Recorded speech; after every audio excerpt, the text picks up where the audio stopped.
Honourable members, the Speaker.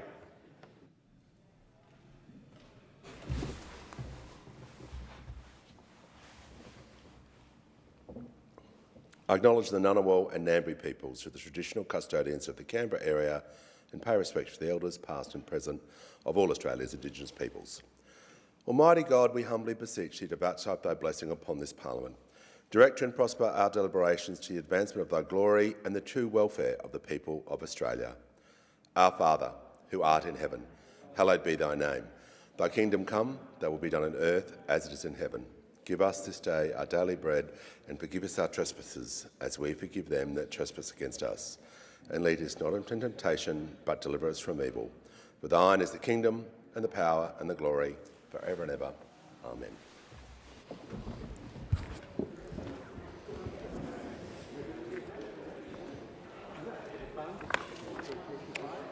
Order. Give a call to the honourable member for Macpherson. Thank you, Mr Speaker. I present report number 11 of the Standing Committee on Petitions, and I ask leave of the House to present petitions and ministerial responses. Is leave granted, Minister? Is leave granted? Leave is granted. Minister is granted leave. The member for Macpherson may proceed. I present petitions and ministerial responses. Mr Speaker, I present the 11th report of the Petitions Committee for the 48th Parliament, together with 79 petitions and 50 ministerial responses to petitions previously presented. The petitions being presented cover a range of topics, including the environment, the electorate system, PFAS exposure, support for families of missing persons and homicide victims, and self-funded retirees. 5 of the petitions being presented each received over 1,000 signatures, with one petition looking at protecting access to reasonable and necessary supports under the NDIS, receiving over 7,000 signatures. There are currently 86 e-petitions open for signatures on the House e-petitions website, covering a range of topics including the 2026-27 budget, child support, veterans' entitlements, artificial intelligence and migration. More certifications will follow at the committee's next meeting. Thank you, Mr Speaker. I look forward to updating the House further on the work of the Petitions Committee. The member for Macpherson. I call the clerk. Private members' business. Notice number 1.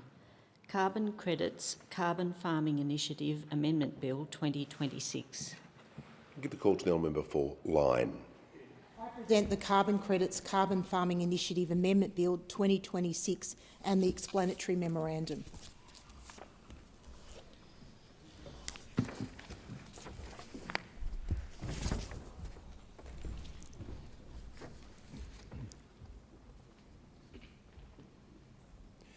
Call to the clerk.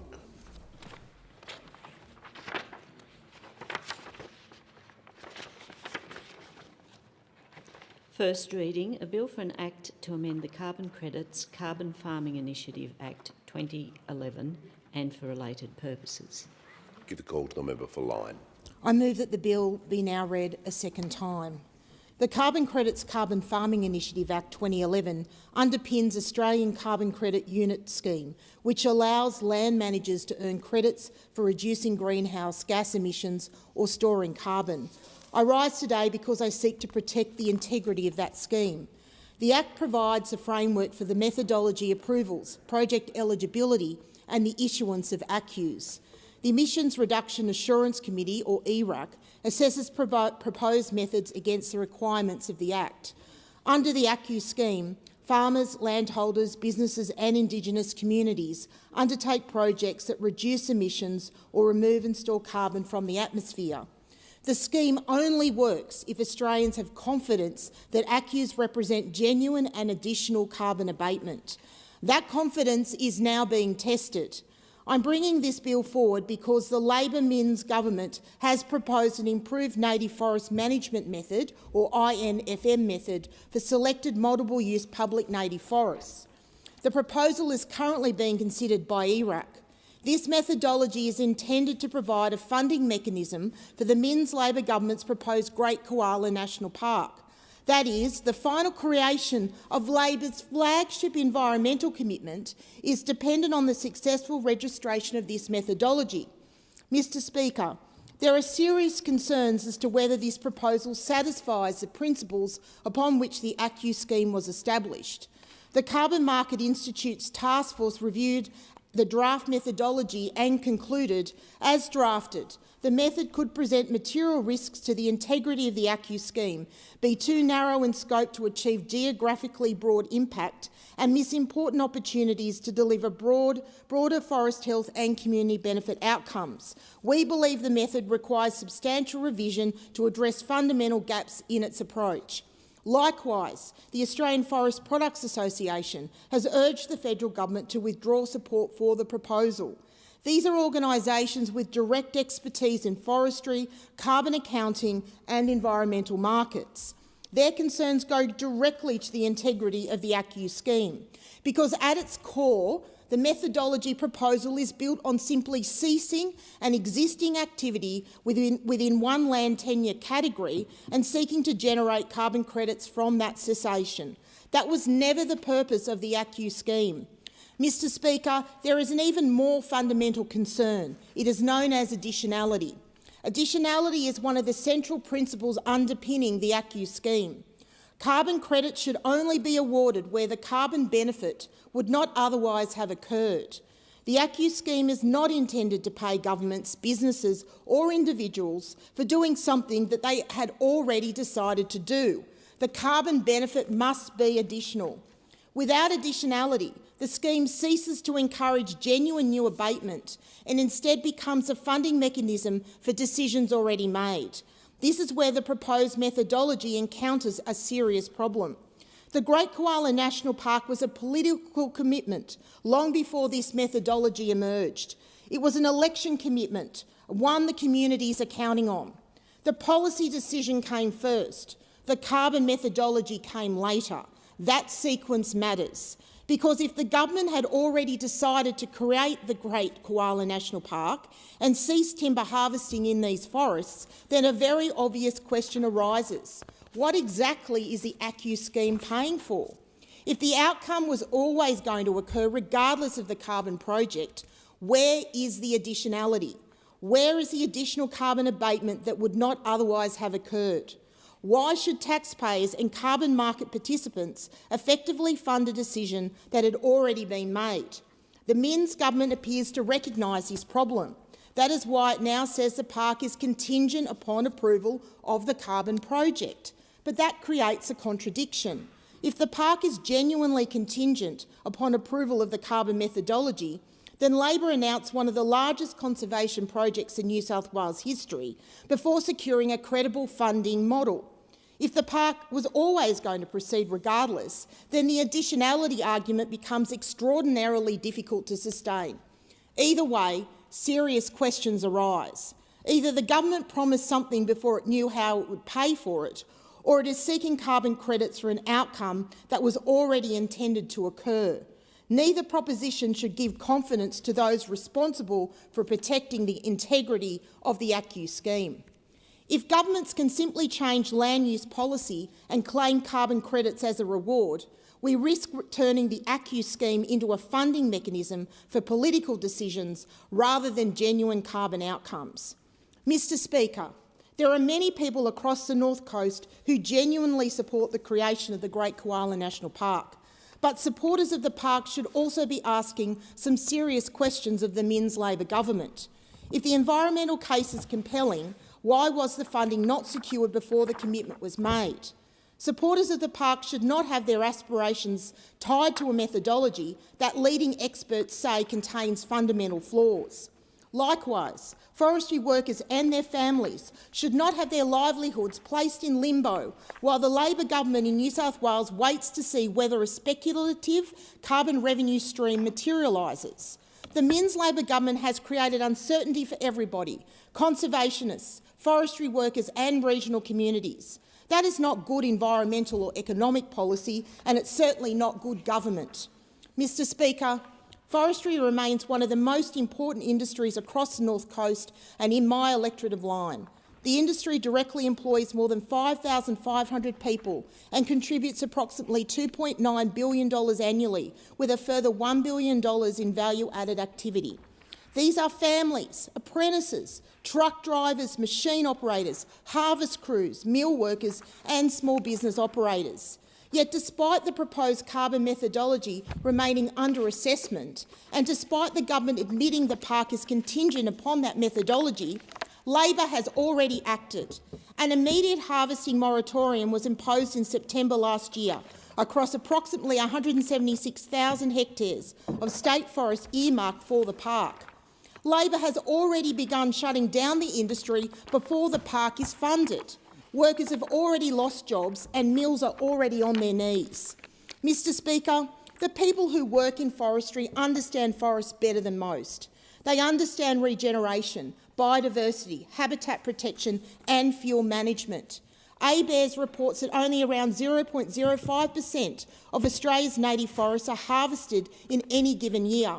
Australia will continue to need timber. The question is whether that timber will be produced here under world-leading environmental standards or imported from overseas under standards we cannot control. Closing down our sustainable forest industry does not eliminate demand. It simply exports production, jobs and economic opportunity. None of this is to suggest that koalas are unimportant. Quite the opposite. Koalas are one of Australia's most iconic species and deserve serious conservation efforts grounded in science and evidence. But science must drive policy, not politics. The major threats to koalas are urbanisation, vehicle strikes, dog attacks, disease and catastrophic bushfires. The 2025 CSIRO analysis found koala numbers to be significantly higher than previous estimates suggested. Further, the New South Wales Government survey work found approximately 10,000 to 14,000 koalas living within state forest areas subject to timber harvesting, with populations comparable to nearby national park areas where harvesting does not occur. That finding is important. It suggests that after decades of timber production, koalas continue to exist in substantial numbers within actively managed forests. It challenges the notion that forestry and koalas are inherently incompatible. It suggests that active forest management, biodiversity conservation and timber production can coexist. Labor is cruelling a sustainable regional industry for political purposes. It's as simple as that.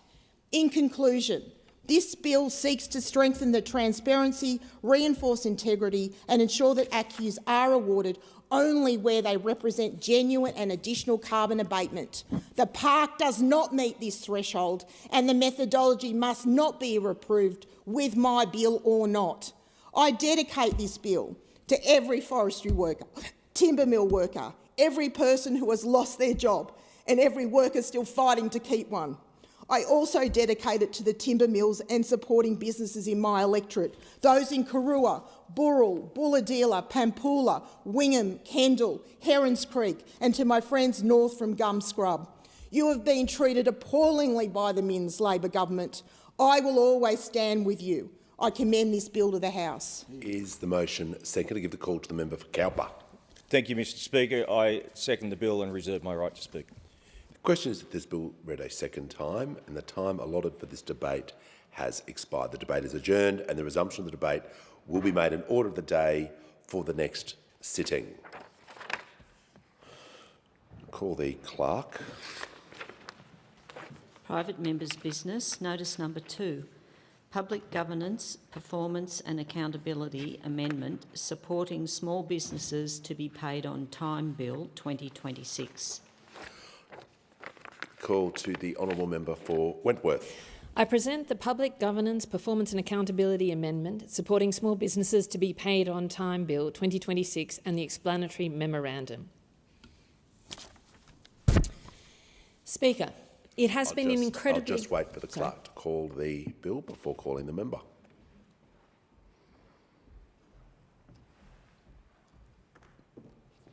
Call to the clerk.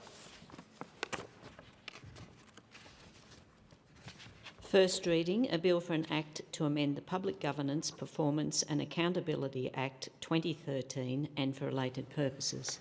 Give the call to the member for Wentworth to move the second reading.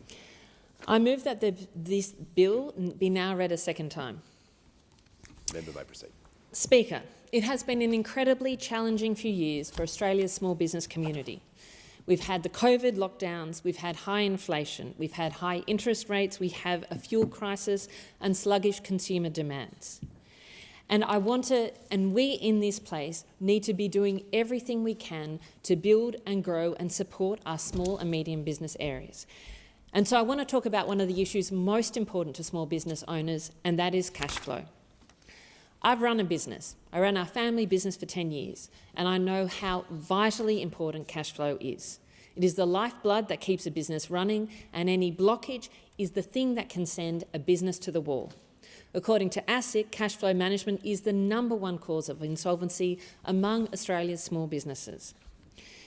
And let's talk about payment times now, because the failure of customers to pay their suppliers on time significantly contributes to headaches around cash flows for small businesses.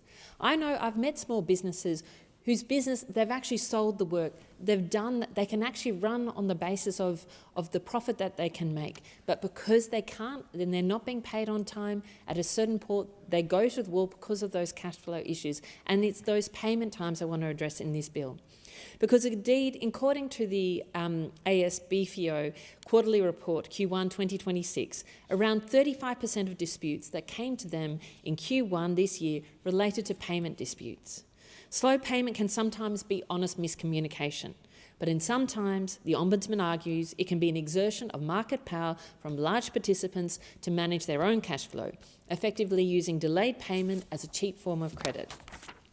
Since 2020, Australia has operated the Payment Times Reporting Scheme as a primary tool for setting higher expectations around acceptable payment times and processes. This scheme requires large reporting entities with consolidated revenue of more than $100 million to report their payment times and terms to the Payment Times regulator in 6 monthly reporting cycles. Under this scheme, the regulator can designate slow payers, determined as the slowest 20% of all reporting entities for a given reporting cycle. These businesses face no strict consequences besides naming and shaming on the register. Now, this scheme has noble intentions of trying to make it easier for small businesses, but it just isn't working. A review of the scheme conducted in 2023, known as the Emerson Review, found no evidence that the scheme was causing the kind of behavioural change it set out to achieve, nor any evidence that small businesses had the luxury of choosing their large business customers based on their payment time status. Basically, let's be real. A small business can't say no to a big customer just because they know they go a bit slower in terms of their payment times. Analysis of the last payment times reporting cycle ended in December 2025 shows that the average proportion of payments made within 30 days was 70%. That leaves 24% of payments between 30 and 60 days and 6% over 60 days. These averages mask the extent to which slow payments is rife in Australia. From the same reporting period, only 4% of businesses had all their payments made within 30 days, and just as many businesses had at least one payment over 100 days. These numbers are not widely different to what ASBFEO reported back in 2023, indicating that behaviour has not improved. It's not getting better. And while these stats are concerning, the scheme is not cost us as it is. It's not meeting its outcomes, but reporting in itself is a significant cause of frustration from those reporting entities with regular and onerous reports. If, as a review found, the scheme is not working, we either need to improve it or remove it. In fairness to the government, in 2024, some of the more administrative recommendations of the review were implemented. However, it did very little to change incentives on businesses to improve their payment times. And so this is what this bill does. It picks up on Recommendation 14 of the Emerson Review, Recommendation 6 of the ASBFEO Review of 2017 to link payment reporting times to government procurement. The bill amends the Public Government Performance and Accountability Act to prevent Australia's slowest payers from accessing government contracts. This would not create any additional reporting requirements. It would use the existing data we already collect. The bill uses a different definition of restricted payer than the slow business payer concept in the Payment Times Reporting Act. Under this new approach, a business will be considered a restricted payer if, over the last 3 most recent reporting cycles, they consistently either had an average payment time of exceeding 30 days or failed to report altogether. This standalone test focuses on consistent performance and compliance rather than relative peer comparison to prioritise the real-world impacts on small businesses. However, it still allows for flexibility. If a business has a reporting cycle with an average payment time under 30 days, they are not a restricted payer. While this bill will create a bigger stick, the bill acknowledges that the primary purpose of procurement is not enforcement, but value for taxpayers' money. That's why there will be some important exemptions that protect unintended consequences while preserving the intention of this bill. There'll be 4 exemptions in this bill that will require written acknowledgement by the Finance Minister. Firstly, that there is a critical national interest consideration. Secondly, that there is no viable alternative provider. And thirdly, that exclusion doesn't result in significant deterioration in value for money. And finally, that the slow payer has a credible, achievable remediation pathway. This bill has a commencement date of July 1, 2027, giving businesses 12 months to make adjustments to payment practices before facing potential exclusion. In a productivity crisis, we need to be seriously evaluating reporting and red tape requirements that we have put on businesses, and if they're not achieving their objectives, either improve it or remove it. Small businesses deserve to be paid on time. We have the mechanisms, we have the reporting in place to put real impetus behind this, but the government hasn't acted. What we have imposed is red tape without outcomes. We must stop this, and we need to get small businesses paid on time. This is a sensible, real-world amendment that can start to use the power of government procurement to get better outcomes for small business, and I urge the government to accept it. Is the motion second? I give the call to the member for Curtin. I second the member for Wentworth's motion, and I'm pleased to support this bill, which tackles one of the corrosive pressures facing small businesses, not getting paid on time. Late payment by large businesses to their small suppliers is one of the biggest drivers of small business financial stress, and inadequate cash flow remains the single most reported cause of small business insolvency. Now, the mechanism in this bill is elegant. We already require large businesses to report their payment times. This bill simply says if you consistently pay your small suppliers late, averaging more than 30 days across 3 consecutive reporting cycles, you should not be eligible for the largest Commonwealth contracts. Now, that's a powerful lever. Large businesses make up around 79% of the Commonwealth's $71 billion procurement program. Tying access to that program to fair payment creates a real ongoing incentive to pay promptly. It's measured and fair with sensible exemptions and self-correcting. Pay on time and the restriction falls away. A fortnight ago, I sat down with hospitality owners in Curtin, people running some of the best venues in Perth, like Lulu La Delizia, Monsterella Pizza, Juanita's and Kith. The clear message was that it's getting harder just to stay afloat. Rents and insurances are up 20% in a year. Credit card surcharge changes are costing a single venue about $25,000 annually. Wage and superannuation increases are adding up to $50,000 more. And as those wages rise, state payroll tax thresholds stay frozen, so businesses are taxed more simply for paying their staff properly. Cost after cost, with no one asking how it all adds up. That's the context for this bill. These small businesses are price takers at both ends, squeezed by rising costs on one side and customers whose own spending is under pressure on the other. There is very little room to support another hit. So when a large customer or supplier pays late, using a small business as a cheap form of finance, it's one more pressure on an operator already stretched to the limit. One owner put it plainly, it feels like small businesses are left to pay the bill, while big businesses have their accountants and leverage to avoid carrying their share. These owners weren't asking for a free ride. As one put it, they just want to make it a little bit easier to do what we love. This bill's one concrete way that we can make it easier. It doesn't cost the budget a cent. It doesn't add a reporting obligation. It just says that if you want public contracts, you have to treat the small businesses in your supply chain fairly. In Curtin, these small businesses are the fabric of our community. They create the jobs, take the risks and bring our neighbourhoods to life. The least we can do is make sure they get paid on time. I commend this bill to the House. The question is that this bill be now read a second time. The time allotted for this debate has expired. The debate is adjourned and the resumption of the debate will be made in order of the day for the next sitting. Call the clerk. Private members' business, notice number 3. Commonwealth Electoral Amendment, Voter Protections in Political Advertising Bill 2026. Call to member for Warringah. I move the bill as circulated. I'm sorry, I haven't got the grey. I move the Commonwealth Electoral Amendment, Voter Protections in Political Advertising Bill 2026. Just to get you to say that I present that bill. I present the bill, Commonwealth Electoral Amendment, Voter Protections in Political Advertising Bill 2026, and explanatory memorandum. Perfect.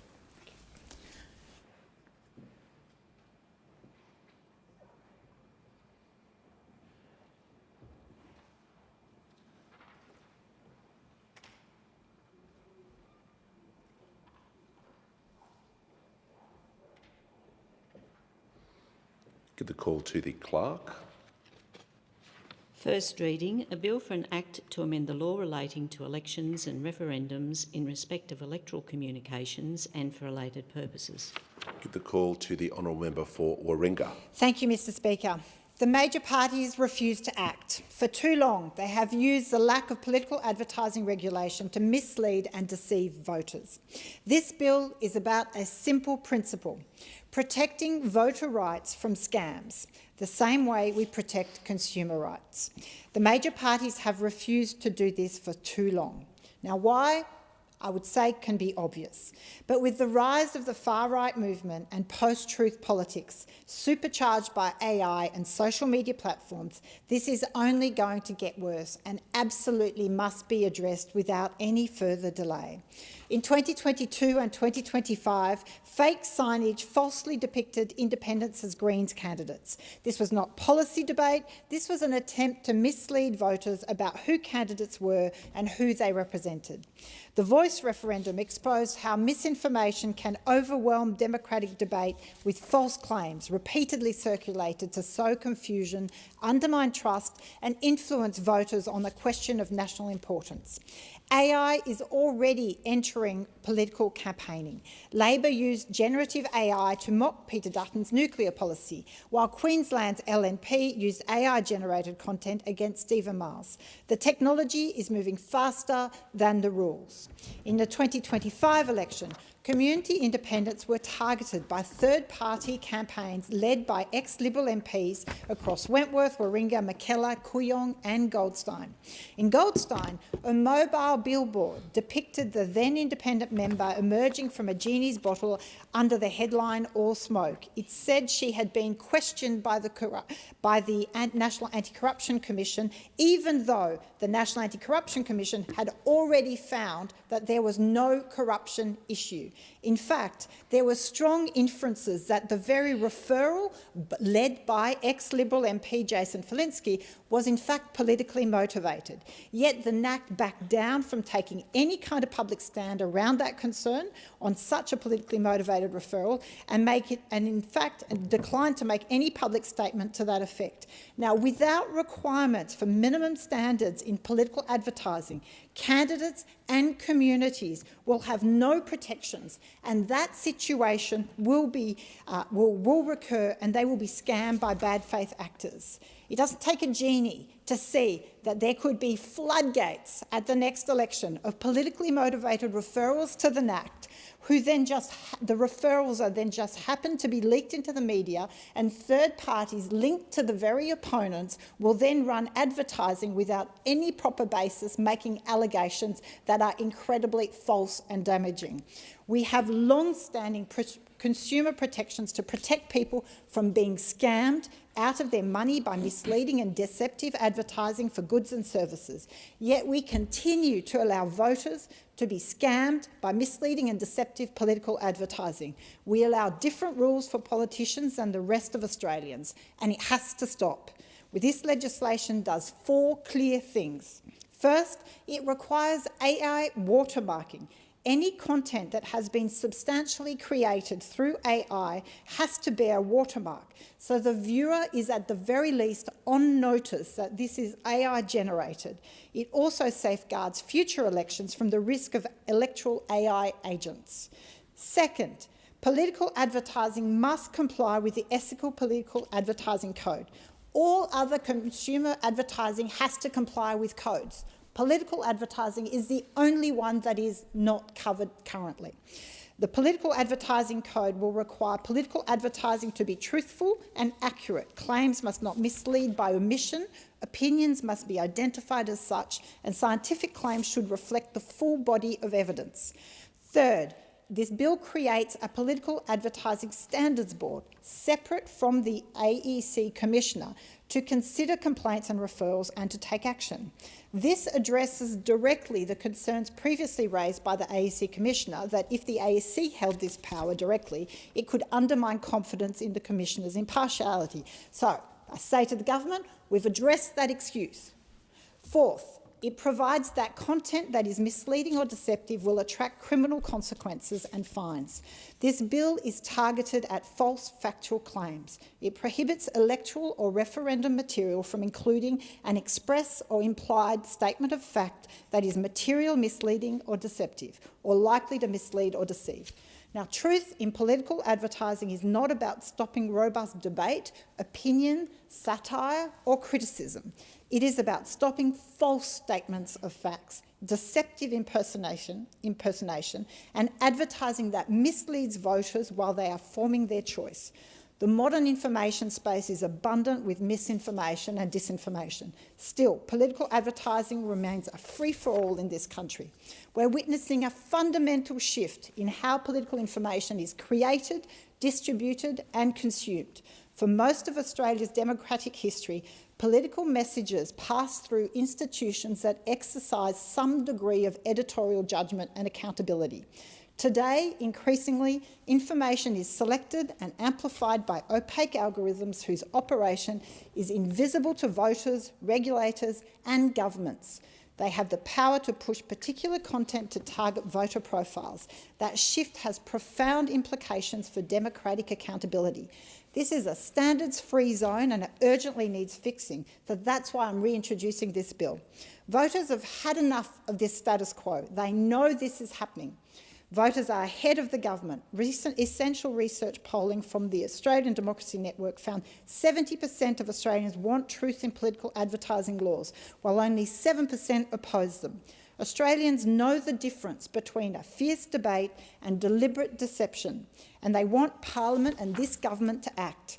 The major parties need to either find the courage to step up and put these guardrails and standards in place, standards that have overwhelming supporters from voters, or the move away from the major parties will continue and communities will keep looking for alternatives.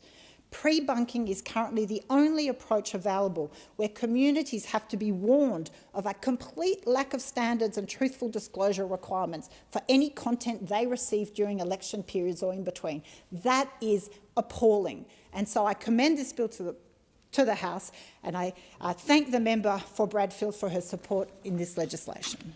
I thank the honourable member. Just before the member for Warringah takes her seat, if you could just be so kind to move the bill now be read a second time. I move that the bill be read a second time. I do thank the honourable member. Is this motion seconded? I second the motion. The member for Bradfield has the call. Thank you, Deputy Speaker. A strong democracy needs a firm foundation in fact, evidence and honesty. So it's for that reason it's a privilege to be speaking today on the need to have truth in political advertising to improve transparency and ban the lies. And I thank and commend the member for Warringah for her tireless work in this area. In the last Parliament, the member introduced a bill to establish a truth in political advertising framework for the Commonwealth elections and referendums. The bill she is proposing today makes some very important additions. First, it would introduce a board to oversee the truth in political advertising framework. The board would sit within the Australian Electoral Commission but make independent decisions, be led by experts and be capable of investigating breaches of the law. Second, it would create an enforceable ethical political advertising code to ensure that ads aren't peppered with disinformation and lies, that scientific claims reflect the evidence, and opinions are not presented as fact. And third, and very importantly, it responds to the rise of AI by requiring all ads to disclose when they use AI-generated visual or audio content. We are already seeing malicious actors use AI to disrupt democratic processes.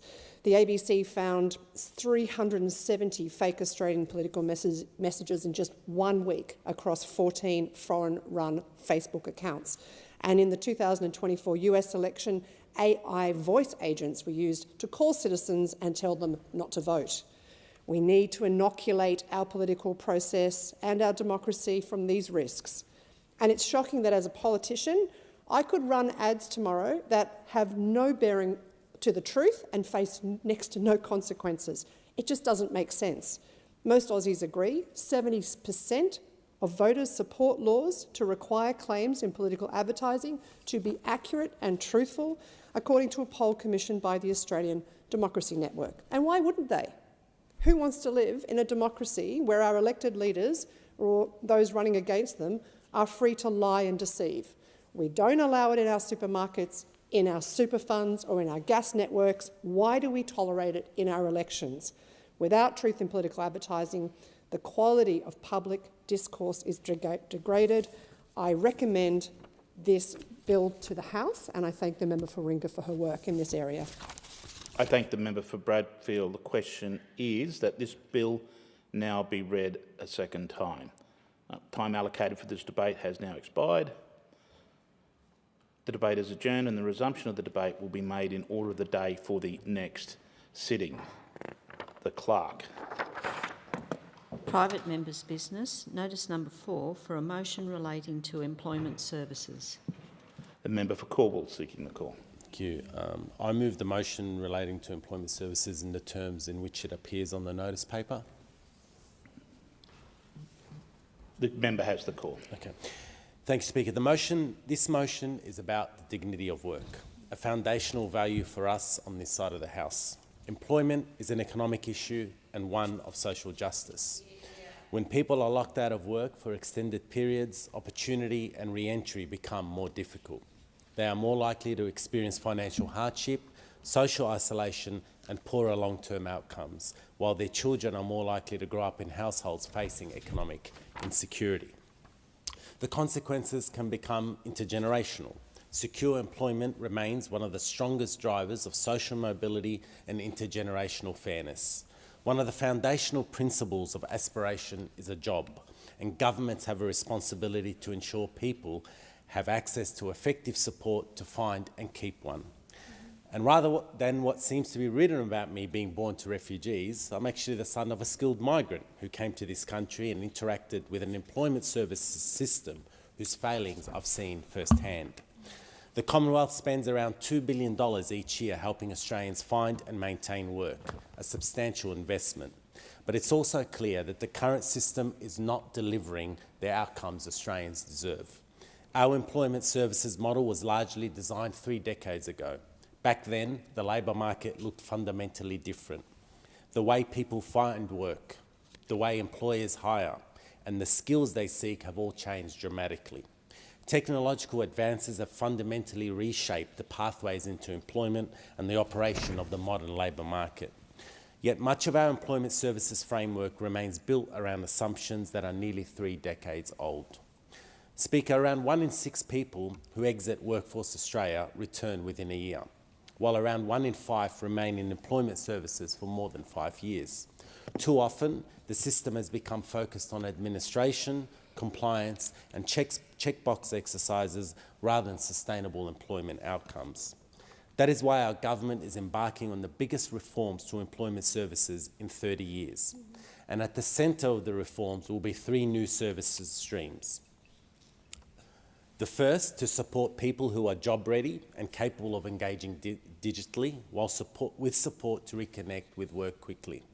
The second, to provide more tailored support, including stronger pathways into industries experiencing workforce demand. The third, to provide intensive support for people facing the greatest barriers to employment. This means replacing the one-size-fits-all model with a system that responds to people's actual needs. Treating those groups the same does not produce better outcomes. We also have to recognise that labour markets are not the same across Australia. A modern system must be capable of supporting job seekers in their local labour market while maintaining a nationally consistent framework. We need reforms that do not bypass local realities and local communities.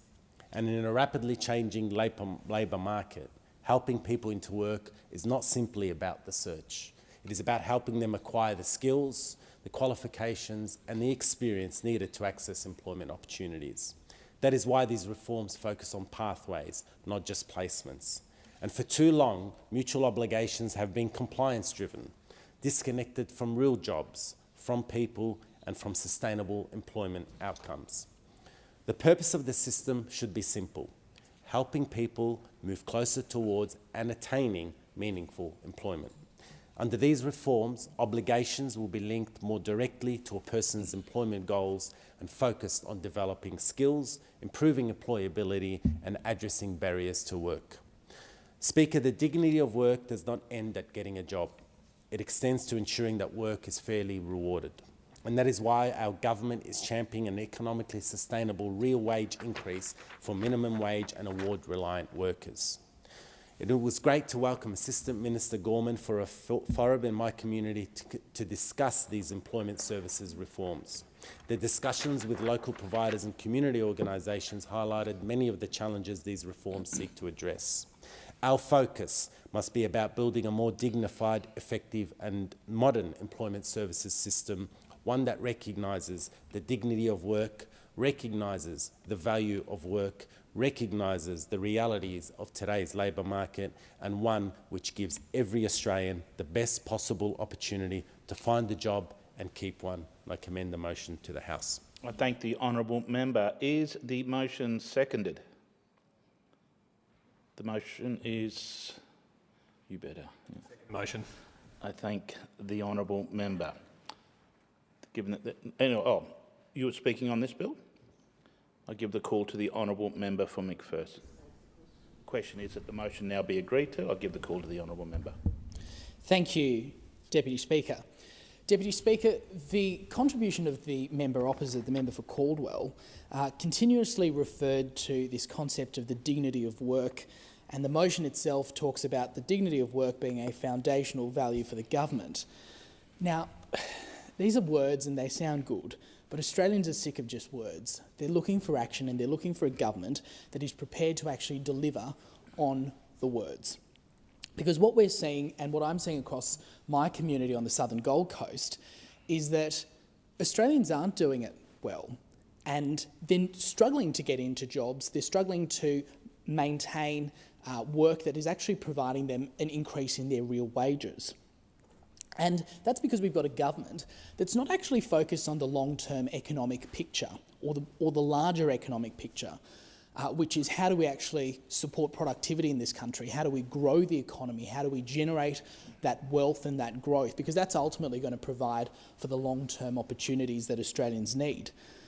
We're seeing a government that has presided over the creation of jobs whereby 4 out of 5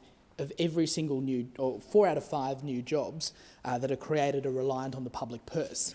Now, that is not something that is sustainable. It's not something that this government should be proud of, and it's not something that fosters that notion of the dignity of work. The motion also goes to the government's advocacy for an economically sustainable real wage increase. Now, let's call it for what it is. It's an artificial increase, because what is happening is there is no systemic change that the government is doing which is making life easier for employees. And they're also making it difficult for employers at the same time. And we're seeing the consequences of that on small business owners. Now, it's all well and good for the government to turn around and say we're supportive of this recent increase to the minimum wage by the Fair Work Commission. But what they're not talking about is the other side of that story, which is the fact that that wage increase is actually being eaten away by this government's own actions. It's being eaten away by the inflation that this government have presided over. We're seeing inflation at 4.2%, which is well above the target inflation rate. And we're seeing that across the economy. We're seeing that in terms of how much Australians are paying when they're paying for groceries, for electricity bills, for items at the supermarket, for housing. And we're seeing an economy where inflation is now outpacing economic growth. So a minimum wage increase, the likes of which we've seen, is actually not a net increase for Australians. And that is what people are feeling. That's what people are feeling on the ground. These words about the dignity of work and how the government supports that. Again, it's Canberra talk. The people have sent us here to this place to come up with policies that are actually going to make their lives better, not just talk about what we'd like in an ideal world. So the reality of this motion is it doesn't actually deliver anything sustainable for Australian employees or for Australian small business owners. Even the Fair Work Commission acknowledged that many employees were still worse off in real terms because of inflation outpacing economic growth or outpacing wage growth. The Australian Chamber of Commerce and Industry Policy Chief, David Alexander, he recently was asked in Canberra about the changes to the minimum wage, and he said that small businesses would bear the brunt of the wage rise. And the consequence of that is not just for small business owners, but it's also for consumers more broadly, because that is being passed on in many instances to customers through higher prices. And what he actually said is, this is the Fair Work Commission embedding that increase in the minimum wage for the year and will therefore put further pressure on inflation. So, Deputy Speaker, I say to the member for Corwell who moved this motion that it's all well and good to come into this place and talk about, the words that we think our constituents would like us to speak. But what people do want us to do, people in the real world out there, is they want us to deliver meaningful action on managing this economy. And the way that we're going to actually make Australians' lives better is by having a government that's going to actually take responsibility for its actions, rein in its useless and reckless government expenditure, bring downward pressure on inflation, and actually have the guts to make those tough economic decisions that this country is desperate for. I thank the honourable member for the contribution. The question now is that the motion be agreed to, and with that, I'll give the call to the most honourable member for Bass. Here. Thank you, Deputy Speaker. Work is about more than a pay packet. It provides economic security, but it actually builds confidence, connection and belonging. And that is something we understand deeply in Bass. So across northern Tasmania, from Launceston to Georgetown, Scottsdale and Beaconsfield, work and jobs underpin our communities and they sustain our local economy. But employment in regional Australia is not always straightforward. In Bass, I regularly speak to local employers across agriculture, manufacturing, healthcare, tourism, who are crying out for workers. At the same time, there are people in my community who want to work, but face real barriers to getting and keeping a job. Barriers such as limited transport, skills gaps, caring responsibilities, disability, health challenges, or long periods out of the workforce can make it much harder for people in regional communities to find secure employment. Across Australia, around 1.7 million people are not working, but would like to be. This is a huge pool of untapped potential for us. And that is where employment services need to be making a positive impact. At their best, they should do one thing really, really well, and that's help people get into suitable and meaningful jobs. But that requires more than matching a person to the next vacancy. It requires tailored support that understands their circumstances, goals, and as well a really good understanding of the local labour market. For too long, our system has been built on a one-size-fits-all approach. In a diverse regional electorate like Bass, it doesn't work. You can't do it. The needs of a young person entering a workforce in Launceston for the first time are very different to someone retraining after years in a waning industry, or someone living in a more remote part of the electorate without access to reliable transport. And yet too often over the past few decades they've been treated as the same. The result was continuously poor job matches, businesses struggling to retain staff, and people cycling back through the system instead of moving forward. And that's why our Albanese Labor government is delivering the most significant reform to employment services in 30 years. Yeah. At the heart of these reforms is a simple principle: the right support for the right person at the right time. We are ending a one-size-fits-all approach and introducing 3 service streams, so support is matched to how close someone is to that labour market. For people who are job-ready, it means faster and more direct pathways into employment. For people facing greater barriers, it means more intensive and personalised support to build confidence, skills and capacity. We're improving mutual obligation so that they're actually meaningful. They support people into work rather than being compliance for its own sake. We're strengthening the assessment so barriers are identified early and people are connected with the right supports from day one. And we're introducing the employment goal plans, giving people real ownership over their pathway into work, aligned with local opportunities, including in Bass. It provides realistic support and realistic goals for people moving forward. These reforms are backed by more than $312 million in the budget. I listened to the previous speaker, who didn't mention employment services to try and help people into work. That's right. And referred to Labor as not being understanding of what the employment services market required. But we're providing the money. We're backing it by $312 million in the budget. These once-in-a-generation changes recognise the realities of regional communities like mine. And alongside these reforms, we continue to support fair wages. And it really matters in Bass, where workers are employed in retail, aged care, hospitality and other awards-reliant industries. So those increases in wages really do mean a lot to us. They mean that our community can continue to do the work that they love and support their families at the same time. Since we came to government, the national minimum wage has increased by more than $12,000 a year. I heard the challenges to that, but the people I talked to, they are pleased, they are happy, they needed this, and that is what we have worked towards. It's a meaningful difference for my families, because if people work hard, they deserve fair pay. Deputy Speaker, these reforms are about building a system that works for communities like mine in Bass, a system that recognises the barriers that people face, supports them into meaningful work, and delivers on that basic right, the dignity of work. Yeah. Thank you. I thank the honourable member for the contribution. The question is now that this motion be agreed to, and with that I give the call to the most honourable member for Forrest. Thank you very much, Deputy Speaker. And I absolutely agree that the dignity of work is fundamental to what it means to be a proud Australian, and I can tell you why, Deputy Speaker. A couple of years ago, I started a bar with a friend of mine. Neither of us had ever pulled a pint, waited a table or poured a coffee for a customer, but we took the plunge into small business nonetheless. And one of our regulars at the bar happened to be the general manager of an employment services provider in the southwest of WA. And that regular patron provided us a challenge. She said, "I've got a customer who has never yet been gainfully employed. He's someone with autism and severe anxiety. Could you possibly find him a role in your hospitality venue?"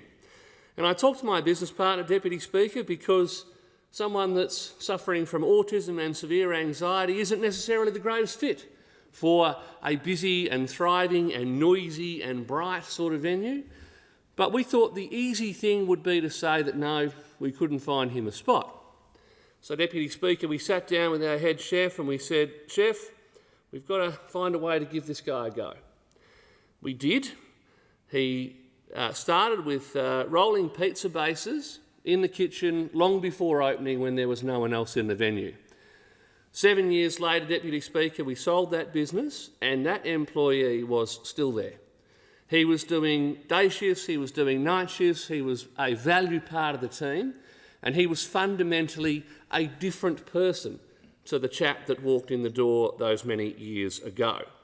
So, when we talk about the best form of welfare being a job, Deputy Speaker, I can say from my personal experience, not only have I seen it with my own eyes, but I'm very proud to say I've been part of giving someone that opportunity. So it is that sense of purpose that employment gives someone that government programs alone cannot replace. That individual got a 13-week wage subsidy and after that had to carry his own weight. And I'm so proud of the fact that he did. Australians don't judge success in these sorts of endeavours basis announcements, intentions or media releases.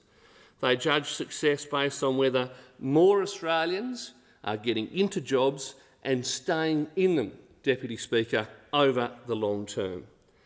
The government's described these changes proposed as the biggest reform in employment services in 30 years, but scale alone doesn't guarantee effectiveness or success in converting people off welfare and into jobs for the long term. That is the only outcome that matters. Presently, some 670,000 Australians are still unemployed, and underemployment is a massive issue in the Australian economy, which means that many Australians who do have work are still not getting enough hours to support themselves and their families properly. There are signs that the labour market is softening, with Labor's rampant inflation and their addiction to spending undermining the private sector's prosperity and its capacity to employ in this country, Deputy Speaker. So our position is that reform should always be judged on whether they're putting people into sustained work, not simply on how they appear in glossy media releases and brochures. So when there are more than 1 million Australians receiving job seeker and similar income support payments, and that number has increased by over 70,000 in a single year, that's a 7.5% rise in just 12 months. Those numbers suggest that this system is not consistently moving people from welfare into employment at all. So when it comes to matching those potential employees and their future employers, you would expect, Deputy Speaker, that those businesses should be privately owned and prosperous, not government-backed, because jobs that require taxpayer funding aren't contributing to the size of the pie in this country. There are more than 200,000 job advertisements across the country today, indicating that demand is strong. And despite this, employers are consistently reporting in my part of the world, Deputy Speaker, that finding suitable employees is incredibly tough. There is a disconnect between job seekers and the available jobs that the current system is not resolving adequately. This motion asks the House to support an intention rather than assess performance, and it's for that reason the Coalition won't support it. I thank the honourable member. The question is that the motion now be agreed to, and with that I give the call to the most honourable member for Macquarie. Thank you, Deputy Speaker. I rise to speak in support of this motion and the biggest reform of employment services since last century. And I thank my friend, the member for Cornwall, for bringing it before the House. It goes to some really fundamental things. One is the dignity of work, and the other is that as a government we have a responsibility to ensure that those who are out of work have the appropriate supports to find a job. Work is more than a pay packet and the economic security and certainty it provides. That is very important. However, work can also build confidence, create a sense of purpose, and it connects people often to their communities. And that's why Labor governments have always placed such importance on employment. It's both an economic priority and a social one. Under the Albanese Labor government, we've seen the lowest average unemployment of any government in 50 years. More than 1.2 million jobs have been created across the country. And those numbers matter because behind each of them is a real person and their family. It's someone gaining opportunity and stability. But low unemployment does not mean everyone has an equal chance in finding work. Many Australians still face barriers that make participation difficult. It might be because they have caring responsibilities, health challenges, limited skills, or simply lack of confidence after time away from the workforce. Australian governments have always recognised their role in supporting unemployed people into the workforce. That's where the employment services system plays a critical role. In my era, it was the Commonwealth Employment Service, the CES, essentially a jobs notice board. Employment services were fully privatised in the late 1990s, and now the Commonwealth spends around $2 billion each year on this system. But the one-size-fits-all system currently operating is ill-equipped to respond to the diverse needs of the more than 1 million Australians who access it each year. People who are job-ready have been treated the same way as those who are facing complex and long-term barriers. We've seen too many people cycle through the system without lasting results. We've seen job placements that don't endure because they're not the right fit. And we've seen people disengage because requirements have not always been meaningful or tailored to their situation. That's not good enough for participants, it's not good enough for employers, and it's not good enough for the economy. That's why these reforms, Deputy Speaker, are so important. This is the most significant change to employment services in 30 years. At the heart of these reforms is the end of the one-size-fits-all model. In its place, we're creating 3 distinct service streams. Firstly, a digital service for those who are ready to work and comfortable online. Secondly, a targeted provider service for those who need more personalised support and guidance to find work. And thirdly, an intensive service for people who are further from the labour market and require more time and assistance to build their capacity. This approach recognises a very simple truth. Different people need different kinds of help. By matching support to need, we can focus effort where it will have the greatest impact. And that's only possible if there is better assessment of a person's circumstances and barriers right from the start, so they're directed to the right support from day one. Participants will have greater ownership of their journey with the new employment goal plan replacing the current system with a clear pathway tailored to the individual and grounded in the realities of the local labour market. Mutual obligations will be about supporting people into work, not simply compliance for its own sake. They should be practical, relevant and connected to a person's employment goals with activities that build skills, confidence and readiness for work. Employment Minister Amanda Rishworth came to Macquarie to hold the first Western Sydney Forum to discuss the changes with me and around 80 employment providers, community groups who provide support to unemployed people and local business representatives. And I thank them all for their attendance and the discussion, because these changes won't be implemented without deep discussion with the sector, with community organisations, with people who have themselves experience as an unemployed person. Alongside this and our fair wages, we're making these systems better for workers. I thank the honourable member for the contribution. The question now is that this motion be agreed to, and with that I give the call to the most honourable member for Mayo.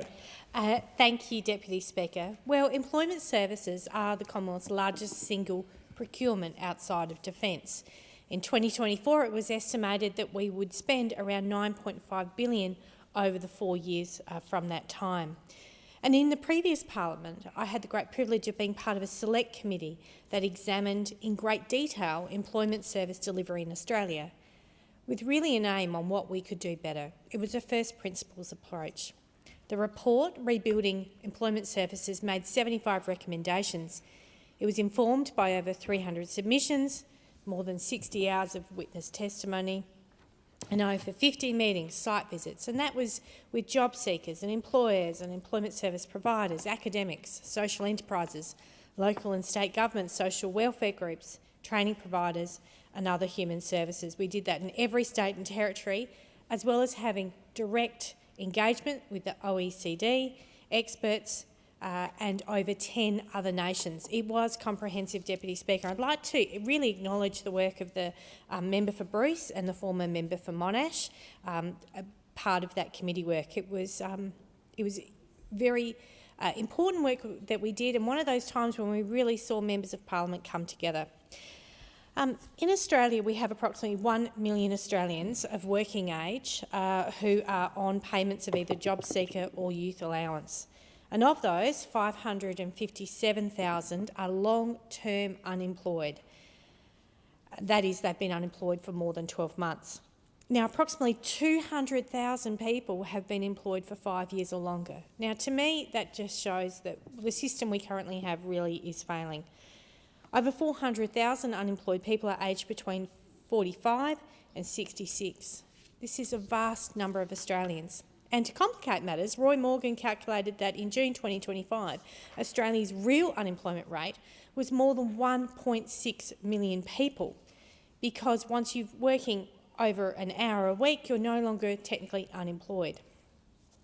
So clearly this system isn't working. So what should we be doing? Well, what the report said to us was that we need to work intensively with people and we need to be able to fill make people job ready, help them to get job ready to fill those jobs where we're currently having a very high rate of immigration, to fill jobs that I'm regularly told don't want to be done by Australians. And I just find that extraordinary. I can't believe that that's true, because whether it's in aged care or childcare or the trucking industry or in hospitality, I'm quite confident that people who are unemployed would very much like to get into those industries, except there are challenges and barriers to do so.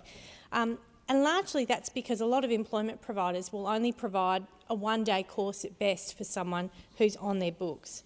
And what we really need is to see an investment in spending of money on people to work intensively with them to address those barriers and to get the qualifications. For instance, to be in aged care, you really need to have a Certificate 3 to get in, unless you are one of the very lucky people that can get into a traineeship. Certificate 3s cost time and money, and so we need to be able to support people to do that. By 2050, we're going to need an extra 400,000 people to work in aged care, and I don't think that we're doing very well at working with people who are currently unemployed, who would be brilliant in that sector, who have spent a lifetime caring for their children and maybe their parents to then work in that area. Mutual obligations should be connected to how people can find employment in an area. For instance, if you are looking to get into hospitality and you're working in hospitality, your mutual obligations should be perhaps working with a social enterprise, a cafe, so that you can have something on your resume. We need to do much better when we've got 1 million Australians who are unemployed, particularly with the advent of AI. Just one area where I think we could do much better is in the trucking sector. We know that there are 28,000 unfilled positions, but the problem with a lot of people who are unemployed is that they can't afford to get the licence. They'd love to work in the trucking sector. And providers, unless they've got a written letter saying, we're going to offer you a job, will not help people and invest in getting that licence. And licences cost anywhere between $700 and $4,000 depending on the particular licence. So that's just one area that we could intensively invest in Australians who are unemployed for the betterment of all of us. I thank the honourable member for the contribution. The question is now that this motion be agreed to, and with that I give the call to the most honourable member for Braddon. Thank you, Deputy Speaker. Before the 2022 federal election, Labor made a clear commitment we would stand up for Australia's lowest paid workers. We said we would go to the Fair Work Commission and argue for an immediate wage increase, because people who work hard should not be left behind. For nearly a decade under the former Liberal and National government, low wages were not an accident. They were a deliberate design feature of economic policy. Working Australians were told to wait, accept less and carry rising costs without receiving a fair share of the prosperity they helped create. Labor has a different view. Work should provide security, dignity and opportunity. A strong economy is measured not only by profit, but by whether working people can pay the rent, fill the fridge, put petrol in the car and buy school shoes. That's why this Labor government has advocated for wage increases in every wage review since coming to office. This year, the government supported sustainable real wage increases for the lowest paid workers. The Fair Work Commission has now increased the national minimum wage by 6% and minimum award wages by 4.75%. These adjustments take effect from the first full pay period on or after July 1st this year. Around 2.7 million award-reliant workers will receive a pay rise. For them, this is practical relief. The difference between falling behind and keeping up: many low-paid workers are young, women or casual workers. Many work in jobs that keep Australia going: retail, hospitality, cleaning, aged care, disability support and early childhood education. They deserve more than thanks, they deserve fair pay. This also matters because award-reliant workers are disproportionately women, and their work has too often been undervalued and underpaid. Labor has backed wage rises in aged care, is supporting historic pay increases in early childhood education and care, and continues to support fair outcomes in sectors that have contributed to the gender pay gap. Under Labor, Australia's national gender pay gap has fallen to an historic low of 11.5%, down from 14.1% in May 2022. That progress happened because Labor acted, backing minimum wage increases, banning pay secrecy clauses, modernising bargaining, improving transparency and lifting wages in feminised industries. That's what Labor governments do. We see fair wages as the foundation of a decent society. We do not simply praise essential workers, we fight to pay them properly. Our commitment to fair work and fair pay is not new. It is part of Labor's legacy of nation building. After the Second World War, the Curtin Labor government helped lay the foundations for full employment through the Commonwealth Employment Service, launched in 1946. Its purpose was simple but powerful: to connect people with work, respond to labour shortages and support Australians through changing economic conditions. The CES recognised that employment policy is not just about statistics, but it's about people, families and communities. That principle still matters today. Under this government, Australia has recorded the lowest average unemployment rate of any government in more than 50 years, and more than 1.2 million jobs have been created. That is a record of which we can be proud. But low unemployment does not mean that every Australian can easily access work. Too many people are missing out because the employment services system that replaced the CES in 1998 is no longer working for everyone who needs to support to find and keep work. The Commonwealth spends around $2 billion each year on employment services, supporting more than 1 million Australians, but the current system is ill-equipped for diverse needs and too often relies on a one-size-fits-all model. That's why we're rebuilding that system around people, not punishment, around capability, not compliance for its own sake. We have announced fundamental reforms, the biggest change to employment services in 30 years. It means the right support at the right time for those people who need it, for those over 1 million people out there. Labor's task is twofold: to make sure that work pays and to make sure more Australians can share in the dignity and security that work provides. But the dignity of work is not just a slogan for Labor governments. It is a principle, it is a promise, and it's a promise that we are delivering. And the delivery of that promise is around modernising and changing the employment services that are out there today to become more receptive to those who are looking for work. I thank the honourable member for the contribution. The question is now that the motion be agreed to, and with that, I give the call to the most honourable member for Monash. Thank you, Mr Deputy Speaker, and it's a pleasure to rise to speak on the motion put forward by my good colleague, the member for Caldwell. And I've reflected on a number of the contributions made on both sides of this chamber about this issue. I take the contribution to this discussion by the member for Mayo around a number of pieces of work that have gone before this parliament in progressing what should be a goal of everyone in this House: to encourage employment, to encourage the dignity of work in this nation. And I do want to commend the former member for Monash, my predecessor, who I know had a genuine and abiding interest in this area. Certainly in his last couple of years in this place, I know he dedicated himself to the committee work that the member for Mayo referenced.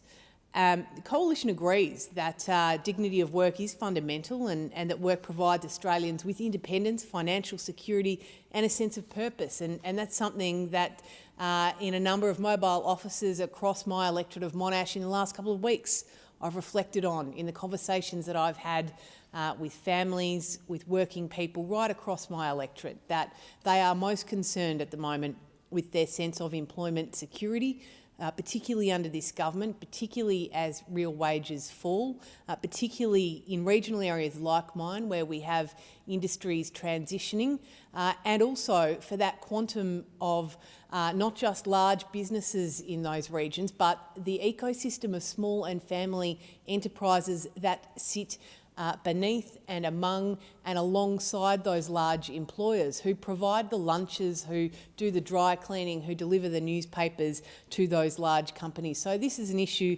that is most important to regions like mine. And while we are experiencing a flux in the economy right now, a change in employment demographics, now is not the time to be making major shifts in the way employment services are delivered in this country.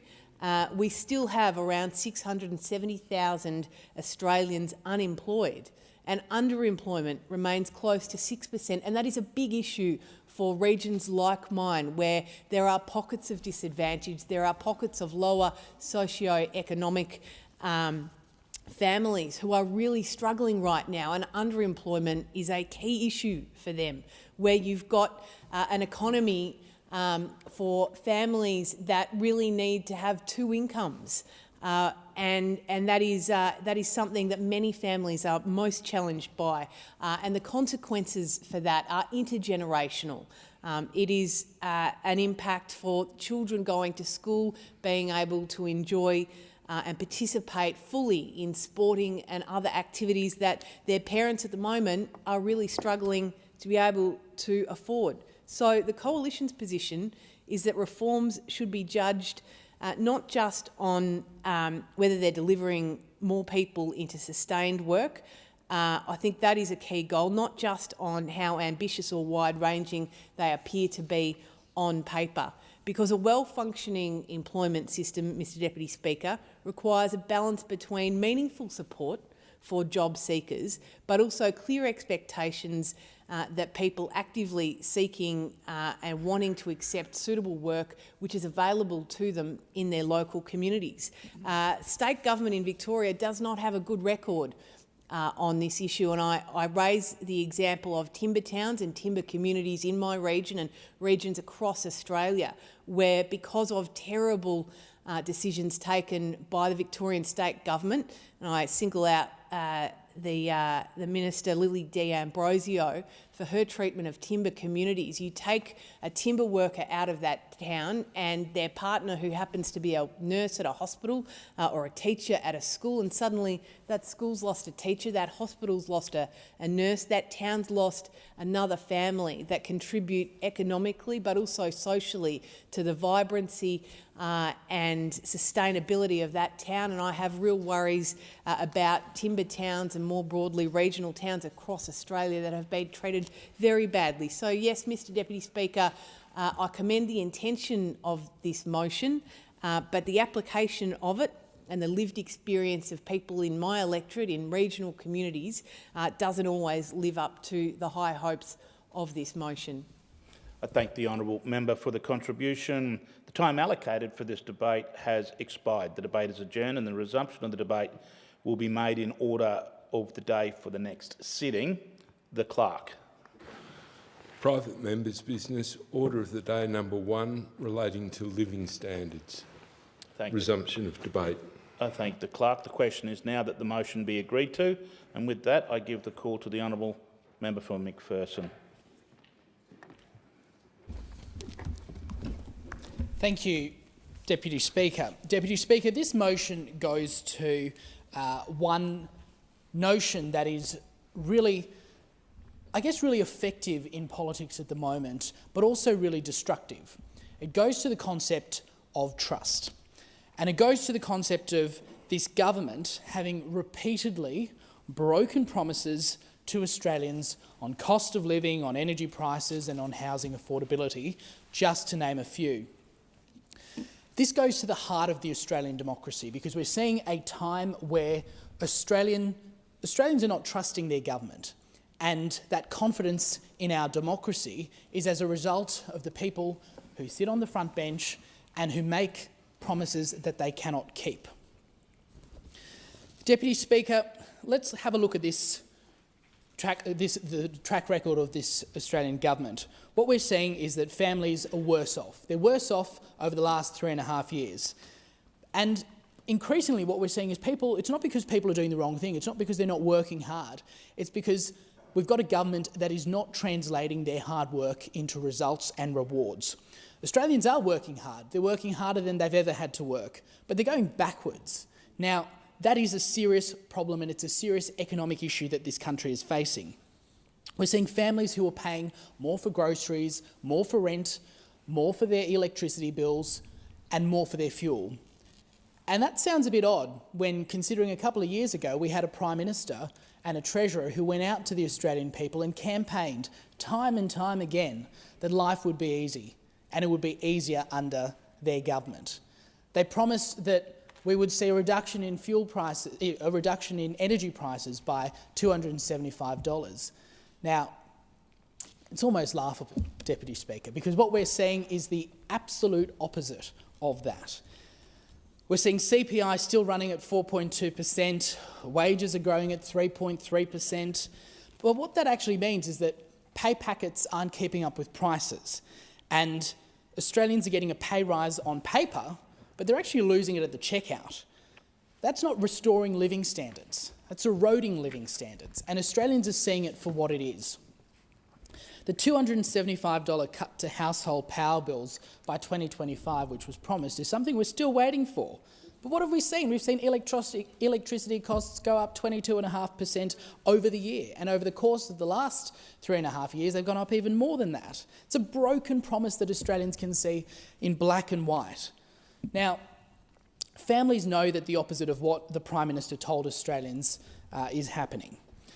The power bill on the kitchen bench tells everybody what the real story is. Now, on housing affordability, another addition to the litany of broken promises that we've seen from those opposite. They promised that housing would be more affordable in this country. But when I speak to young Australians, and I'd say the same would be the case for my colleagues who are in this place at the moment, I don't think we get young people coming up to us saying, oh, you know, geez, it's so good we've had this government come into power because we're actually able to get into our first home, or rents are actually going down. Have you noticed that? It's fanciful, it's fictitious, and it's an absolute broken promise that Australians are having to bear the brunt of as a result of this government's absolute mismanagement of the Australian economy.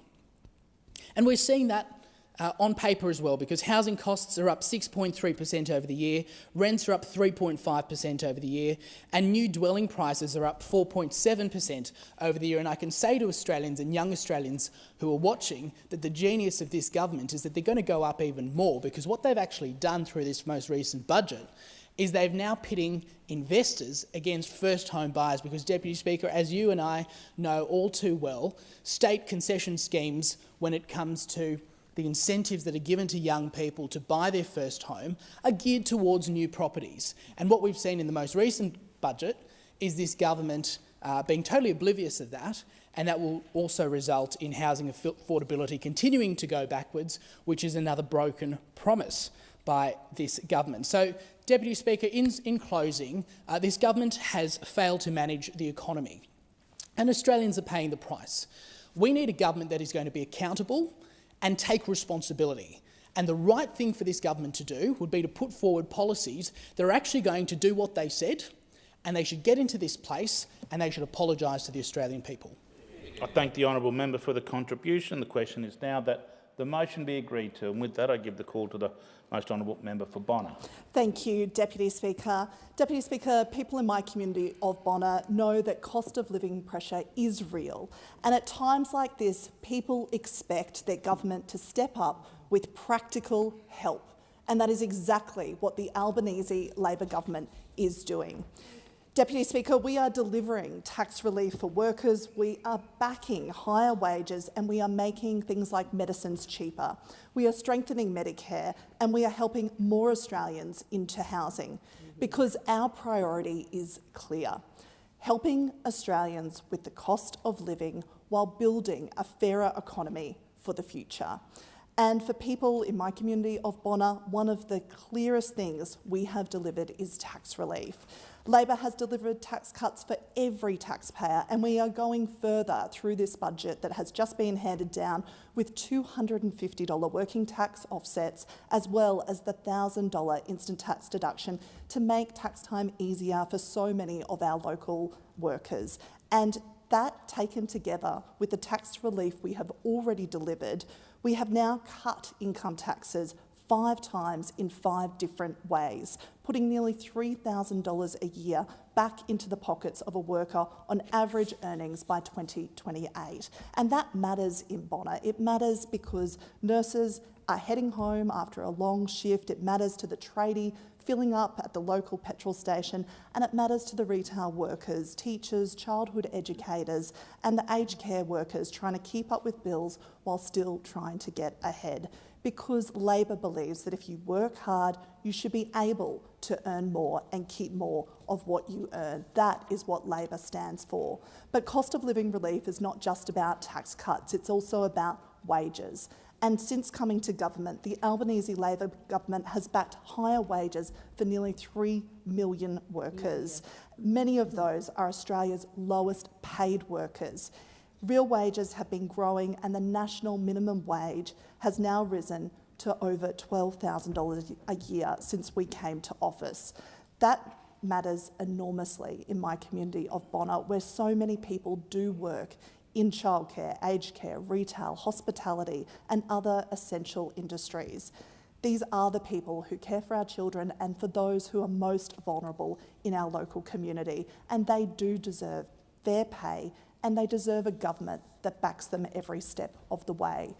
Deputy Speaker, we know that for many families, one of the biggest cost pressures is healthcare, and that is why we are making medicines cheaper with $25 scripts. It's why we are building more urgent care clinics. 2 have opened in my community of Bonner, with the Carina Carindale and Capalaba urgent care clinics now open and having serviced over 10,000 people already since they opened their doors. These are practical changes that are making a real difference. Deputy Speaker, when it comes to housing, the Albanese Labor government is taking that challenge seriously.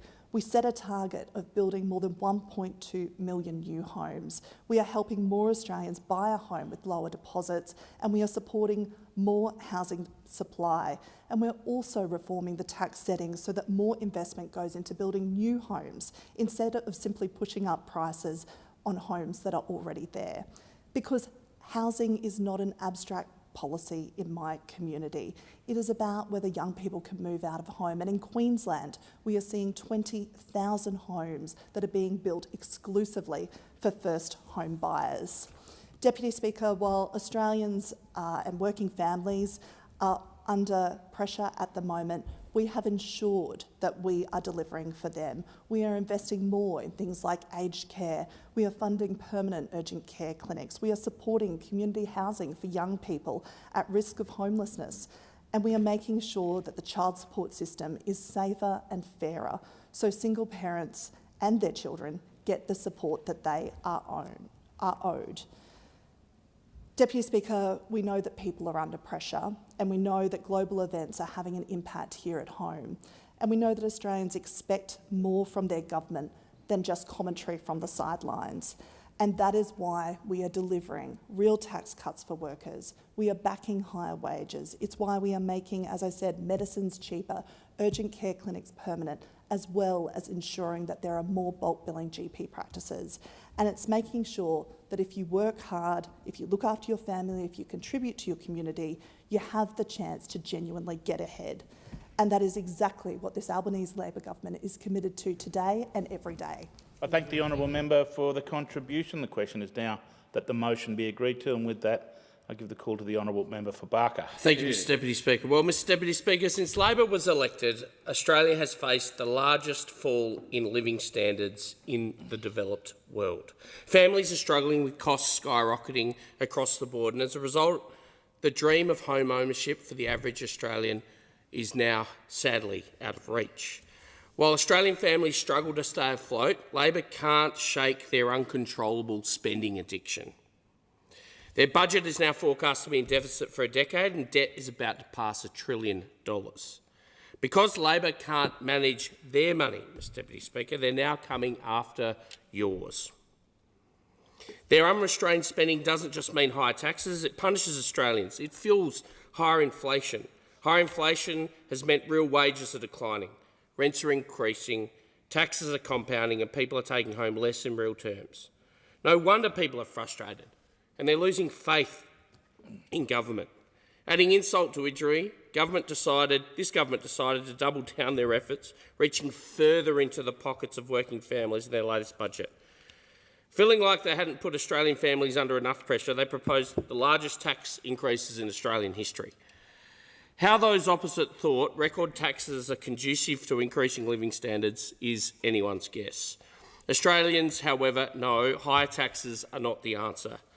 They're an assault on aspiration. Young Australians continue to work hard, they're doing the right thing, but higher taxes lock them further out of home ownership. Even the budget papers themselves show Labor's taxes will lead to fewer homes built and higher rents. Australians are being punished for working hard. It puts a ceiling on ambition at the very time Australia needs more investment, more enterprise and more full reward for effort. It's taken far too long, but thankfully the Prime Minister and Treasurer have realised, at least in part, their latest budget is a failure. Labor overreached and is now trying to solve the headaches they created for themselves by making tweaks at the margins. Unfortunately, this budget is not a partial failure, it's a complete failure. This government's toxic taxes don't require a tweak or a carve-out or any other Canberra policy fix. They need the axe, because you don't fix a bad tax by making it more complicated, you simply scrap it. More complexity doesn't fix bad law. The Albanese government needs to withdraw the bill and start again. The budget must be reworked to build an Australia where living standards are restored, where work is rewarded and young people can get ahead. It should be our duty to ensure that the next generation is better off than the one that came before it. And to help this, I've got a few ideas for those opposite. To restore living standards, Australians deserve a government that puts them first. That's exactly what the Coalition plans to do. We've got a plan for lower taxes, for lower inflation, and an economy designed to back the self-starters of the nation, not kneecap them. We believe that if Australians work, if Australians take risks, then Australians should get ahead. We plan to, 1, take the pressure off the housing market by capping migration based on how many homes Australia builds. It's a simple supply and demand calculation. If we can't meet supply, we won't hurt Australians by artificially increasing demand. We will rein in inflation and bracket creep by providing an automatic tax cut, and that, of course, will be done via ending bracket creep. When your wages rise to keep up with inflation, you shouldn't be punished and taxed more. We'll provide affordable energy by backing technologies that can provide it. History is clear. You can't grow living standards without access to affordable, reliable energy. That, of course, has been the history of Australia. We don't want America's living poor, but we can't have high wages and high energy costs at the same time. Ultimately, we're an energy-rich country and we need to capitalise on that wealth. And we will also support small businesses by providing an instant asset write-off at $50,000, not the $20,000 that those opposite have suggested. That'll buy you half a ute if you're a tradie, but that doesn't get you very far down the road. $50,000 will get you that second-hand ute. It'll give you a start. It'll get you ahead. Only then can you grow the economy and properly begin to address declining living standards. Our plan, Mr Deputy Speaker, is for a fairer, freer and better Australia, restoring living standards and rewarding aspirations. I hope those opposite have a good look at that idea. I thank the honourable member for his contribution. The question is now that the motion before the House be agreed to. And with that, I give the call to the honourable member for Blair. Thank you, Deputy Speaker. The problem with what the member for Barker said is simply that the Coalition failed to deliver one surplus budget, having promised a surplus budget each and every year they came to office. They didn't do it once. And the biggest spending government in the history of the Commonwealth of Australia was the Morrison coalition government. And the debt is currently down, government debt is currently down $45 billion. And the deficit is down $7.8 billion since we came to office. And we delivered 2 budget surpluses.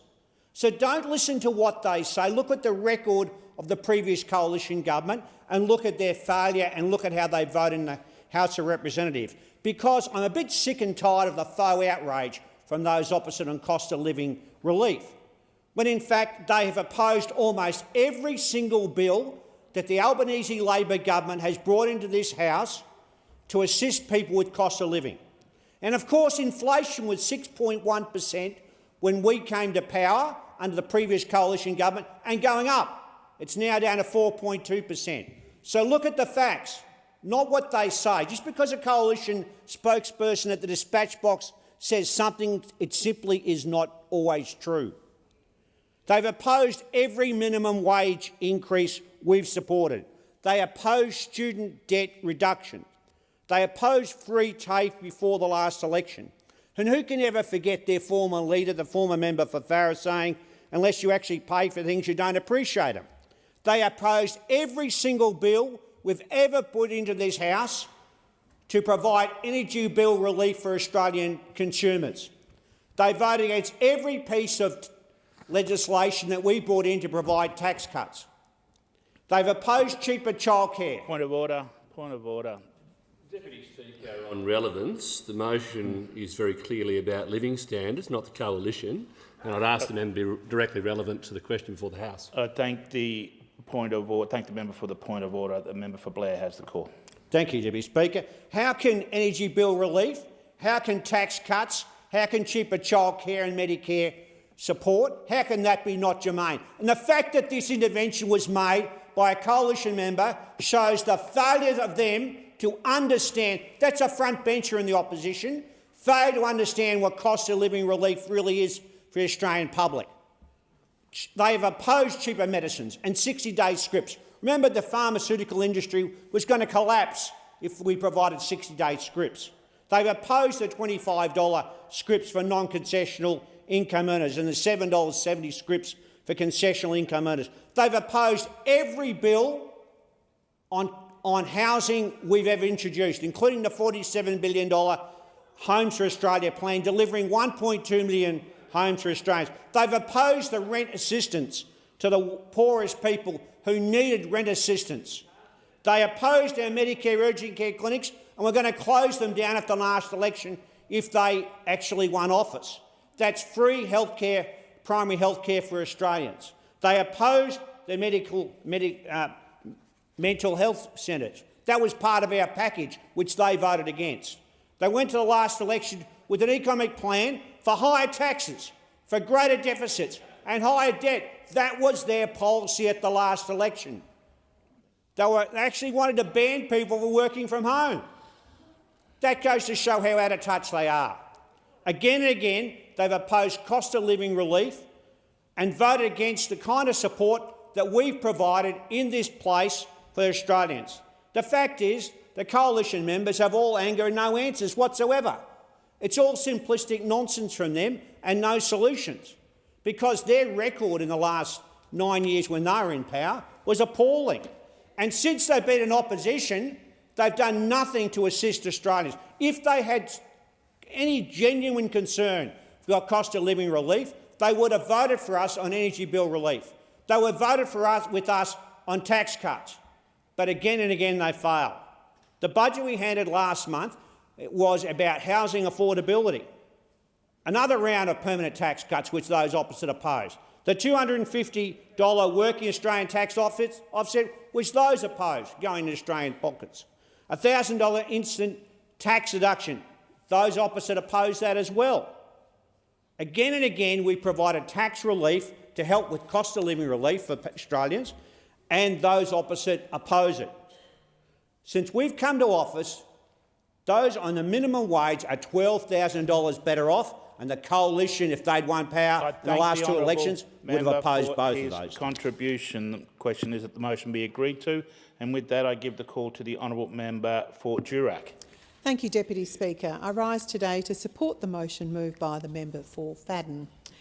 Under the Albanese Labor government, Australia has gone backwards and families are struggling more than ever. Our living standards have fallen more than any other developed country according to the OECD. Inflation, we know that is out of control, fuelled by Labor's spending addiction, resulting in 15 interest rate rises under this Prime Minister. And it is that spending addiction which is pushing our national debt towards $1 trillion. At the 2022 election, Labor promised that our power bills would be $275 lower by 2025. The Prime Minister repeated that promise countless times. But Australians know the reality. Instead of cheaper energy, households are facing rising electricity costs and continued financial pressure. This is not the outcome that Australians were promised, and it is yet another example of a government failing to deliver on its commitments. Families are feeling the pinch right across Australia. Small businesses are finding it harder and harder to keep their doors open and are being offered no relief by the Albanese government. The result? Well, 41,000 small business closures under this Prime Minister. In the last sitting week, the government had the opportunity to give Australians a bigger automatic income tax cut. Instead, they voted against the Coalition's tax-back guarantee 11 times. Labor talks about cost of living relief, but in this chamber, only last week, 2 weeks ago, they voted to make Australians pay more. In fact, Labor's secret inflation tax will cost taxpayers $200 billion more. It's shameful. For the last 4 years, Labor have done nothing on housing or housing affordability. They pretended it was not a problem until this recent budget, when they had to act like something was being done by breaking more promises, introducing their toxic taxes on housing. And we saw the Labor spin machine go into overdrive, trying to sell the changes to the capital gains tax and the negative gearing as a positive for housing, when in fact their own budget papers, Labor's own budget papers, clearly stated there would be 35,000 less homes, not more, less homes available, and also higher rents as a result. Remember, this is the Prime Minister that promised that there would be no change to negative gearing. It is time the government and the Prime Minister to take responsibility for their blatant mistruths and for misleading Australians. Let's face it, Labor's budget is in tatters, and now the government is planning to plug some of these bad policy holes. Well, these carve-outs, they're not going to fix the problems. Across regional Western Australia, small businesses are unable to attract workers because there is nowhere for them to live. Severe housing shortages are costing businesses and preventing regional communities from thriving. Further to this, in the middle of a cost of living crisis, this government has hit our older Australians with more cost increases. How can they claim to be doing everything they can to help Australians but people over the age of 65 are now paying more for private health cover? Such a callous and uncaring government. Our senior citizens have done exactly what they were told to do. Work hard, take out your private health insurance, go without something else just to make sure you've got the cover that you need, to make sure we keep the pressure off at public health queues. Labor wants to prioritise politics and reduce the private health rebate for senior Australians. It is shameful. Effectively, it's a 21% increase for essential health care for our older Australians. I've heard from seniors on fixed incomes that this is going to be nearly impossible to keep their private health insurance while managing rising living costs. So many of my constituents in Durack are choosing between keeping their insurance and paying for essentials like groceries and electricity. There is a consistent theme here, Deputy Speaker, with this government. They don't care for Australians, especially our older Australians. They don't want us to get ahead. They do not want to support everyday Australians, just cutting them down piece by piece and taxing them harder and making life harder and harder. Whereas we all know Australians deserve much more. They deserve a government that keeps its promises, takes responsibility when it falls short and puts the cost of living front and centre. That is what we will do. Her contribution. The question is now that the motion be agreed to, and I give the call to the most honourable member for Moreton. Thank you very much, Deputy Speaker. And Deputy Speaker, the member for Durack paints a pretty broad fantasy in her words today, because I will tell you what is callous and I will tell you what is uncaring. It's the fact that the member for Durack is part of a party that wanted to see over 1,000 people in my local electorate on Brisbane South Side who have benefited from 5% deposits by getting into their very first home because they wanted to cut that. It is the fact that 16,416 visits to my local urgent care clinic in Oxley wouldn't have happened under the member for Durack. And it is the fact that students and people going to TAFE would have been 20% poorer if the member for Durack and her political party were in government. And this is the stark reality. Because when you talk about what is important to cost of living, it's not just about talking in this place, it's about doing something about it. And this is a government that has been hard at work doing something about it. Because while the coalition seeks to block at every opportunity, while the coalition tries to unpick critical services like Medicare, while the coalition stands in this place and talks about young people without ever backing it up, and not only not backing it up, but while they sit there and vote against a budget designed to rebalance our taxation system so that young people can get a fair shot. Deputy Speaker, the other day I was at the Yeronga Park Swimming Club Awards, and I was there with a young person, a very young person, a toddler in fact, and she was barefoot. She had a face paint of a tiger that was melting off her face, and she had taken off her shirt, and that was my toddler, Margaret. And when I looked at Margaret and saw the pity but also the shared understanding from the parents who were around me, I think that we share more than just that kind of experience. Because I think that what parents share right now is concern, is worry. And I think what people wonder is, will my child be able to afford a home? Will my child be able to have the same opportunities that I had? And what is the world that they will grow up in? And Deputy Speaker, I think that when we talk about what people are feeling in our local community, it's that. And they don't need discussion in this place. What they need is action. Because it's really tough out there. People are feeling cost of living pressures, feeling it at the Bowser, feeling it when they pay their bills, feeling it when they pay their rent. Young people feel like they won't be able to buy a home in their lifetime. And that's why this is a government that has introduced 5% deposits. It's why it's a government that's introduced the Help to Buy scheme. It's why this is a government that is making sure that the relationship between our taxation system and our housing system is fair for young people.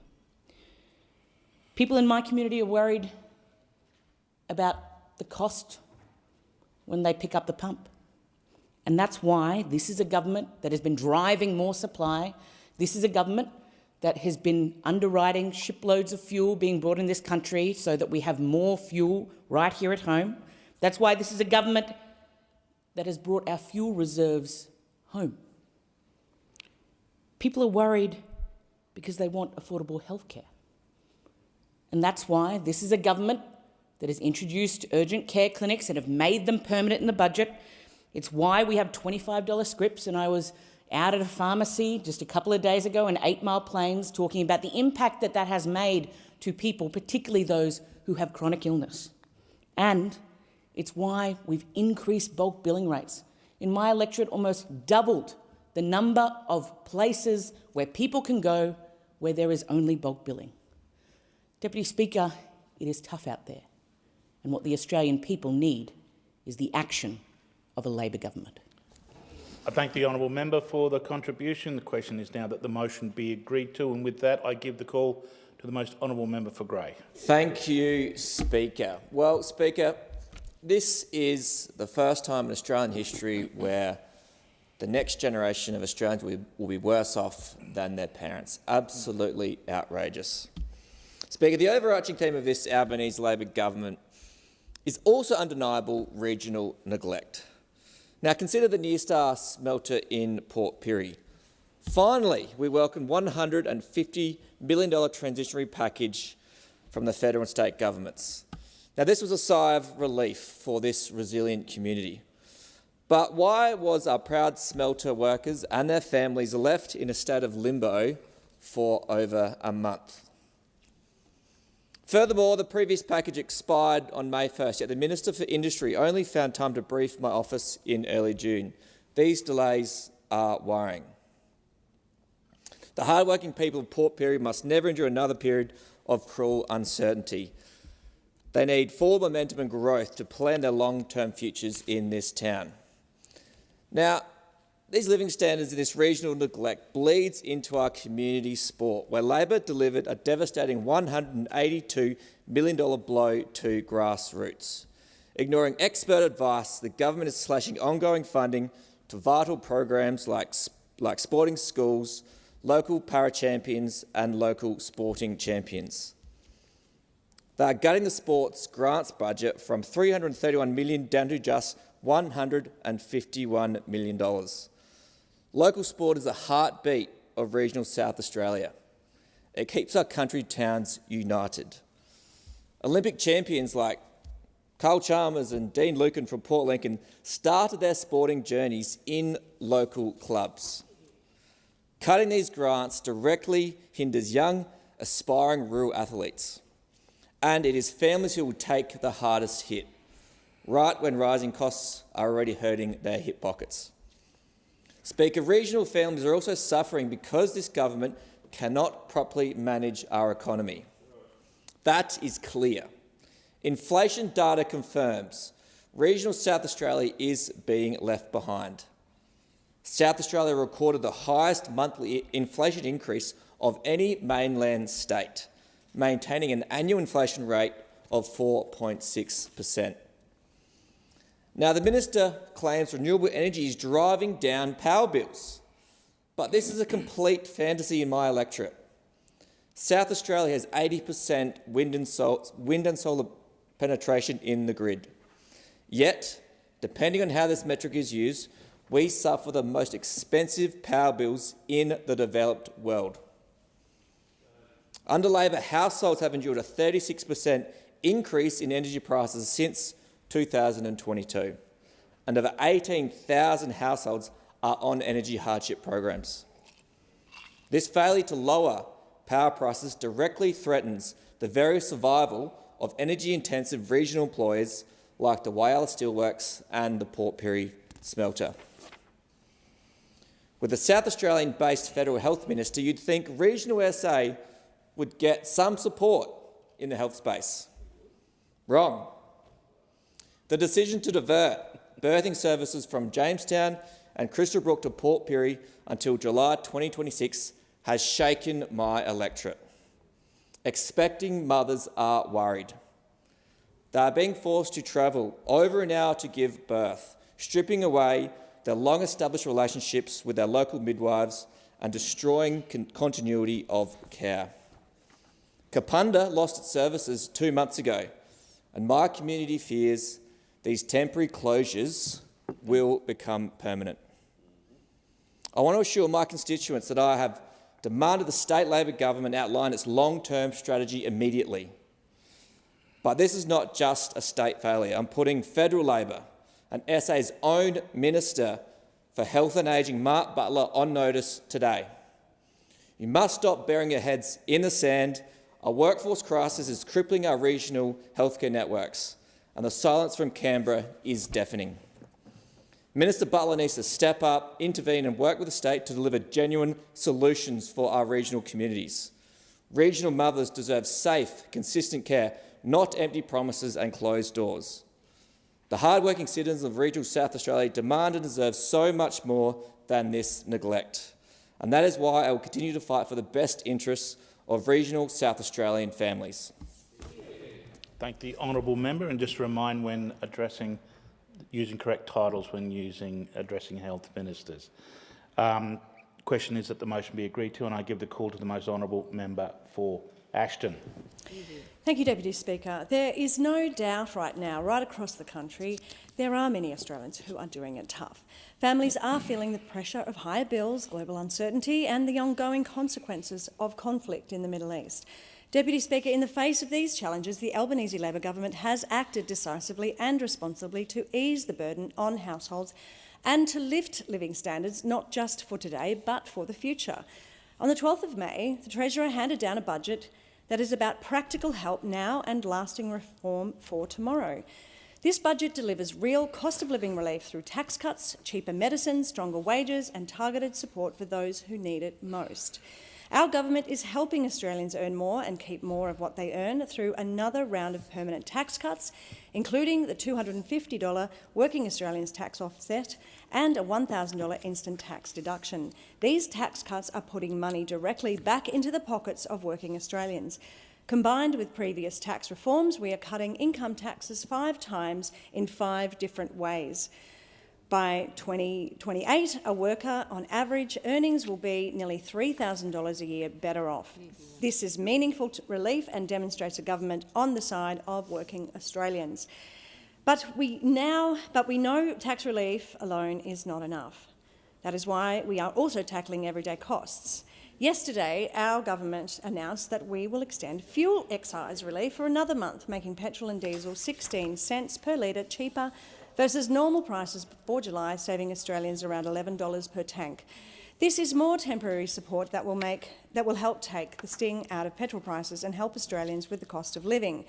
At the same time, we are empowering the ACCC to crack down on price gouging and unfair practices, doubling maximum penalties to $100 million and investing nearly $68 million in enforcement. Australians deserve a fair go at the checkout, and this government is making sure they get it. We are also strengthening essential services. We are making medicines cheaper for millions of Australians and locking in bulk billed urgent care clinics as a permanent part of Medicare, so families can access free walk-in care when they need it most. At the heart of our approach is fairness.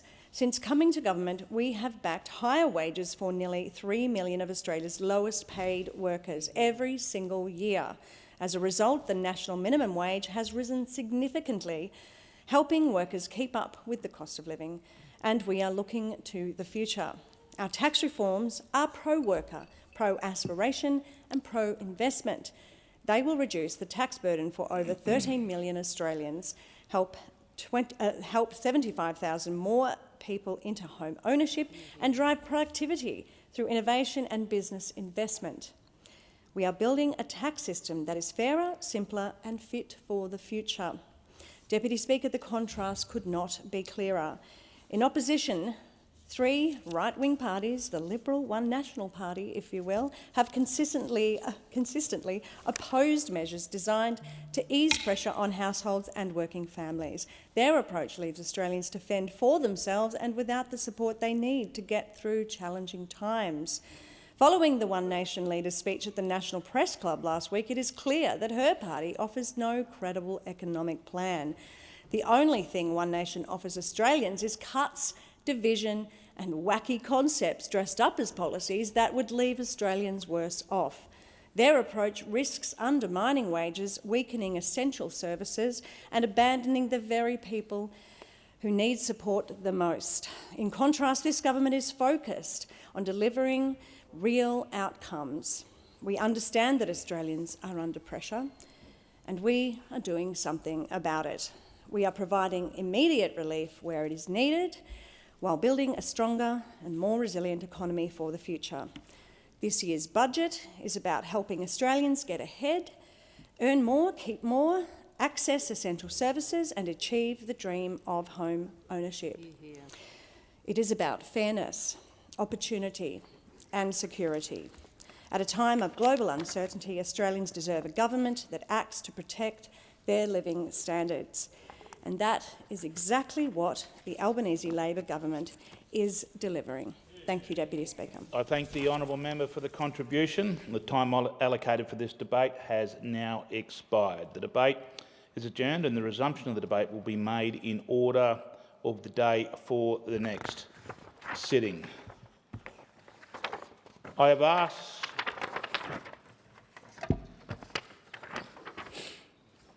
have to report to the House that on 4th of June 2026 I received advice from the Chief Opposition Whip nominating Ms Aldridge and Ms Price to be members of the Select Committee on Cybersecurity for small to medium-sized businesses and organisations.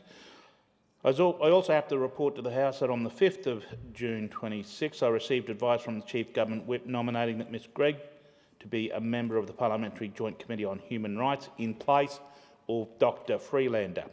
In accordance with the Standings Orders 229B, as the House was not expected to sit for several weeks, the appointment became effective on those dates. I now call the Minister to move to resolve the memberships of the committee. I ask leave of the House to move a motion for the appointment of members to certain committees. Is leave granted? Leave is granted to the Minister. Give the call to the Minister. I move that Ms Aldred and Ms Price be appointed members of the Select Committee on Cybersecurity for small to medium-sized businesses and organisations, and Dr Freelander be discharged from the Parliamentary Joint Committee on Human Rights, and that in his place Mr Gregg be appointed a member of that committee. I thank the Minister and will put that question. All of that opinion say aye. Against say no. I think the ayes have it. I've received advice from the Chief Opposition Whip nominating that Ms Cheney to be a member of the Select Committee on Cybersecurity for small to medium-sized businesses and organisations. The Minister. I ask leave of the House to move a motion to appoint a member to the Select Committee on Cybersecurity for small to medium-sized businesses and organisations. Is leave granted? I'll give the call to the Minister. I move that Ms Cheney be appointed a member of the Select Committee on Cybersecurity for small to medium-sized businesses and organisations. I'll put that question. All of that opinion say aye. Those against say no. I think the ayes have that. I'll call the clerk.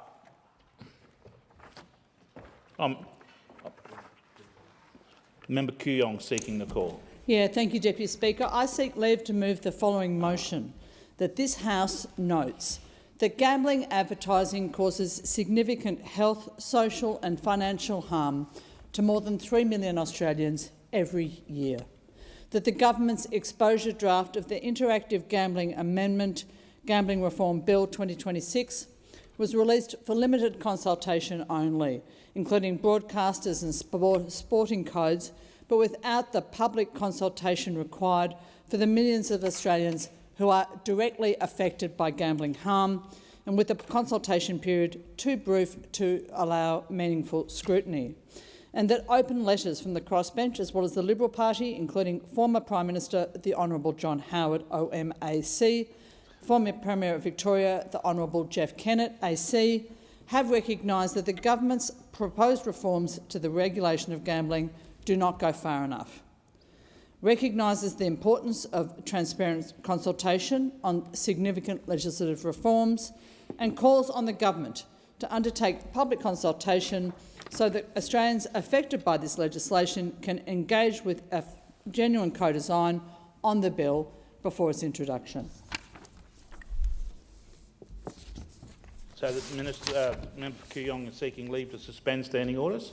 I am, Deputy Speaker. Is leave granted? Leave's not granted. Leave's not granted.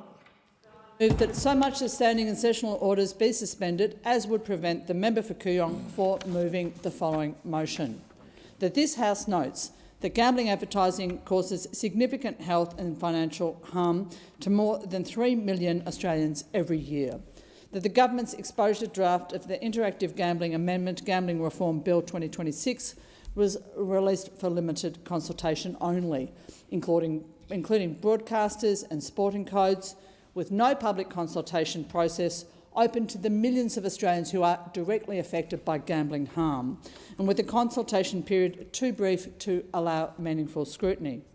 And that open letters from the crossbench as well as the Liberal Party, including former Prime Minister, the Honourable John Howard, OMAC, former Premier of Victoria, the Honourable Jeff Kennett, AC, have recognised that the government's proposed reforms to regulation of gambling do not go far enough, that it recognises the importance of transparent consultation on significant legislative reforms, and that it calls on the government to undertake public consultation so that Australians affected by the legislation can engage with genuine co-design on this bill before its introduction.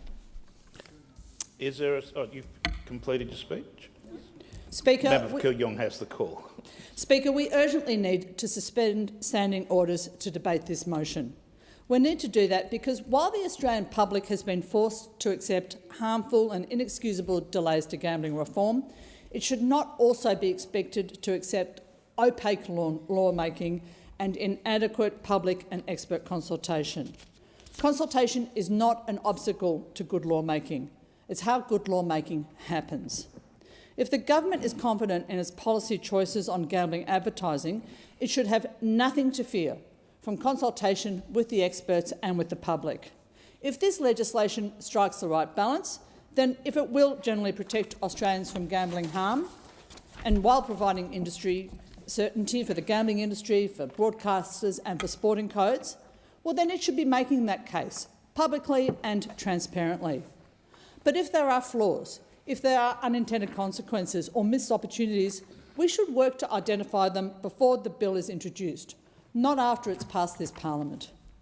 This motion seeks to improve much-needed reform to gambling advertising.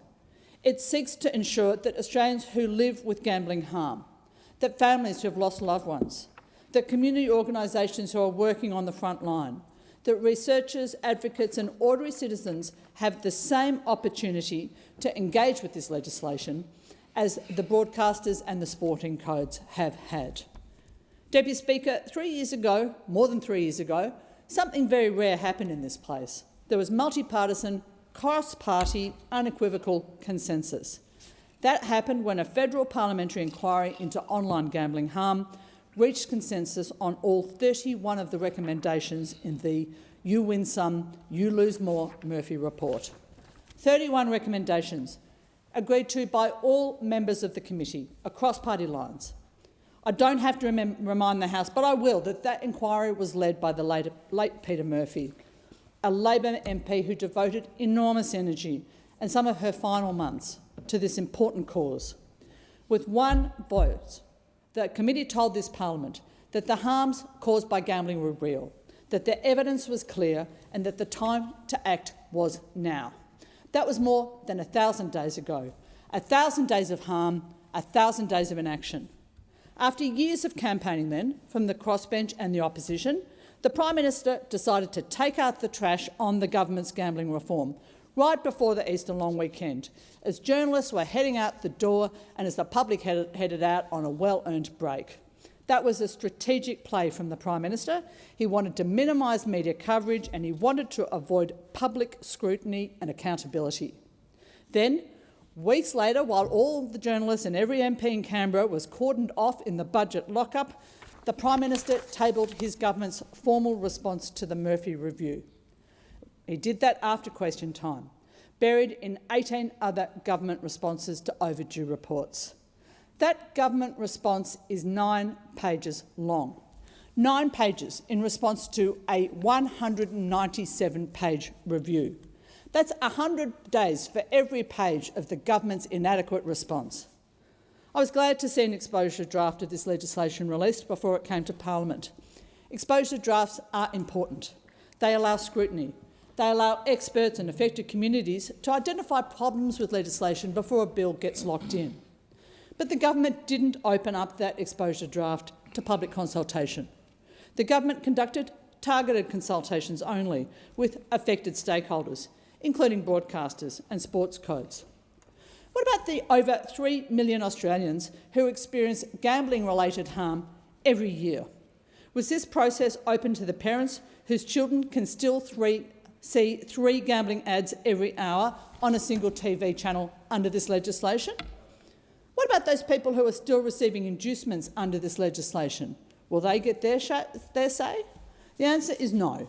The people who live with gambling harm every day were not given a genuine opportunity to engage with this legislation. The people who come, the parents who come to electorate offices like ours, who tell us that their children are addicted to gambling, that gambling is an acute mental health concern for their kids. They don't get a chance to contribute. The health experts who've come out this morning, Mike Daub from Curtin University, Sam Thomas from Deakin, they were given 3 days' notice and a 45-minute Zoom briefing to scrutinise the detail of this legislation. They've called it what it is, a charade. Australia is one of the highest rates of gambling harm in the developed world. Australian families lose their savings. Relationships break down. People lose their homes. They lose their jobs, and in some tragic cases, they lose their lives. The government has recognised these harms. The Peter Murphy-led inquiry recognised those harms. The Parliament, again and again, recognises these harms. And that's why process matters. The government can't tell Australians that gambling reform is too important to ignore and that we have to rush it through, but that it's not important enough to consult on. This motion asks for something very modest. It simply asks that, before this bill is put to the Parliament, all Australians are given the same opportunity that stakeholders have been given behind closed doors. The chance to read the legislation, the chance to consider it, and the chance to provide feedback. If the government genuinely believes that this legislation is sound, then public consultation should strengthen its case. It should solidify its social licence, not weaken it. And that's why I'm seeking to suspend standing orders to debate this motion. I thank the honourable member. Is the motion seconded? Yes, I second the motion moved by the member for Kooyong. I sat on that committee and I heard from people whose lives had been torn apart by an industry that's addictive by design, marketed aggressively, and that disproportionately harms young people and vulnerable communities. Now, our report made 31 recommendations and its central finding was unambiguous. We need a comprehensive ban on gambling advertising phased in over time. Now, it took the government nearly 3 years to respond, and that response has been so disappointing. It addresses just a few of those 31 recommendations. This is not a phase out of ads for online gambling. It's more Swiss cheese. Partial bans simply don't work. The evidence is clear on that. But we will have 3 gambling ads per hour on TV and unlimited gambling ads after the magic time of 8:30 when anyone under 18 apparently trots off to bed. Now, in the 45-minute consultation, which I'll get to, when asked about the evidence to back up unlimited ads after 8:30 p.m, stakeholders were told that that was a political decision. Our kids will still be able to name all the betting companies. They'll still know what a multi is before they hit high school. And they will still think that if you know a lot about sport, then gambling's for you. And the so-called triple lock for online ads actually means unlimited online ads if you're watching through an adult account, as long as hidden somewhere on each digital platform there's technically an opt-out function there somewhere. The only evidence we have about whether an opt-out function works is SBS, who's had an opt-out function for gambling ads for some years now, and 0.1% of subscribers have taken up that option, despite numerous surveys showing 3/4 of Australians want to see a phase out of gambling ads. So gambling companies are laughing all the way to the bank. Why does the gambling lobby fight so hard to keep gambling ads in front of our children? Because it works. We saw the tobacco industry try all the same tactics as the gambling industry, but then we were willing to put the public interest ahead of the money. The government knows its response is disappointing, which is why it was announced on Easter Thursday, and details of the reform package were released during the budget lock-up, when all the political journalists are literally locked in a room with lots of shiny stories, probably the few hours in the whole year when media attention is least likely. And I can only imagine what they'll save up for budget lock-up next year. Now, the government's presenting this reform as a balance, but just to be clear, the PM means a balance between the public interest and vested interests. It just happens to contain exactly what the chief gambling industry lobbyist proposed 6 months ago, 3 ads per hour. This is not a balance. It's spineless, it's weak caving to the money and the power, and it deserves scrutiny. Now, the government has decided that even if people don't like gambling ads, the issue probably won't change the way voters vote. And that says so much about what's wrong with politics today. Policy decisions are driven by elections and vested interests, not by what's right for the country. Now, with such a huge gap between what the committee recommended and what the government's proposing, surely Australians have the right to know why. But the government wants as little attention on this as possible so they can tick the box on delivering gambling reform and move on. And it's simply not acceptable. After taking nearly 3 years to respond, the government gave half a dozen people representing the 3 million Australians negatively affected by this industry a 45-minute Zoom call and a couple of days to make some submissions on the exposure draft. And that's what's euphemistically called a targeted consultation. This was a charade. Given the scale of harm, the number of people whose lives have been torn apart by gambling and its incessant promotion, this bill deserves a public consultation process. Where's the evidence to back up any of its half measures? Without a public consultation process, how can the government claim to be acting in the public interest? Good process really matters. This bill deserves a public consultation so all Australians can have an opportunity to tell the government what they think about the reform it's putting forward. And we need that public consultation process, which will inevitably surface the many, many ways in which this bill could be improved. So there are some of the reasons that this needs to be referred to a proper inquiry with a proper public consultation process, and I commend the motion to the House. I thank the honourable member for the contribution. The question is that the motion moved by the member or Kooyong to suspend standing orders be agreed to, and I give the call to the minister. Thank you, Deputy Speaker. I move that the debate be adjourned.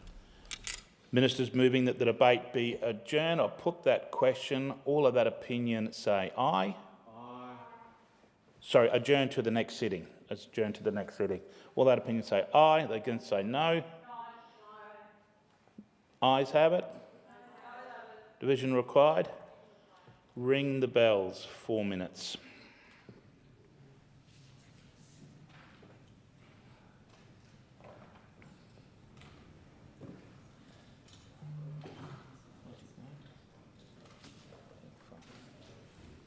Minister.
Lock the doors.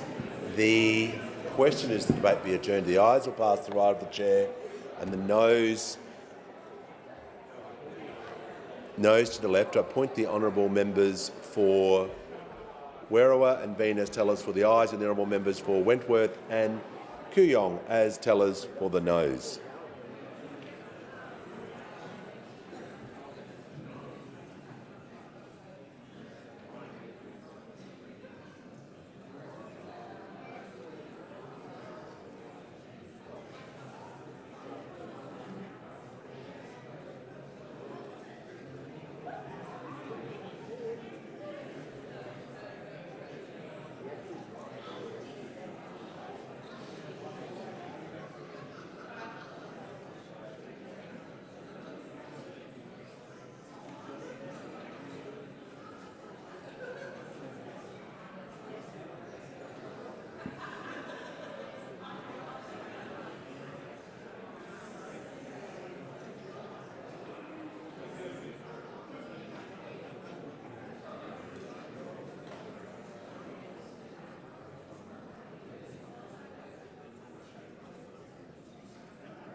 Order. The result of the division is ayes 72, noes 13. The matter was resolved in the affirmative.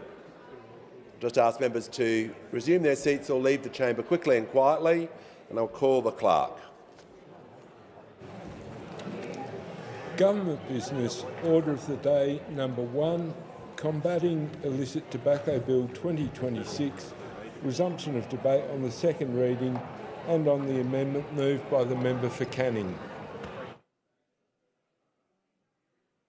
The original question was that this bill be now read a second time. To this, the honourable member for Canning has moved as an amendment that all words after that be omitted with a view to substituting other words. The question is the amendment be agreed to, and I give the call to the honourable member for Riverina in continuation. Too little, too late, Mr Speaker, but with so many of the policies brought forward by this Albanese Labor government, it is all too often too little, too late. And the Combating Illicit Tobacco Bill of 2026 is another sad example of that. And I feel sorry for those authorities whose job it is these days to clamp down on the illicit tobacco trade. And I'm in regular contact with one of the Highway Patrol officers in my Riverina electorate in relation to this matter. And he texted me just last week and said this: "We searched a vehicle last week linked to one of the Cootamundra illicit tobacco shops. Seized $5,000 cash, but also their detailed ledgers. The shop does between 4K and 11K trade a day in Cootamundra!"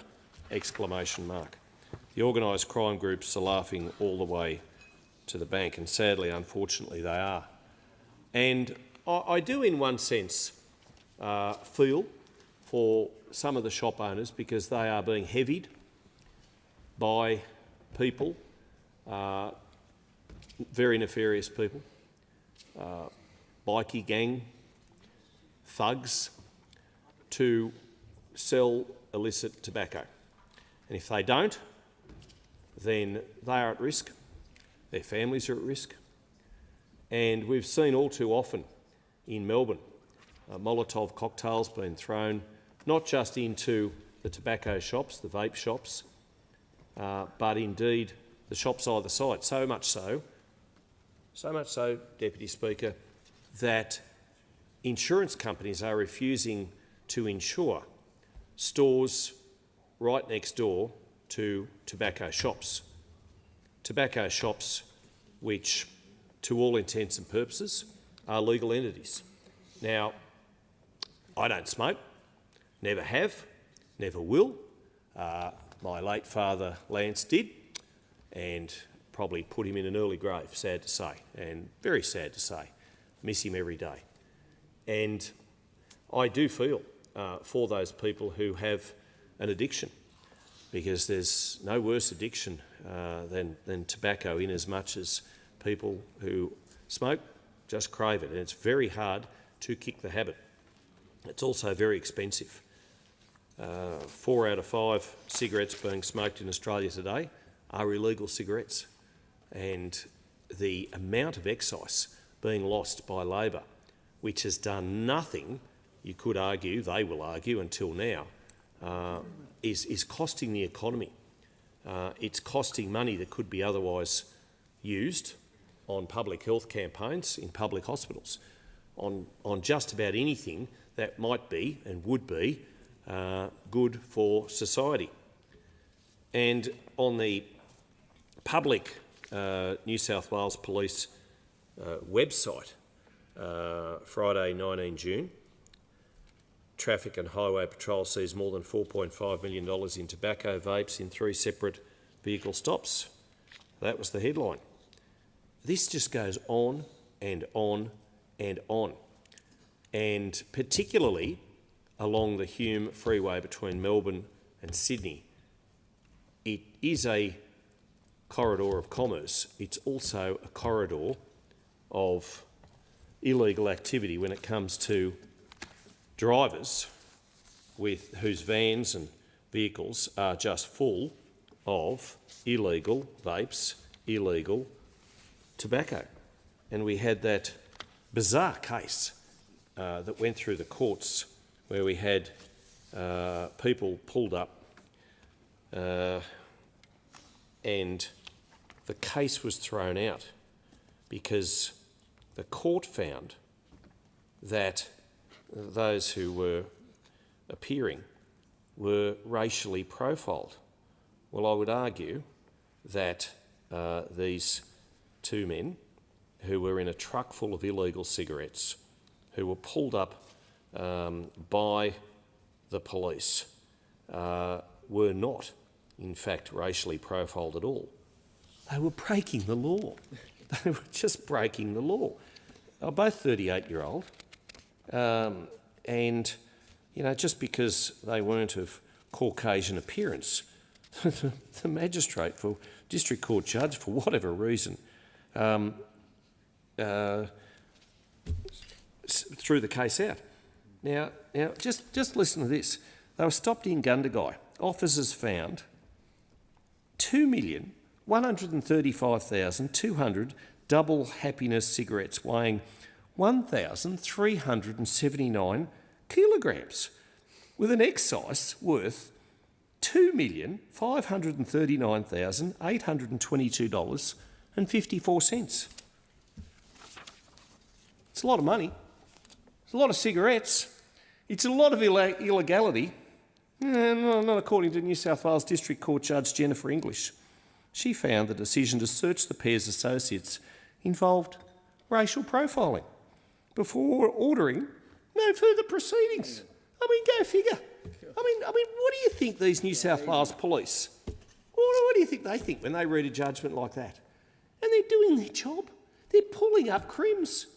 They're charging them. They're bringing them before the courts, and we get some woke judge who throws it out, and then the cops just must shake their head. I mean, they're just bizarre. And then, as I say, on the public website of the police the other day, and the reading is just horrendous, because these vehicle stops are seizing more and more cigarettes and vapes.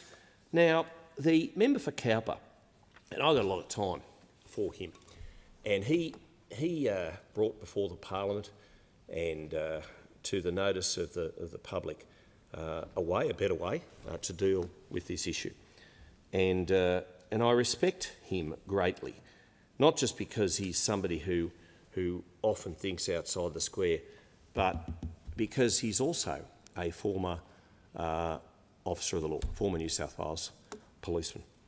And this legislation before us now does not have the same teeth that is needed. And as I said at the outset of this contribution, it is too little too late. The government is playing catch-up, and what this bill contains just simply isn't, quite frankly, doing the job. And right across our suburbs, cities and towns and regional communities in particular, we've got bikie gangs. This is their method of making money. This is their way of conducting their nefarious activities. And woe betide if they come knocking on your legal tobacco store and you are a legal shop owner and you are attempting and trying at every step of the way to do the right thing by yourself, by your family, by your customers, by your community. I mean, cigarette selling is still a legal activity. But in a cost of living crisis, they are strong-arming, in many cases, these shop owners, and the shop owners are going out backwards if they don't comply. And the other thing too is so many of the people who are buying this illicit, illegal product are at the lowest socioeconomic section of the community, and they're doing it tough. And this government is not doing anything, or very little, to help them make ends meet. And when you've got a situation where you pay $50 a pack for cigarettes or $20 a pack for cigarettes, and you've got a cost of living crisis, you can't put food on the table, you're struggling to pay your power bills, the trouble is it's very tempting. for those people to justify spending $30 more on a packet of cigarettes and doing it under the counter, chop, and doing the right thing and paying the excise. And I understand why the shop owners and indeed their customers are unfortunately faced with this situation. I understand. There's no condoning to anybody for breaking the law. But I tell you what, when some of these bikie gangs laden with baseball bats and the like come a-knocking, then you do feel for those shop owners who are just trying to do the right thing, in a legal environment, in a legal way and method, and are being heavied by these thugs, by these nefarious characters. So this is a partial, belated and wholly inadequate approach to a crisis that has exploded on Labor's watch. And I feel for our hard-working patrol officers, such as my friend in the Highway Patrol, because they should be catching people who are speeding and breaking the road rules. They should be monitoring road safety, not babysitting this government, which has to be doing more at the border. And I realise you can't go through every 20-foot container. I understand that, but the government needs to have a far better response to this growing crisis. That if it remains in place, there won't be a legal cigarette sold in this country in years to come. There will not. And this is on Labor's watch. I thank the member for Riverina. The question is that the amendment be agreed to, and I call the member for Newcastle. Thank you, Deputy Speaker. And I rise today in support of the original unamended Combating Illicit Tobacco Bill of 2026. In recent months, my office has heard from a growing number of people across Newcastle who are deeply concerned about the rise of illicit tobacco in our community. These are not abstract concerns. They're coming from local shop owners who are doing the right thing and struggling to compete with illegal operators. They're coming from families worried about the normalisation of cheap, unregulated cigarettes.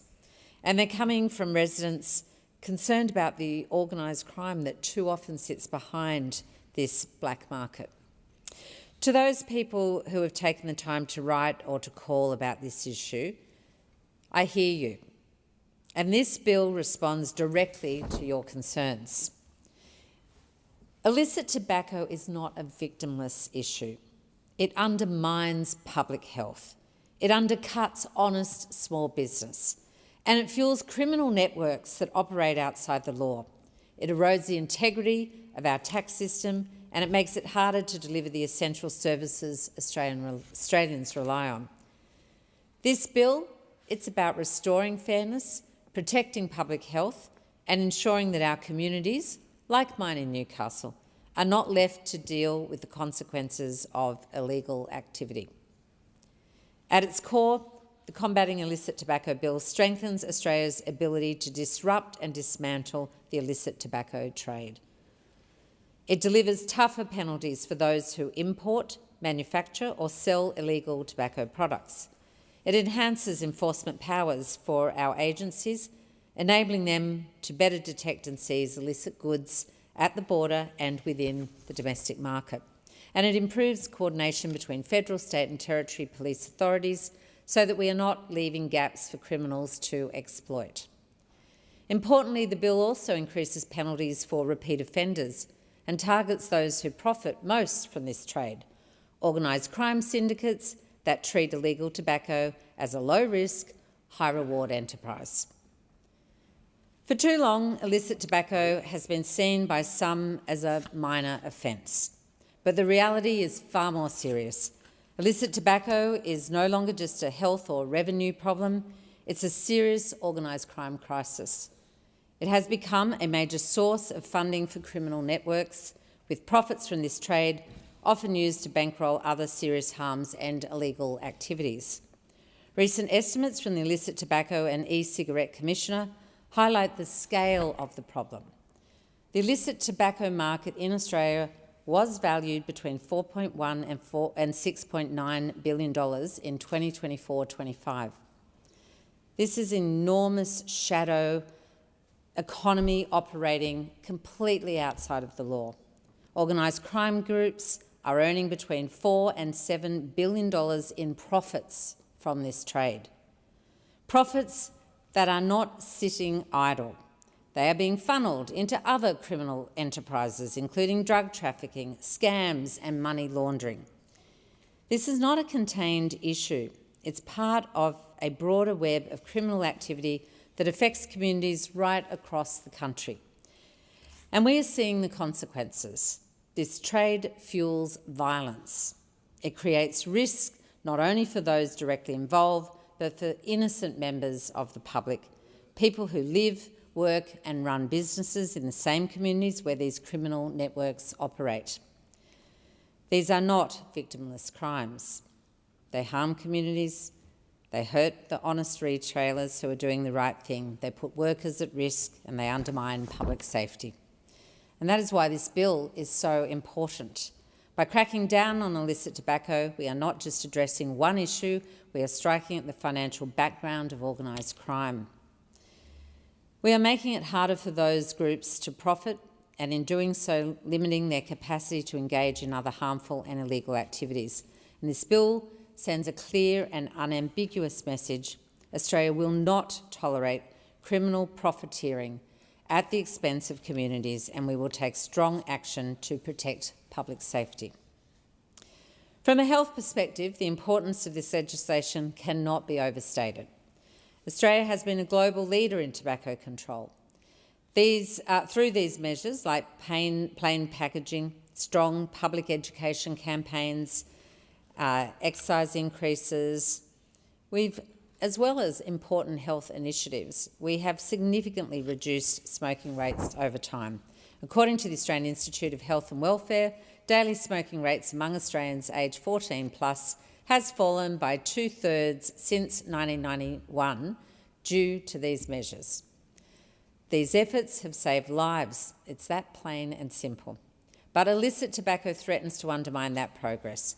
Illegal products are often significantly cheaper, making them more accessible, particularly to younger people and vulnerable populations.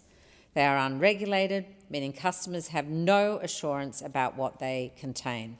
And this has been a big issue raised by some hardcore smokers in my community and elsewhere who are trying to do the right thing, buying actual legal tobacco.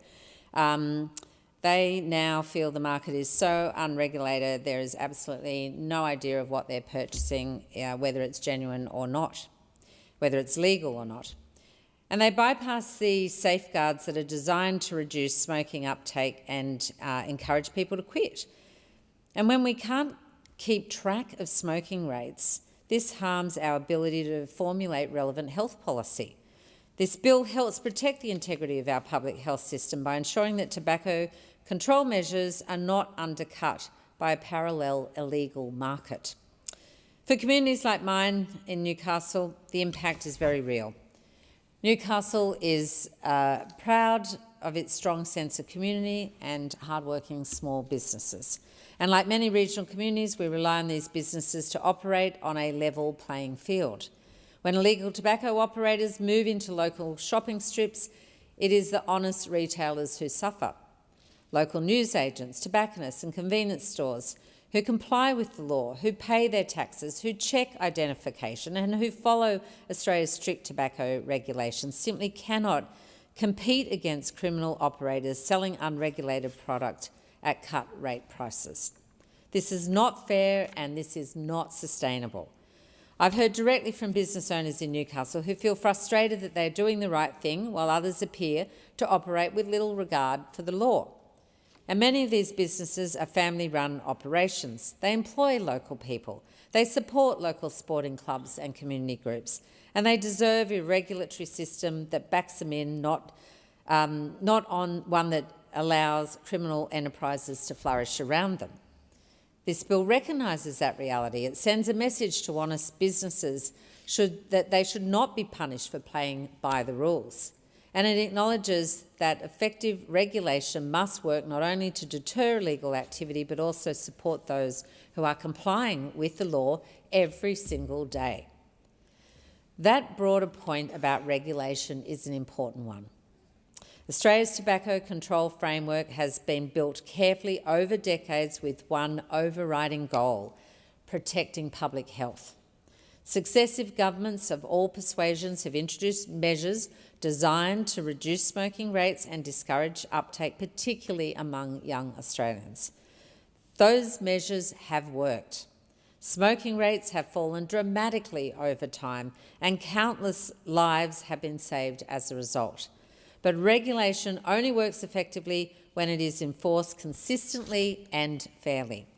When illegal operators can evade the rules entirely, it creates an uneven playing field. It undermines confidence in the system and it unfairly disadvantages legitimate businesses that are meeting their obligations. That is why this legislation matters not only from a law enforcement perspective but also from a regulatory integrity perspective.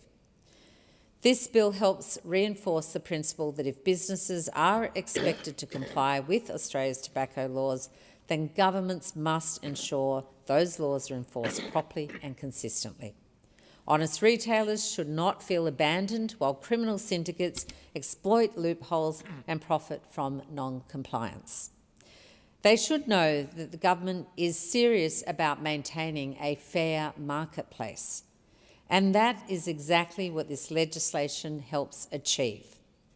It strengthens the integrity of the regulatory framework while ensuring that enforcement efforts are directed where they belong, at organised criminal activity and illegal profiteering.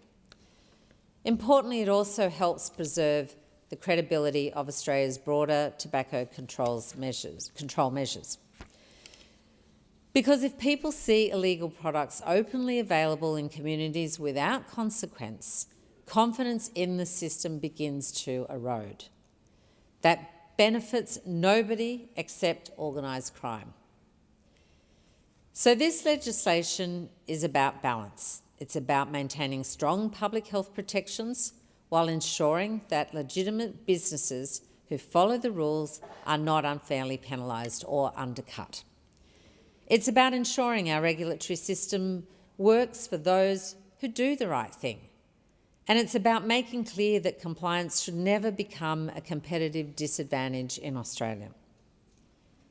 I also want to acknowledge that this bill takes a measured and practical approach. It recognises that combating illicit tobacco requires cooperation across all jurisdictions and agencies. No single agency can tackle this problem alone, and that is why stronger coordination between federal, state and territory authorities is so critical.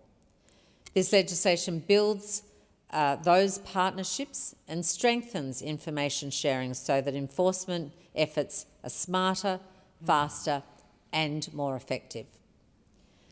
It also recognises that enforcement must keep a pace with evolving tactics of organised crime. These criminal networks are adaptive. They exploit weaknesses wherever they find them, and they operate with little regard for the impact of their activities on our local communities. This bill ensures that our enforcement agencies have the tools they need to respond appropriately to those threats. Because the alternative, doing nothing, comes at a very high cost. Doing nothing allows organised crime to continue building a multi-billion-dollar revenue stream. Doing nothing allows illegal products to remain more visible and more accessible in our communities.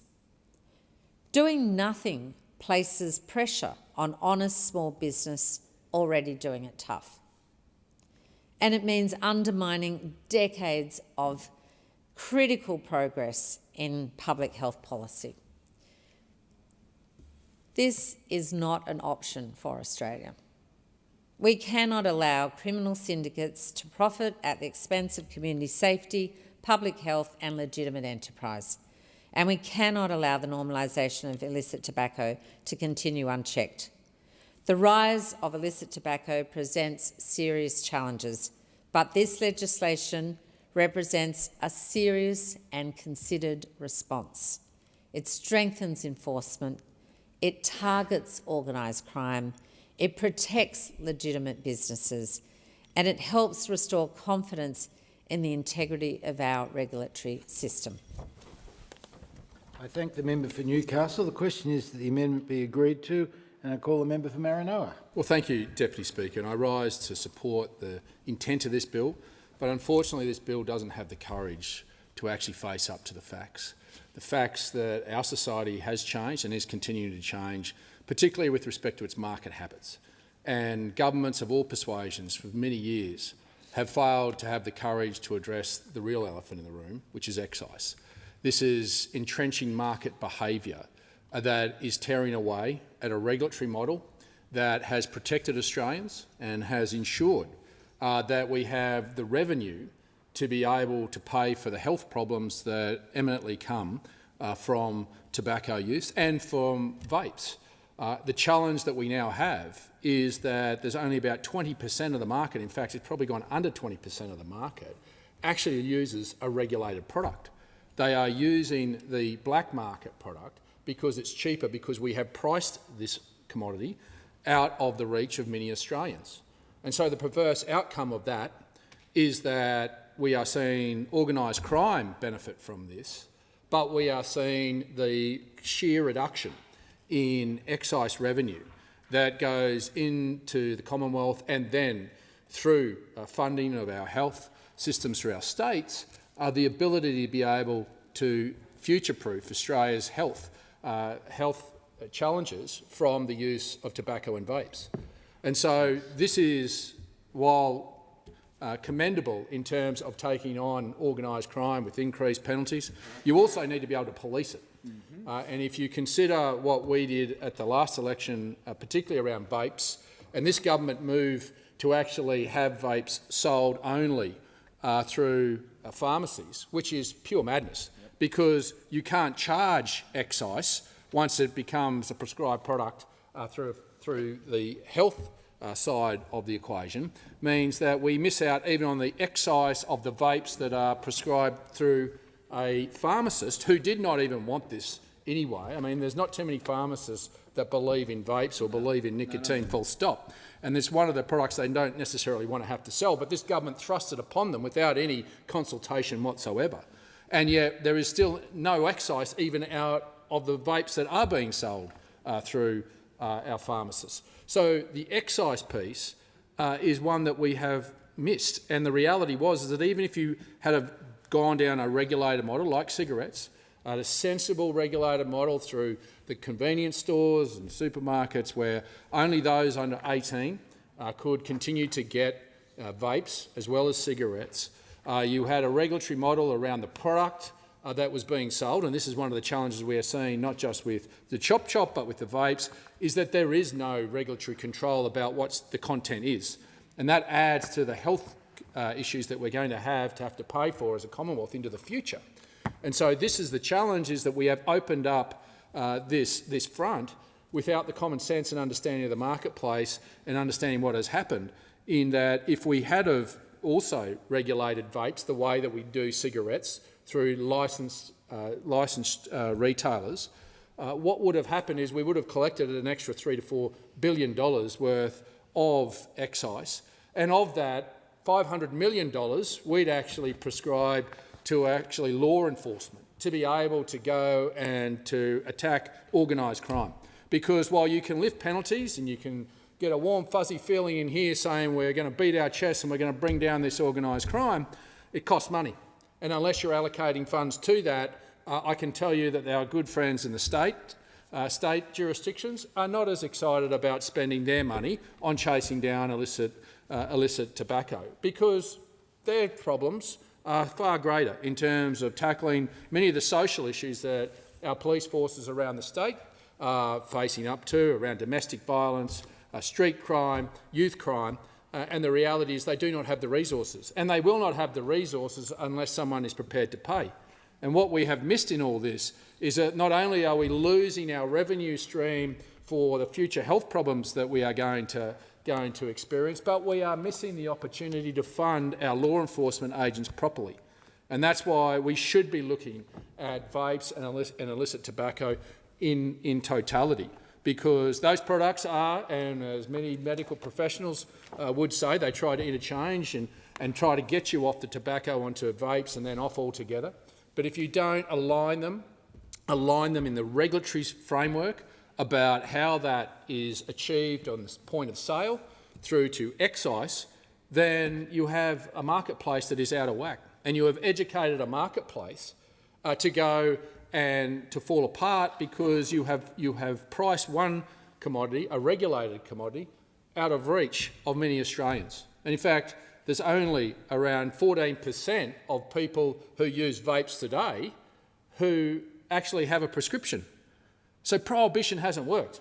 And I have to stand here, and I was part of the Morrison government that went down this model of prohibition on vapes, and we were wrong. We were wrong. Prohibition does not work. But what does work and has worked, and we've seen that in the reduction of the youth using tobacco, was when it was actually, I think, under Julia Roxon, Nicola Roxon as the health minister. She brought in sensible reforms around point of sale, around advertising, and that actually saw around a 70 to 80% reduction in youth usage of tobacco. And having a regulated model through a point of sale of registered retailers meant that, much like alcohol, you had to be above 18 to get it. There were points of checks at that point of sale. And that had a serious and lasting impact, and I congratulate that health minister for those initiatives. But what we missed and what we did wrong was we deviated from that model. And we thought that we could simply make doctors prescribe vapes. Well, no one's going to pay to go and see a doctor to get a vape when I can go down the main street and pick one up anyway. I mean, the common sense was not there, and we missed that. And we're to blame for that.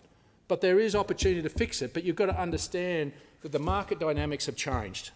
And we've got to be courageous enough not to sit here and beat our chest and say, yes, we've lifted the penalties, but we've actually got to look at how we take back this marketplace, because we have created a behaviour in the marketplace now that will make it very, very difficult for the regulated product to come back, for consumers to go back to the regulated product. And that is a challenge also. And while many will stand and may want to attack big tobacco, just understand you are hitting a trigger point where big tobacco will leave. If they reduce their market stranglehold and their percentage of market in Australia to organised crime, they will pack up and leave. We will not have a regulated product at all in Australia if we are not careful and we do not tackle excise.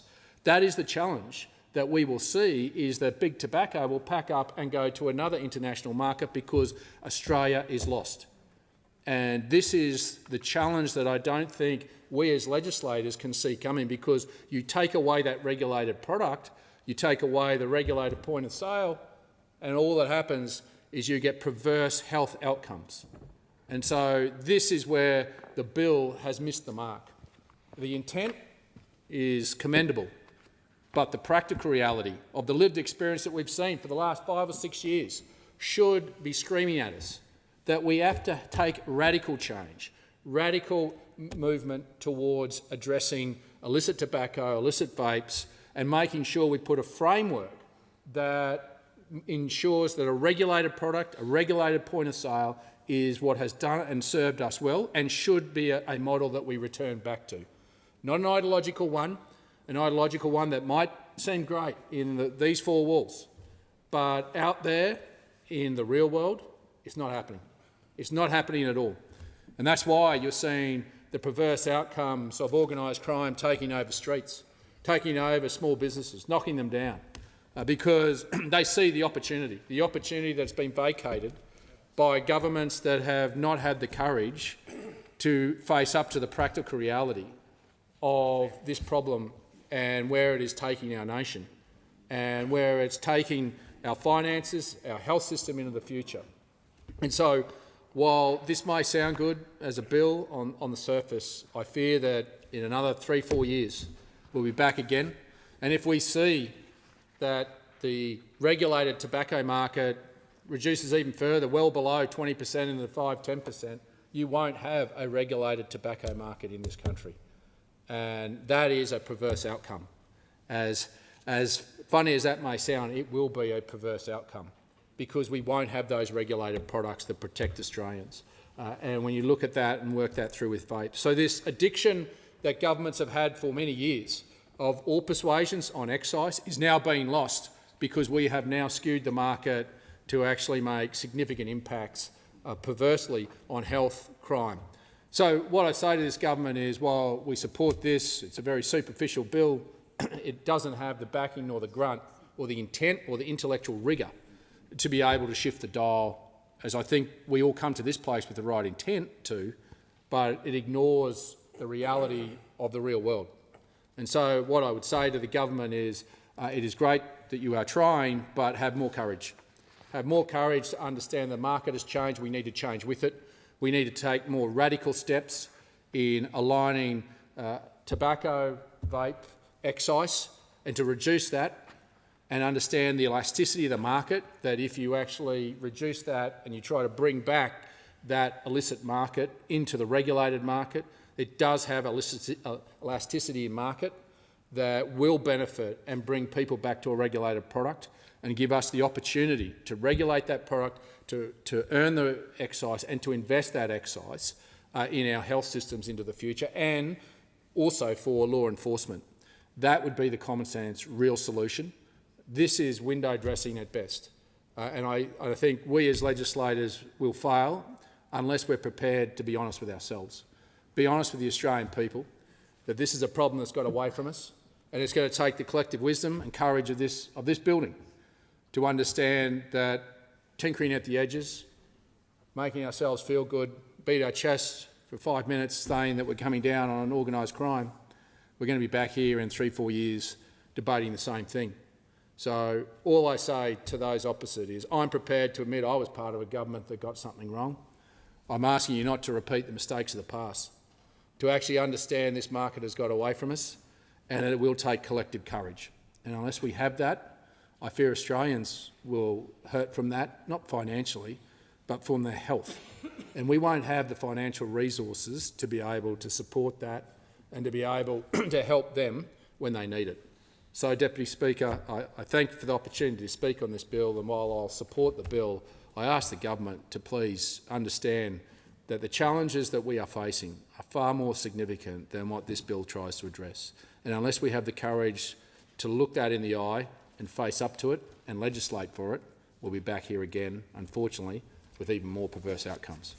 The question is that the amendment be agreed to, and I give the call to Member for Dixon. Thank you, Deputy Speaker.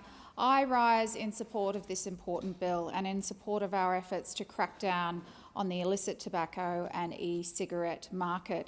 I do so having spoken to many parents in my electorate of Dixon on the harm the illegal tobacco and e-cigarette trade is doing to our young people. Not that long ago, I honestly thought that smoking was on the nose, too expensive, banned in pubs and clubs, and our laws that enforced plain packaging, restricted advertising and smoking in public places, and significant tax increases on cigarettes resulted in big changes to the take-up rate of smoking. We still have one of the lowest adult smoking rates in the world, but recent data by Roy Morgan in 2025 suggests that uptake of vaping might be increasing. Roy Morgan found that 18 to 24-year-old age group reported the highest use at 20.6% in 2025, which is about 4 times the rate in 2019 at 5.3%. I never imagined that my kids would even be tempted, but there I was cleaning up my eldest son's bedroom, and I found a vape when he was 16. And when I asked about it, the response was, "Everyone is doing it, Mum." Who knows where he bought it, but I soon learnt that many of the tobacco and vape shops that seem to be popping up in every suburban shopping strip are a cover for serious criminal syndicates and are making billions. In March and April this year, Australian Border Force intercepted record levels of illegal tobacco, seizing over 1 kilotonne since December. Record seizures have occurred over the last financial year, with a 320% increase in the number of cigarettes seized compared to 4 years ago. Organised crime syndicates made somewhere between $4 and $7 billion in the year 24-25, and then reinvested that money into trafficking, scams and money laundering. Cheap smokes and vapes are everywhere.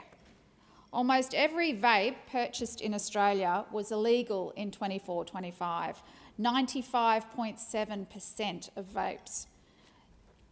But this isn't just an Australia challenge, this is a global challenge, and it's something we must address because it hurts our communities. We've known for decades that smoking can kill us and costs our health system well over $150 billion a year. 2 out of 3 long-term smokers will die of a tobacco-related disease, and 20% of the cancer disease in Australia is due to smoking. It hurts legitimate retailers. It is a multi-billion-dollar black market operation that is flooding our communities with illegal products. These syndicates are also linked to violence, firearms, intimidation, firebombings, and they risk unwinding decades of success in reducing smoking rates in Australia. We saw a series of arson attacks between 2 rival syndicates on shops in Victoria a few years back, burning down tobacco shops and allegedly recruiting teenagers to do so. This is a public health issue, but it's also a community safety issue, and the profits are used for other criminal activities. This bill makes it harder for organised crime to profit from illicit tobacco and vapes. It creates new offences for large-scale illicit tobacco activity linked to organised crime. It increases penalties across importing, possessing, buying, selling, producing and manufacturing. It expands unexplained wealth and proceeds of crime tools, and it enables enhanced law enforcement powers, including wiretaps for serious tobacco offences. The goal is to harden the environment, make it really difficult for these crime syndicates to operate. And this will take time.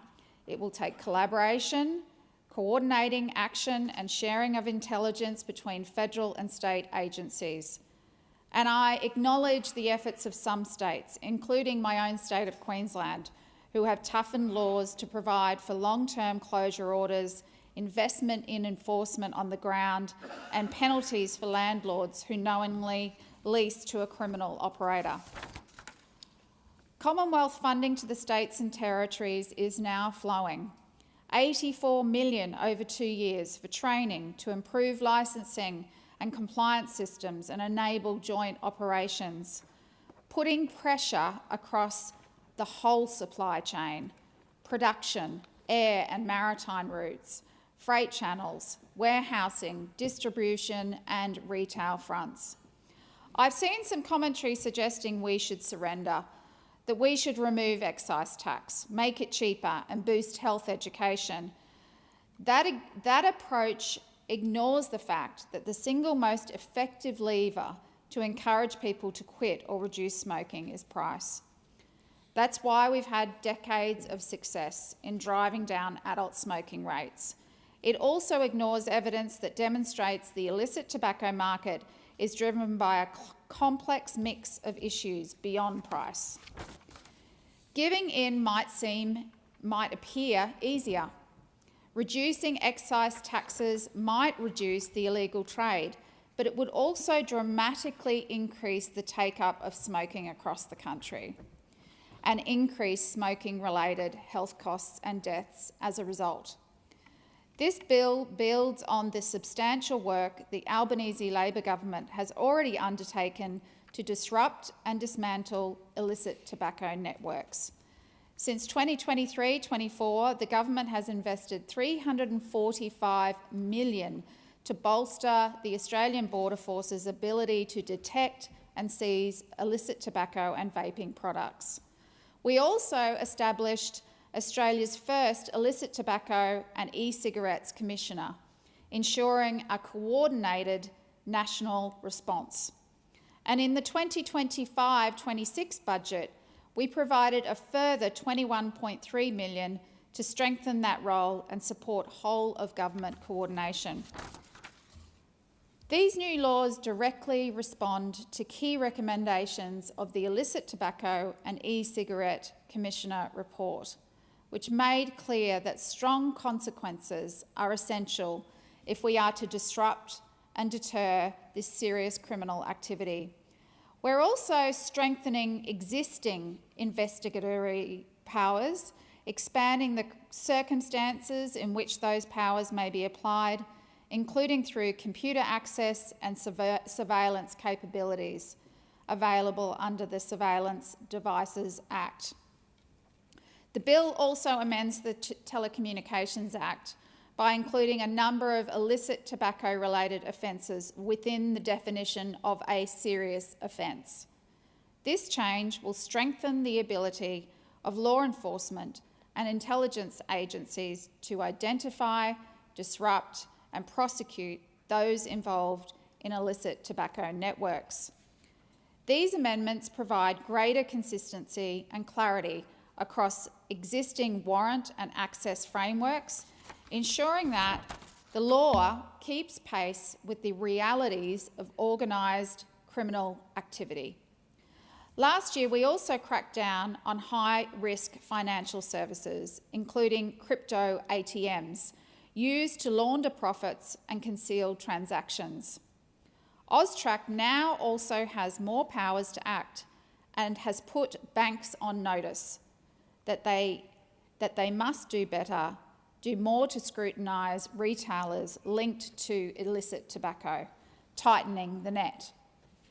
And we are seeing results, with lots of accounts reviewed and removed, private ATMs removed, and increased reporting of suspicious transactions. Cutting off the money supply and flow starves these criminal outlets. This bill seeks to achieve two primary objectives.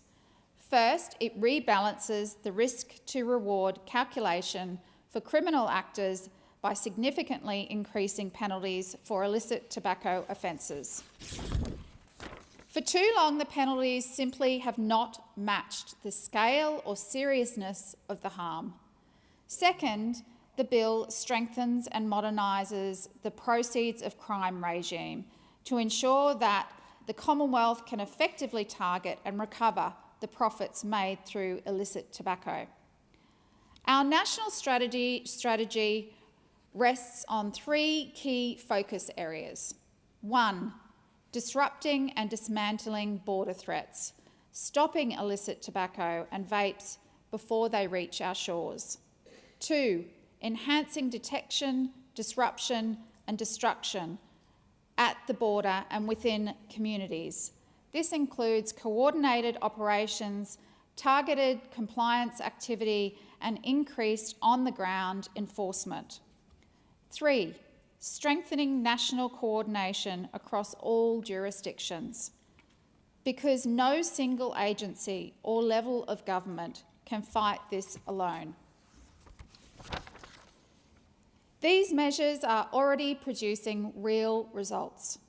As of April this year, Border Force seized a record-breaking amount of illicit tobacco over just 4 months, including over 4 million vapes and nearly 786 million cigarettes.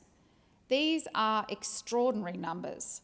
They reflect the scale of the challenge, but they also reflect the commitment and effort this government has brought to combating it. ABF teams across the country are targeting more shipping containers, inspecting more air cargo consignments, searching more international travellers suspected of carrying illicit tobacco, and are conducting more domestic warrants than ever before. I know that people in my community of Dixon are concerned about the proliferation of tobacco stores selling illicit tobacco and vapes. I too am concerned. Please know this government is doing everything we can with the states and territories to shut down the illicit tobacco and e-cigarette trade. This bill will disrupt and dismantle criminal syndicates with tougher penalties and greater powers to detect and seize illicit tobacco and vaping products. I commend the bill to the House. The question is that the amendment be agreed to. I give the call to member for Lyne. Thank you, Deputy Speaker. I rise to speak on the Combating Illicit Tobacco Bill 2026. This bill matters because the illegal tobacco trade in Australia is no longer a minor black market problem. It's become a major organised crime industry and it's funding criminal syndicates. It's fuelling violence and it's hurting legitimate small businesses. And it's costing Australian taxpayers billions of dollars in lost revenue. Instead of flowing into the government's coffers, revenue generated through the illicit tobacco trade flows straight into criminal networks. That means less money for hospitals, roads, aged care, regional services and national security. Australians have seen the headlines: fire bombings,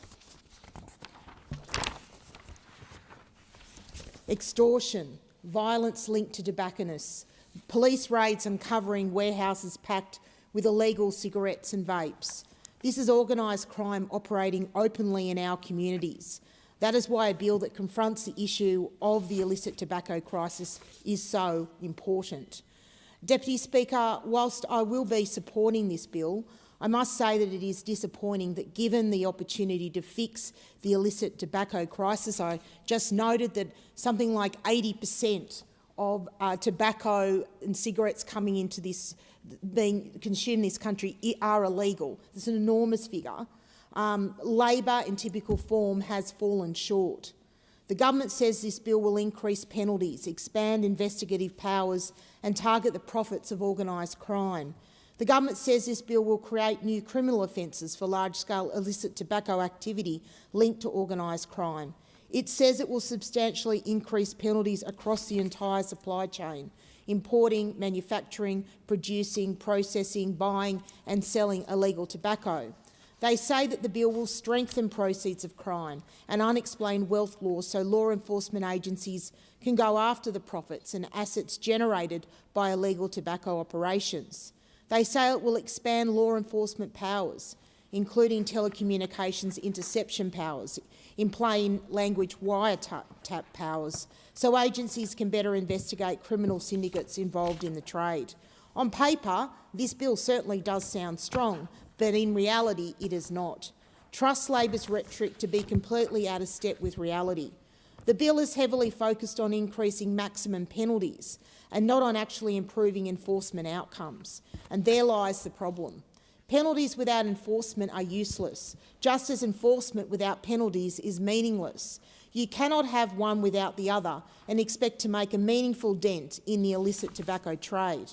Furthermore, the imposition of penalties on offenders is determined by the courts, and they already do not impose the current maximum penalties. So simply increasing penalties on paper is not going to do anything when the instinct of the courts is leniency. Critically, this bill does nothing to address the core structural issues that have created the illicit tobacco trade in the first place. Instead, it has actively fuelled this crisis. Labor's 23-24 budget imposed further increases in tobacco excise on top of already high levels. That decision widened the price gap between legal and illegal tobacco, drove consumers into the black market and made illegal tobacco more profitable than ever for organised crime. Does this bill attempt to change these disastrous excise settings? No, it doesn't. There is no reconsideration or reconfiguration of the very policy settings that drove consumers to the black market in the first place. There is likewise no significant new investment of any kind in the already weak border enforcement, in domestic compliance or operations, or in the active disruption of criminal supply chains. And there's no explanation about what the federal government intends to do about a host of practical, on-the-ground problems. We've all seen illegal shops shut down only to reopen days later, and the criminal networks operating with impunity. Without stronger enforcement, better coordination and real consequences, this bill will not change the overall trajectory of this national catastrophe. We will still have a situation where criminals are getting richer, violence is escalating, small legitimate retailers are suffering and excise revenue is collapsing.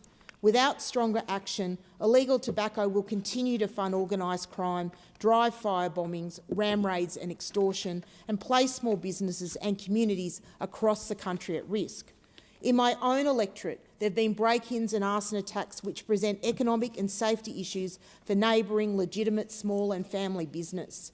Real estate agents in line have spoken to me about being under significant pressure because, due to the state of the local economy and the number of empty stores, they're getting frequent requests from supposed convenience stores that do not have a tobacco licence, wishing to set up a shop in their premises. And I have to say that I have 2 tobacco stores in the street where my Warhope office is. One of them is legitimate.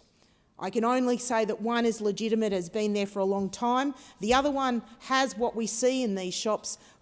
All the windows have got branding over it. And I have no idea how they can make money from having one fridge with a few drinks, a couple of packets of chips and some chocolate bars. And I've seen plenty of people walking outside that store with a lovely white paper bag, only to open it, pull out a packet of cigarettes that are not the Australian branded ones and open it up there on the streets. That is what we are seeing. And on either side of that shop are legitimate businesses operating in our community. And I fear for them and I fear for their safety. Deputy Speaker, the Australian Criminal Intelligence Commission has warned that illicit tobacco is now one of the country's fastest growing criminal markets, and economically the cost of the illicit tobacco trade is significant. The government's own figures show the illicit tobacco market is worth between $4.1 billion and $6.9 billion annually. That is billions flowing straight into the hands of organised crime cartels and syndicates, where it could be flowing into the Commonwealth's revenue base. You would think that this government, which has created an unprecedented budget deficit, would do everything in its power to reappropriate these funds, but it is not. So whilst the Treasurer is going after hard-working Australians with record taxes and rebate reductions, making life increasingly difficult and unfair for them, he is letting the criminals, the illicit tobacco underworld, get off pretty well scot-free. It is also worth noting that even the government itself, in the explanatory memorandum, concedes the financial impact of this bill is small and unquantifiable. That tells you almost everything you need to know. Even Labor state governments are exasperated. The New South Wales Health Minister, Ryan Park, has publicly and repeatedly expressed disappointment at the federal government's failure to act. When even its own Labor colleagues are pleading for action and getting none, it is clear that the Albanese government is out of its depth. Deputy Speaker, I support strong enforcement against organised crime. I support stronger penalties for criminal syndicates. I support targeting the money that fuels these operations, and I support giving law enforcement the tools they need to dismantle criminal networks, because if criminals lose the profits, they lose the incentive. And I will support the passage of the bill because any improvement is better than none, but it is not at all sufficient. Labor has lost control of illicit tobacco, and this bill does not provide the comprehensive solution that is now required.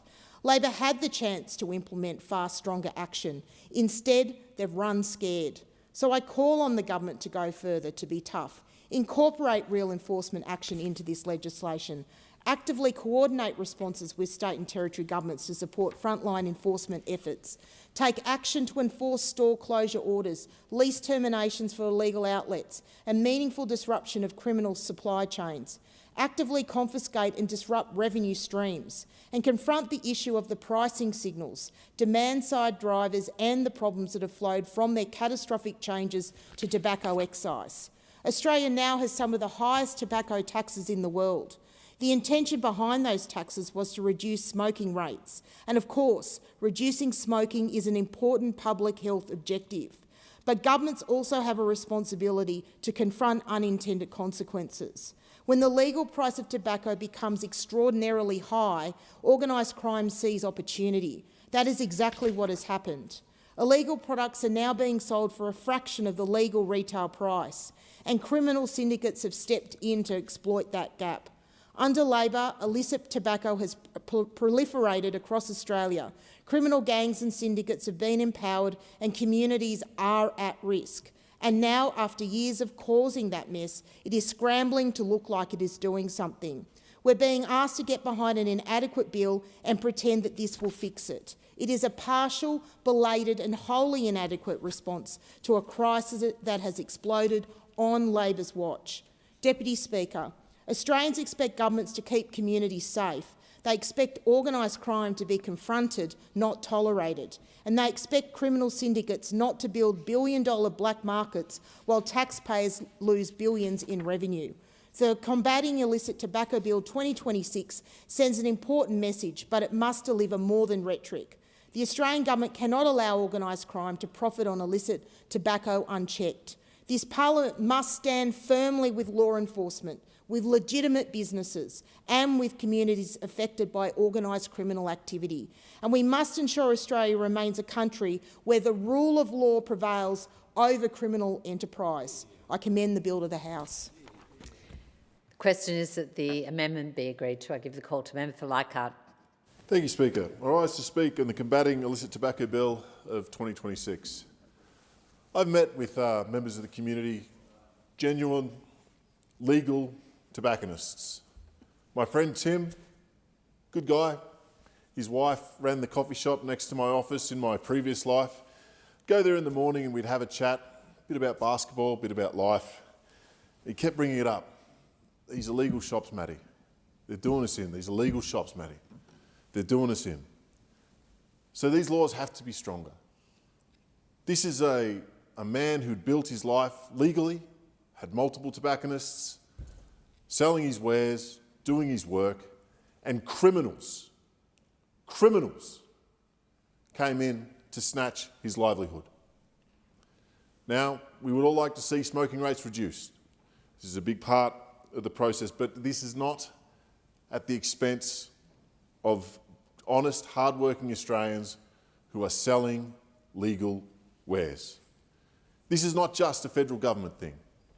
Local councils have a place to play. State governments have a part to play.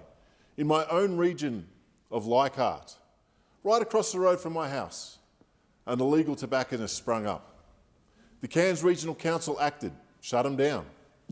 They tried again, shut down again. That shop is now a florist. I look forward to it opening.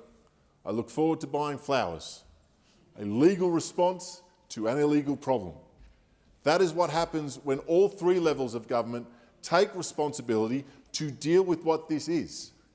A criminal, an organised criminal organisation, a response that is not appropriate in our cities, in our towns, peddling wares that we know to be dangerous to our children. I'm pleased to be able to commend this bill to the House. And it is another example of what we're doing to stop crime in our community. This bill expands the law enforcement powers to investigate tobacco-related offending and increases the consequences for criminals actors involved in the tobacco market. We have to reset risk versus reward. At the moment, it's been tilted the other way. This bill goes a long way to rectifying that. If criminals are looking at an enterprise, we'll call it an enterprise, a racket, they need to understand that if you mess up and we catch you, you are done. We will take it. We will take those opportunities from you and you will serve time. This is a crucial step because it's not a revenue problem. It is an organised crime problem. It is bringing people who don't belong here, doing terrible things to our communities, doing terrible things to our small businesses, to the people who've been working hard their entire lives, racketeering. It is believed that the illicit tobacco and e-cigarette market is valued between $4.1 and $6.9 billion. That's why they've arrived. That's what they think they can get a part of. And we're here to stop them. Organised crime groups are putting around $4 to $7 billion in profits And they don't use that money to put into their pockets. They use that money to fund other criminal activities, for whatever that might be. Debate is interrupted in accordance with Standing Order 43. The debate may resume at a later hour, and the member will have leave to continue speaking when the debate is resumed. Are there any statements by honourable members? Member for McKellar has the call. Thank you, Deputy Speaker. Last week I hosted an NDIS reform roundtable with participants, parents and local providers from across my electorate. What I heard was thoughtful, informed and constructive. Participants and providers recognise that the NDIS must be sustainable into the future, but they have deep concerns about the proposed changes. They're worried about the rigid 5-year plans and rules that limit reassessment and review of decisions. They warned that registration costs could push small, trusted providers out of the market, leaving participants with fewer choices and options for care.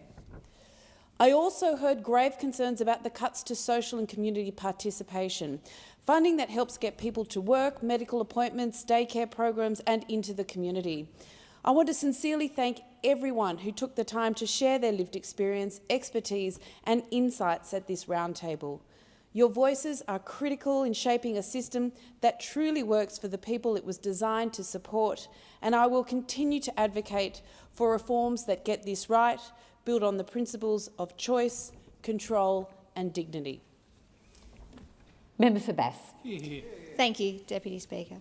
Last week I was entirely pleased to be able to go and visit a site where 49 new homes have come out of the ground. Prior to the election last year, I turned the sod there with Minister Claire O'Neill, and these houses are due to be complete, most of them by Christmas this year.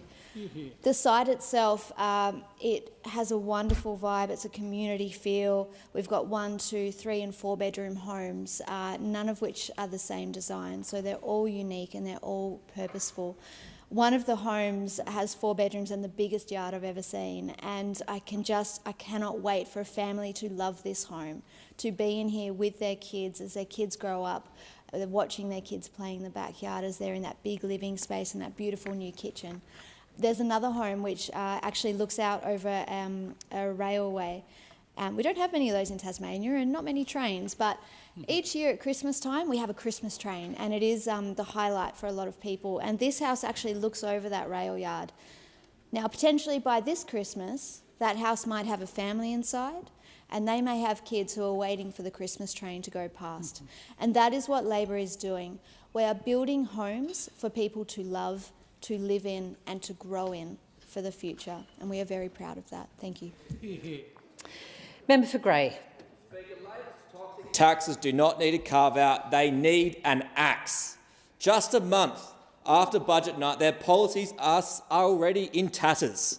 The Prime Minister swore blind he would not touch super, capital gains, negative gearing or tax cuts, but he completely broke his word. If you couldn't trust Labor last month, you surely can't trust them now on these changes. After weeks of backlash, they are now poking holes in their own mess, letting bureaucrats pick which businesses are worthy. Well, come out to the regions. Tell that to the local Sparky, the dairy farmer, or the family running the corner bakery. Out of the country, every small business has to innovate daily just to keep the lights on and survive. Labor's complex new rules are punishing the exact people who keep this country moving forward. They hit hard-working tradies, farmers and regional families having a real crack trying to build a nest egg and get ahead in life. Enough is enough. We will deliver lower taxes for small businesses and give Aussies automatic tax relief every single year to restore our standards of living. The Coalition has a solution, and it's pretty simple.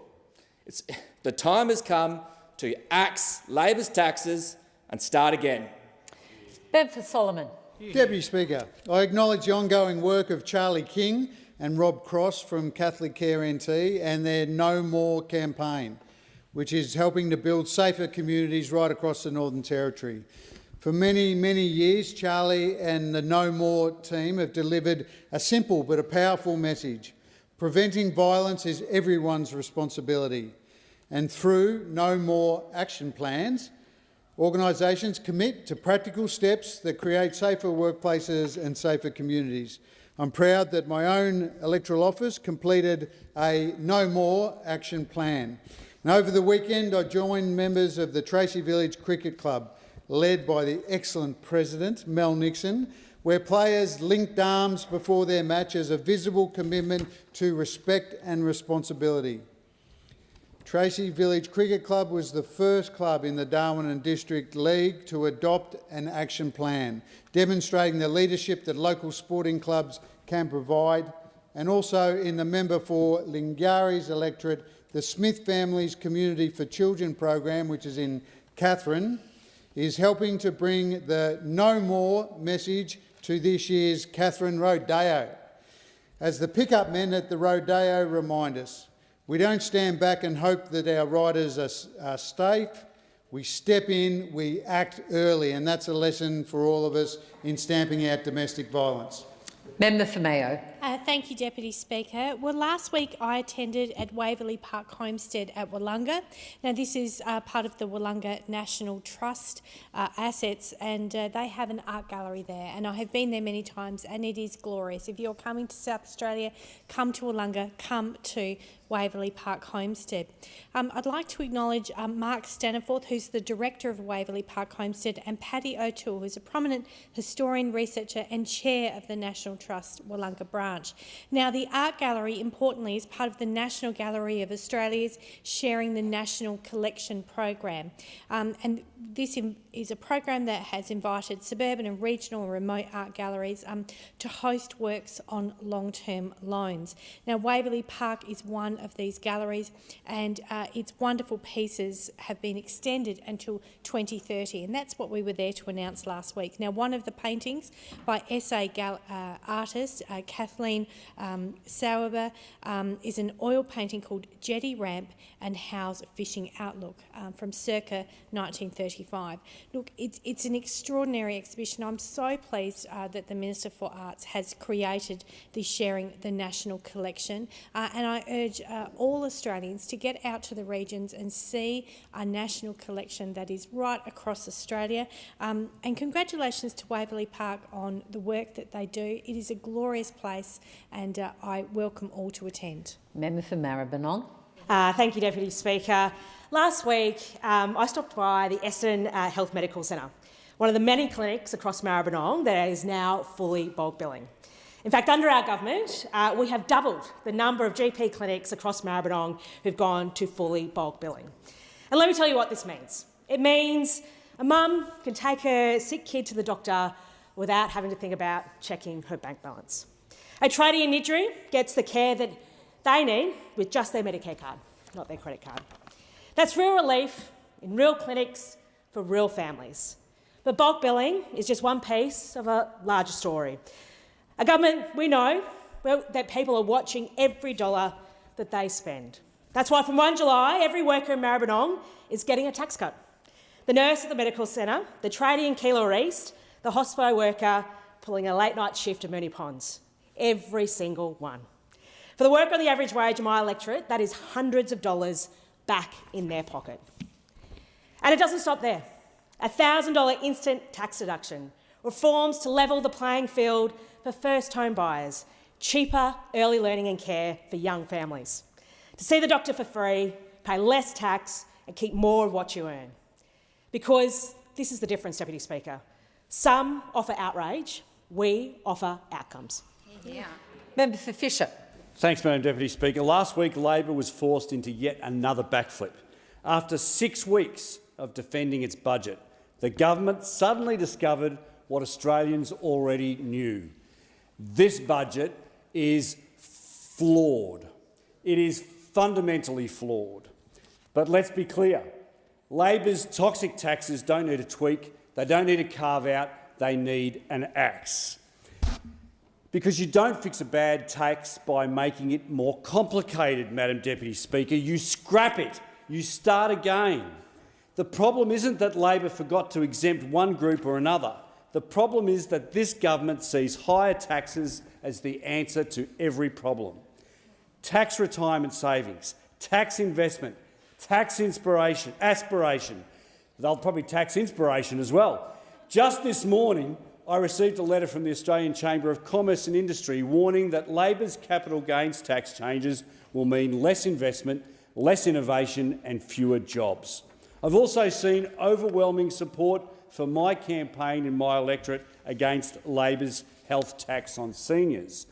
More than 8,000 Australians have signed my petition opposing Labor's decision to strip private health insurance rebates from older Australians.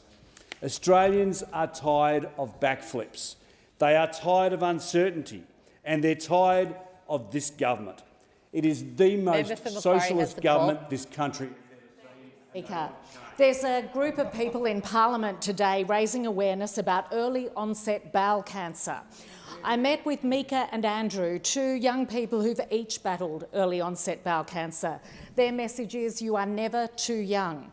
Bowel cancer is the deadliest cancer for Australians aged 25 to 54.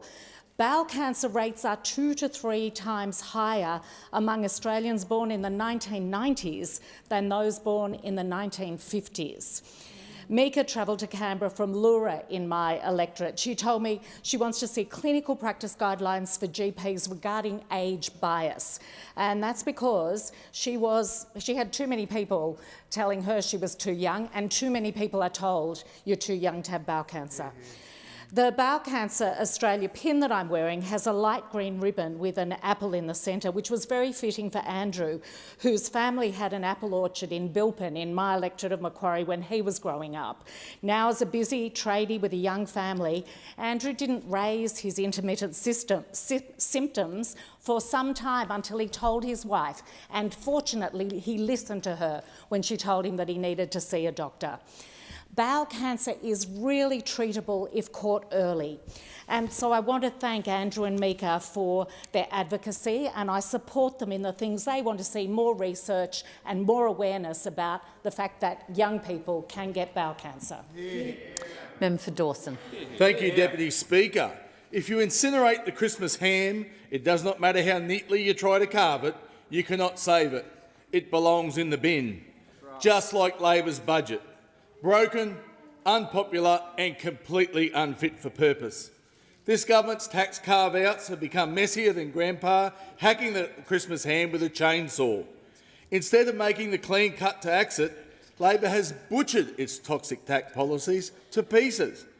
It's now a chaotic mess that will create new compliance costs, hitting Australians during this Labor-created cost of living crisis.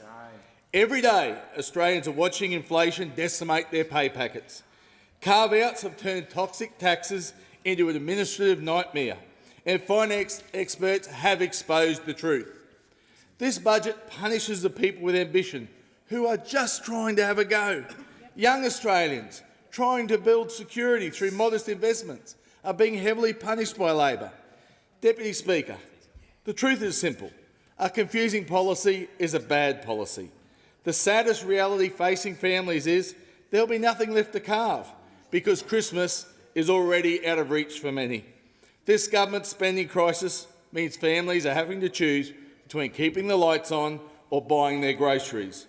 For those people, there will be no festive joy, only economic misery, served cold by Labor. Member for Hasluck. Labor believes security starts with a home and peace of mind starts with healthcare. And that's where with homes, we are delivering social and affordable homes, 539 homes in Hasluck alone, all around precincts around Midland train station, Woodbridge, Bassendean and Ellenbrook, ensuring that people can afford to live where they work and socialise and shop. Then we've got obviously the schemes that are already being actively taken up, such as the 5% deposit, which covers mortgage insurance as well, to help young home buyers get into their first home. We're committing 100,000 homes just to first home buyers, so investors need to step back. And of course, with the changes from the budget, we're going to be achieving reforms that allow for negative gearing to be presently grandfathered, but then only applicable to new investment properties, again ensuring that the existing housing stock is available to Australians. And then on health, I'm so fortunate in Hasluck. I committed to doing it and have now delivered 3 urgent care clinics. So anyone in Hasluck is 20 minutes from an urgent care clinic, Midland, Ellenbrook and Morley. That's over 70,000 presentations since opening already. That has taken the pressure off our hospital in Midland. This is making real change for families to be able to see a doctor completely free. And not just for medical purposes, for physical, we've also got a Medicare mental health clinics, ensuring that people will be able to get access to the mental health needs as well. Member for Mallee. Deputy Speaker, Labor's toxic taxes don't need a tweak, a carve-out or another Canberra fix. They need the axe. You don't fix a bad tax by making it more complicated, you scrap it. Let me tell you about Vince, a 19-year-old from my electorate of Mallee who grew up in foster care in a family with no real ambition. He refused to let that define him. He got his first job at 14. Now he studies, works and invests what little he has left each week because he's trying to get ahead.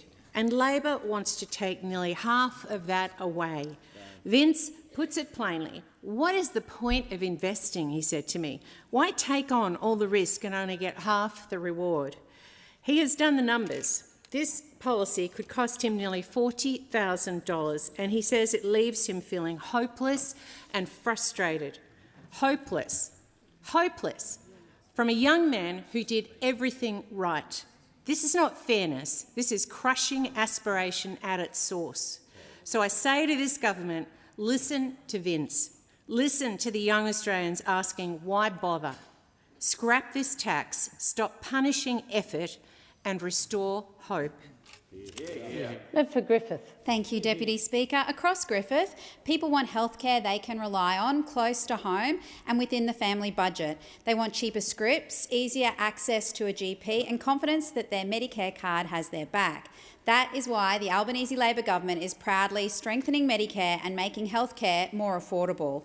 Since the 1st of July 2022, Griffith residents have saved more than $18.2 million on more than 2.1 million cheaper scripts. That is real money back in the pockets of local families, pensioners, workers. We're also seeing bulk billing improve locally. In Griffith, bulk billing rates increased from 58.7% in October 2025 to 63.5% in March 2026.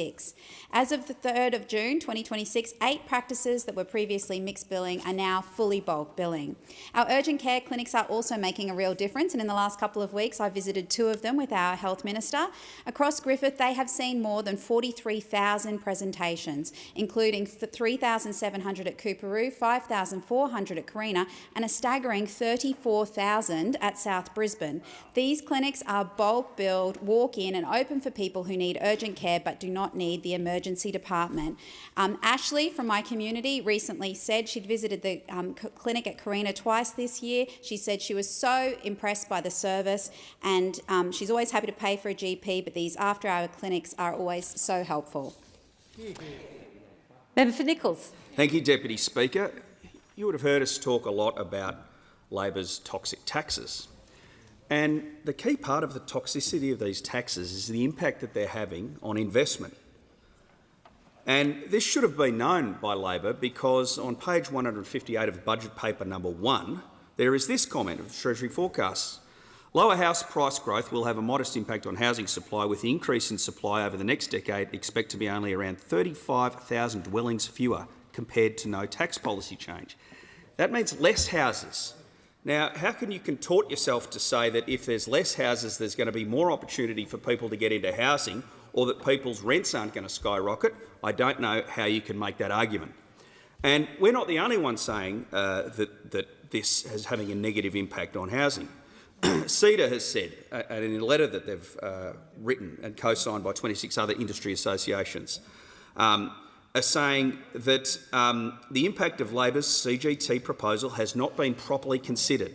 Higher taxes on investment in business means fewer opportunities to expand, less innovation and ultimately fewer jobs and slower wage growth. And this has been backed up by the Business Council of Australia Chief Executive Brand Black. Said the test for economic reform was whether it increased investment, grew the economic pie and boosted living standards. And it is clear that the reforms fail that test. Therefore, these taxes, in many ways, are toxic. Member for Bendigo. Thank you, Deputy Speaker. Well, the most recent bulk billing data is in, and it is really clear and obvious to all of us that Labor's reforms, our tripling of the Medicare bulk billing incentive, the way in which we've invested in Medicare is delivering. It's delivering for regional electorates, it's delivering for outer metro electorates, it is delivering for Australians. In my own electorate, because of the investment that Labor has made, we have reversed the trend of what was happening. Bulk billing is now back up in my electorate to 89.2%. 89.2% bulk billing is up to in the Bendigo electorate, and that is because of the investment of our government. We have gone from 2 bulk billing clinics when those left office back up to 37 bulk billing clinics. That is what we have done. I recently visited a clinic in my electorate where it did not exist when those were last in government. It has opened since we came to government and invested in Medicare. It is at the Bendigo marketplace. It is in the CBD of Bendigo, supporting and servicing people in my electorate. And a cautionary warning to those opposite in the Liberal, National and One Nation Party. Servicing in that clinic, every single one of those GPs was born overseas. Like so many of our doctors working in regional areas, keeping our communities healthy. This is a good example of good migration policy at work. Member for Moncrieff. Thank you, Madam Deputy Speaker. Last Wednesday, I hosted a small business roundtable in my Surfers Paradise office to bring together local business leaders. And I wish to acknowledge Anne Nolder, Laura Younger, Kelsey Taylor, Matthew Anderson and Emma Curtis for taking the time to share their experiences and concerns. The overwhelming sentiment from every person around that table was simple. Labor's toxic taxes punish hard work, aspiration and investment. Now, just weeks after delivering its budget, Labor is scrambling to introduce carve-outs. If these taxes are bad enough to run away from now, they are bad enough to scrap altogether. This government told Australians they would not touch capital gains tax, negative gearing, trusts, super or stage 3 tax cuts. Labor broke those promises. If you couldn't trust Labor on tax a month ago, you cannot trust them now. These carve-outs do not fix the problem. They just let Canberra decide which businesses are worthy, which businesses are innovative and which Australians are allowed to get ahead. Small business people know the truth. Every good business has to innovate every day just to survive. More complexity does not fix bad law. This is a failed policy from a failed budget. Labor should stop playing politics, withdraw the bill, scrap these toxic taxes and start again. This is an all-out assault on Gold Coast small and family business. Member for Swan. Sliding doors. There are moments in your life where you realise that your life could have changed quite significantly. My mum and dad grew up in Kenya and my dad had 6 brothers and sisters. All of his brothers and sisters migrated to the USA. We were the only ones that migrated to Australia. And when I think of my cousins in the US and I think of my life here in Australia, what I realise is that I am so grateful for all the opportunities and all the things that happen in Australia and some of the things that make Australia a truly extraordinary country. Minimum wage, superannuation, paid parental leave, and of course Medicare. And who was it that introduced those policies? The great Australian Labor Party.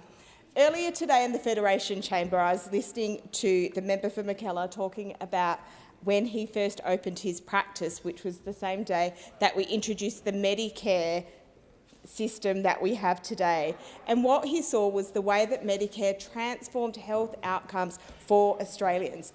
Labor built Medicare and of course we will protect it. One of the great things about this job is having the opportunity to listen and act. And I remember speaking to a man who was distraught about the bulk billing rates in his community. In Swan, there were 11 Medicare bulk clinics. We now have 22. We saw bulk billing rates of 67%. It is now 75%. Manager of Opposition Business. Thanks, Deputy Speaker. Who said this? If successful, I'm determined to restore a greater sense of responsibility to the office of Prime Minister, a deeper respect for the Australian people and for the integrity of our democracy. real accountability and delivery. I will lead a government that keeps its promises. Well, we will hear again today, sadly, more deceit and more dishonesty from this Prime Minister. And why? Because his so-called changes to his deceitful taxes are meaningless. They're useless. They do nothing, because it will still mean that as a government we have the highest taxing government on income. That's the Albanese Labor government. When it comes to taxing capital, the highest taxing government on capital in the world. When it comes to what's happening to rents driven through the roof. Independent modelling out today showing rents will go through the roof. This is a dishonest and deceitful Prime Minister who cannot look the Australian people in the face without telling them porkies. Enough is enough, Prime Minister. Get your act together. Get real with the Australian people. Be upfront with them and stop taxing them to death. Senator Bonner. Thank you, Deputy Speaker. When Medicare works, people notice, not because of a headline or an announcement, but because they can see a doctor when they need one close to home and don't have to worry about the cost. I recently welcomed the Minister for Health, Mark Butler, to Bonner, where we visited 2 local healthcare services that are doing exactly that. The Karina Carindale Urgent Care Clinic and Yuli Bariba, one of our wonderful fully bulk billed clinics. Both of these services are making a real difference to our local community. The Karina Carindale Medicare Urgent Care Clinic is helping locals access free healthcare 7 days a week with no appointment necessary. One of the 137 clinics Labor has delivered nationally. Over 5,000 patients already through the door. We also visited Yulu Bariba, where staff are delivering high-quality, culturally safe healthcare for our community and helping ensure people can access fully bulk billed care close to home. Labor has doubled the number of bulk billing GPs in Bonner over the last 12 months.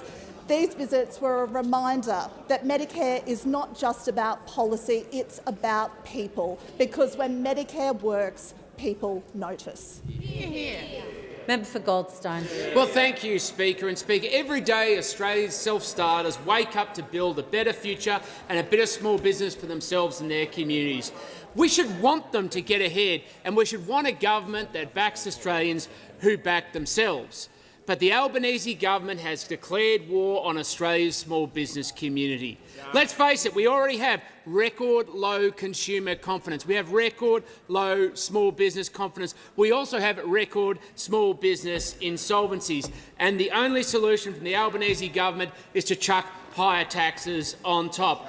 50 times over they said they wouldn't be introduced because the Prime Minister was a man of his word and, quote, I will lead a government that keeps its promises. We know full well that isn't the case, and Australians are living it.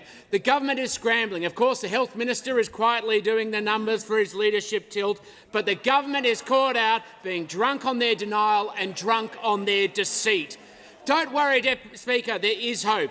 A coalition government will scrap these taxes that attack the aspiration of Australians and undermine Australians that want to get ahead. We will make sure that taxes are adjusted to pay back inflation. We will increase the instant asset write-off to $50,000 and make it permanent, and we are consulting on a Small Business Act to protect Australian self-starters from Labor's aggressive tax attacks. Have your say by going to www.standwithsmall.org. Call to the member for Patterson. Thanks, Speaker. Last night marked the end of an era for the Hunter. Since 1962, NBN television has been telling our stories and connecting our community and shining a light on local issues. Last night, NBN's final Sunday night bulletin went to air.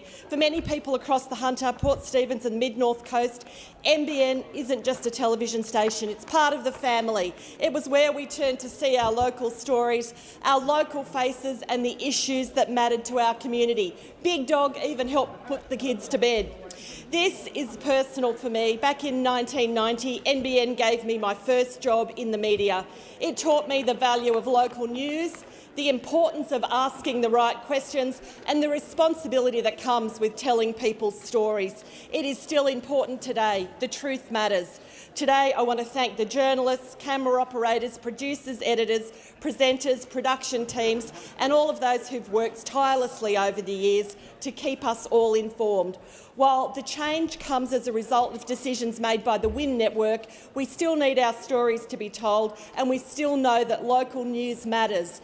In a world where we are competing for eyeballs and attention and storytelling really matters, we have to have good journalism. I want to thank those good journalists who still keep doing the job, because the truth matters more than ever in our democracy today. Order. In accordance with Standing Order 43, the time for members' statements has concluded. Members can take their seats quickly and quietly. We'll move to questions without notice. Are there any questions? And I give the call to the Honourable, the Leader of the Opposition. My question is to the Prime Minister. The Prime Minister was humiliated into changing his position on his toxic taxes just 38 days after his budget of broken promises. Despite this Olympic-level backflip, can the Prime Minister name a single country that will have a higher tax rate on real capital gains than Australia? Give a call to the Prime Minister. Thanks for the question. Well, on budget night, we made it very clear that we foreshadowed Treasury's discussion paper. It was all there for all to see. But of course, for those who were busy hyperventilating and saying they were opposed to things before they even saw legislation, they didn't look at that detail. We outlined that the implementation would happen in steps, far less steps than happened the last time that there was major tax reform way back under the Howard government, in which there were something like 30 separate pieces of legislation. So what we've done is to continue to consult. We will continue to do that. On small business, on top of retaining all 4 of the existing capital gains tax concessions for small businesses. We're also increasing the turnover threshold for small business to access the 50% capital gains tax discount from $2 million to $10 million. And that's a 5-fold increase. And what that means is that every active small business will be included in that. What it means is that 98% indeed of all active businesses in Australia will be included in that as well. There's now $3.8 billion in the budget that lowers taxes and provides support for small businesses, making the $20,000 instant asset write-off permanent. Order. The member for Herbert will pause. Order. The Leader of the Nationals in the House of Representatives. The Treasurer, we're going to hear the Leader of the Opposition on his point of order. Relevance, Mr Speaker. I asked whether a single country will have a higher real capital gains rate than Australia. Yeah. The Prime Minister is... Order. Members on my left. Standing orders provide that the Prime Minister must be directly relevant to the question, and the question regarding the budget, the tax position of the government, which the Prime Minister is being directly relevant to, is answering the question. But I can appreciate you would like a direct answer. I can't compel the Prime Minister to do that, but I'll encourage him to make sure he is being directly relevant. Prime Minister has the call. Thanks, Mr Speaker. What we've done is what we said we'd do on the budget night. Consult widely, back small business to succeed and grow, make the tax system fairer, and make sure that young Australians get a fair crack. That's what we've done. Members on my left will cease what interjecting. What those opposite have done is continue to do what they've done the entire time since this gentleman here replaced Susan Lee. After that infamous meeting on the day of a funeral in Melbourne. And he promised there that he would restore faith in the coalition, Order. and what we've Members on my seen left. since The leader- then is being diminished each and every day. And the Order. worse he goes, the more he interjects, Mr. Speaker. Order. The worse he goes, the more he interjects. Order.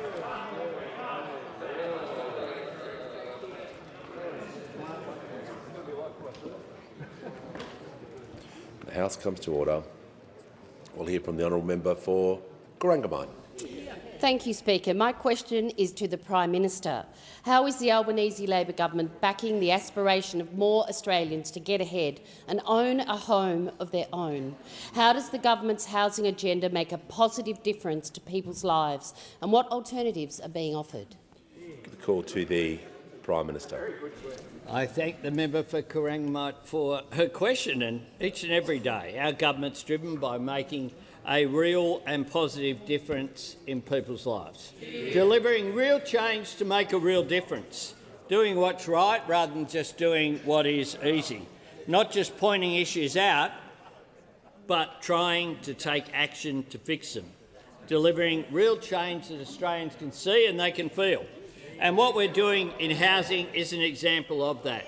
Not an abstract idea. Housing is the key to a better life for people. It's the key to a better education for your kids, to better health care, to a quality of life. And that's why over 4 years we've thrown everything at housing supply. The Housing Australia Future Fund, Order. Build to Rent, Help to Buy, all part of our Homes for Australia plan. And last week I went to the Housing Australia Future Fund site in Jakarta in Canberra. 57 social and affordable homes under construction, right where they're needed. Just part of the 55,000 social and affordable homes which are being built, a program that those opposite say that they would abolish. In Clifton Springs, in Victoria, I met Brooklyn, Lockie and Dog Roscoe with the member for Corangamite. Now, they bought their own home using a 5% deposit. And what they said to me was that renting was frustrating Members on my left. our money Way wasn't too much going noise. anywhere, but now it is, going into a real asset for this family. And that's the real change that we're delivering. I've been to Prospect in Adelaide, in Perth, in Hobart, in Stones Corner in Brisbane, Rosanna in Jagga Jagga in Melbourne, all seeing the difference that our policies are having.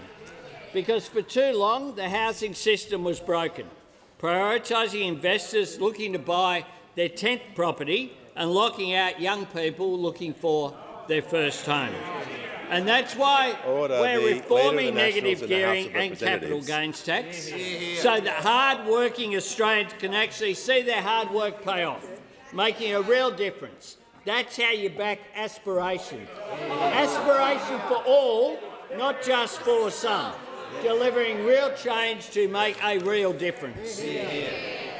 Good call to the Honourable the Leader of the Opposition. My question is to the Prime Minister. Can the Prime Minister confirm that Australia will have the highest tax rate on real capital gains in the world? Give a call to the Treasurer. Order. Treasurer has the call. The Leader of the Opposition is going to.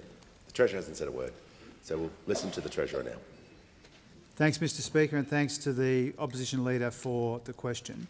The changes that we are making are about fairer tax arrangements for capital gains so that the taxes only apply to real gains. The Treasurer will pause. We're not going to have that sort of sledging, member for Page. It's just not something I want to have in this House. So I'm just going to ask you to withdraw that, and we're just going to try and refrain on both sides, everyone's language. We just don't need that. I withdraw. I thank the member for Page for being gracious. Well, the Treasurer, that's not helpful when the member for Page is withdrawing something for you to make that remark either. Well, I didn't hear what he said, but I think to assist the House, I agree with the manager. The member for Page did the right thing. I'm just going to ask the Treasurer to withdraw and then just get back to the question and do the business of the House. Thank you, Speaker. I withdraw. Mr Speaker, comparing tax rates on real and nominal gains is deliberately disingenuous from those opposite. What they don't understand or don't concede, Mr Speaker, is that there will still be a discount for capital gains, but it will be a fair reflection of inflation rather than the Howard approach, which has distorted investment in our economy for a quarter of a century now, Mr Speaker. Now, the exact discount will vary, but history suggests in many cases it would be in the range of 30 to 50% or even more, Mr Speaker. Under our changes, the Treasury estimates the average tax rate on gross capital gains will increase from 19.3% to 21.4% at the end of the medium term when the policy is close to maturity. So if you use those reasonable assumptions, Mr Speaker— The Treasurer will pause, and I'll hear from the Leader of the Opposition to make his first point of relevance, Mr Speaker. To answer the question, he needs to name just one country, only one country. Order. The Treasurer was asked a specific question. It was narrower than the first. I'm just going to make sure he's being directly relevant. But he is not straying off that. He's not talking about opposition policies. He's talking about the government's policies. So I'm just going to listen carefully to make sure he's being directly relevant. So, Mr Speaker, as I was saying, on reasonable assumptions, 5.1% rate of return, S&P, ASX 200, the tax rate is 21.4%, for example. That is lower than the UK at 24%. It's lower than Germany, 26 to 28%. It's lower than France, 34 to 35%. It's lower than Ireland, 33%. It's lower than the Netherlands, 36%. It's lower than Denmark, 42%. And not a country, Mr Speaker, but also lower than California, which is the tech capital of the world, Mr Speaker. I just said that, Mr Speaker. And as I said to the Leader of the Opposition— Order. Now, Mr Speaker, we know what's really going on here, Mr Speaker. Those opposite had the opportunity to vote to make it easier for first home buyers and to cut taxes for workers, and they voted against both of those things, Mr Speaker. And whether it's this right-wing party or that right-wing party or that right-wing party, Mr Speaker, they are all the same. Whenever they're given the opportunity to vote in the interests of working people or young people or first home buyers, they vote directly against the interests of those Australians. We are proud to support them. The call to the honourable member for Cornwall. Thank you, Speaker. My question is to the Treasurer. How is the Albanese Labor government helping with the cost of living and helping Australians get ahead? How does that compare to other approaches? Call to the Treasurer. Thanks, Mr Speaker, for that question from an absolute champion, the member for Cornwall. Thank you for your question. Helping people with the cost of living is a primary focus of this Albanese Labor government. That's why the Prime Minister announced on the weekend that we'll be extending that fuel excise relief for another month, making petrol and diesel 16 cents a litre cheaper and saving Australians about $11 per tank, Mr Speaker. This is more temporary and tapered support that will help take the sting out of petrol prices and help more Australians with the cost of living. And that's because despite the welcome and very substantial drop in the price of petrol in recent months, we recognise that people are still under pressure. And this extra month of fuel relief will help Australian motorists and businesses with the cost of living, even as this support begins to taper off. But it's not the only way that we're helping people with the cost of living. We're cutting taxes for 13.3 million workers again and again. We've got 5 tax cuts in all, Mr Speaker. We've got better pay for workers and we're delivering a fair go for first home buyers as well, Mr Speaker. Now, as it turns out, from next week, the national minimum wage will increase by 6%. Modern award wages will increase by 4.75%, following that good decision from the Fair Work Commission advocated for by this Labor government and this Employment Minister.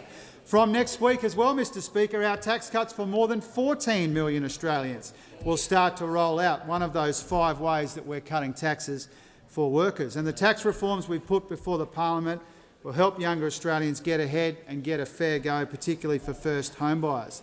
Now, Mr Speaker, as I was saying a moment ago, this is what separates us from the 3 right-wing parties in Australia over there, Mr Speaker.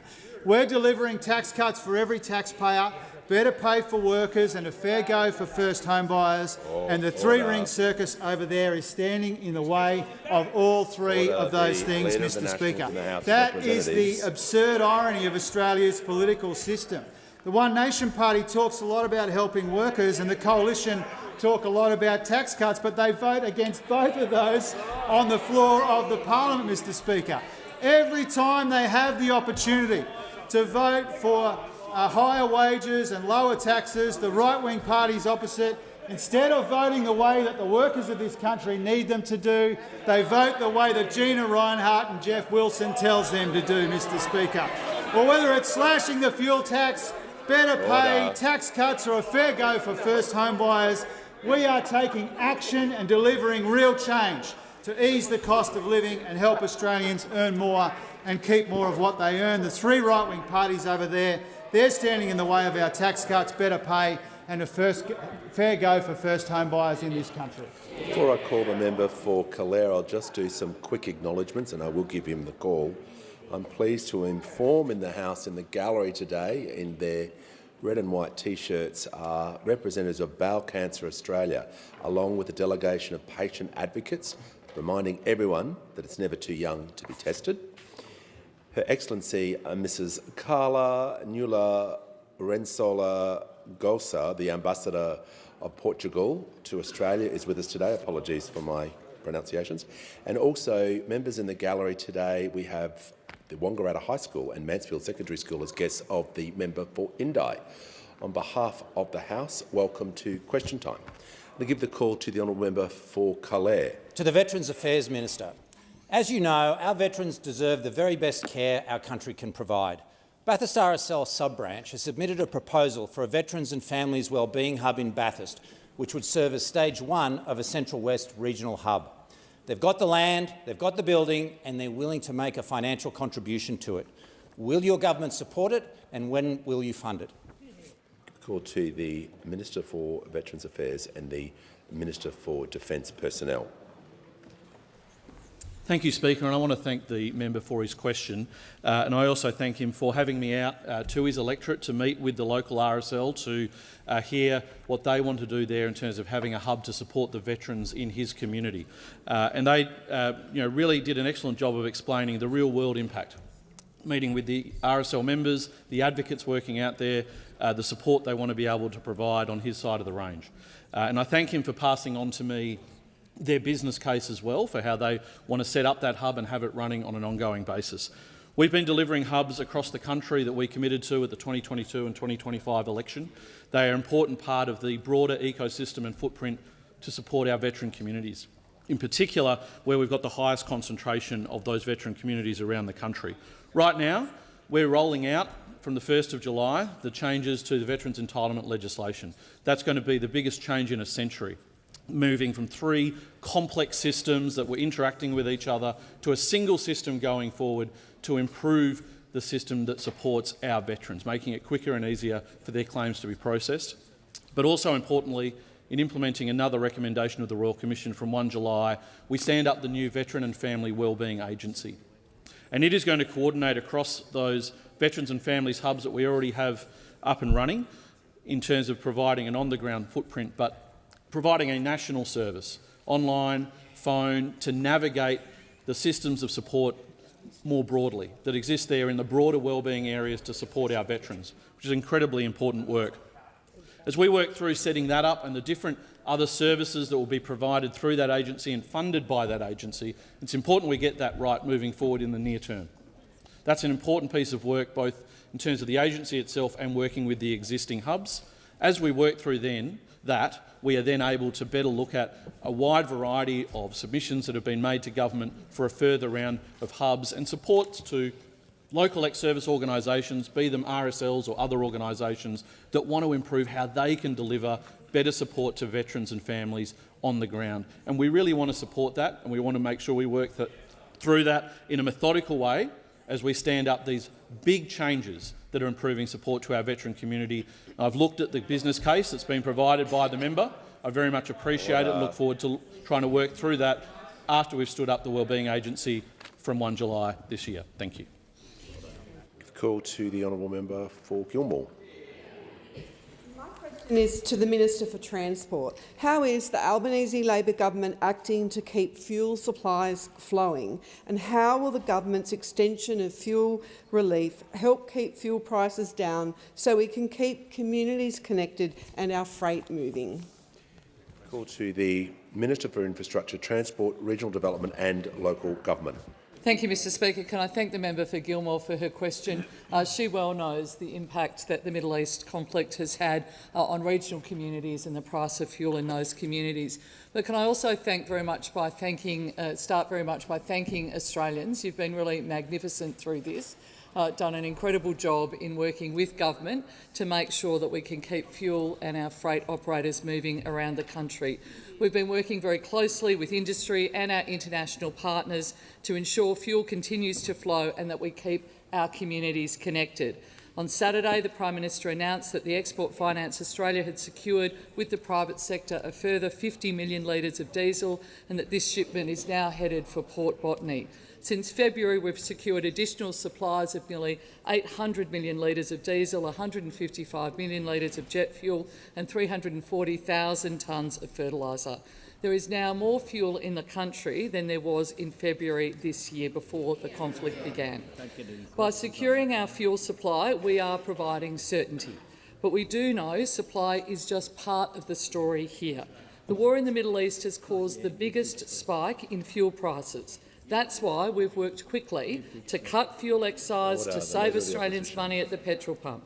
And because freight is the backbone of this economy, we've also moved to cut the road user charge for heavy vehicles. We've seen fuel prices come down from their peaks in April, but we do recognise that people are still doing it tough. And while we have weathered this crisis well, we know that it will take a while for global fuel movements to recover. It's why the Prime Minister announced yesterday that we are extending fuel excise cuts well into July, saving Australians 16 cents per litre, around $11 per tank. But what we're also doing is continuing to the reduction of the fuel excise in the road user charge through to July as well. That is critical for our freight industry, critical for our trucking industry to be able to continue to move goods and services around this country.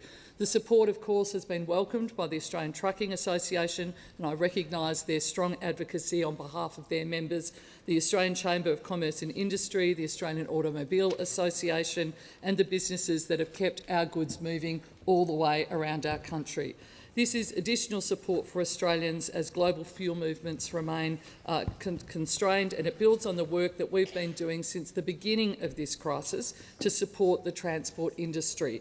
Work like amending contract chain orders through the Fair Work Commission, zero-interest loans for eligible SMEs through the National Reconstruction Fund, and more support through the ATO for businesses who are facing fuel-related financial pressures. When things are uncertain around the world, we're focused on helping Australians at home, and it might be good to get a question from those opposite about this important issue. Order. Give the call to the honourable member for order. Order. When the House comes to order, we'll hear from the honourable member for Page. Thank you, Speaker. Speaker, my questions to the Prime Minister. Prime Minister, can you confirm that even after the budget backflip, over your time in office, the Albanese Labor government is the highest taxing government in Australia's history? Order. Members on my right, Minister for Infrastructure, Member for Lindsay. When the House comes to order, we'll hear from the Prime Minister. I thank the member for his question, but in fact it was the Howard government that is the highest taxing government. And those opposite, if they had their way, went to the last election calling for $75 billion in higher personal income taxes. They wanted $14 billion of higher taxes. Order. Pause. No. Well, just to help the House, we're going to respect the dignity of the House, as all speakers have done. We'll just allow the opposition to withdraw that remark. Thank you, Leader of the Opposition. We're not going to have the yelling. If anyone yells and screams, they're not going to stay here. No Australian wants to see that. The Prime Minister has the call. Thanks, Mr Speaker. They wanted $14 billion of higher taxes on the resources and manufacturing sectors by abolishing production tax credits. They want higher taxes on motorists by abolishing the EV concession. They want higher taxes on housing construction by abolishing build-to-rent. Member for Bennelong will cease objecting. They want higher student debts for more than 3 million Australians because they said they'd cancel the 20% cut. Order. The Prime Minister will pause. The member for Herbert will cease objecting. The member for Page on point of order. Yeah, Speaker, the point of order is relevant. I asked about the government's tax policies, not the opposition's. Well, I listened in about the first 6 seconds. The Prime Minister did answer that directly. He gave a direct answer when he was asked the question, can he confirm that over his time in office is the highest government taxing government in Australia? He's answered that, and now he's giving some contrast. So if you're asking those sorts of questions, you're going to get some contrast out of it. But he has been directly answering the question. Order. Order. Order. Order. We'll deal with this and then I'll hear from the manager. But can you let the Speaker decide who does what rather than you? Order. Yep. Okay, resume your seat. I thank the manager for defending me. Order. I do. I appreciate that. I do. Always. To the point of order, the Prime Minister, and the manager will hear from him. That was Prime Minister. The very nature of the question, and therefore I'm entitled to give a comparative analysis, which is precisely what I've been doing, having first answered the question in the first seconds, as you correctly have said. So we're just going to deal with this way, and the manager, I said I'd give him a fair. I'll give him a fair go, and he'll get that now. The comparison is between governments, and the Prime Minister isn't being relevant. Right? Okay. Governments. All right, you're the highest taxing government in Australia. Yeah. I'll help the House. I'll help the House. But when you say, "Are you the highest?" that implies a comparison, right? Hang on. Yeah. But if you're asking a question about are you the highest, obviously a minister may say they're not, and they're going to explain why. Okay. The member for McEwen is warned. Just allow the House to settle, and we'll get the Prime Minister back to the question being directly relevant. Thanks, Mr Speaker. They have interesting tactics measures, I'm sure, Mr Speaker. Because the fact is that the Howard government was the highest taxing government, as I have said. The fact is also that those opposite have opposed the measures that we have put in place to provide support for personal income tax cuts. They've opposed the measures to cut student debt. They've opposed the measures for free TAFE, which makes a difference. They've opposed the tax arrangements that we've put in place to encourage people to have, whether it's EVs or the cheaper batteries program. They've opposed all of these measures, Mr Speaker. We on this side have put forward no less than 5 tax cuts. 5 tax cuts, one of which, of course, clicks in next week for 14 million Australians. And if the Leader of the Opposition had been the Treasurer rather than the worst shadow Treasurer Australia's ever seen, what we would have seen is higher taxes. That wouldn't have occurred. That was the policy that they took to the election, Mr Speaker. Instead, we get a tax cut and we get another tax cut next year. Order. Look, don't shake your head. I heard you say it, so you're just going to withdraw that. We're not going to... I thank the Leader of the Opposition. So just... People respect the standing orders in the institution. We won't have to stop. Okay? Before I call the member for Jagga, order, we're going to allow the House to settle because It is local government week, so that means we're going to give a shout out to some local representatives, and I'd like to do that now because they've come to the Parliament. I want to recognise them. I'm pleased to inform the House that President in the gallery today is Councillor Tanya Brown, the Lord Mayor of Wollongong, as guest of a member for Cunningham and Whitlam. We've got the Mayor, Tanya Taylor, the Mayor of Willoughby, as the guest of the member for Bradfield. The Mayor of Townsville, Nick DeMeadow, from Queensland, and the CEO of the Townsville City Council is here as the guest member for Herbert. And also Mayor Claire Ponton and the Deputy Mayor of Midcoast Council are sitting in the gallery as guests of the member for Lyne. Welcome to all our local government friends and look forward to seeing you this week. I give the call to the honourable member for Jagga Jagga. Thank you, Speaker. My question is to the Minister for Climate Change and Energy. How has the Albanese Labor government acted to strengthen Australia's fuel security and shield Australians from the impacts of the conflict in the Middle East? What policies would leave Australians more vulnerable? Call to the Minister for Climate Change and Energy. Thanks, Mr Speaker. I thank my honourable friend for the question and also recognise the invaluable work she does as a member of our climate and energy team in this government, Mr Speaker. Now, Mr Speaker, in the face of the most serious energy crisis the world has ever seen, this government had the view that a very serious response was required. And that response involved the Prime Minister interacting with leaders in our region to ensure fuel security. It involved the government working with Export Finance Australia to get extra fuel for Australians. And it involved working closely with the private sector in the face of great challenges, including one of our refineries catching on fire at the worst possible time.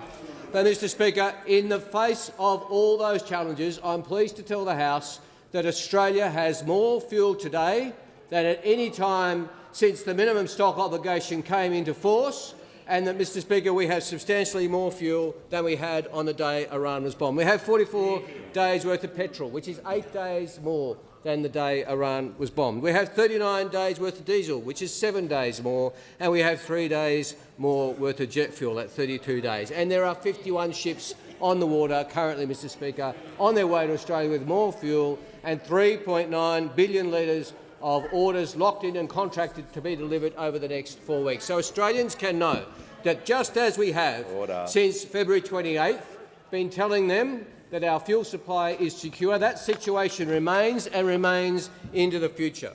Now, there was a choice for people in public office to engage seriously with these challenges or to engage in politics, to engage in solutions or to engage in sledges. Those opposite chose sledges, Mr Speaker, and chose insults, not ideas. They said to Australians that the shortages were coming and that rationing was coming. One nation, the parties to the right, one nation actually called for rationing, demanded rationing. We had the view that a calmer approach was necessary. We had the view that steadier approach was necessary. And the member for Wannon, my shadow minister, warned that rationing and shortages were coming. He said in March they were coming in April.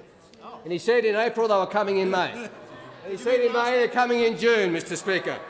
In April he said, I'd say to Chris Bowen very clearly, the time is that he focuses on diesel and made sure we're going to have supplies into May and June. Well, I've got good news for the member for Wannon, Mr Speaker. That is the case, and it's the case into the future as well. And that's what this government has achieved. And we thank the private sector, we thank our trading partners for working closely with us. We do not thank those who engaged in sledges, not solutions, Mr Speaker. There was a time, as the Minister for Transport indicated, we got questions to those opposite about these issues. But now, Mr Speaker, they don't like the answers. It was all about politics, not about petrol, Mr Speaker. It was all about point scoring because those opposite are partisans, not patriots. Call to the Honourable Shadow Treasurer. Thank you, Speaker. My question is to the Prime Minister. Can the Prime Minister confirm that businesses of all sizes will lose the existing 50% capital gains tax discount across all assets? Call to the Treasurer. He's a bit slow on the uptake, Mr Speaker.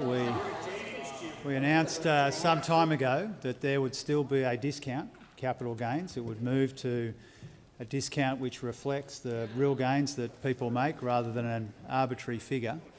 Point number one. Point number two, Mr Speaker, is just on Thursday we announced the next steps in the legislation for the really important tax reforms that we announced on budget night. And what that made clear was that 98% of all active businesses will be able to access concessions and carve-outs when it comes to the CGT system. And so we made that very clear, Mr Speaker. 100% of small businesses, active small businesses, get access to the turnover threshold, the higher turnover threshold, and that means 98% of active businesses get access to carve-outs and concessions, Mr Speaker, when it comes to those existing 4 concessions in the system. Now, Mr Speaker, once again, I think it says everything about the Shadow Treasurer that he is trying to weaponise a scare campaign against the types of changes that he called for in this parliament and in his book, Mr Speaker. This is a Shadow Treasurer, time and time again, called on the government to make changes of this kind, and then when we do it, he tries to weaponise a scare campaign against it, Mr Speaker. Now, those opposite what they really want and what their vote the last time this parliament sat tells the whole country is that when they're given the option to vote to make it easier for first home buyers, they vote against it. When they're given the option to vote for more tax cuts for workers, they vote against it, Mr Speaker. And in that regard, they're no different to One Nation, the Nationals, the Liberals. They are all the same when it comes to that, Mr Speaker. Now, if they don't want there to be a fairer go for first home buyers, if they don't want to better align the tax treatment of labour and asset income, as the Shadow Treasurer called for in his book and in the parliament on multiple occasions, if they don't want to cut taxes for workers, they should just say so, Mr Speaker. They shouldn't be hiding behind this dishonest scare campaign that the Shadow Treasurer is especially guilty of. Give the call to the honourable member for Bullwinkle. Thank you, Speaker. My question is to the Minister for Housing. How is the Albanese Labor government helping more Australians achieve the dream of home ownership? And how will the government's approach benefit more Australians compared with other approaches? Call to the Minister for Housing, the Minister for Homelessness and the Minister for Cities. Thanks so much, Speaker. I thank the member for Bullwinkle for her question, and it was absolutely wonderful, Speaker, to be in Western Australia with pretty much our whole Team WA caucus there, having a big forum to talk about what's next for housing in Western Australia, Speaker. We have got incredible advocates fighting for that great state here in our parliament on the Labor side of politics. And, Speaker, the discussion at that forum was all about how do we get our country building more homes and how do we get more young people across our nation getting into that incredible aspiration of owning the home that they live in. And, Speaker, of course, that is what the federal budget was all about, building more homes for Australia and making sure that we back in more young people to get a fair go at auctions. Speaker, in the Australia that you and I grew up in, ordinary people on normal incomes could get into home ownership after saving for just a handful of years. This was a central part of what made Australia a fair and equal country at that time. But, Speaker, that has changed. The average time it takes for a young person to save a deposit in Sydney today, to save a 20% deposit, has gone up to 17 years. Something's got to give, Speaker, and that's why our government has stepped in so significantly. After a decade of ignorance of this problem and total neglect of it, we're stepping in. We're building more homes, we're backing more first home buyers, and we're levelling the playing field at auction. Now, Speaker, just this last weekend gone, we had yet another Sunday of reporting about the auctions that had happened on Saturday, and story after story about first home buyers being at the front of the queue and winning for the first time in a generation. Speaker, you would have read in the Nine papers the report of a young couple who bought their first home at auction in Coburg North in Victoria. This was a 3-bedroom home that had been owned by the same family since 1972. This young couple were able to compete because they were supported through Labor's Help to Buy scheme. And, Speaker, the young couple were very frank when they were interviewed by the newspaper. They said, "We could not have done this without Help to Buy." Now, Speaker, Help to Buy, this is a program that helps 10,000 Australian families on low and moderate incomes get into home ownership in circumstances where they'd otherwise have no real opportunity to do that. Speaker, we're adding on top of this 260,000 Australians who have gotten into first home ownership through our 5% deposit program. And Speaker, on top of that, 75,000 Australians who will get into first home ownership because of our budget measures. Now, Speaker, these measures are incredibly popular with the young first home buyers in all of our electorates. Why is that the case, Speaker? Because the problem was never about aspiration and drive. The problem was about opportunity, and our government is stepping in. We are creating better opportunities for the young people of this country, and they are winning at auctions for the first time in a generation. Call to the honourable member for Wide Bay. Thanks, Speaker. My question is to the Prime Minister. Can the Prime Minister advise whether a bricklayer who comes up with a faster way to lay bricks, a farmer who comes up with a more efficient way to harvest his crops, or a hairdresser who comes up with a new hairstyle will be eligible for the Innovative Business CGT concession? Call to the Treasurer. Thank you, Mr Speaker. When it comes to the examples that the honourable member has used, in every case or in almost every case, they would be included in the new much higher threshold for small business turnover. And so, no, I understand. I understand that the honourable member is asking whether those businesses would apply for this kind of concession. I'm saying they would apply for another kind of concession, which would have a similar effect. And so, when the Shadow Treasurer and the Leader of the Opposition. The hairdresser's going to be turning over more than $10 million, is it, mate? Yeah. It might be where you get your haircut.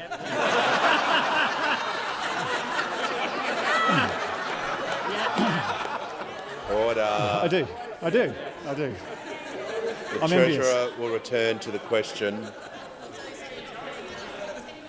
Order. A little. Order.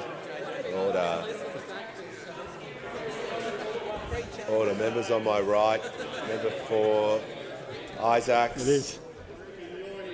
Order. Just when the House comes to order, I want to hear the remainder of the Treasurer's answer. The point that I'm making, Mr Speaker, is that there's more than one concession and carve-out available.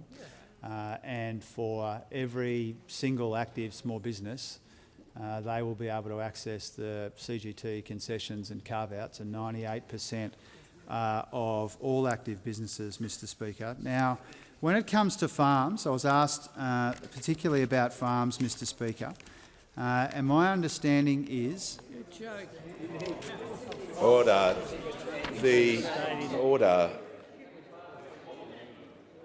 Order. We're just going to hear from the manager on a point of order. I mean, Pretty good.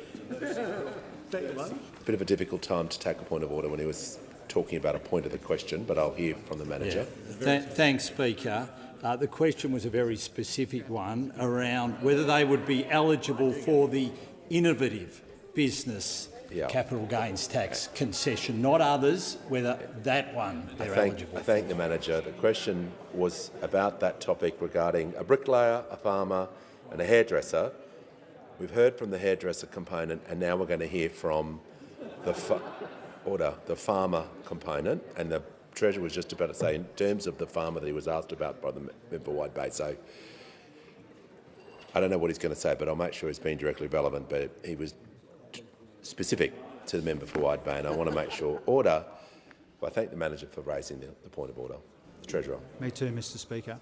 I'll touch on the farmers and then I'll go to the start-ups part of the question, Mr Speaker. When it comes to farmers, as a consequence of the implementation details that we announced on Thursday, something like 99% of all agricultural businesses will be eligible for the updated 50% active asset reduction, Mr Speaker. 99% of ag businesses, including farms. And this might be why the National Farmers Federation has described this, and I'm quoting, as one of the most consequential wins for the NFF and its members following sustained advocacy on behalf of farmers, Mr Speaker. That's the NFF taking a more constructive approach than those opposite, Mr Speaker. Now, when it comes to the startups paper that we released on Thursday, as we flagged in the budget papers on budget night, we are engaging in good faith in a meaningful and genuine way, And the consultation paper that we released goes to some of the questions that the honourable member asked me about, defining innovation, how long the business is held for, so that we can provide the appropriate amount of concessions and carve-outs for a really important part of our economy, which is the start-up sector. Call to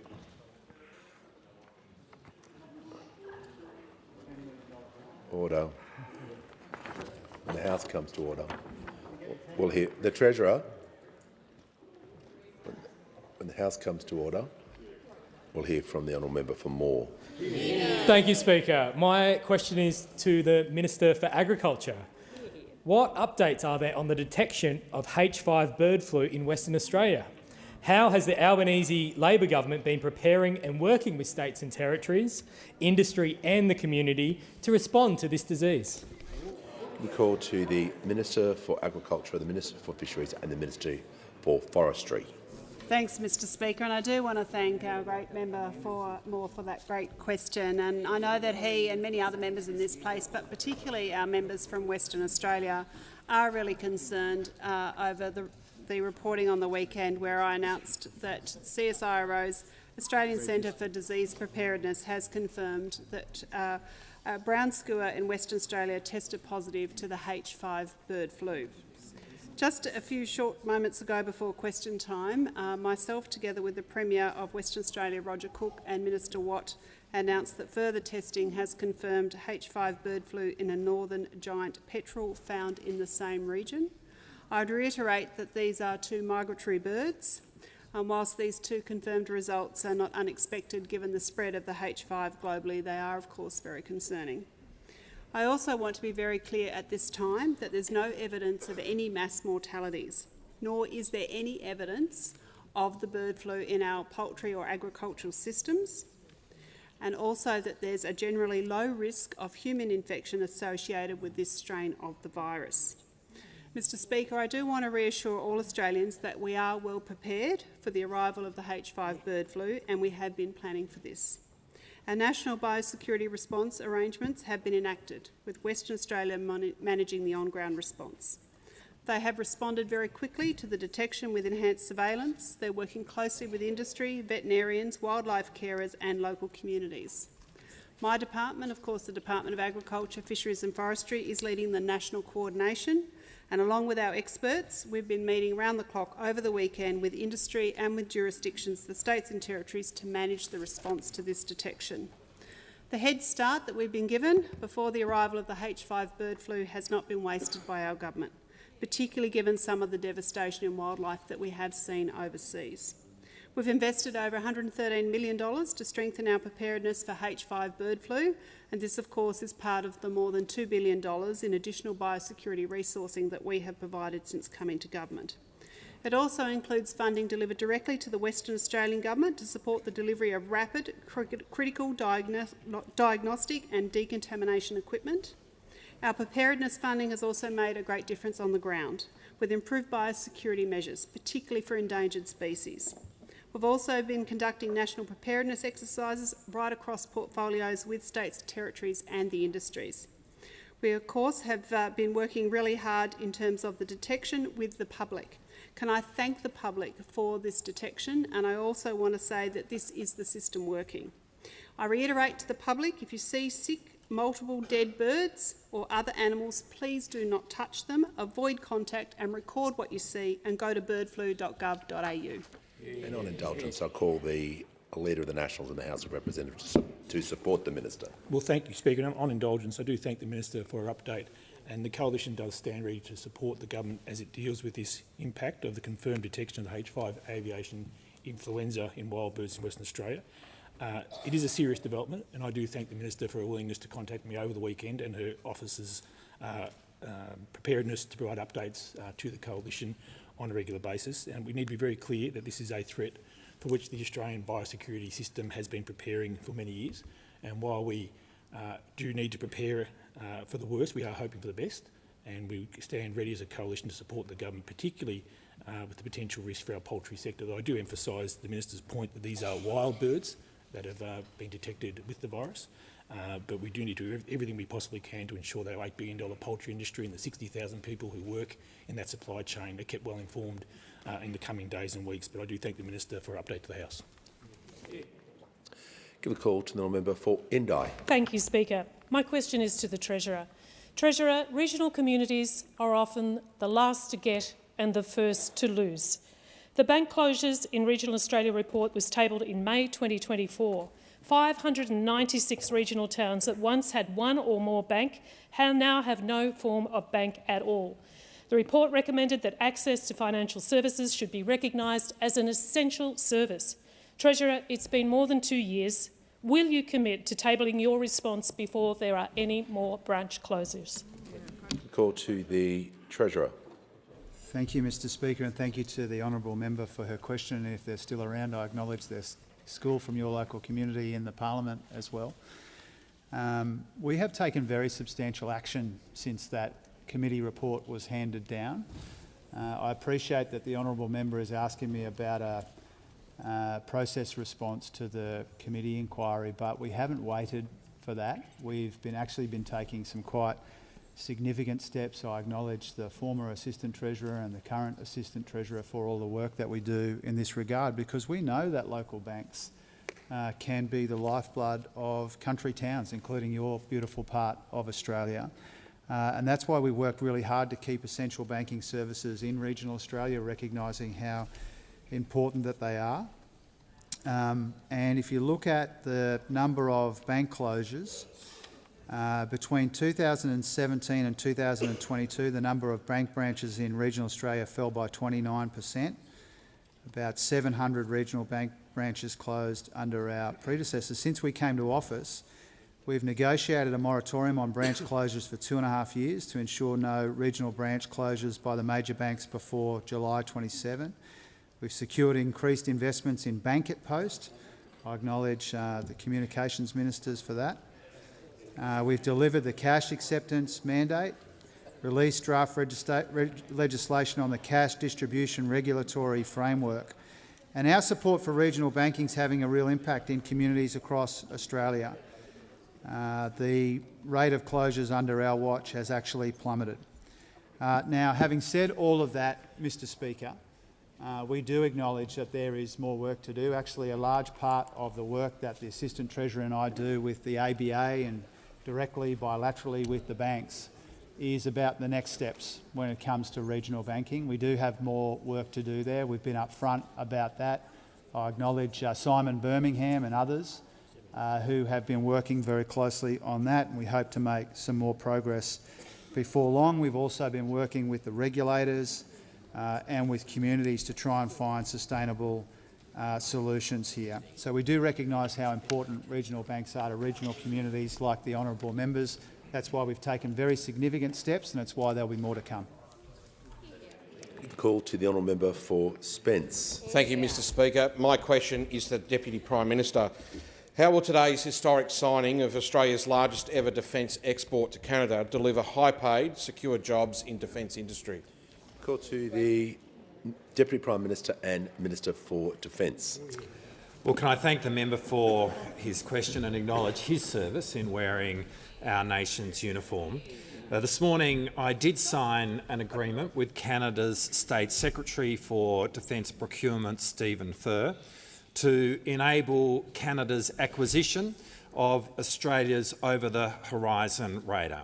This is the biggest defence export in our country's history. It's a $2.5 billion deal, and it surpasses the most recent largest defence export, which was the 2024 sale of Boxers to Germany, and that was a $1 billion deal. And it is no coincidence that the two largest defence exports in our country's history have happened under the Albanese government, because we have given a real focus to defence exports, and in this regard I'd like to acknowledge the Minister for Defence Industry. Now, in working with our friends and partners on shared defence platforms, that is not only good for our national security, it supports Australian industry and it supports Australian jobs. The Canadian deal is supporting 1,000 direct and indirect jobs, principally in South Australia and Victoria. The Boxer deal supported 600 direct jobs in Brisbane. Now, the over-the-horizon radar began its life back in 1986 under the Hawke government in a partnership with BAE Systems Australia. And since then, it has been the cornerstone of our long-range northern surveillance. And it is far and away the best long-range radar in the world. And like Australia, Canada has vast areas to surveil. And so they will use this technology to look north over the Arctic. And what it really means is that Canada and Australia will now be partners in the future development of this technology. And so while Canada will definitely benefit from the decades of investment that we have made in the radar, Australia will also benefit from the hundreds of millions of dollars that Canada will spend on R&D in furthering this technology. Now, Canada and Australia have always been the very best of friends, but as of today, we have a significant strategic dimension to the relationship. It builds on the visit from Prime Minister Carney here in March, which significantly elevated our defence and security partnership. So this is a really big day in the Australia-Canada relationship, but it is a historic day for Australia's defence industry because this is quite literally the Albanese government delivering a future made in Australia. Call to the member for Forrest. Thank you, Mr. Speaker. My question is to the Prime Minister. The Prime Minister has said time and time again that he has changed his position on his toxic taxes, and yet those taxes on savings, investments, housing and businesses continue to rise. Will the Prime Minister just cut to the chase and, like Julia Gillard before him, just admit he's another Labor liar on taxes?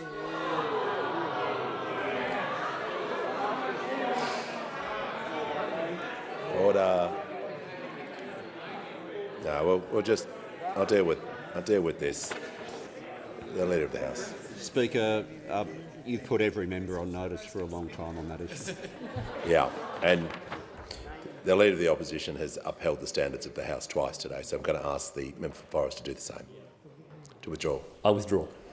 And leave the chamber under 94A. We're just not going to have those sorts of...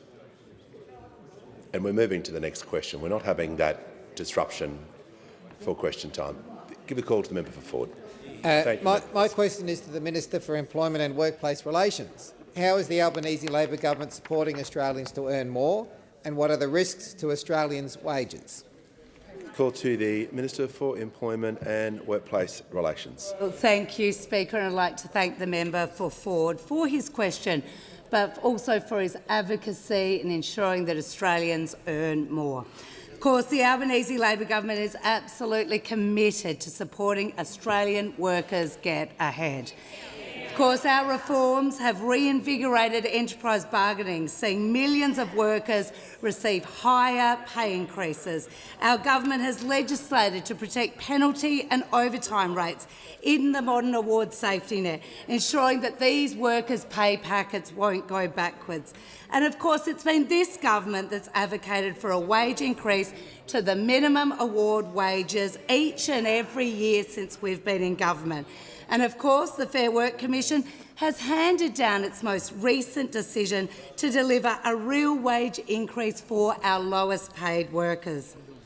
From next week, more than 2.7 million hard-working Australians will start receiving more money in their pay packet. And this means from next week the national minimum wage will have increased more than $12,000 a year over the course of this Labor government.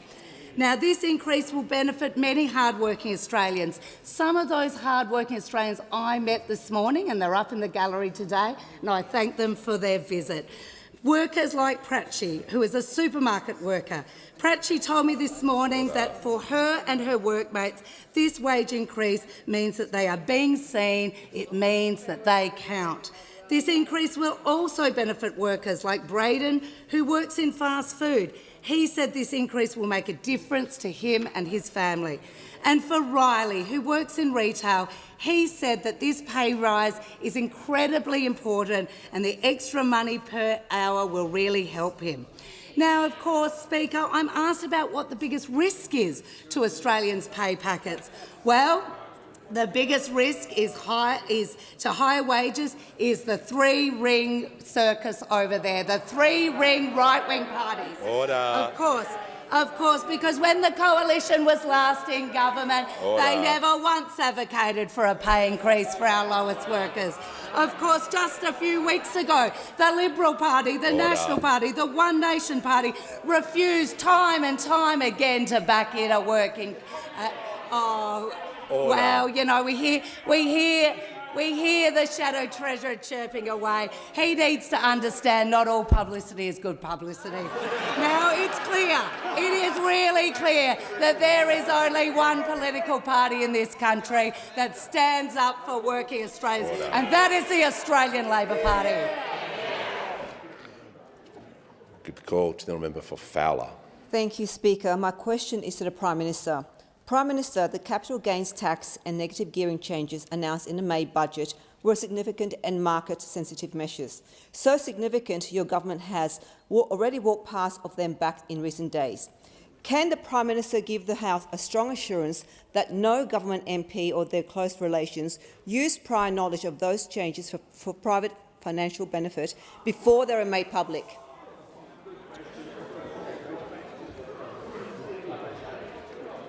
Order. I'll just deal with this. I'm not particularly happy with that regarding the standing orders, regarding the imputations that was contained in that question. We don't want to go down We don't want to go down a path where people are being accused of things or allegations in questions. So, well, there are some imputations in that question. I'll hear from the Leader of the House. We'll deal with this. The member for Fowler, we'll get through this. Mr Speaker, I know that there's normally some level of levity that's taken, but the rules are the question can't contain argument, inference, imputation, insults. It's all there.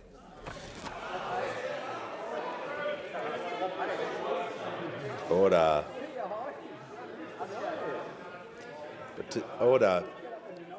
The issue, we'll deal with this, and I'll give the member Fowler the call, but when you're saying things that, you know, whether MPs or the Prime Minister or their close relations using prior knowledge of these changes, that's a dangerous path to go down. So is the member for Fowler seeking to rephrase the question?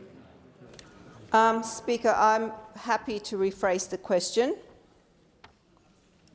Okay.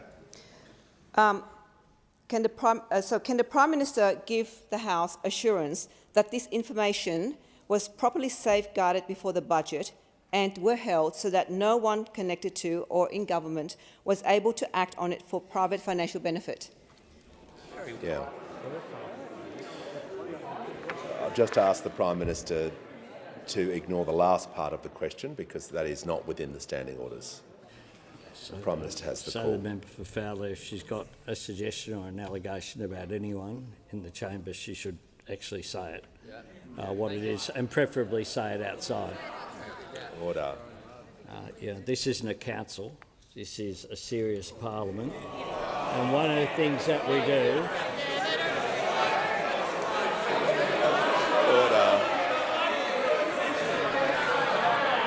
Order. Order. One of the things that we do, Mr Speaker... Members on my left will cease interjecting. The Prime Minister will pause. I don't know. The member for Fowler on a point of order. I think the Prime Minister should have some respect in the House. Resume your seat. Yeah. Order. The member for Solomon. Order. The House is going to come to order. Order. Order. The Treasurer. Just allow the House to come to order so the Prime Minister can deal with the question. Thanks. Thanks, Mr Speaker. No one's done more for local government in this House than me. Order. Member for Casey. Order. Mr Speaker, part of the critique from some in the three right-wing parties and their cheer squad outside Order. Members on my has left been will that cease there objecting. wasn't enough consultation before the tax announcements that were made. We were very careful, as always occurs, and I'm sure, as has always occurred for as long as I've been here across the board, whoever has been the Treasurer and gone through our ERC processes. That is something that we have in this country that we should cherish and we should honour, not denigrate to try to score a cheap point. I make this point, that around 65,000 taxpayers in Fowler will benefit from the WATO. When it comes to student debt relief, 24,000 people benefited. There's been 3.4 million cheaper scripts in the electorate of Fowler. The Liverpool Medicare Urgent Care Clinic, I note that all our urgent care clinics are now open, has received 19,900 visits. Order. Members on my left. And there are now 86 fully bulk bill practices. Order. The Fowler. member for Fowler has taken her point of order. No, resume your seat. I'm not entertaining the point of order. And I had the pleasure yesterday, it must be said, with the member for Werriwa and the member for McMahon of being in southwest Sydney just yesterday. And it's a great part of Sydney. We were there for the opening of an Assyrian community hall at St Joseph's. It was a fantastic community, and it was great to spend more time in southwest Sydney. And I look forward to spending more time in the months and years ahead in southwest Sydney advocating for the interests of the people there genuinely. Call to the honourable member for Holt. Thank you, Mr Speaker. My question is to the Minister for Education. How is the Albanese Labor government supporting early educators while keeping costs down for parents? What has been the response? Call to the Minister for Education. Thanks very much, Mr Speaker. Can I thank my friend, the hero from Holt, for a question? And happy birthday to little Aaliyah, who's turned one just in the last couple of weeks. Am I right? Fantastic. Order. It's only Monday. It's only Monday. Childcare workers do one of the most important jobs in this country, but you wouldn't know it from historically what they've been paid. And when we were first elected a couple of years ago, childcare workers were leaving the job in droves. Not because they didn't love the job, but because they couldn't afford to keep doing it.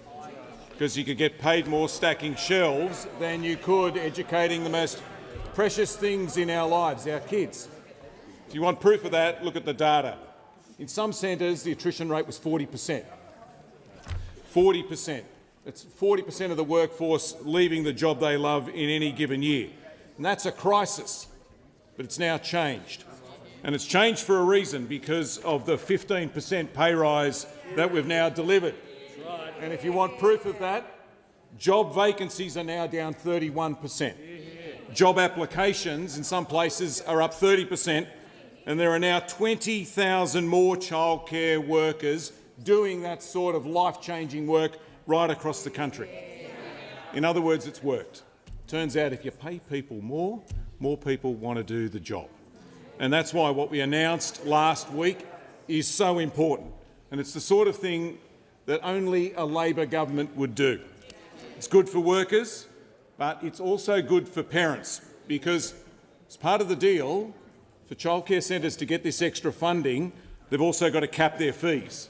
And over the last 2 years or so, that has saved parents a lot of money, and what we announced last week will save them even more. What we announced last week will save the average family with a child in childcare about $1,500 over the next 2 years. Again, it's the sort of thing that only a Labor government would do. The Liberal Party would never do it. The Liberal Party with the orange logo up the back would never do it. It's only a Labor Party that would do this. Real cost of living help, pushing wages up and keeping costs down for parents. But we also announced something else last week. There's nothing more important than the safety of our kids, and that's why we've set a new condition. In order for centres to get this money, they've also got to be at the national safety standard.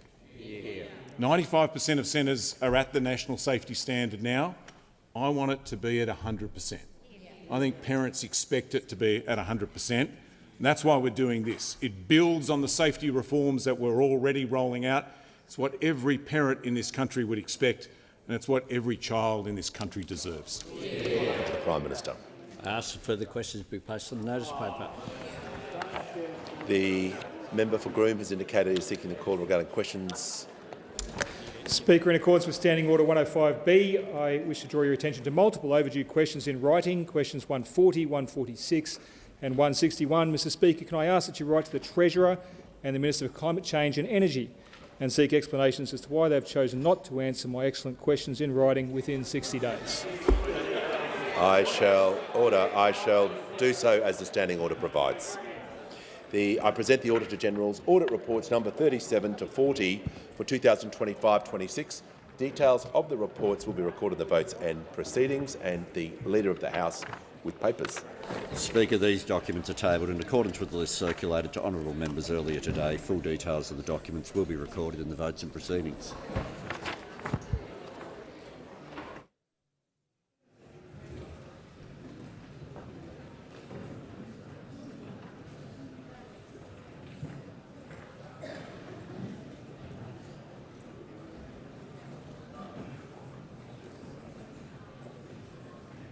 Give a call to the Treasurer. Speaker, I present the Treasury Laws Amendment, Fuel Excise Relief No. 2 Bill 2026 and the explanatory memorandum. Thank you. Give the call to the Clerk. First reading, a bill for an act to amend the law relating to taxation and for related purposes. Give the call to the Treasurer. Thank you, Speaker. I move that this bill be read a second time. Today, the Albanese Labor Government is introducing the Treasury Laws Amendment, Fuel Excise Relief No. 2 Bill 2026. This bill will extend fuel excise relief for another month to take some of the sting out of petrol prices and help Australians with the cost of living. It does so in a considered and calibrated way, acknowledging support is still needed while tapering that support over time as we return to more normal settings. We welcomed the agreement last week between the United States and Iran, but we desperately need that agreement to stick. We need the Strait of Hormuz to be opened and to stay open.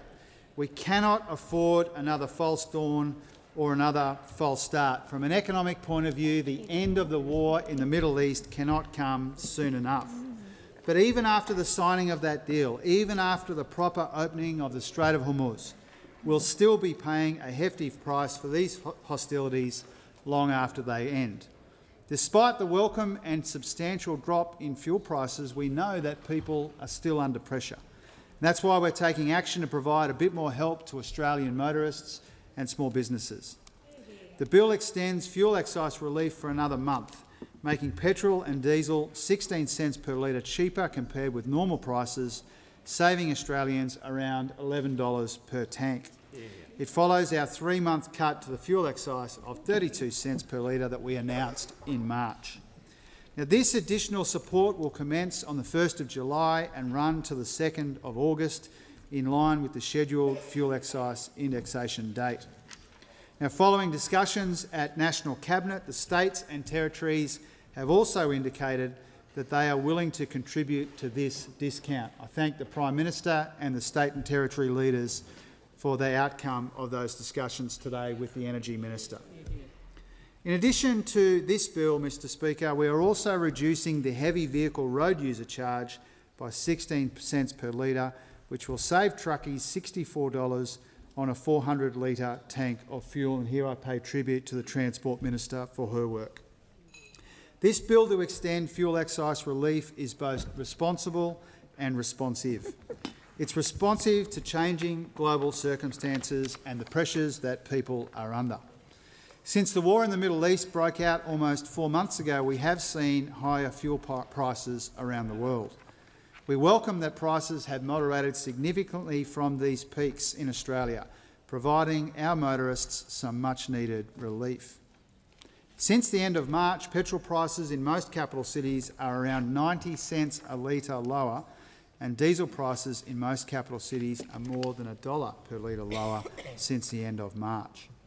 Since the conflict started at the end of February, petrol prices are lower in almost all capital cities, and diesel prices are on average around 20 cents per litre higher. This bill recognises that although fuel prices have moderated, people are still under cost of living pressure. Australians didn't choose this war, but they continue to face the costs and consequences of it. That's why a more modest but still meaningful discount is the appropriate way to continue this support for a bit longer. This bill delivers that cost of living relief in a responsible way because it is temporary and it is tapered. We know that economic and fuel market recovery will take time, and this extra month will help Australian motorists and businesses as this support tapers off and we return to those normal excise settings. It's also a responsible way to help manage demand at service stations across the country towards the end of this month. Now, this responsible cost of living relief is in addition to all of the other actions that we are taking on fuel, and again I pay tribute to the colleagues for these efforts. Creating the $7.5 billion fuel and fertiliser security facility for additional supply and storage, securing over 800 million litres of diesel and 150 million litres of jet fuel by Export Finance Australia, providing $3.2 billion to establish the Australian Fuel Security Reserve and bring our total stocks of diesel and jet fuel to 50 days, legislating new ACCC powers to enable faster, coordinated industry responses during exceptional circumstances, supplying a $1 billion economic resilience program for loans to eligible businesses, including heavy vehicle operators, releasing $1.1 billion in support for domestic production of low-carbon liquid fuels, providing over $80 million to roll out more curbside and regional EV chargers and electrify Australia Post's delivery fleet. Now, all of this, Deputy Speaker, helps to take the pressure off for the farmers who grow our food, the truckies who get goods to where they're needed, and the businesses that sell our everyday essentials. It also builds on all the other ways that we're providing responsible cost of living relief, including income tax cuts for every worker, making medicines cheaper, helping more Australians into a home, backing higher wages for workers. From July 1, we'll have more temporary cost of living help in this extension to the fuel tax cut, but also more permanent cost of living help in another round of tax cuts for every taxpayer and more increases to the minimum wage. Now, this comes after a budget that is all about making it easier for people to buy their own home. It's got more income tax cuts and better aligning the treatment of income from labour and assets.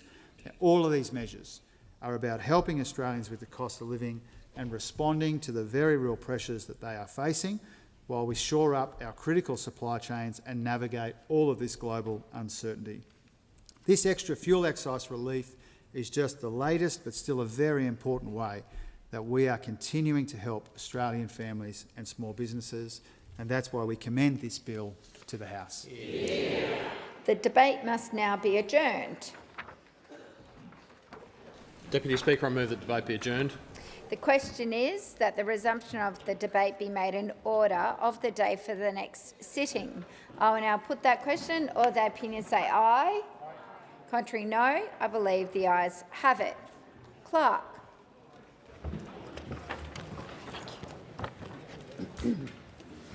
Government business. Order of the day number 1. Combating Illicit Tobacco Bill 2026. Resumption of debate on the second reading and on the amendment moved by the member for Canning. The original question was that this bill be now read a second time. To this, the honourable member for Canning has moved an amendment that all words after that be admitted with the view to substitute other words. The question is that the amendment be agreed to, and I give the call to the member for Leichhardt in continuation. Thank you, Speaker. Illicit tobacco is no longer just a health issue. It is an organised crime issue. And when we meet the dark tentacles of organised crime, we have to meet it. And that is what this bill is all about.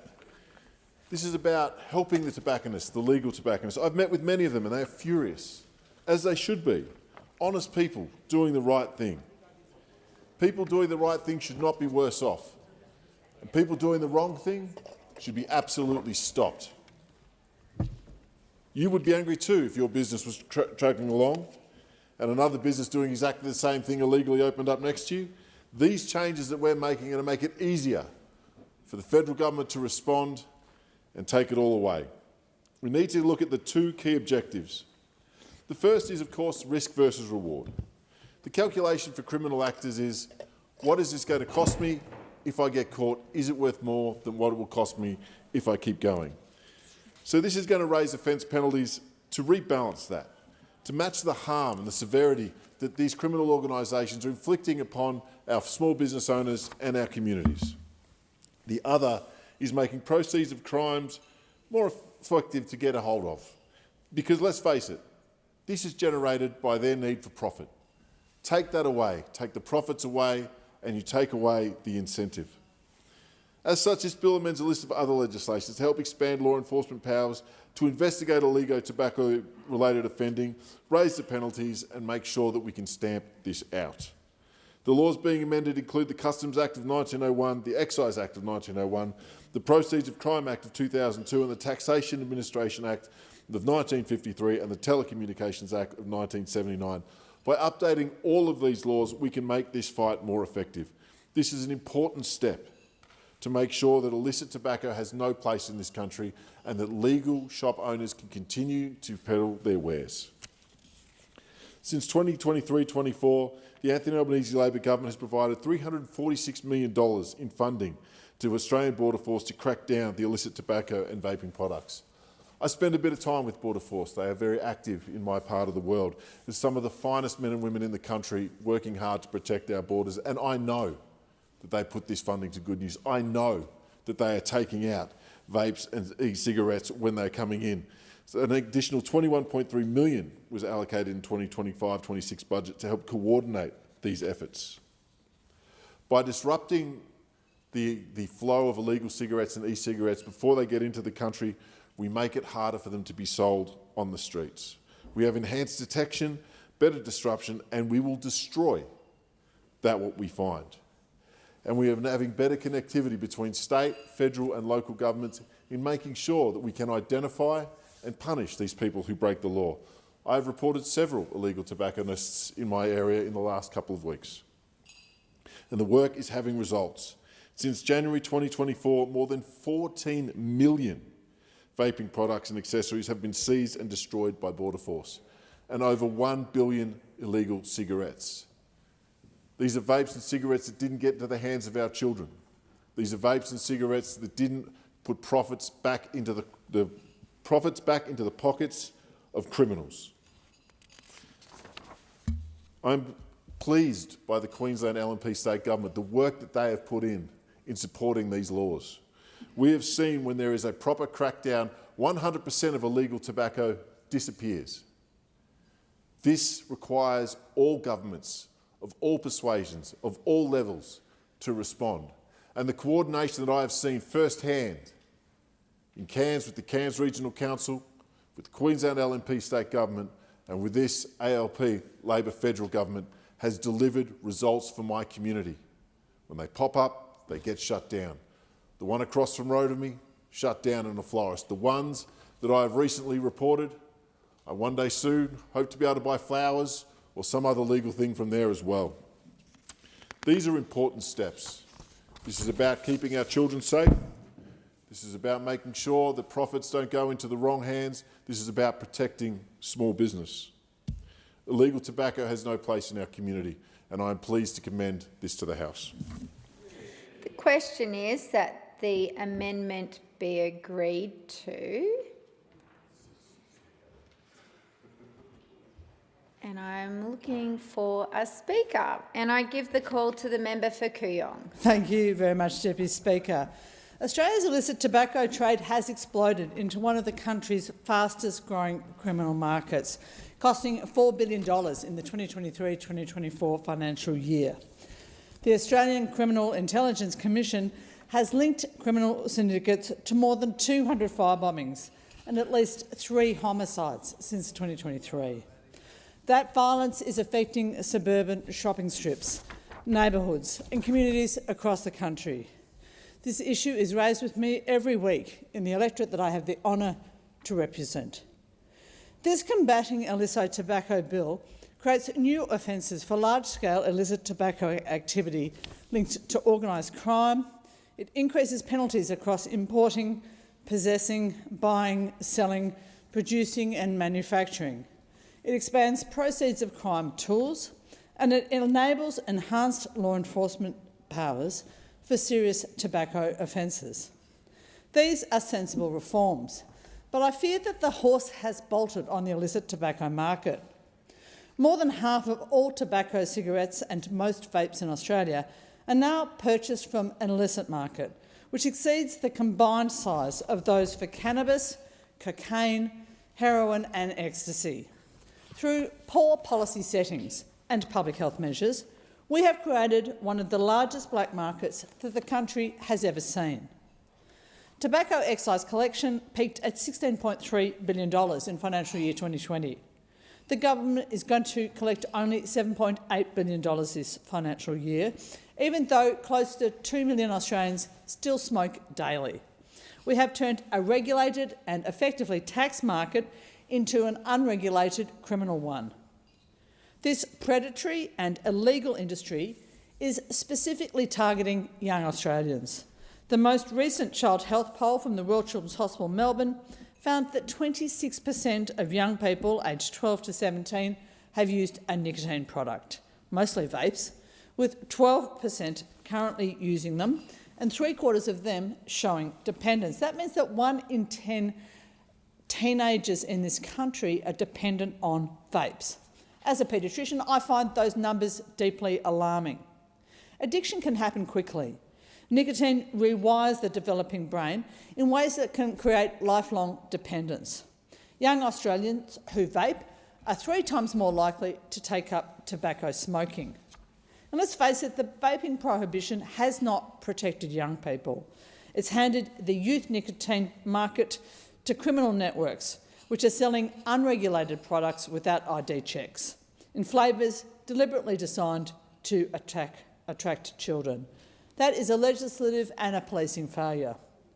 While the total cost to our country of tobacco and nicotine addiction was estimated at almost $36 billion in 2021, collection rates for tobacco fines are lower than those for speeding infringements. Those operators treat fines as a routine cost of doing business. Greater penalties without the resourcing and coordination necessary to collect them will not break this business model. The City of Stonington comprises part of the electorate of Kooyong that I have the honour to represent. And in its submission to the Senate inquiry into this bill, the City of Stonington noted that Victoria has only 14 inspectors to supervise the 8,000 to 10,000 retailers statewide, and that those 14 inspectors have to undertake visits in pairs for their safety. In addition, the Victorian licensing scheme does not currently extend to e-cigarettes or vaping products or to nicotine pouches. We need a national licensing and regulatory framework to bring all states into alignment.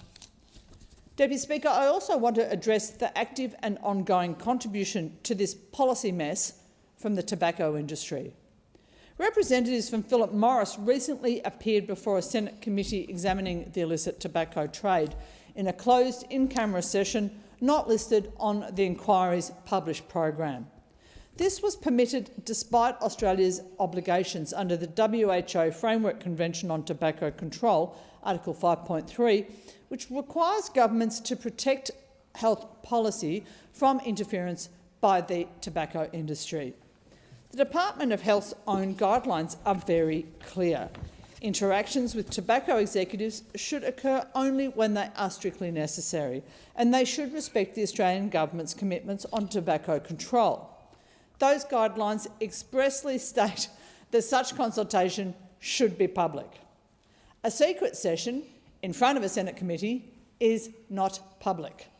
Now, Philip Morris was also permitted to give evidence behind closed doors to a New South Wales parliamentary inquiry into the illegal tobacco trade in February. Closed sessions allow the company to lobby privately for the sorts of policies which would directly benefit it, such as cuts to tobacco excises. It would allow the company to do that beyond the scope of what it said publicly, and without the media or the public being able to gauge the expertise of the witnesses or to scrutinise the advice that's being given to committee members. Let's face it, the tobacco industry is not a neutral stakeholder. It is a commercial actor, and its profits depend on the continued sale of a product that kills 66 Australians every day, and whose interests are directly affected by the outcome of that ongoing Senate inquiry and of this legislation. We've also recently learnt from work done by journalists at The Guardian Australia that individuals with undisclosed links to tobacco industry bodies have been positioning themselves as independent law enforcement experts in Australian and international policy forums, opposing excise increases, lobbying for cuts to customs duties, advocating for the legalisation of nicotine pouches, and adopting other positions which align directly with the commercial interests of the tobacco industry. Tobacco companies have used denial of harm tropes for more than 50 years, but they're now trying to reframe this debate around the issues of crime and law enforcement, not health, and they're deceitfully presenting industry-aligned voices, funded voices, lobbyist voices, advancing policies that serve commercial interests, but they're presenting them as neutral crime experts. This pattern of behaviour has been called out repeatedly by organisations like the Public Health Association of Australia.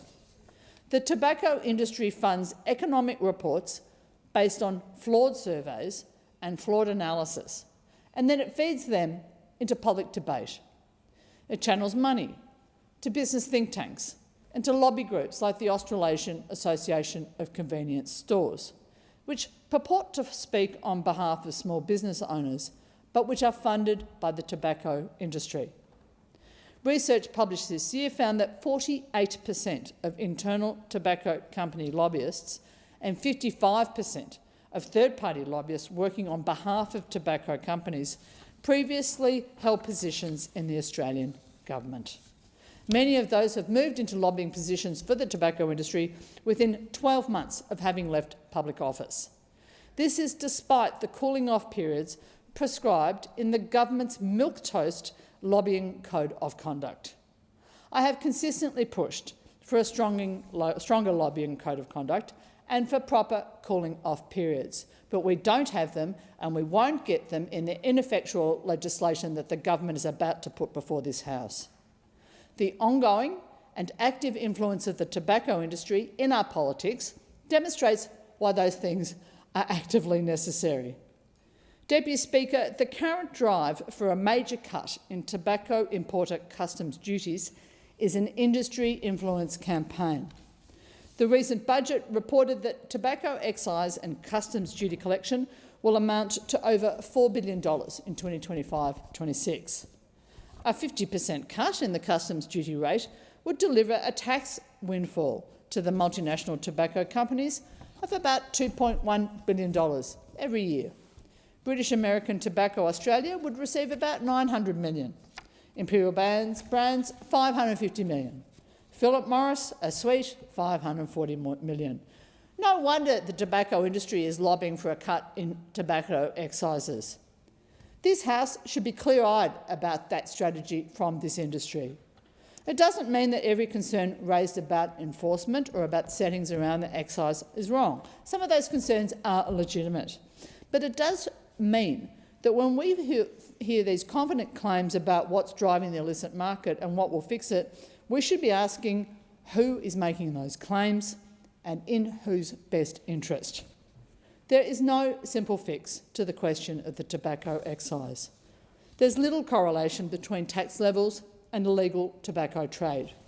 We have the most expensive legal cigarettes in the world, but the illegal tobacco trade flourishes in countries in which cigarettes are much cheaper than they are in Australia. To compete with the black market, the price of legal cigarettes would have to fall dramatically.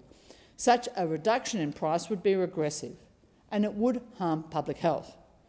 Canada's experience in the 1990s, when it halved its excise to combat cigarette smuggling, is quite instructive. Smoking rates rose, particularly among young people, and quitting rates fell, and the illicit trade persisted. It's also worth noting that there is no legal mechanism in Australian law to guarantee that these multinational cigarette importers would actually pass any tax cut down the retail supply chain to customers. The tobacco industry can't be made to compete on price with organised crime. Any proposal to cut its taxes to address criminal supply chains is unsupportable. Having said that, there is little point to further tax increases unless they're going to actually increase revenue and decrease smoking. And given the scale of the current illicit market, there's no good case for an increase in those excises. Deputy Speaker, I'm moving an amendment to this bill which highlights the issue of the tobacco industry's influence in this debate, and which calls on the government to prohibit political donations from the tobacco industry under the Commonwealth Electoral Act. Political donations from the tobacco industry are already prohibited in states like New South Wales. At a federal level, most major parties do voluntarily refuse tobacco industry donations, but the National Party continues to accept them. In 2024-25 alone, 137,500 from Philip Morris, 88,000 from British American Tobacco. And One Nation has also accepted tobacco industry donations in the past. In relation to the WHO Framework Convention on Tobacco Control, the guidelines adopted by treaty parties in 2008 called for Article 3.5 to be implemented across all branches of government, including legislators. Our legal obligations are clear, but we're not yet acting on them. This Parliament should legislate immediately to prohibit political donations sourced from tobacco industry interests, including the tobacco retail sector, under the Commonwealth Electoral Act. The tobacco industry is the only commercial sector that is the subject of an international treaty specifically designed to insulate government policy from its influence. And that treaty exists because the industry's long history of manipulating public debate and purchasing political access has been extensively documented. We've seen that just last month. A major tobacco company granted a secret hearing into one of our Senate inquiries, while public health organisations waited their turn. The tobacco industry's current push for a 50% cut in the tobacco customs duty is an influence campaign, which is worth potentially $2.1 billion to the three major multinationals. When commercial actors of that scale can make political donations, the extent of policy capture is obvious. The amendment that I'm moving calls on the government to prevent an industry whose products kill 24,000 Australians every day, 24,000 Australians every year, 66 Australians every day, from purchasing political influence at the federal level. This Parliament has previously failed to legislate such a ban, despite many calls from health groups, despite existing state-level obligations and despite our treaty obligations. We have an opportunity today with a bill which is already and appropriately focused on the harm that tobacco trade does to this country. Deputy Speaker, I thank the government. With this bill, they are holding fast against the tobacco industry and its lobbyists and the Voices for Hire's efforts to reduce the tobacco excise. But I also urge this government to have the honesty and courage to confront the failure of its vaping prohibitions, to confront the enforcement resourcing gaps at state level, the question of whether further excise increases are actually reducing smoking or enriching organised crime, and the question of the tobacco industry's ongoing and well-resourced lobbying campaign to shape this Parliament's answers and its actions. And in doing so, Deputy Speaker, I move amendments 1 to 3 as circulated in my name. Are the amendments seconded? Yes, I second the amendments and reserve my right to speak. I thank the member for Curtin. The original question was that this bill be now read a second time. To this, the honourable member for Ryan has moved an amendment that always... Do I need to say that? No? Member for Kooyong, sorry about that. I've got the name wrong, sorry about that. I'll start that again. The original question was that this bill be now read a second time. To this, the honourable member for Canning has moved an amendment that all words after that be omitted with the view to substitute other words. The honourable member for Kooyong has now moved an amendment that to that amendment that words after notes that be admitted with the view to substitute other words. The question now is that the amendment moved by the honourable member for Kooyong as an amendment to the amendment moved by the honourable member for Canning be agreed to. And I give the call to the member for Barton. Thank you, Deputy Speaker. I rise today to speak on the Combating Illicit Tobacco Bill 2026, which is an important and necessary reform that reflects the seriousness of the threat posed by illicit tobacco trade across this country. And during my time as a councillor at Georges River Council, I do recall many local residents raising this concern, particularly on the rise of tobacco shop fronts popping everywhere in my local area, and in particular within very close proximity to local schools. This issue is not limited to my electorate, but I'm alive to the challenges within the local planning laws around permitted use, enabling the rise of tobacco shops in communities like ours. Parents, teachers and local residents are rightly concerned when these businesses appear near places where young people learn, play and travel each day. It sends the wrong message about tobacco use, and it risks normalising products that we know can cause serious harm. However, this legislation is about far more than cigarettes sold under the counter or untaxed tobacco entering the country illegally. It is about organised criminal networks exploiting gaps in our laws, undermining public health measures, threatening community safety, and profiting at the expense of ordinary Australians. Here are some quick statistics from the 2024-25 annual report that shows the seriousness of this problem. Between 50 and 60% of all tobacco products sold in Australia are illegal, and a significant proportion of vape products purchased in Australia was illegal. And we think that organised crime groups are earning between $4.1 and $6.9 billion in profit from this trade. For too long, illicit tobacco has been viewed by some as a secondary issue, merely a matter of lost revenue or regulatory non-compliance. But the reality of confronting our communities today is vastly different. The illicit tobacco trade has evolved into a sophisticated and highly profitable criminal enterprise. It is now deeply connected to organised crime syndicates that engage in a range of unlawful activities, including money laundering, fraud, intimidation, trafficking and violent offences. That means every illegal packet sold is not just a breach of the law. It is money flowing into the hands of criminals who do real damage in our communities. The Albanese Labor government recognises this issue demands a strong and coordinated response, and that is precisely why this bill has been introduced. The legislation before the House will strengthen the ability of law enforcement agencies to investigate and disrupt illicit tobacco operations, while also increasing the penalties faced by those who choose to profit from this illegal market. It sends a very clear message.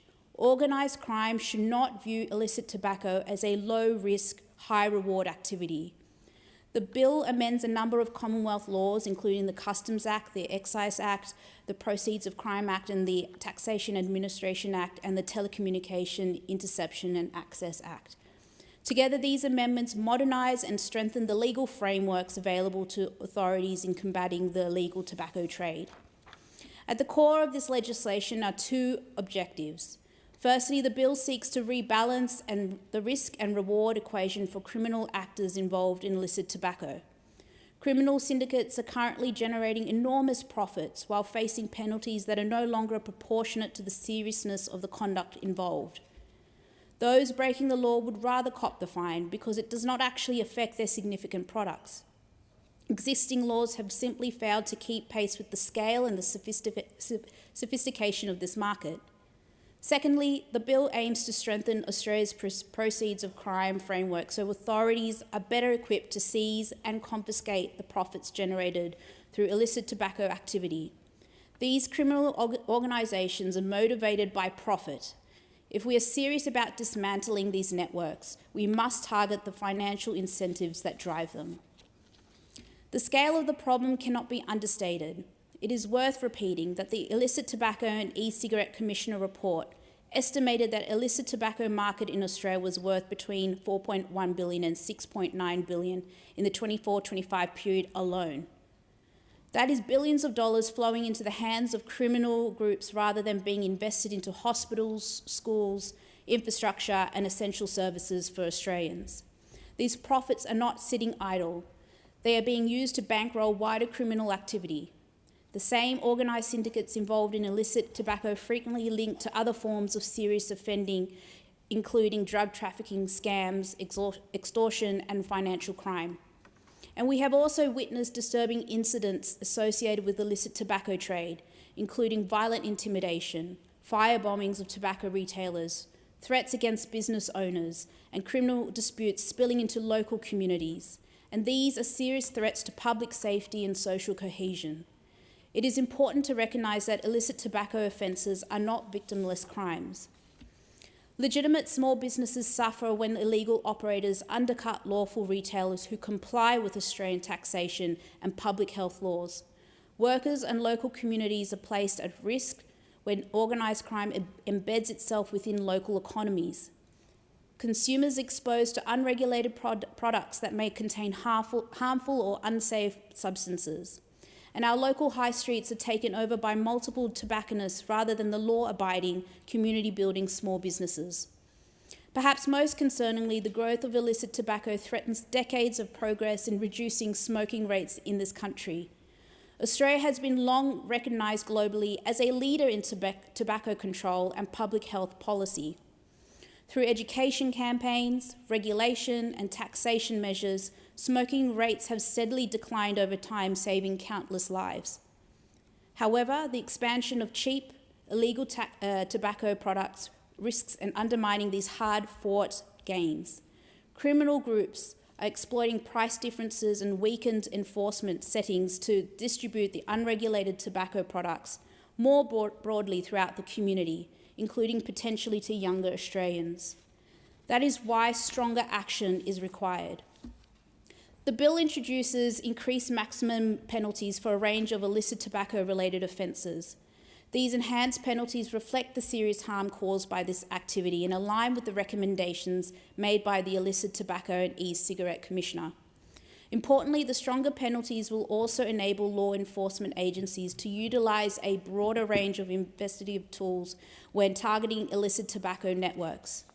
This includes access to enhanced surveillance and investigative capabilities under existing legislative frameworks. The amendments to the Telecommunications Interception and Access Act are particularly significant. By recognising key illicit tobacco offences as serious offences under the Act, agencies will be able to access telecommunication interception powers already available in relation to other forms of organised crime. This is not about creating unprecedented or extraordinary powers. It is about ensuring consistency across the law enforcement framework and recognising the reality that illicit tobacco crime has become a major organised criminal activity. Law enforcement agencies must be equipped with appropriate powers to investigate criminal syndicates that are increasingly sophisticated, technologically capable and highly organised. Criminals involved in this trade are not operating in isolation. They use encrypted communications, complex financial arrangements, and coordinated distribution networks. Our agencies must have the tools necessary to keep pace. At the same time, these amendments maintain appropriate safeguards and oversight mechanisms. The bill does not impose unnecessary burdens on ordinary Australians, community organisations or legitimate businesses. Rather, it strengthens targeted enforcement against serious criminal conduct.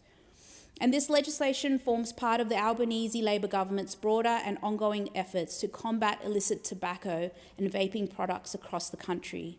Since 2023-24, the government has invested $346 million into the Australian Border Force to strengthen efforts aimed at detecting and intercepting illicit tobacco and vaping imports. This funding has supported enhanced enforcement activities at the border and within the community.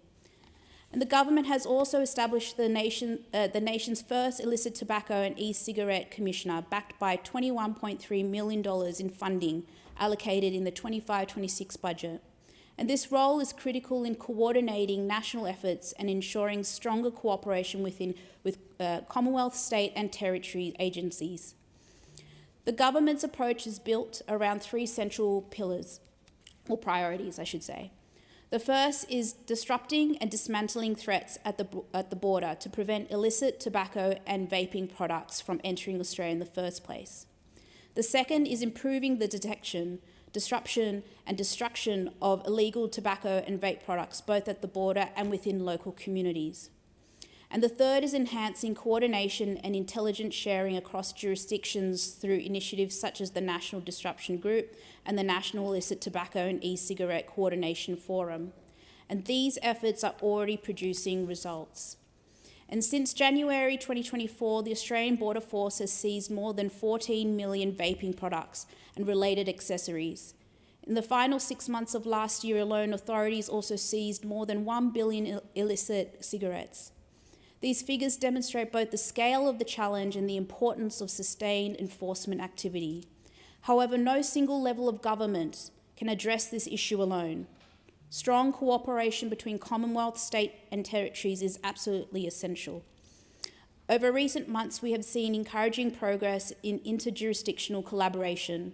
Governments across Australia are increasingly recognising the need for a united response to organised crime in the illicit tobacco market. Through the National Illicit Tobacco and the E-Cigarette Coordination Forum, governments have identified priority actions to strengthen enforcement and close legislative loopholes. These actions include the introduction of stronger licensing schemes, tougher closure orders for illegal operators, increased penalties for landlords knowingly facilitating unlawful activity, and expanded on-the-ground enforcement operations. There are already signs that these strategies are already having an impact. South Australia and Queensland have reported reductions in illegal trade activity in areas where intensive enforcement measures have been implemented. Victoria is also progressing reforms to strengthen closure powers and landlord accountability measures. This demonstrates that what can be achieved when governments work together with a shared purpose. And the Albanese Labor government remains committed to continuing this cooperative approach. And we understand that combating illicit tobacco requires coordination across borders, agencies and jurisdictions. Criminal networks do not respect state boundaries, or our enforcement efforts cannot operate in silos. Ultimately, this bill is about protecting Australians. It's about protecting communities from organised crime and violence. It's about protecting legitimate businesses that are doing the right thing. It is about protecting public health outcomes that generations of Australians have worked very hard to achieve. And it's about ensuring that criminal organisations cannot continue to exploit weaknesses in the law for mass financial gain. The government understands that strong laws alone will not solve every aspect of this challenge. Ongoing enforcement, cooperation and investment will remain essential. But legislation such as this provides the necessary foundation to ensure our agencies have the powers and tools required to respond effectively. We cannot allow Australia to become an attractive operating environment for criminal syndicates seeking to profit from illicit tobacco. We cannot allow organised crime to continue generating billions of dollars while communities bear the consequences. And we cannot allow decades of public health progress to be undermined by illegal and unregulated products flooding the market. Smoking still kills on average 66 Australians every day and accounts for 20% of the nation's cancer diagnosis. 2 out of 3 long-term smokers will die of a tobacco-related illness. and this bill represents a measured and targeted and proportionate response to a growing national problem. It strengthens penalties, it improves investigative powers, it enhances proceeds of crime mechanisms, and it reinforces cooperation between governments and law enforcement agencies. Most importantly, it sends a very clear message that illicit tobacco crime will be treated with the seriousness it deserves. The question is that the amendments be agreed to, and I give the call to the member for Curtin. Thank you, Deputy Speaker. I rise to support the Combating Illicit Tobacco Bill 26. Smoking still kills about 66 Australians every day. After decades of hard work, daily smoking rates halved between 2001 and 2022, from 22% to 11%. Australia was a genuine world leader in tobacco control. The illicit market now threatens to undo much of that progress, fuelling organised crime and hooking a new generation. Among 18 to 24-year-olds, the combined rate of smoking and vaping has climbed back to 28%, higher than it was a decade ago. And that's a trend that should alarm every member of this House. The illicit tobacco market is now estimated to be larger than the combined Australian illicit markets for cannabis, cocaine, heroin and ecstasy. So the case for stronger enforcement is clear. This bill responds by creating new offences for large-scale illicit tobacco activity linked to organised crime and substantially increases penalties across the full supply chain. It expands unexplained wealth and proceeds of crime tools, enables wiretaps for serious tobacco offences and improves information sharing between law enforcement bodies. And these are sensible, proportionate reforms. But enforcement alone will not win this battle. Australia has a national target of reducing daily smoking prevalence to 5% by 2030. If we rely on enforcement alone without addressing underlying demand, we will be chasing this problem indefinitely.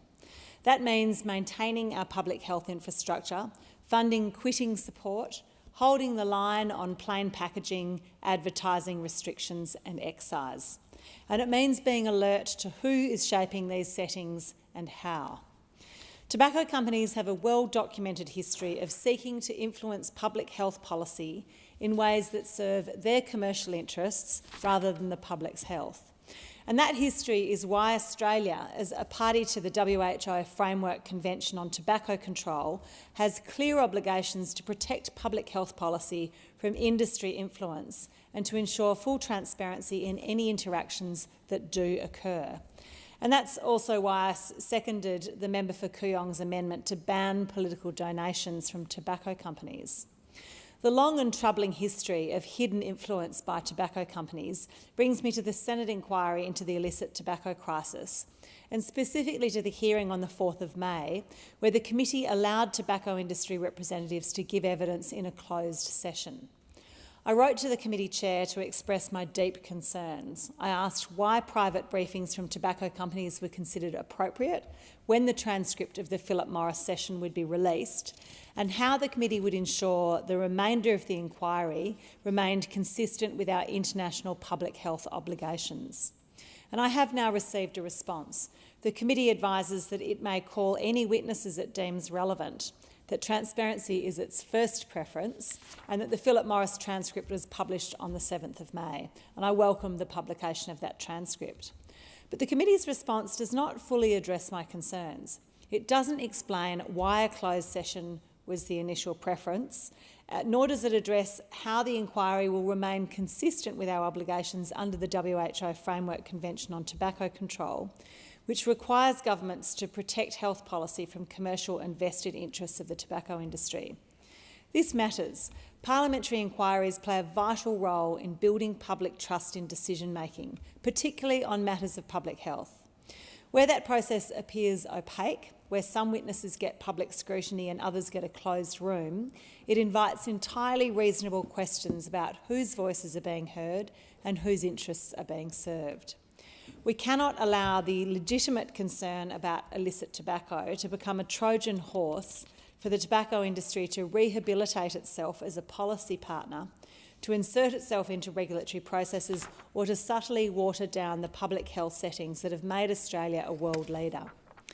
It's worth noting that right now the gambling industry is copying straight from the tobacco playbook, casting doubt on where the harm is done, resisting proper regulation, whining and dining decision-makers, and now pointing earnestly to overseas illegal gambling sites, claiming that that should be the focus of regulation. We've seen it all before, and we can't be fooled by it from tobacco or from gambling.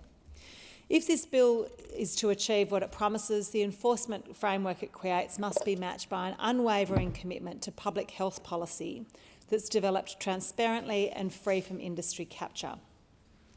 I urge the committee and this House to ensure that when we scrutinise the illicit tobacco trade, we do so with our eyes open to the criminals who profit from it and to the legal industry that has never stopped trying to protect its market share at the expense of public health. I commend this bill to the House.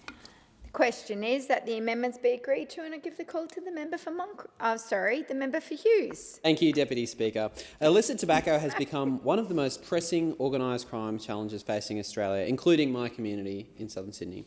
The latest official estimates in the ITEC Commissioner's 2024-25 annual report are sobering. Between 50 and 60% of all tobacco products sold in Australia are now illicit. Organised crime groups are earning between $4.1 billion and $6.9 billion in profit from this trade.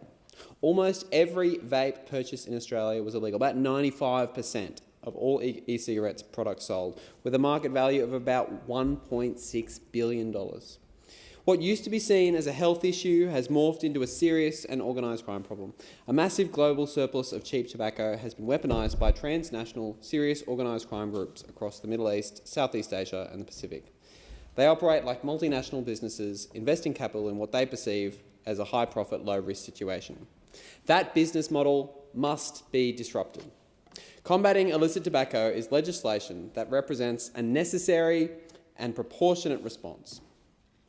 We need to make illicit tobacco less profitable and riskier for those involved, and that's exactly what this bill does. This legislation strengthens Commonwealth laws, significantly increases penalties, targets unexplained wealth, and enables enhanced investigatory powers such as telecommunications interception, surveillance devices, and other tools required to disrupt modern criminal networks.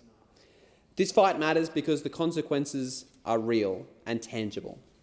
Smoking still kills an average of 66 Australians every single day and accounts for about 20% of our national cancer burden.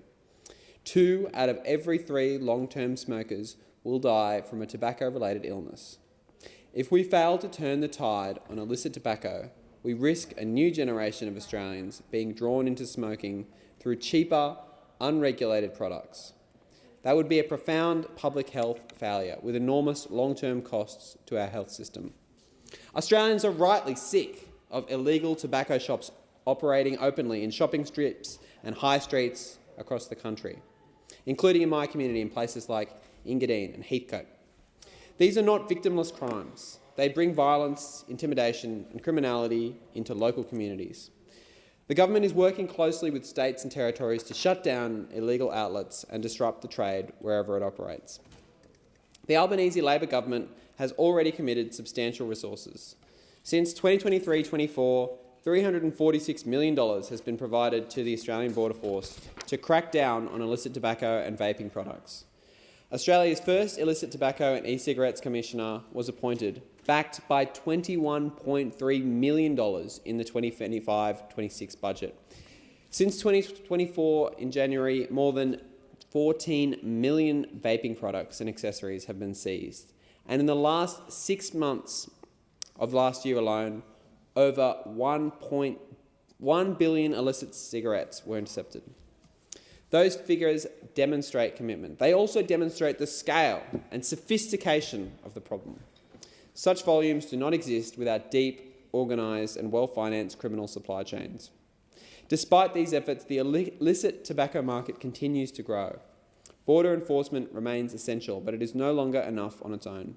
Criminal groups have adapted. They have diversified routes, refined concealment methods and calculated that profits still outweigh the risks. This bill directly targets that calculation. At its core, the legislation addresses two fundamental problems. Firstly, it rebalances the risk-reward equation by increasing penalties and investigative consequences. Second, it strengthens proceeds of crime laws so that criminals can no longer enjoy the benefits of their illicit profits. The bill amends multiple Commonwealth laws to increase penalties for offences involving the importation, possession, production, manufacture, supply and sale of illicit tobacco. Existing penalties were set when this market was smaller and less organised. They have not kept pace with the reality on the ground. Low penalties have meant low risk, allowing the trade to flourish. Higher penalties unlock more powerful investigative tools. Certain surveillance and computer access warrants can only be used where offences meet specific penalty thresholds. By lifting penalties, law enforcement agencies gain access to the tools they need to investigate encrypted communications, layered corporate structures and complex money laundering arrangements used by organised crime. The bill adds the Telecommunications Interception and Access Act to classify serious tobacco offences as serious offences. This allows agencies to seek telecommunications interception warrants, aligning illicit tobacco offences with other serious organised crime activities. These powers already exist elsewhere in the law. This bill recognises that illicit tobacco now warrants the same level of response. These powers are proportionate. We are confronting criminal networks generating billions of dollars, using violence and intimidation, and undermining decades of public health progress. The damage goes well beyond revenue. It includes firebombings, standover tactics, corruption, and the normalisation of criminal behaviour within communities. The second major pillar of the bill focuses on profits. Criminal networks are motivated by money. Seizing cigarettes disrupts supply temporarily, but it does not eliminate incentive. What truly undermines organised crime is removing its wealth. Organised crime groups earn between $4 and $7 billion each year from illicit tobacco. These profits are reinvested into other serious crimes, including drug trafficking, fraud and scams. They corrupt systems, silence witnesses and expand criminal infrastructure. Taking this money strikes at the heart of this enterprise. The bill strengthens and streamlines information gathering and confiscation under the Proceeds of Crime Act. It enables information obtained during investigations to be shared with other Commonwealth regulators, allowing coordinated action against professional facilitators such as accountants, lawyers and shell entities that support criminal networks. Following the money has already delivered results. AUSTRAC and the banking sector have shut down hundreds of high-risk accounts, terminated merchant services, removed private ATMs used for cash laundering, and significantly increased suspicious transaction reporting. This bill strengthens that ecosystem by ensuring that intelligence flows effectively between enforcement and regulatory agencies such as AUSTRAC, ASIC and APRA. The Proceeds of Crime Act search warrant framework is also modernised. Passed in 2002, it has not kept pace with updates to the Crimes Act. As a result, police have sometimes had fewer powers in proceeds investigations than in ordinary criminal investigations, even though financial crime is often more complex. This bill realigns those frameworks, giving law enforcement consistent and contemporary tools to trace, restrain and confiscate criminal assets. The legislation also strengthens unexplained wealth provisions and improves national consistency.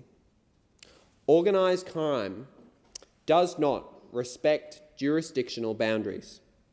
These reforms ensure that orders can be pursued and enforced across Australia, rather than fragmented by differing state processes.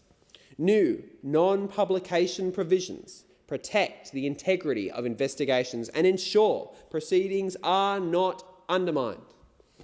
Revenue protection matters. Billions in lost excise revenue undermine funding for hospitals, for schools and for essential services. But the harm of illicit tobacco goes deeper. Australia has achieved world-leading success in reducing smoking rates through sustained policy, plain packaging, advertising bans, smoke-free laws and public education. Illicit tobacco undermines every one of these measures. It makes harmful products cheaper, more accessible and unregulated.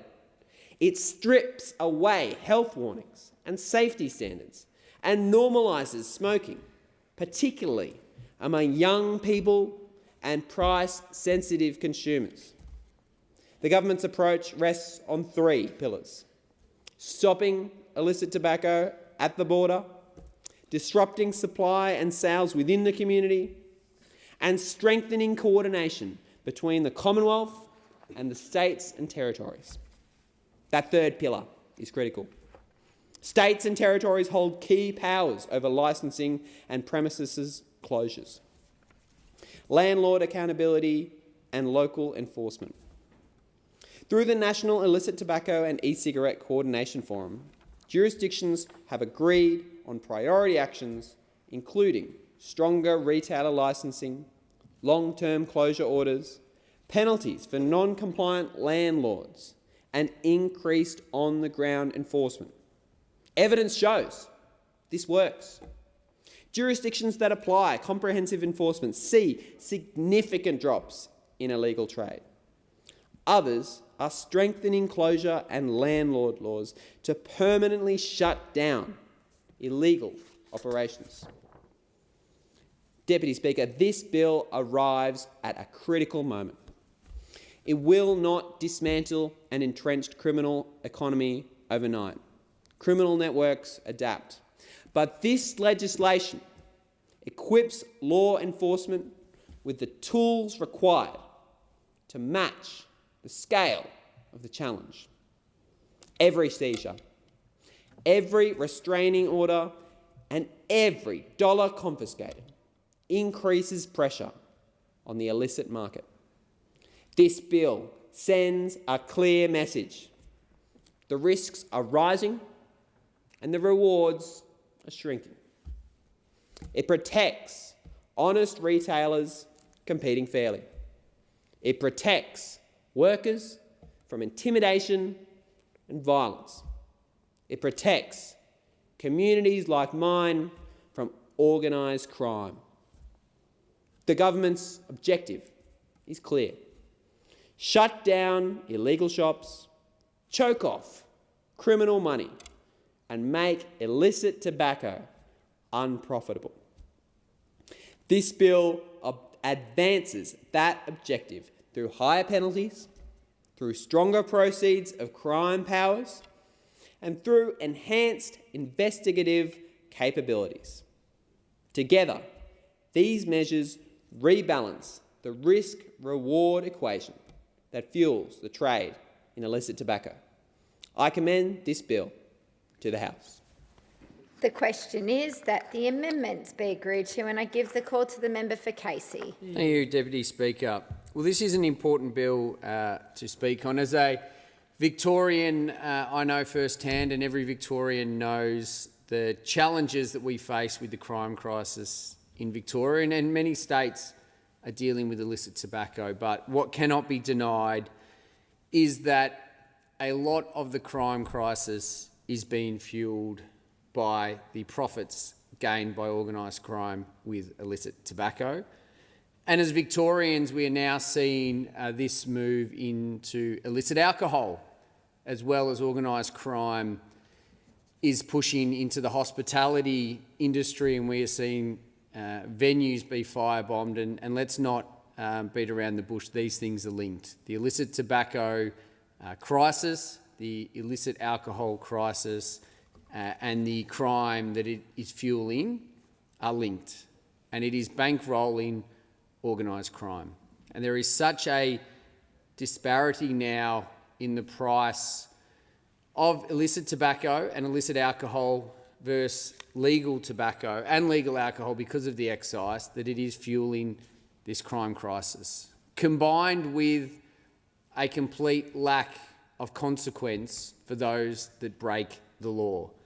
It is lower risk for organised crime to import a shipping container of illicit tobacco and make more profit than if they're looking to import illicit drugs. Like, that is the reality. That is the mathematical reality for organised crime.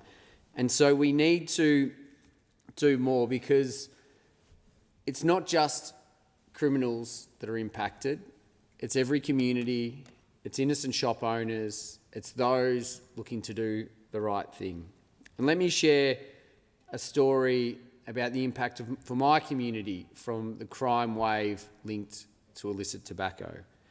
On the 11th of February in 2024, a tobacconist in Seville was firebombed. And I want to pay tribute to the Seville CFA, the Wandon CFA, I know Hillcrest CFA and many other CFAs across the Upper Yarra and the Yarra Valley were quick to turn out to get that blaze under control in the dead of the night. But despite their work, the impact was profound. Now, the much-loved restaurant and family business next door, Branded Burgers, as well as the local dentist and medical centre, they were all impacted by substantial smoke, heat and water damage. In fact, Branded Burgers had only just changed hands, and the new owners, Lachey and her partner Chris, were in the early days of opening the business at the time. Now, the business was closed for 10 months as they dealt with insurance and the renovations. And I worked with them in this time to support them as much as I could, and it was causing hardship and stress for them as the owners and the team of locals that they employ and their families and the wider community. It was great to be there when they opened up again and to see them now continuing to thrive, and they survived that tough 10 months. But they were impacted through no fault of their own.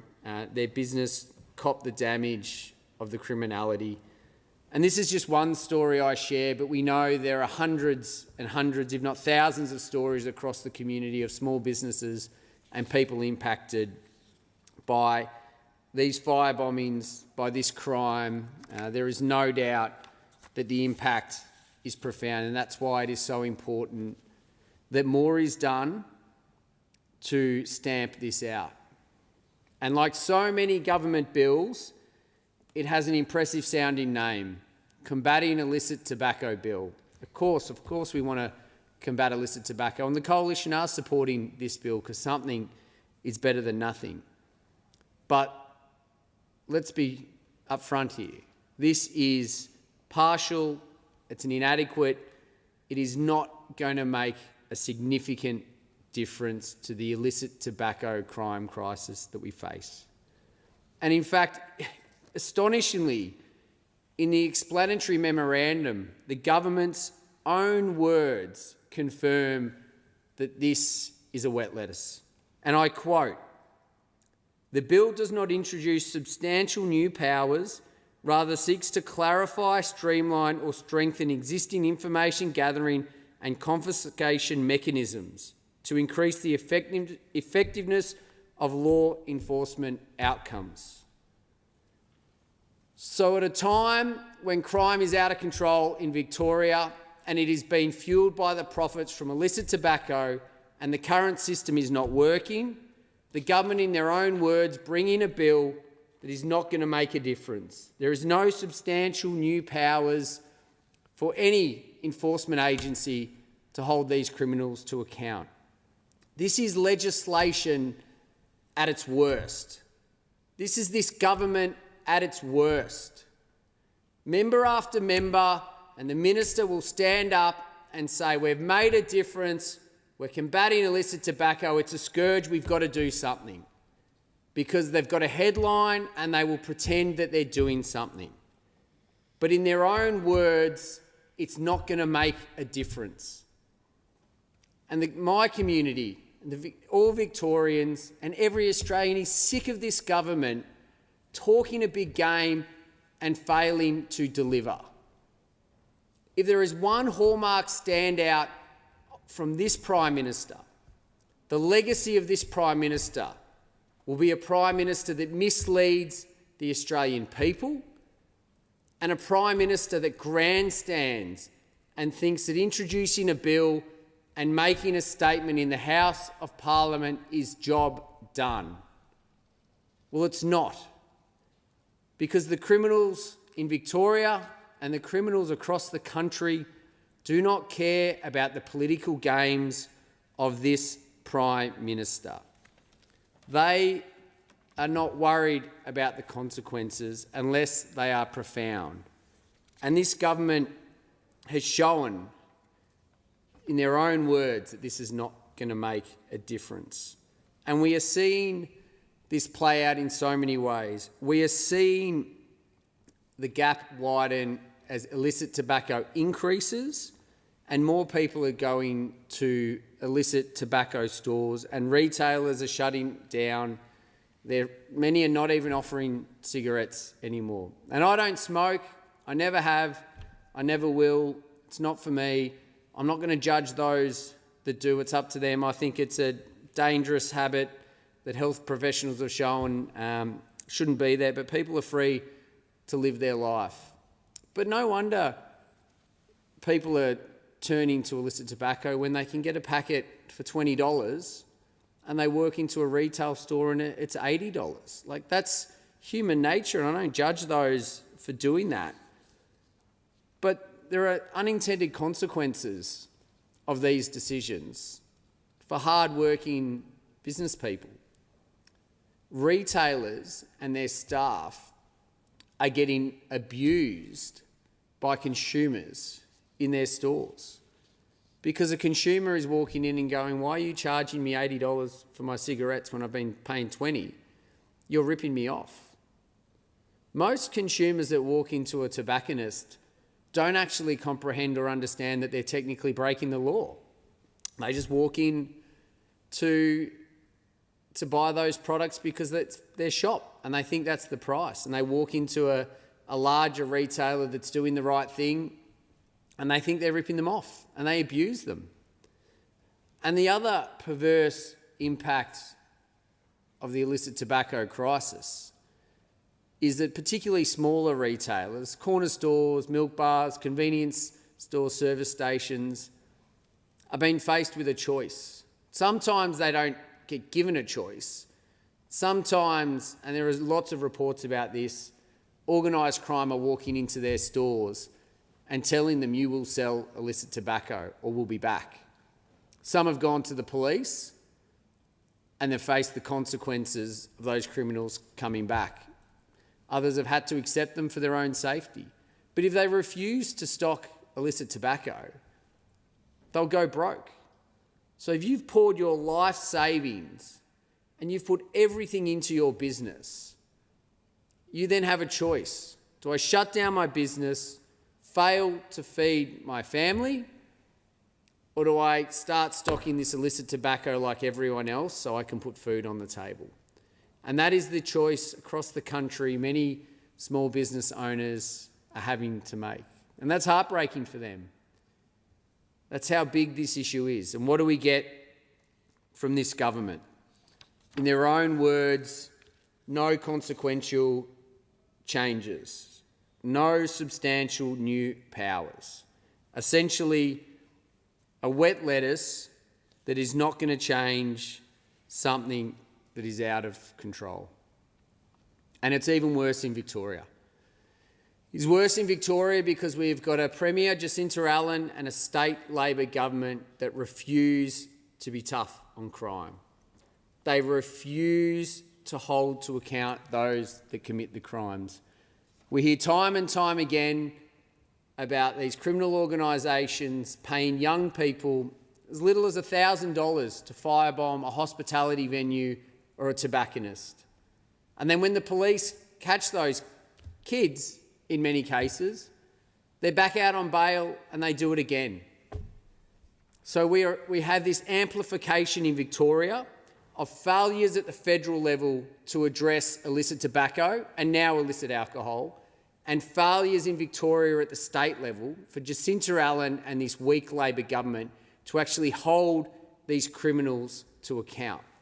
You add both together and you have chaos in the streets. You have hospitality venues closing down or having to employ at their own cost security 24 hours a day. Hospitality owners being threatened with their life, retail workers being threatened, having to move out, and nothing from the federal government or the state government. However, it's 2026 and there is hope, and that hope comes in the form of Jess Wilson and the Liberal Party. Jess has made it clear that she has a plan to restore safety to Melbourne's vibrant nightlife by recruiting 3,000 more police officers, expanding adult crime, adult time sentencing, and implementing a one-strike bail rule for serious offences. You do the crime and you will do the time. And under the Labor government, under Jacinta Allen, that's not the case. You do the crime and you get let off. You do the crime again and you get let off again. You do it again and you get let off. And we wonder why there are no consequences. And I know, talking to many in Victoria Police, they know it's time for a change. They are frustrated time and time again by the lack of consequences for young people. This is how disastrous it has got in Victoria. I was talking to two police officers in my community about a criminal that they arrested, and they literally got sledged by that criminal. And they said, yeah, lock me up, I don't care. By the time I get to the magistrates, I'll get bail, I'll be back here in 24 hours and there's nothing you can do about it. And what did that criminal do? Exactly that. Got bail, came back to the police station and laughed at the police officers.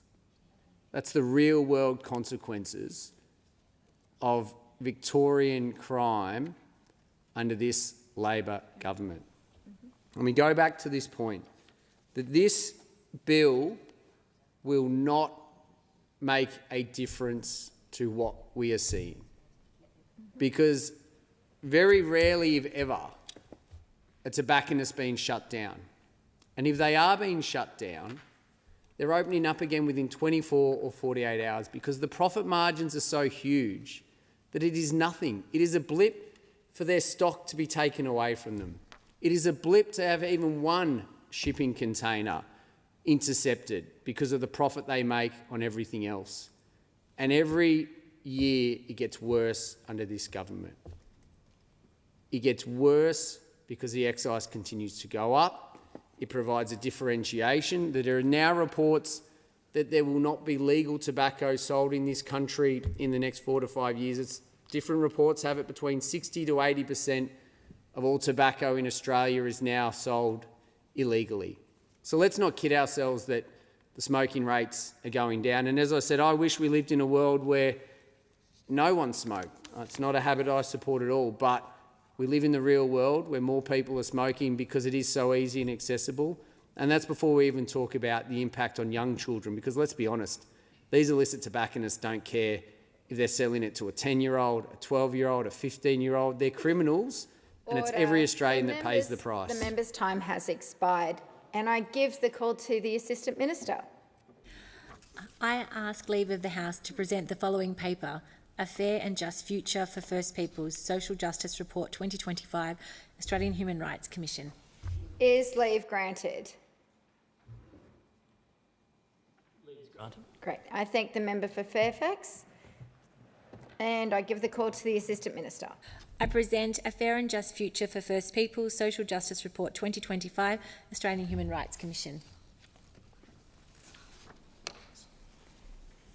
Thank you. Do I need to call you back on, Clerk?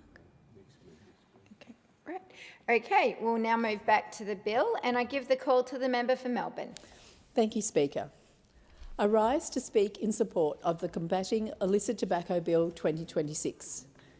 This legislation responds to a problem that has changed rapidly in recent years. Illicit tobacco is no longer a problem on the edge of the economy. It has become tied to organised criminal activity, community safety concerns and growing risks to public health. Across the country, illegal tobacco products are being sold through unregulated networks with no oversight, no safety guards, no safety standards and no accountability for what these products actually contain. At the same time, criminal groups are making billions of dollars from the trade and using those profits to fund other serious criminal activities. That is why our government is acting to protect communities, protect public safety and stop criminal networks from embedding themselves deeper into Australian life. The Illicit Tobacco and E-Cigarette Commissioner estimated the illicit tobacco market was worth between $4.1 and $6.9 billion in 2024, with illicit tobacco products making up to 50 to 60% of all sales. That is an enormous criminal economy, and these groups are not investing in this market by accident. They see huge profits, fast distribution networks, and, until recently, a level of risk that did not match the harm being caused. These reforms change that equation. They expand law enforcement powers to investigate illicit tobacco offences. They strengthen proceeds of criminal laws, and they increase the consequences of criminals operating in this trade. Because if criminals are making billions from illicit tobacco, governments must be prepared to respond with the full strength of the law. Speaker, in my community, these laws will make a real difference. Melbourne is a city built around busy shopping strips, small businesses, hospitality venues and local places where people gather every single day. But people in Melbourne have also watched illegal tobacco shops spread quickly across retail areas and commercial precincts. Alongside that growth, there have been reports of violence, arson attacks, threats and intimidation linked to organised criminal activity. My constituents are rightly concerned. It affects workers locking up shops at night. It affects nearby businesses trying to operate honestly. And it chips away at public confidence when criminal activity becomes more visible, more brazen, more violent. I've been meeting with business associations across my electorate, including on Victoria Street, Bridge Road and across the CBD. Their members are running honest businesses in a hard economy. They are managing rent, wages, insurance, supply costs and thin margins. They are doing the right thing. Then, in some places, we see the impacts of organised criminal activity spilling into our precincts. It affects the way people feel about their local shopping strips. It affects business confidence. It affects the sense of safety that local communities deserve. We saw that danger clearly on Bridge Road in Richmond, when a smoke shop was firebombed in the early hours of the morning. Not only the smoke shop was affected, whatever the consequences, it was the neighbouring businesses that were forced to deal with the consequences. Workers at the bakery next door, Little Frenchy & Co, were close enough to see the smoke and flames. One worker said they had to move quickly, saying, "Quick, move everything out the back." The manager, Sam Razas, put it plainly, Little Frenchies is our business, is our livelihood, so to come so close to disaster is pretty awful. That is the human reality behind this issue. For nearby traders, this is not a line in a criminal report. It is their shopfront, their staff, their stock, their lease, their livelihood. And when illegal tobacco becomes tied to arson, intimidation and organised crime, the damage spreads beyond one premises. Communities should not have to get used to organised crime operating in plain sight. Honest small businesses should not have to compete beside enterprises that ignore the law entirely. Because these are not victimless crimes, the impacts spread outwards. They damage trust, they undermine safety, and they place pressure on the businesses and workers trying to do the right thing. It matters on Victoria Street, Chapel Street, Swan Street, Errol Street, Brunswick Street and across the CBD. These places are more than commercial strips. They are where families run restaurants, cafes, groceries, pharmacies and retail stores. They are where workers rely on safe jobs and steady hours.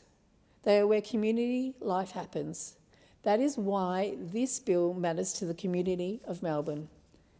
It backs the businesses that can contribute to the community, not the criminals networks that exploit it. There is also a serious health concern sitting underneath this issue. Australians have spent decades reducing smoking rates and improving public awareness about the dangers of tobacco. That work has had a profound impact. Governments, health workers, community organisations and public health advocates have spent years driving smoking rates down and reducing the harm caused by tobacco products. But illicit tobacco creates a dangerous shadow market, operating outside Australia's regulatory systems. These products are not subject to proper health checks, quality standards or legitimate oversight, because regulation exists for a reason. Australia expects products sold in this country to meet proper standards, especially products that affect public health. Illicit tobacco bypasses all of that, and when criminal groups control the supply chain, public safety means nothing to them. Profit is the only goal. These networks are not interested in protecting people. They are interested in making money as quickly as possible. And if dangerous, poor quality or unregulated products end up in Australian communities, that is simply treated as part of doing business. That is unacceptable. Speaker, this legislation recognises that illicit tobacco is not just unlawful trade. It is part of a broader criminal ecosystem that harms communities in multiple ways at once. The Albanese Labor government has understood the seriousness of this issue from the beginning. Since 2023-24, this government has committed $346 million to the Australian Border Force to crack down on illicit tobacco and vaping products. We have appointed Australia's first illicit tobacco and e-cigarettes commissioner. And in the 2025-26 budget, a further $21.3 million was committed to strengthening national coordination efforts. That work is already producing results. Since January 2024, more than 14 million vaping products and accessories have been seized by Australian Border Force. In 2024-25, the Australian Border Force seized 2.66 billion cigarettes, up more than 320% on 4 years ago. That figure shows the scale. But it also shows that enforcement agencies are working to disrupt these operations before products reach Australian communities.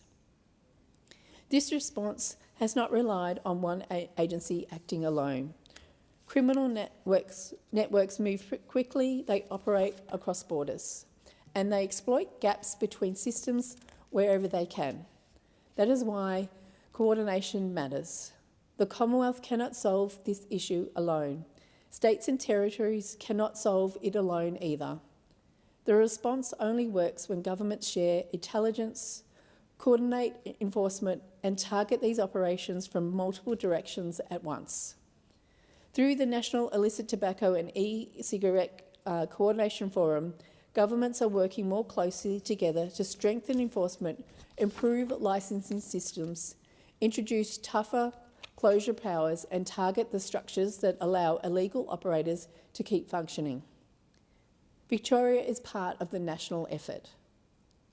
The Commonwealth plays a critical role at the border through intelligence sharing, through national coordination and through the agencies disrupting supply chains before these products reach Australian communities. States and territories play a different but equally important role through licensing systems, shop closures, local enforcement activity and stronger penalties, targeting illegal operators on the ground. When those efforts work together, the impact is far stronger because organised crime does not stop at state borders, neither can the response. Importantly, governments are recognising that shutting down one illegal shop is not enough on its own.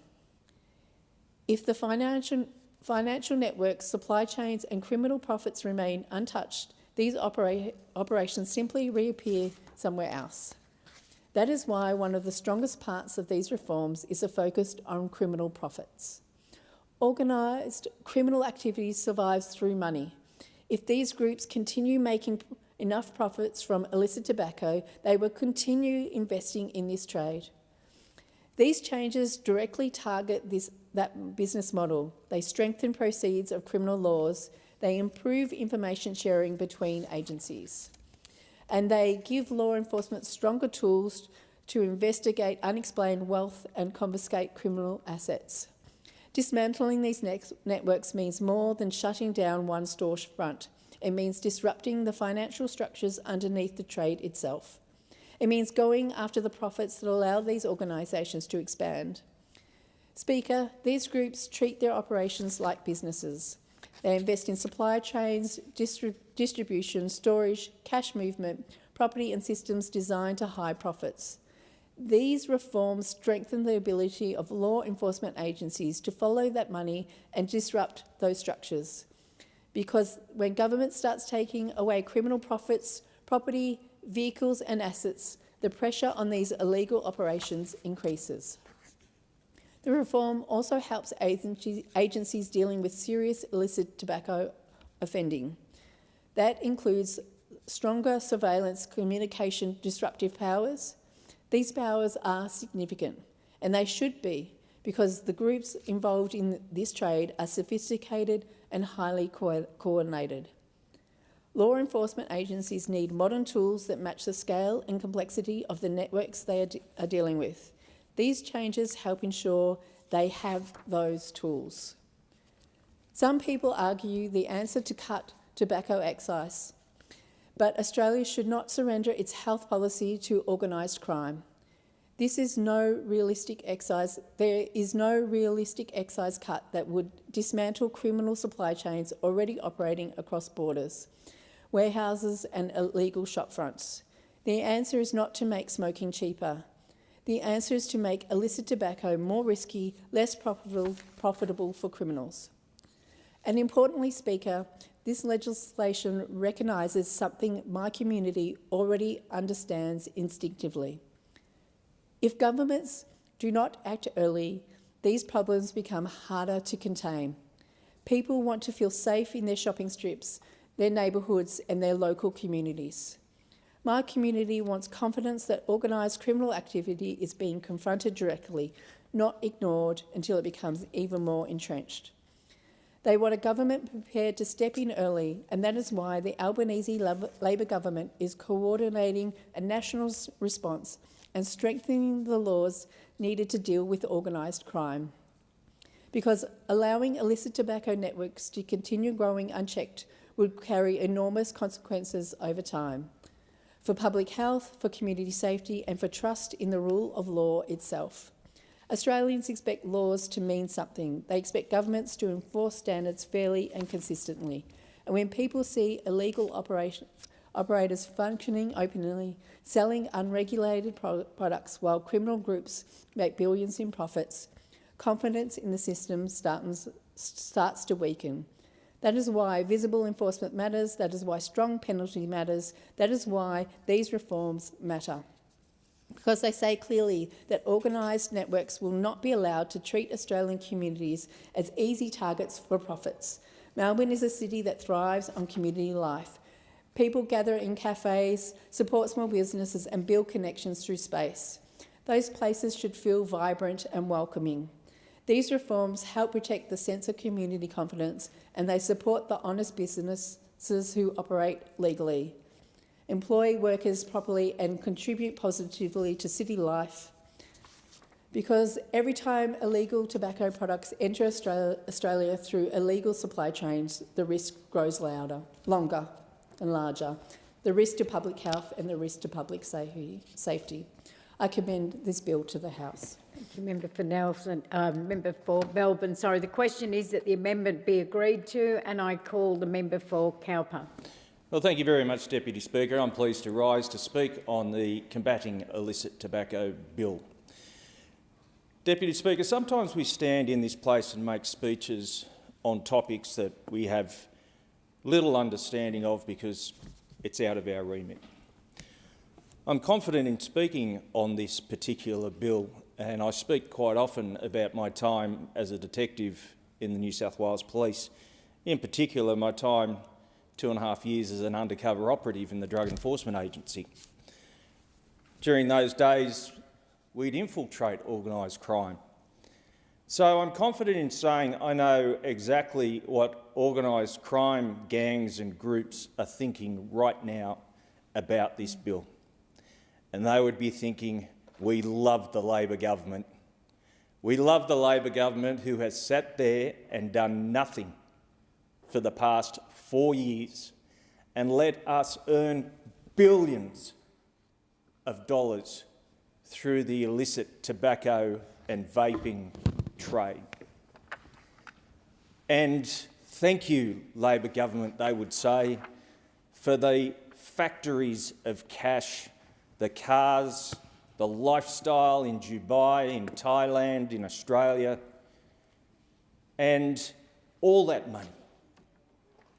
money that we've reinvested into our business model for more serious illicit drugs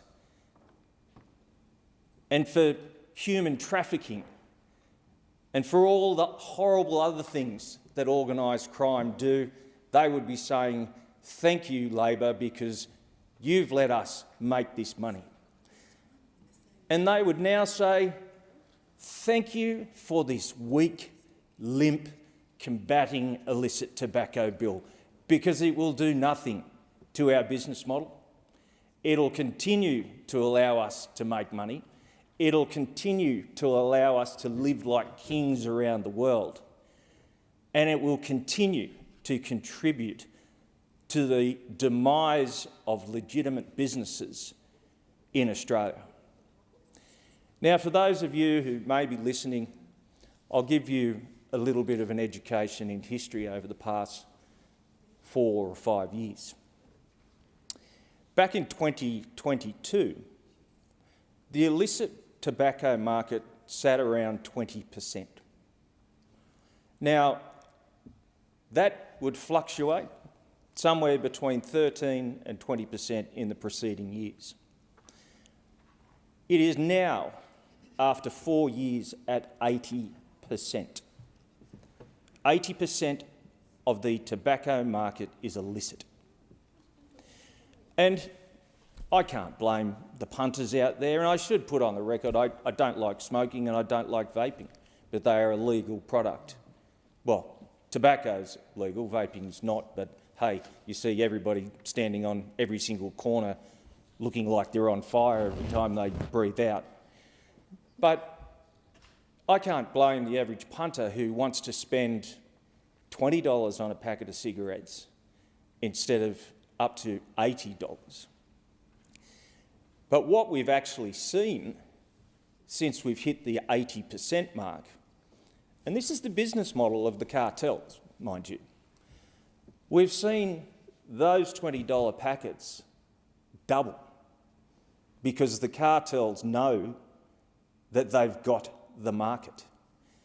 And the average punter will say, oh, well, you know, it's just double, but it's still half the price. It's still half the price of the legal tobacco.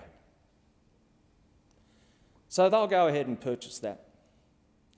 And then we see what's happened to vaping, with the government, when they first came in, outlawed vaping, right?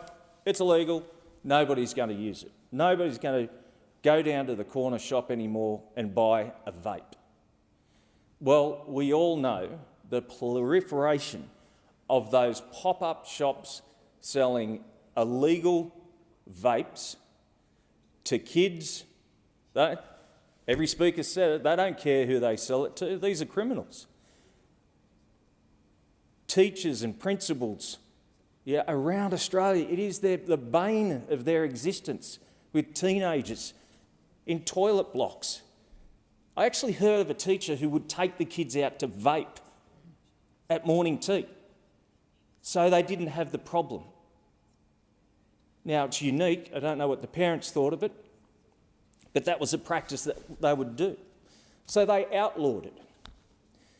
So in conjunction with illicit tobacco, where we're now losing around $7 billion a year in excise, instead of legalising vaping, again, I can't stand it, but what we're getting at the moment is Chinese crap, and I use that term specifically because we don't know what's in it. It's not quality controlled, it's not regulated. It is poison. It is poison going to a 12-year-old's lungs. And it's pushed towards children. They're fluorescent, they've got characters, they've got graffiti on them. It is pushed towards our young people, deliberately. And we've seen now popcorn lung over a couple of years of use of it. So instead of regulating this industry and taking it out of the cartel's hands, we've handed the whole industry to them and another $7 billion in excise if we comparatively did it with tobacco. But no, this government says, oh, this will work. Living in la-la land, really. So we have, in 4 years, a drop of $7 to $9 billion in excise, an industry, a whole industry of vaping, which is controlled 100% by cartels within Australia and around Australia. And not only is that doing damage to our economy, it's doing damage to the fabric of our society. I've spoken about the corner pop-up shops and the number of mums and dads who have stopped me and said, Pat, how do we stop this? And I'll get to how we stop it before the end of the speech. How do we stop this? How do we stop these people preying on our children and turning our main streets into something that would resemble a bazaar market in India or another country I can't think of? But, Deputy Speaker, there's also the social implications. We have had over 300 fire bombings between Victoria and Sydney. 300. In my 30 years of law and law enforcement, I have never heard of anything like that. Shootings, innocent people killed, families terrified, business owners terrified. If there's a property leased to one of these pop-up vape or illicit cigarette retailers, you can't get insurance on either side or above. So you might be a legitimate owner of a commercial premises which you bought for your superannuation down the road, and because of this illicit activity and the permission of this government for it to occur, you're not being insured anymore. So if that place gets firebombed, there goes your superannuation, there goes your property, and there goes the people who may want to rent your commercial property because you can't get insurance. So there's more than one flow-on effect here. And then you have the business owners who are being forced by the cartels, the legitimate business owners, to sell their product. And these are nasty people, Deputy Speaker. I've dealt with them. I've operated with them. And the things that you see on TV, they're true. The lengths that they will go to, that is true. And these poor business owners are out there saying, well, I have to put food on the table. I have to make a living. I have to look after my kids. I have no other choice than to sell it. So how do we change it? We start by changing the excise. Now I'll be shouted down by saying I'm doing the devil's work for the British alcohol and tobacco and the vaping groups. I don't like them. I don't like cigarettes, I don't like vaping, but the fact is we have pushed the purchase price so high that the average punter has to buy the cheaper one. We need to review that whole system. Whether it's 80%, whether it's 50%, whether we go back to 2019, but we have to make it a viable alternative. We have to take and break the business model of the organised crime groups. We have to break it and smash it, because it's the same business model that they used to put the vapes through, and it's now the same business model that they use to put the illicit alcohol through. And I warned of this years ago. I warned alcohol was coming because I know how they operate. Anybody could have seen it. This government should have seen it. So we change the exercise, and then we give the law enforcement the resources and the power. I've been calling on a standalone agency similar to the one in the United States to deal with this. The federal police cost about $1.5 billion a year to operate. 1.5. We're losing $7 to $9 billion.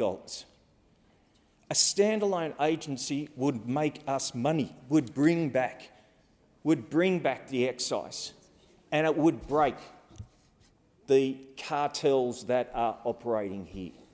We have to give them the funding. We have to give them the resources. And we have to change the status quo. This bill does none of that.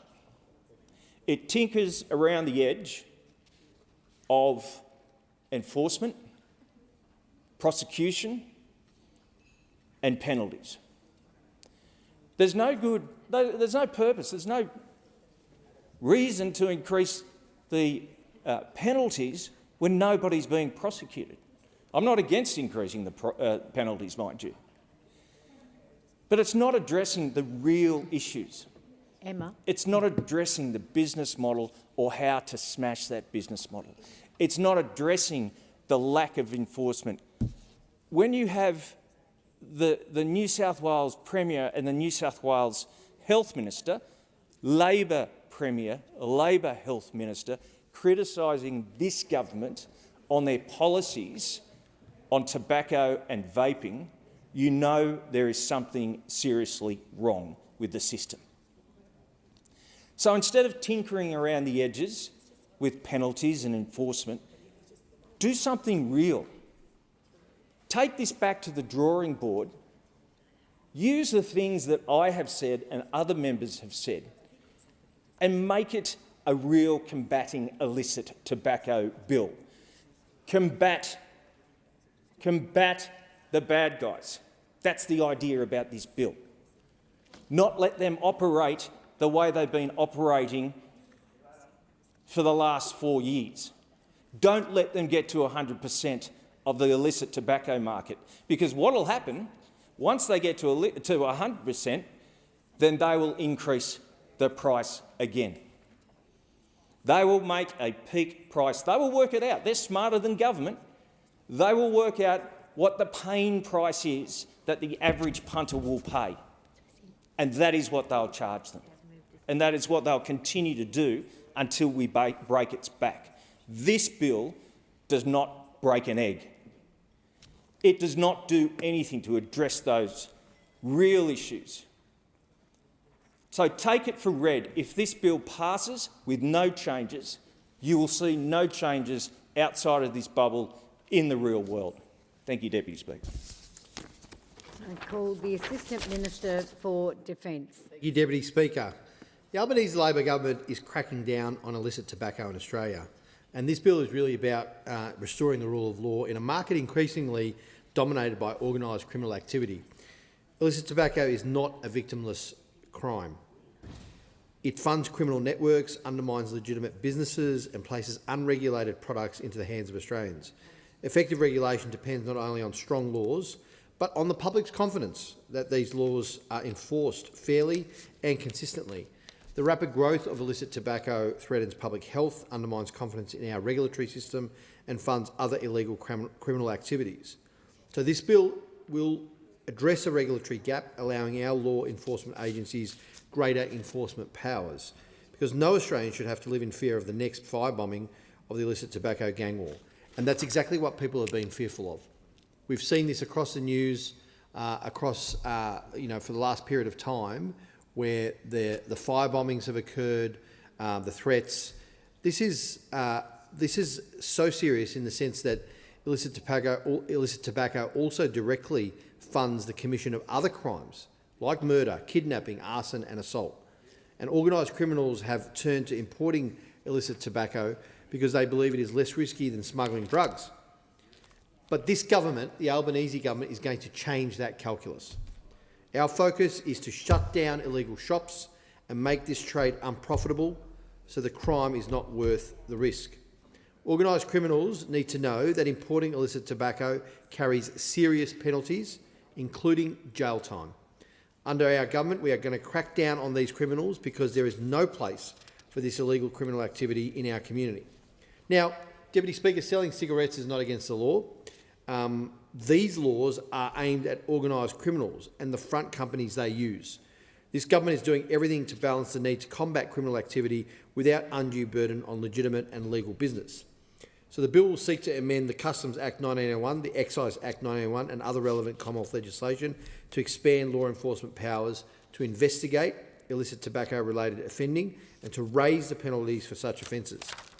Now, these aren't new powers, Deputy Speaker. We're enhancing powers to investigate illicit tobacco offending and increase the consequences. And the key measures in the bill include increasing criminal penalties for the importation, possession, buying, selling, supply, production or manufacturing of illicit tobacco, enabling the use of telecommunications access powers in relation to illicit tobacco-related offences, and expanding the scope of search warrant powers, information disclosures, the availability of examination orders and the grounds for making a non-publication order.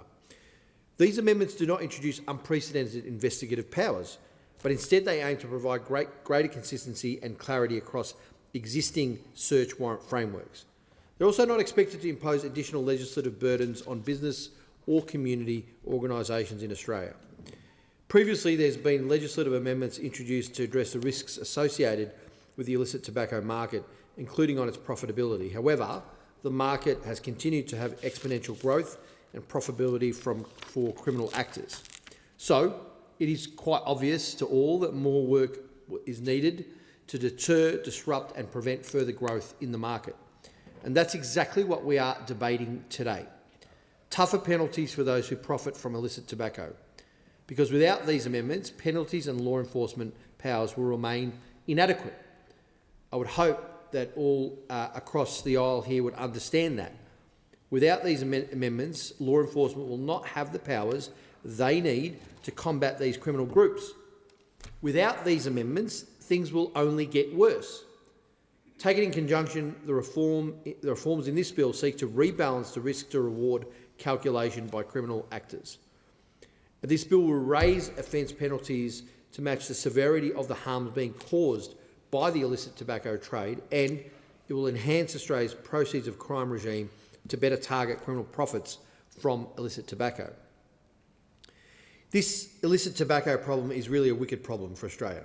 It has caused wide-reaching problems for public health and public revenue, and it now presents itself as a serious organised crime crisis. Deputy Speaker, communities across our country are increasingly witnessing the violence and intimidation linked to illicit tobacco operations, from illegal storefronts to organised firebombings and extortion. One has just got to turn on the nightly news and see that criminal groups have used illicit tobacco as a vehicle to bolster their profits and to fund inter-gang warfare. Organised crime groups are earning a whopping $4 to $7 billion in profits. This is funding other crimes such as arson attacks and murder. This trade is further fueling that violence, the firebombings, the intimidation, as these groups actually fight each other in a turf war around distribution, something that has become an all too common practice here in Australia. And they're not victimless crimes, as I said, Deputy Speaker. They harm communities, they harm honest retailers, they harm workers, they harm people living in nearby homes, and they're a harm to public safety and a risk to public safety. Not to mention the firefighters who are put in danger every time one of these attacks occurs. This bill responds decisively to a growing threat to public safety. In my own electorate of Wills, organised crime groups have firebombed storefronts in Coburg, in Brunswick East, in Glenroy, in Hatfield, in Pascoe and in Fawkner. Deputy Speaker, this is nearly a list of every suburb in my electorate that has had a firebombing. Earlier this year, in my local suburb of Glenroy, organised crime groups have committed 6 different arson attacks and shootings in 2 months alone. One shop in Glenroy had been targeted twice in 1 month, and another shop was firebombed and then shot at 3 weeks later, making those incidents the 4th attack on a single business. Local traders in Glenroy have expressed that they will be the next shop targeted. One trader was quoted in the Sydney Morning Herald as saying, "I don't feel safe, but I still have to go to work. We shouldn't have to put up with this. We're not used to ongoing crime like this in our country." And it is unacceptable that members of my community do not feel safe going to work or running their business. That illicit tobacco trade is fuelling this violence and this intimidation. The risks and the harm that illicit tobacco pose to our community cannot be understated. That's why this bill is so needed. It's so vital to come down hard on these criminals. Allowing this trade to continue would not only risk unwinding decades of success in tobacco control and lowering smoking rates in Australia, but risk tearing apart the very safety and well-being of our own communities, such as mine in my electorate of Wills. So we can't let this wave of violence continue. We have a responsibility to wipe out illicit tobacco and the organised crime crisis it brings. We're going to disrupt and dismantle border threats to stem the flow of illicit tobacco before they make it to our shores. We're going to enhance detection, disruption and destruction of illicit tobacco and vapes at the border and within the community, and better connection and coordination of efforts across the Commonwealth and the states and territories, including the establishment of a national disruption group. This bill will work in conjunction with our existing efforts to crack down on illicit tobacco.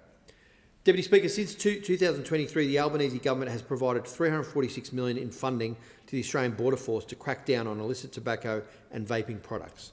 We've also appointed the first ever illicit tobacco and e-cigarettes commissioner, with $21.3 million allocated in the 25-26 budget to help coordinate national efforts to combat illicit tobacco. So we are seeking real and tangible outcomes as a result of these policies, of the government's policies. Since January 2024, more than 14 million vaping products and accessories have been seized by the Australian Border Force.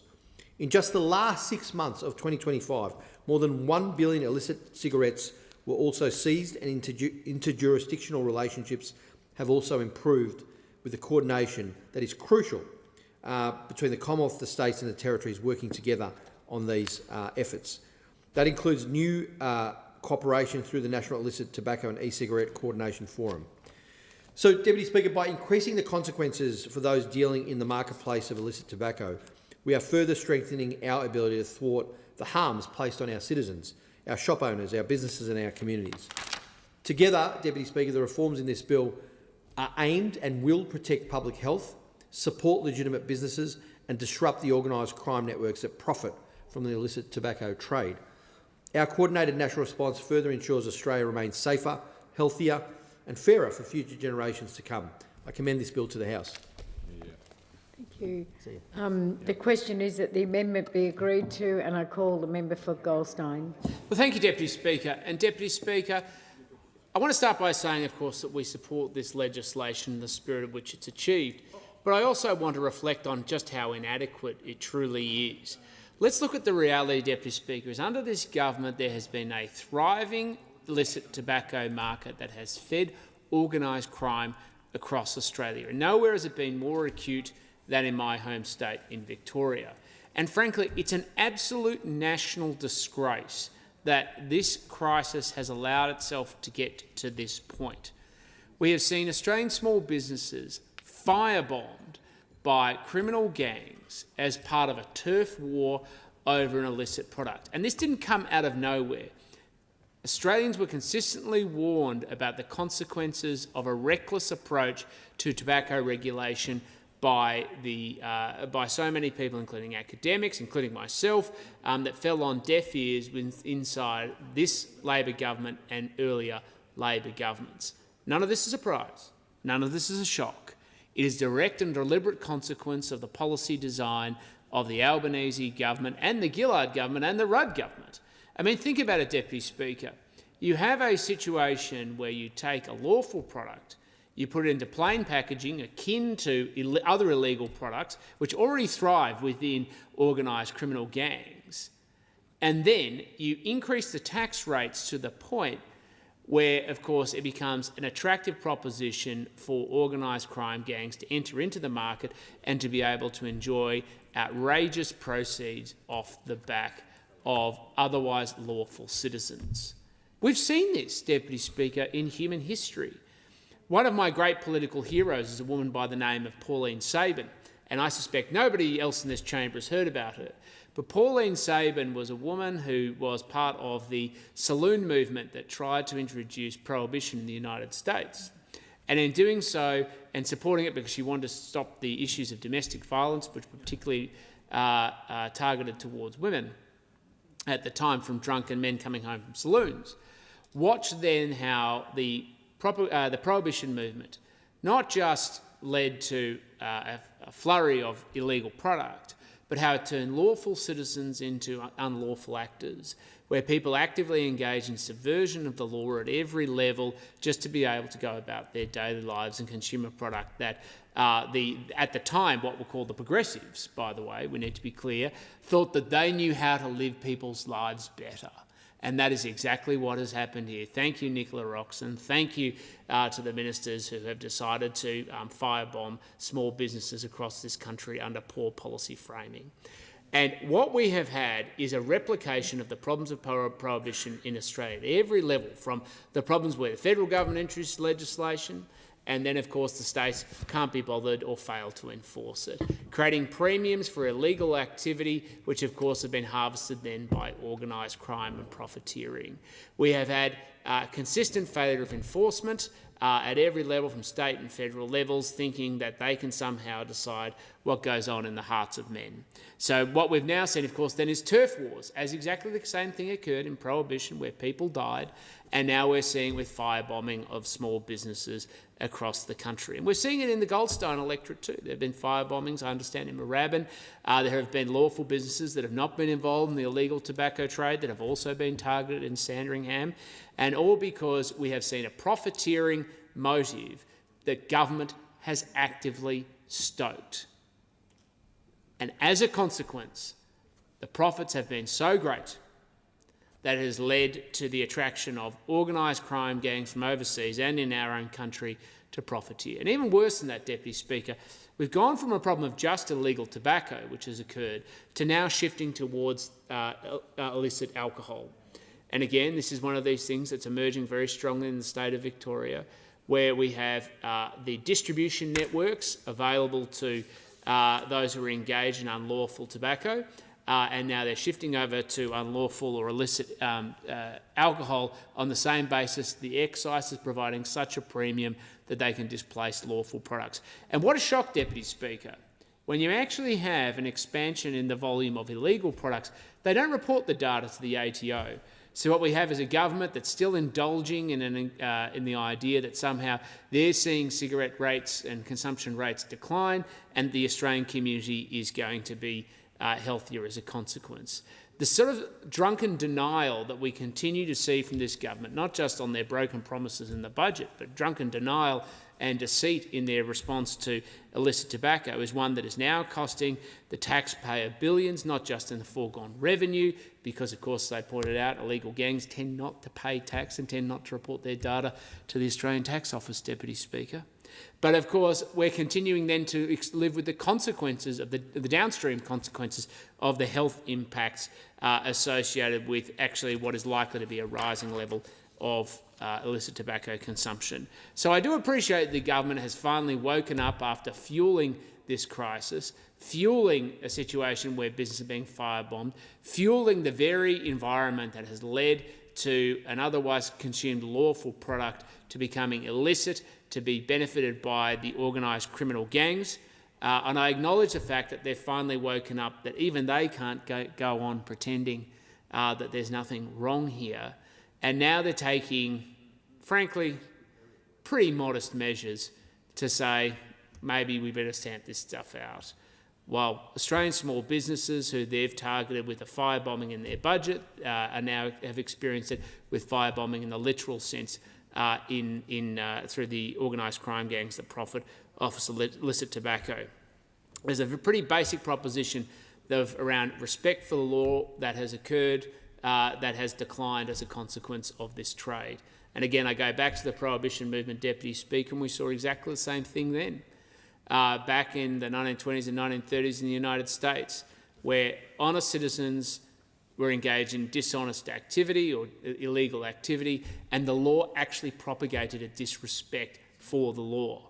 And this government has been an active participant in creating disrespect for the law, and that is a disastrous outcome for our community. We have had a complete overdose of denial and deceit by this government about the impacts of their policy arrangements, and a complete unwillingness to actually address the root cause of the problem. And I understand that Labor does not want to confront this problem, but Australians, Deputy Speaker, are living the consequences of the problem Labor caused. Illegal activity, organised crime, violence and firebombing on our streets, in our strip shops, increasing not just the cost to small businesses, though it is directly for those who are attracted to it, but to increase the cost of all small businesses across the board, because what we've seen is an increase in insurance premiums directly off the back of the government stoking criminal conduct. I can't believe that we're passing this bill, Deputy Speaker, and some of the Labor members are saying how virtuous their actions are, because they have been directly complicit in fueling this organised crime. They have been directly complicit in supporting the legislation that has created the situation that we are now facing as a country. They have been directly complicit. Yeah, Minister, Assistant Minister. Yeah. Treasurer is reflecting on members. If he's making a claim about direct complicity of members on this side in the kind of conduct that he's describing, I think you should ask him to withdraw. Listening to your speech, I think that if you're directly impugning another member, member for Goldstein, I'd ask for that you withdraw your last comments. I'm not sure, Deputy Speaker, that I can withdraw those comments, because Labor members have supported the budgetary measures that have got us to this point. Are we really contesting this, Deputy Speaker? I think you have said that members on the other have been complicit in fueling this organised crime, which is directly impugning members on that side of the House, member for Goldstein. But Deputy Speaker, they have. That you withdraw it, or you change the word of what you've said. Well, I'm happy to change the words of what I've said, Deputy Speaker, but I think we need to be realistic. You would have to. No one actually believes that the stoking of excise and the continuing raising of excise by this government has not been a direct contributor to the proliferation of organised crime on tobacco and excise. If you do, I'd love to hear a Labor member contest this and say in their speeches, no, it's got nothing to do with excise, because it's just magically appeared out of nowhere, because the profiteering of organised crime and the reason the very incentives they've stepped into the marketplace was anything thus. That's why you tend to get organised crime engaged in low product value, high margin products, illegal drugs. I don't think we're disagreeing with that. Illicit tobacco, I don't think we're disagreeing with that. Illicit alcohol, we're not disagreeing with that. Just like once upon a time they engaged in things like illegal DVDs, but no one buys a DVD anymore, so that has been taken off the equation. And the tax rates are set in the federal budget, last I checked. And we've got one of these federal budgets before the federal parliament right now, and last I checked, Labor members voted for the last 4 budgets. So, all right, I'll set it up this way. Labor members of parliament vote for a budget. The budget then increases the tax rates. The tax rates then increase the incentive for organised crime.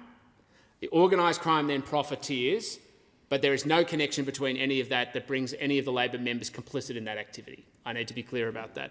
It's just a fantasy. No, we're all making it up, because I can tell you it's only in the Parliament of Australia, in the House of Representatives, that people don't think that there's some sort of connection between those series of events that has led now to firebombing of small businesses, increasing of insurance premiums, the biggest explosion of organised crime in Australia's history under this government, and now the risk that we're going to see equivalent behaviour with the expansion of illicit alcohol across the sector, which is leading to attacks on small grocery shops, attacks on small businesses, firebombing and risking people's lives, destroying small business. But hey, according to the member for Fremantle, there's no connection between any of that. It's just a coincidence. So I think we just got to get real, Deputy Speaker. It's not a coincidence. It's real, it's what Australians are living, it's propagating crime. And by the way, that criminal activity and the money that's raised from that activity is then going on to fuel other things like terrorism. And this, by the way, has been a point that has been made by our police services and is very distressing.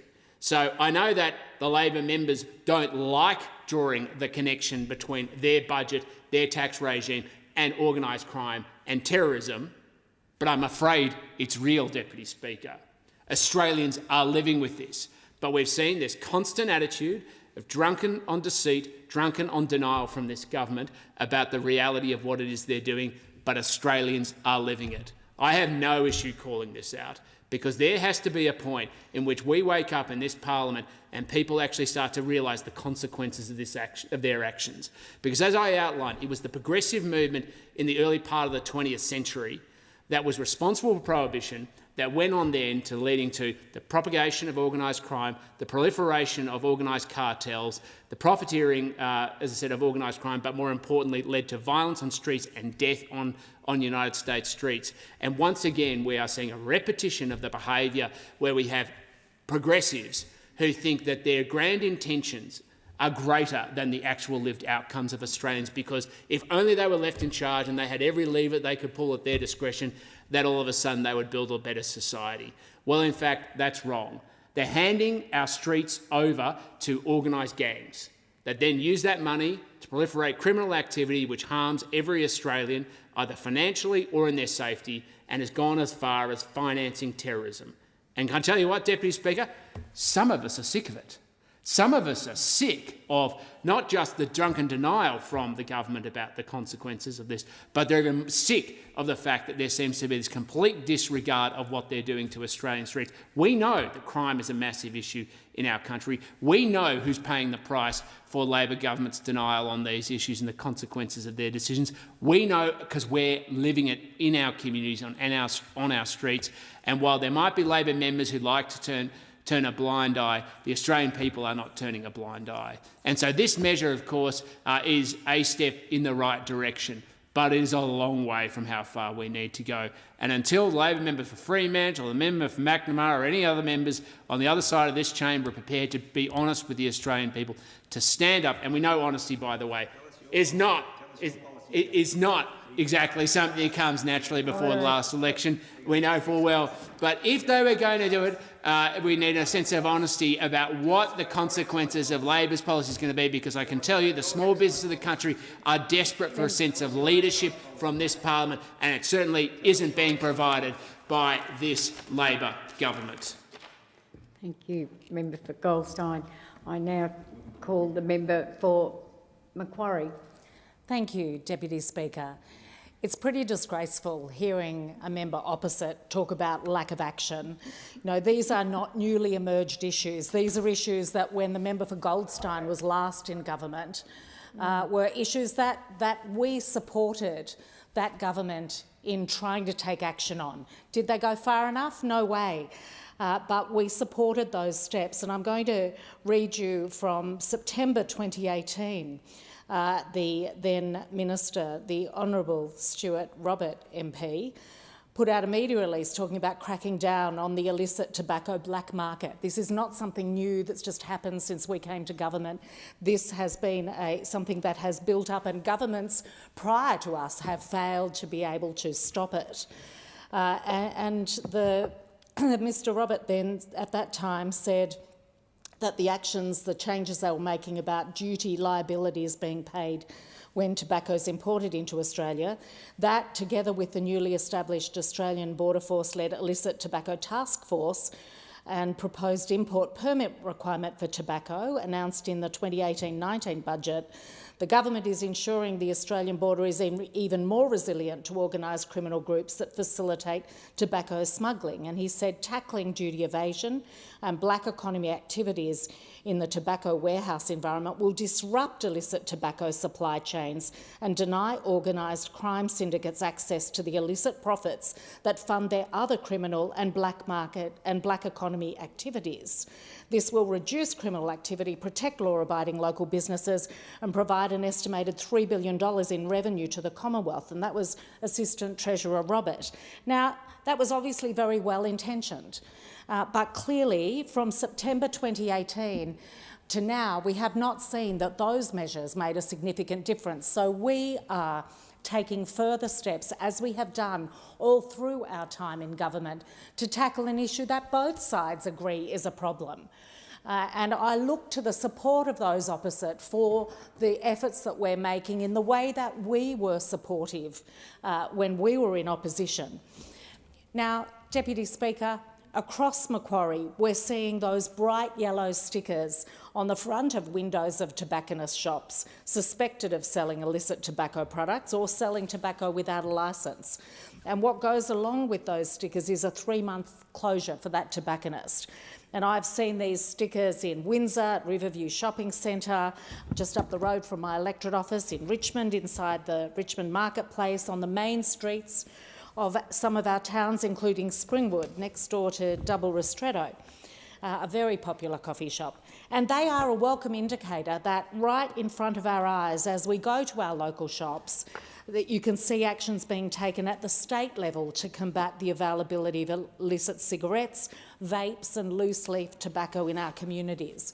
Now, the Commonwealth states and territories are working together to reverse the equation for organised crime at every step, in every way, to make the illicit tobacco trade more risky and less profitable, disrupting the illicit supply chain and shutting down illegal shops. And this bill is another step in that process. I think people ask themselves, can I do something about things I see? And if I see shops selling illicit cigarettes or illegal vapes? And the answer is yes, any one of us can make a report, and there are 3 different ways to do so. You can report suspicious sales or illicit products to Border Watch on their 1800 395 706 number or borderwatch.gov.au. Crime Stoppers on 1800 333 000 or crimestoppers.com.au, or report through New South Wales Health in New South Wales for local enforcement of tobacco and vaping laws. Retailers who are found to be non-compliant with closure orders may be subject to further enforcement action or penalties. A local New South Wales court can issue a long-term closure order of up to a year if it's satisfied that illicit tobacco or illicit vaping goods have been or likely to be sold, or if tobacco or non-tobacco smoking products are sold without a licence. To disrupt the illicit tobacco trade, we have to think about things at every single stage, pre-border, at border and post-border. Pre-border, intelligence sharing's been enhanced with partners such as the UAE, China, Singapore, Sri Lanka and elsewhere. The best container of illegal tobacco is one that never even reaches Australia's shores. When you're at the border and post-border, the Australian Border Force data tells us that in 2024-25 they achieved record levels of seizures, supported by $188 million of extra Commonwealth funding. So seizing of 2.66 billion cigarettes, and that's up more than 320% on 4 years ago. The National Disruption Group, led by the Australian Border Force, is up and running, bringing together Commonwealth agencies and all states and territories with national weeks of action planned across the country. The Police Minister's Council's received advice on 50 pieces of legislative reform and laws that are now being strengthened. The Commonwealth's Combating Illegal Tobacco Bill 2026 that we're debating today will raise penalties, activate intelligence and law enforcement techniques such as wiretaps and computer intercepts, and strengthen proceeds of crime laws. Hitting criminals where it hurts means using every single tool, more rapidly taking their profits, their cars, their cash, their houses, their boats and their toys away. Priorities identified for states and territories include licensing, seizures, shutting down illegal shops, going after landlords and lifting resourcing of frontline enforcement. The Commonwealth funding to states and territories is now flowing with $84 million extra to help put trained people on the ground, improve licensing and enable joint operations. AUSTRAC's working with the banks and service providers to shut down the money flows that keep illicit tobacco profitable. Hundreds of accounts have already been closed and payment systems stopped. This bill expands law enforcement powers to investigate illicit tobacco-related offending and increases the consequences for criminal actors involved in the illicit tobacco market. It's a crucial step in addressing the rapidly expanding illicit market. We know illicit tobacco is no longer just a health or revenue problem. It's a serious, organised crime activity and is a major source of funds for serious and organised crime, which are used to fund other serious harms and crimes. The illicit tobacco trade, as I said at the start, is not new, nor is it a problem isolated to Australia. It is a global problem. The first strike team, in fact, was set up under Border Force in 2015. And we need to keep fighting it and not blame each other. And those opposite need to recognise, just as we supported the steps they made, that we need their full support in taking these actions. The Illicit Tobacco and E-Cigarette Commissioner report estimated that the value of the illicit tobacco market is between $4.1 and $6.9 billion in 2024-25.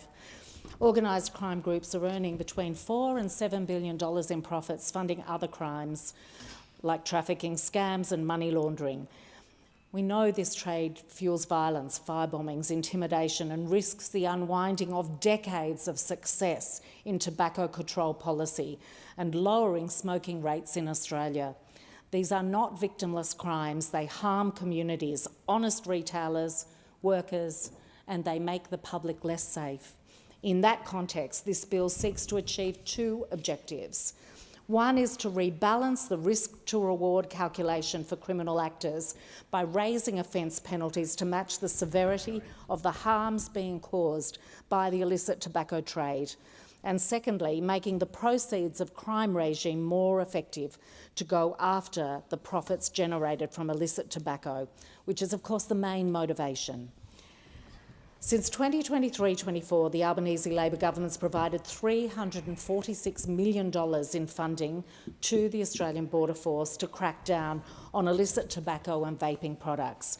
We also appointed the first ever illicit tobacco and e-cigarettes commissioner, with $21 million allocated in the 2025-26 budget to help coordinate those national efforts that are now underway.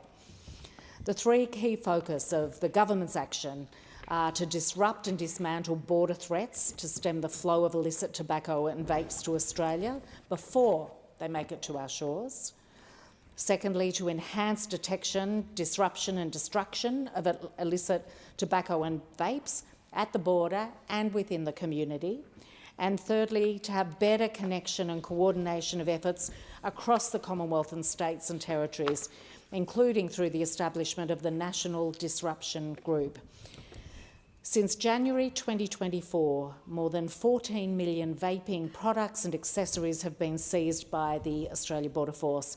In just the last 6 months of last year, more than 1 billion illicit cigarettes were also seized. This government's focus is simple: shut down illegal shops, choke off the money and make this trade unprofitable. Over the last 6 months, interjurisdictional relationships between the Commonwealth states and territories have rapidly improved, and we've seen a strong new cooperation through the National Illicit Tobacco and E-Cigarette Coordination Forum. I really want to give a shout out. South Australia and Queensland are already showing illegal trade falls when enforcement hits 100% of an area, and Victoria is moving to strengthen closure and landlord laws. These are really good things to see. The Albanese government remains committed to working with our state and territory partners to continue to tackle the illicit tobacco trade, and I would hope those opposite are with us all the way. The question is that the amendment be agreed to. The member for Mallee has the call. Thank you, Deputy Speaker. I rise to speak on the Combating Illicit Tobacco Bill 2026. This bill is before the House because Australia is no longer dealing with a small compliance problem. Under Labor, we are dealing with a black market crisis, a public health crisis, a law and order crisis, and a crisis of confidence in government policy. This did not happen by accident. It is not something Australia can blame on events overseas. It is homegrown, and responsibility sits firmly with Labor. The bill increases penalties, expands investigative powers, allows telecommunications interception in illicit tobacco investigations, and strengthens unexplained wealth, search warrant and proceeds of crime powers.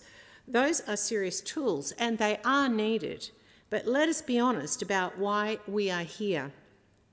Under Labor, legal tobacco has become so expensive and nicotine rules have become so distorted that a huge part of the market has simply gone underground.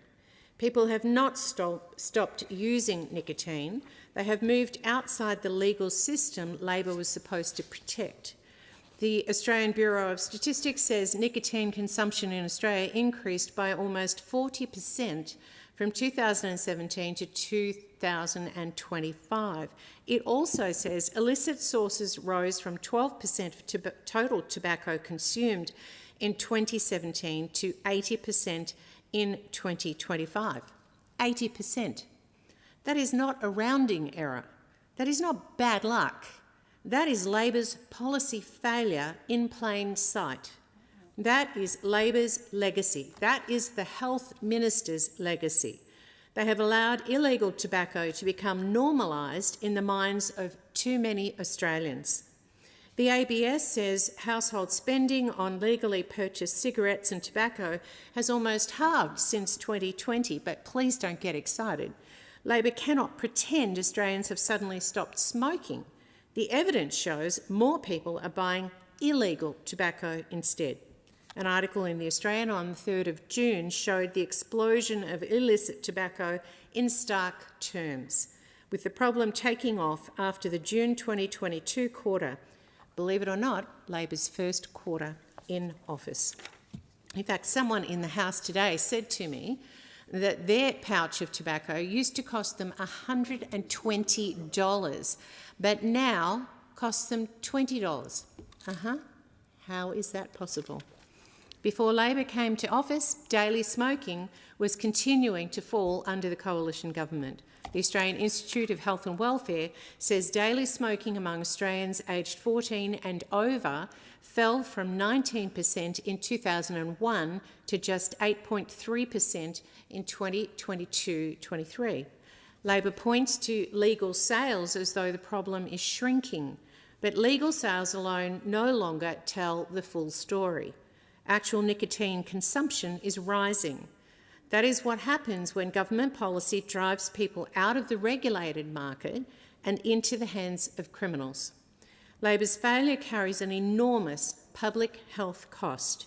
The AIHW has estimated the social cost of tobacco at $155.4 billion in 2021, projected to rise to $159.7 billion in 2022-23, with healthcare costs alone estimated at $7.9 billion.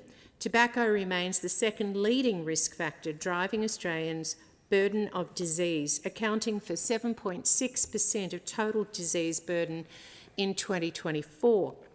Labor wants this debate to sound like it is only about excise, revenue or personal choice. It is not. It is about people getting sick.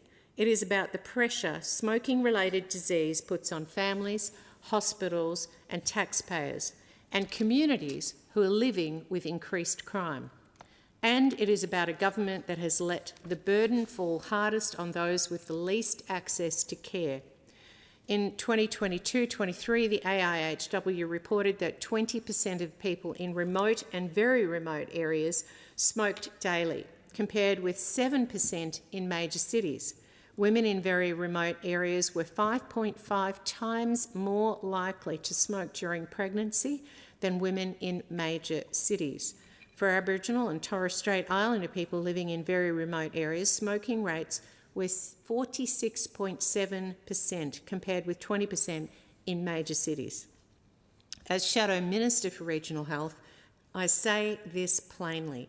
Labor's tobacco policy failure hits hardest in regional Australia, where health services are already stretched, household budgets are already under pressure, and people have fewer doctors and fewer services to turn to. I've been saying for 7 years in this place that your postcode should not determine your health status, but under Labor, it absolutely increasingly does. Then there is vaping. The AIHW says 7% of Australians aged 14 and over were recurrent e-cigarette users in 22-23. The Department of Health and Aged Care says 1 in 6 teenagers aged 14 to 17 has vaped, and 1 in 4 people aged 18 to 24 has vaped. It also says young people who vape are 3 times more likely to take up smoking. Deputy Speaker, I remember the arguments when vaping came in that it would be an off-ramp from smoking. I don't think so. I don't think anybody who looks outside in our streets and sees teenagers vaping more and more, eventually going on to smoking, would believe that. Australian research has warned that vaping could add at least $180 million a year in health system costs from only one part of the group of vape users who go on to smoke. That is on top of the already huge cost of smoking-related disease. This is also why Labor's failure to control the black market is such a public health disaster. For decades, governments worked to make the dangers of smoking clear through warning labels, plain packaging, strict point-of-sale rules. Those protections only work when the market is regulated. In the black market, which Labor has allowed to grow, those protections disappear. Estimates published before the latest ABS numbers had already placed the illicit tobacco market at around 55% of the total market in 24-25, valued at about $5.6 billion, with missed excise revenue estimated at between $7.7 billion and $11.8 billion. Treasury has downgraded tobacco excise revenue by $8 billion over the next 5 years. So under Labor, we have a black market undercutting lawful sellers, hollowing out revenue, weakening public health warnings and making organised crime richer. That is not a small policy problem. It is Labor's double failure. It is a double failure. Labor's response has been a half-baked vaping prescription model. In fact, that is too generous. It is not half-baked. It barely made it to the oven. The pharmacy prescription framework has not worked. I said at the time it would not work, and here we are. Illegal supply remains dominant, and pharmacists did not ask to be conscripted into Labor's failed nicotine-controlled experiment. Labor's failure is also feeding organised crime. The Illicit Tobacco Task Force was created to detect, disrupt and dismantle serious organised crime syndicates dealing in illicit tobacco. The Australian Criminal Intelligence Commission has said organised criminals view illicit tobacco as low risk and high reward. Even the Albanese government admits the illicit market has become a serious organised crime problem. The ACIC links illicit tobacco to organised crime entities and outlaw motorcycle gangs. That is why this bill gives agencies stronger tools and lifts penalties. But the reality is even darker than that. This is not only an illicit trade, it is a violent one. How many firebombings, how much intimidation, how much violence, and how much criminal behaviour must communities endure before Labor accepts responsibility and says enough is enough? I have been told confidentially by police that senior officers are effectively unable to get involved at the retail illicit tobacco level unless matters escalate into overt violence, arson or other serious criminal conduct. That should concern every member of this House, because it means help comes after communities have already been put at risk. Hospitality venues are now vulnerable too. High liquor excise and severe economic pressure may be creating incentives for illicit alcohol to follow the same path. Some venues are tempted to mix illicit liquor with legal liquor just to survive in Labor's high-cost economy. If Labor does not act properly, the organised crime business model built around illicit tobacco could spread further. That should alarm every Australian. Under Labor, health labelling has been undermined. Point-of-sale controls have been undermined. Legal retailers have been undercut. Revenue has been lost. Organised crime has thrived, and Australians are paying the price. In my electorate, a constituent named Peter spelt out what this means for a lawful small business. His legal cigarette sales fell from about $10,000 a week to about $1,000 a week. One former customer told him they were saving $400 a week by buying illegal cigarettes. That is what Labor's failure looks like on the ground. Honest regional businesses losing lawful sales while criminals cash in. And if your business is next to an illicit tobacco store, you face another problem altogether. Insurance companies are charging high premiums or refusing to insure shops at risk of collateral damage from firebombing. I cannot believe that in 2026 we are talking about brazen, organised crime spreading through modern Australia in this way. It is an absolute indictment on Labor at federal and state levels.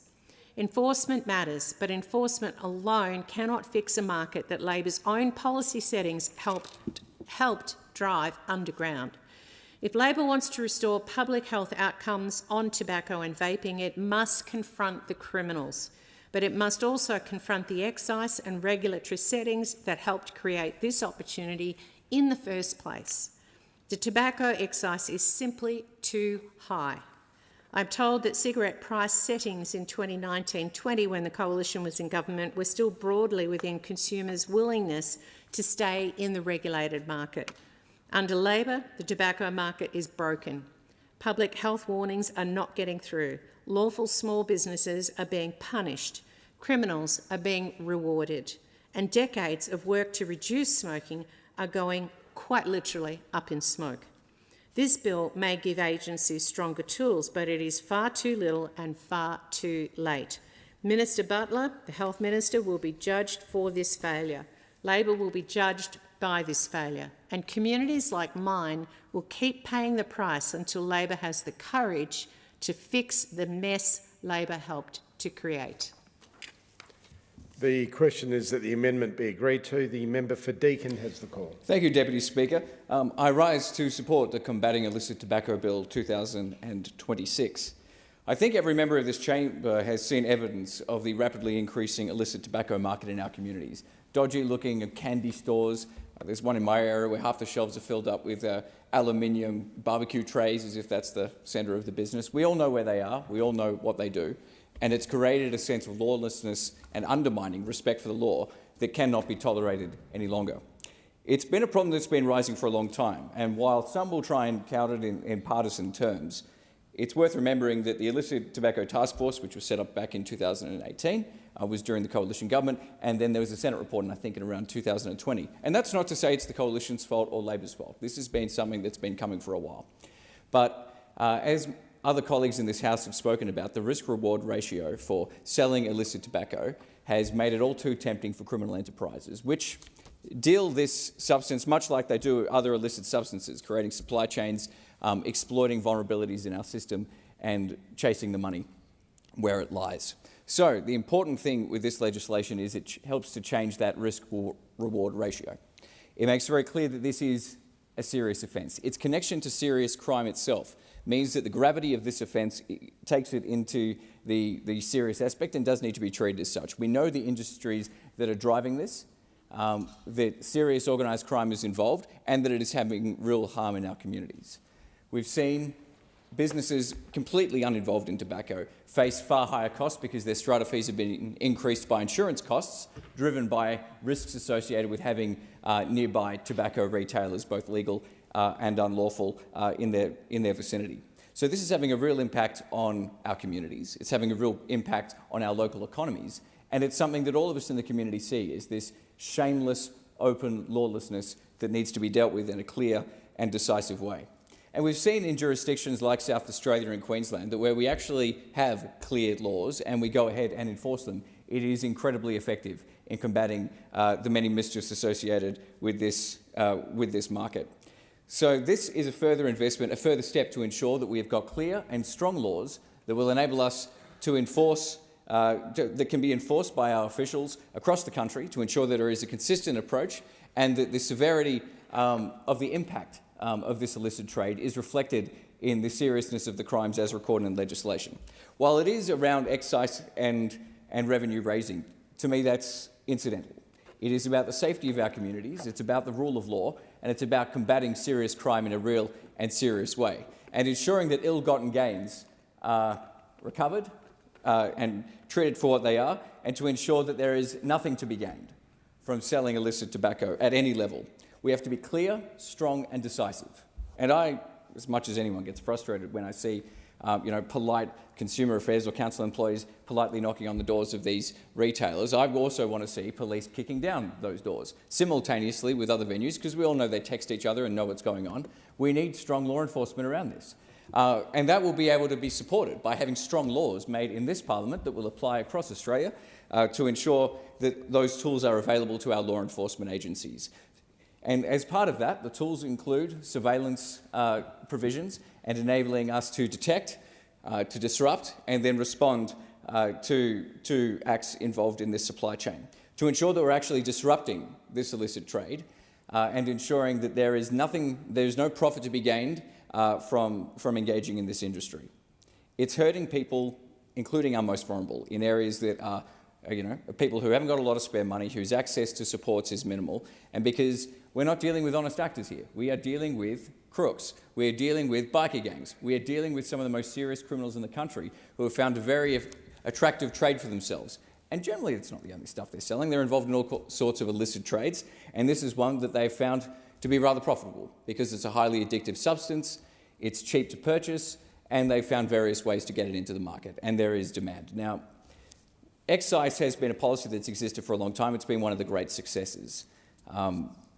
I know that there's some arguing that those excises should be cut in order to support the legal trade in tobacco. Now, if there is one industry that I don't support, in addition to the criminal industry, it would be the tobacco industry. These have not been honest brokers. These are a lot of the same folks that said, don't worry, vaping will be the solution to smoking. That will help us get over these addictions, and we all know that's a load of crud. I mean, the reality is that these are self-interested companies. They have been in the industry of death for decades, and I don't think I've ever seen that industry on the side of the angels on any topic. So I think we need to view any remarks backed by industry with a healthy degree of scepticism. And while I'm not there to bag local retailers, we've got to remember the history of this industry, and it's one that their messages should be taken with a grain of salt, particularly when those remarks happen to align with self-interest on their part. But I think as a starting point, there is nothing wrong with saying that we should enforce the law. The law should be strong, they should be consistent, and they should be applied consistently without fear or favour. We need to ensure that people understand that there are consequences, and this goes to deterrence, both general and specific. General deterrence in that when a sentence is handed down, that anyone thinking of getting involved in that kind of activity realises that that's not going to be on, and that engaging in that industry is not going to be conducive to a long, happy and prosperous life.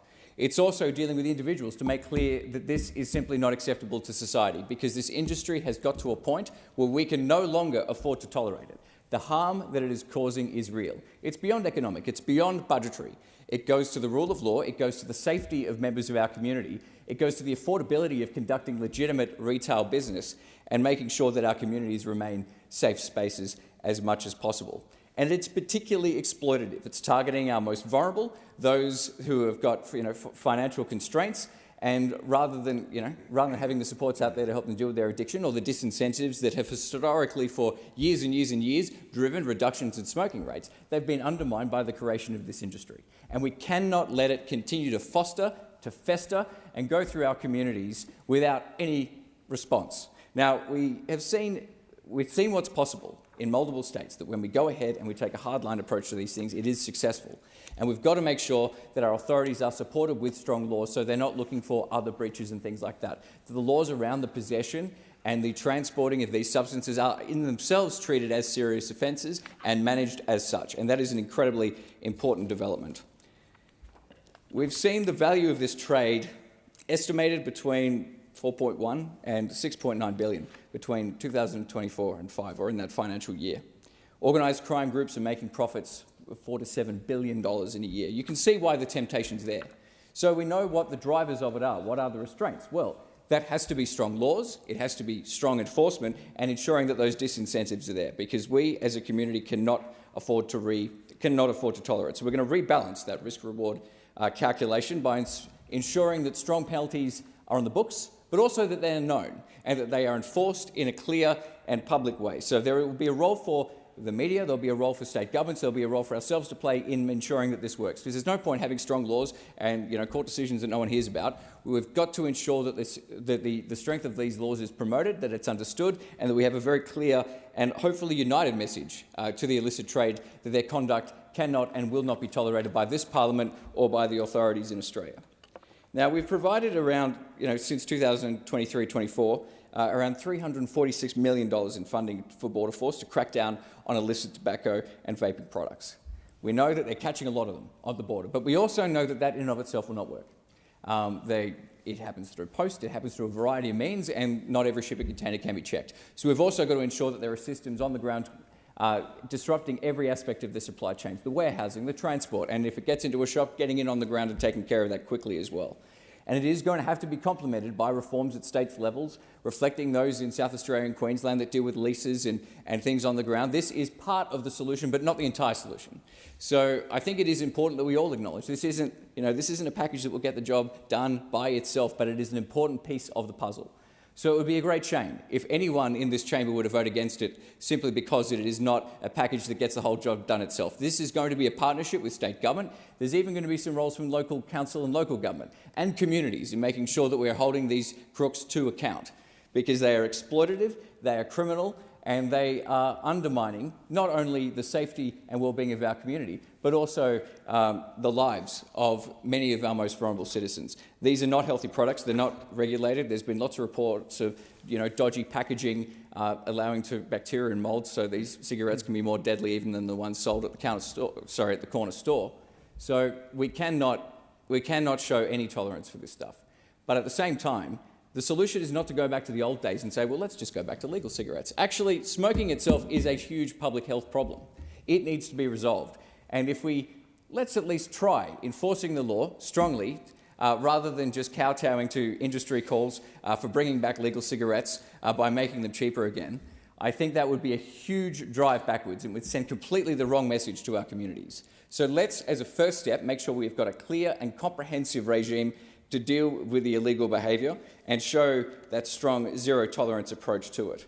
And that will involve licensing regimes. It will ensure accountability. It will ensure that we know exactly who is registered and lawfully able to trade in legal tobacco products, and not allowing every shyster who can get themselves a retail lease to get involved in this illicit trade.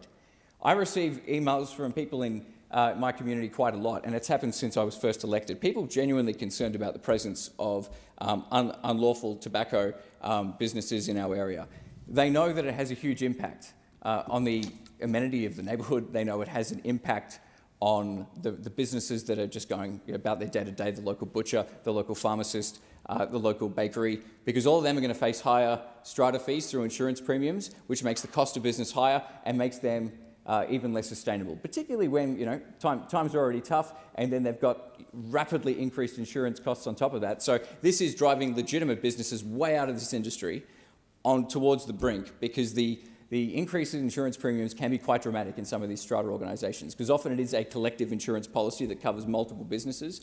So people who are doing the right thing all the time, who have done nothing wrong and aren't in control of the situation, are facing the costs and consequences of this illicit trade. So every avenue that we can pursue to take down these crooks is going to have to be pursued.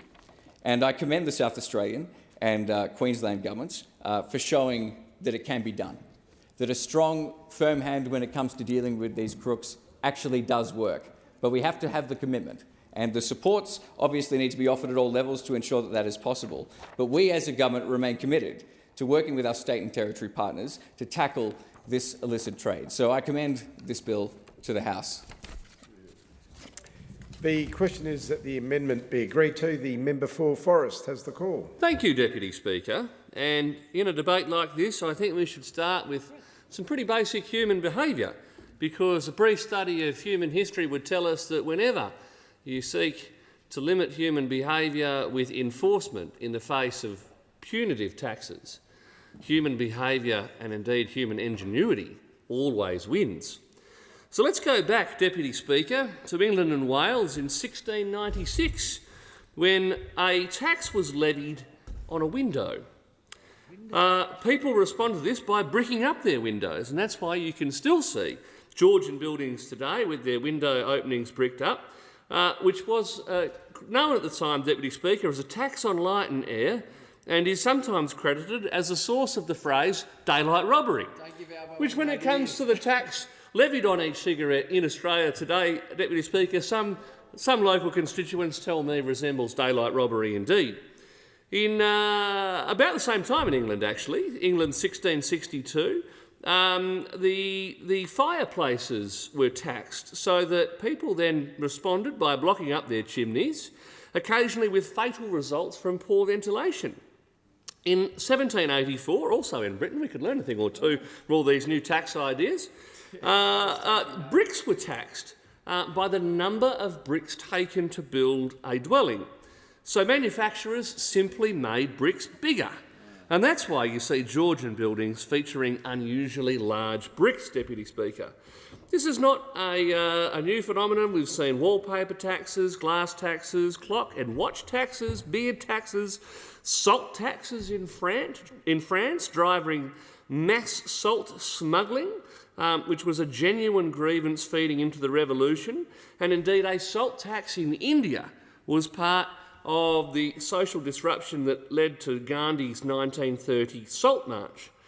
We, of course, saw in the US a particularly dramatic example between 1920 and 1933, where it wasn't just a punitive excise tax on drinking, Deputy Speaker, it was just an outright ban, prohibition, which saw a nationwide surge in organised crime and black market activity. So I think it's useful to frame a conversation today about what is driving the illicit tobacco market, or the black market for cigarettes in Australia, and any cursory examination indeed would tell you that it is excise tax. Because we have got to the untenable position where a lawful packet of cigarettes in Australia might cost you some $50 or $60, and the black market cost for those same packet of cigarettes, Deputy Speaker, is about $15 or $20. Australians, under pressure as they are during this cost of living crisis and suffering under the rampant inflation in our economy that the Albanese government's overseeing, are responding by making that difficult choice of knowingly breaking the law because their cigarettes are less than half the price. I met with an IGA owner in my own electorate some months ago who opened his books to me and had also disclosed, Deputy Speaker, he'd been doing some online shopping. And he showed me the screenshots, and it appears to me that Australia Post might well be the biggest courier of black market cigarettes in this country, because he was able to, through a Facebook group, buy cigarettes that were cheaper than the wholesale price that he pays through his IGA supermarket. Worse than that, He showed me his books over the last 3 years. And from a small business, which is family-owned in my electorate, the rise of black market cigarette sales has taken $1.5 million directly out of that business. This is a crisis, Deputy Speaker, and not just in the terms that we have heard on both sides of the chamber tonight about the fire bombings and the crime and the insurance premiums and the like, but also from the kick in the guts to those retailers who are just trying to do the right thing. Now, this same IGA owner, I credit his meeting with me because I left vastly illuminated because I'm not a smoker.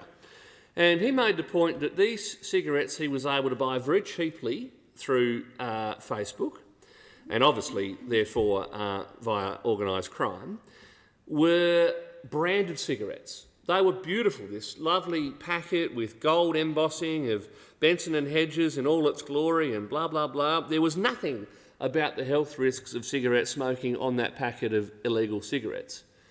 And then he showed me what a lawful packet today looks like. And I wasn't aware that far beyond just having the plain packaging with the health warnings that we have, each cigarette which is lawfully purchased in Australia actually has to carry the health warning on it. So you take out of the packet, which has got all the stuff all over it, a cigarette that also has all the health warnings all over it. So the idea that we can approach this issue of illegal tobacco being ignorant of the fact that we're driving people away from a product that has all the health warnings on it towards a product that instead carries all the branding that the then Labor government banned more than 14 years ago seems to me to be an extraordinary oversight at the very best. Because unless we acknowledge that human behaviour is at the centre of this, we're not going to be effective in tackling the scourge. So whilst stronger enforcement and the sorts of measures that are featured in this bill and the increased appropriations to our enforcement agencies are welcome, they're not going to fix the problem, Deputy Speaker. And that's where I think we need to be honest with the Australian people because they can see it happening around them every day. In my community, there have been a number of raids. I indeed met with the South West Police recently to discuss that, and they have to admit that their resources are stretched. They're still trying to deal with all of the normal sorts of enforcement that rightly only the police can do. WA is a long way from Canberra, Deputy Speaker, and so the AFP are also stretched in terms of their resourcing presence in Western Australia, focusing naturally on Perth. My electorate's a couple of hours south from there, and the problems we've had with illegal tobacco have been right to the bottom of my electorate in Margaret River and further south to Augusta. So you're talking about dragging police away from the very serious sorts of enforcement they need to be doing. They should be getting after murder and violent crime. They should be chasing down child exploitation. They should be monitoring our road safety. They should be doing all these things. So the police have readily admitted to me that included in their workload is not a focus on tobacco enforcement. And I understand why. Because it's simply outside the scope of their normal responsibilities. So the scale of this problem should be pretty apparent to everyone living in this country, I think. But what is missing, and I know coalition speakers are focused on this for good reason, is the impact that the rise of black market cigarettes has had on the budget. And when we go back to 2012, 2013, immediately after the plain packaging legislation, and we saw that excise tobacco was sitting at about $18 billion a year. The fact that this year's budget papers have forecast tobacco excise at just $2.5 billion, showing an almost complete collapse in the collection of that revenue in the face of rising smoking in Australia. And that's the important point. This isn't reflective of the fact that we've eliminated smoking in the community. In fact, some evidence suggests quite the opposite, that we're seeing more and more smoking in young people. And I do wonder if it's because they're seeing cigarettes that simply aren't subject to the health warnings and the like that we would otherwise require in this country. So to see that sort of, well, between $8 and $11.8 billion in excise being evaded every year, depending on whose estimate you accept, is a massive impact when our communities across the country are crying out for basic services like new hospitals, Indeed, the Margaret River Hospital hasn't been upgraded in 25 years in my electorate, Deputy Speaker, despite the fact that the local population has more than tripled, and during peak tourist season, the number of local people living there, of course, expands even more beyond that. So we're seeing this desperate need for investment in health infrastructure across the country, and we're seeing a collapse in the revenue associated with tobacco excise. We have to recognise why. And in that case, I think the answer is not necessarily obvious. We ought to be talking about slashing tobacco excise in this country, not by 5%, not by 10%, but by more than 50%. Because until the price of a lawful packet of cigarettes is within a couple of bucks of the price available through the black market, we are simply not going to change that behaviour. And worse than that, we're making criminals out of ordinary Aussies who are just struggling to put food on the table, get their kids to school and maybe have a packet of cigarettes or two a week. I just don't think it's fair that we make criminals out of those people. And so I do want to see the government shift its focus, if you like, away from this ever-increasing idea of more enforcement, more resourcing for agencies to chase these people down, because, I mean, the numbers speak for themselves. ABF, the Australian Border Force, sees some 2.5 billion cigarette sticks in a single year, which is a 320% increase in seizures, and that's great. But it's simply a drop in the ocean when it comes to the number of people that are freely accessing black market cigarettes in this country. Indeed, I understand that the authorities have recognised the problem themselves, and that the Australian Border Force have said that we can't seize our way out of this problem.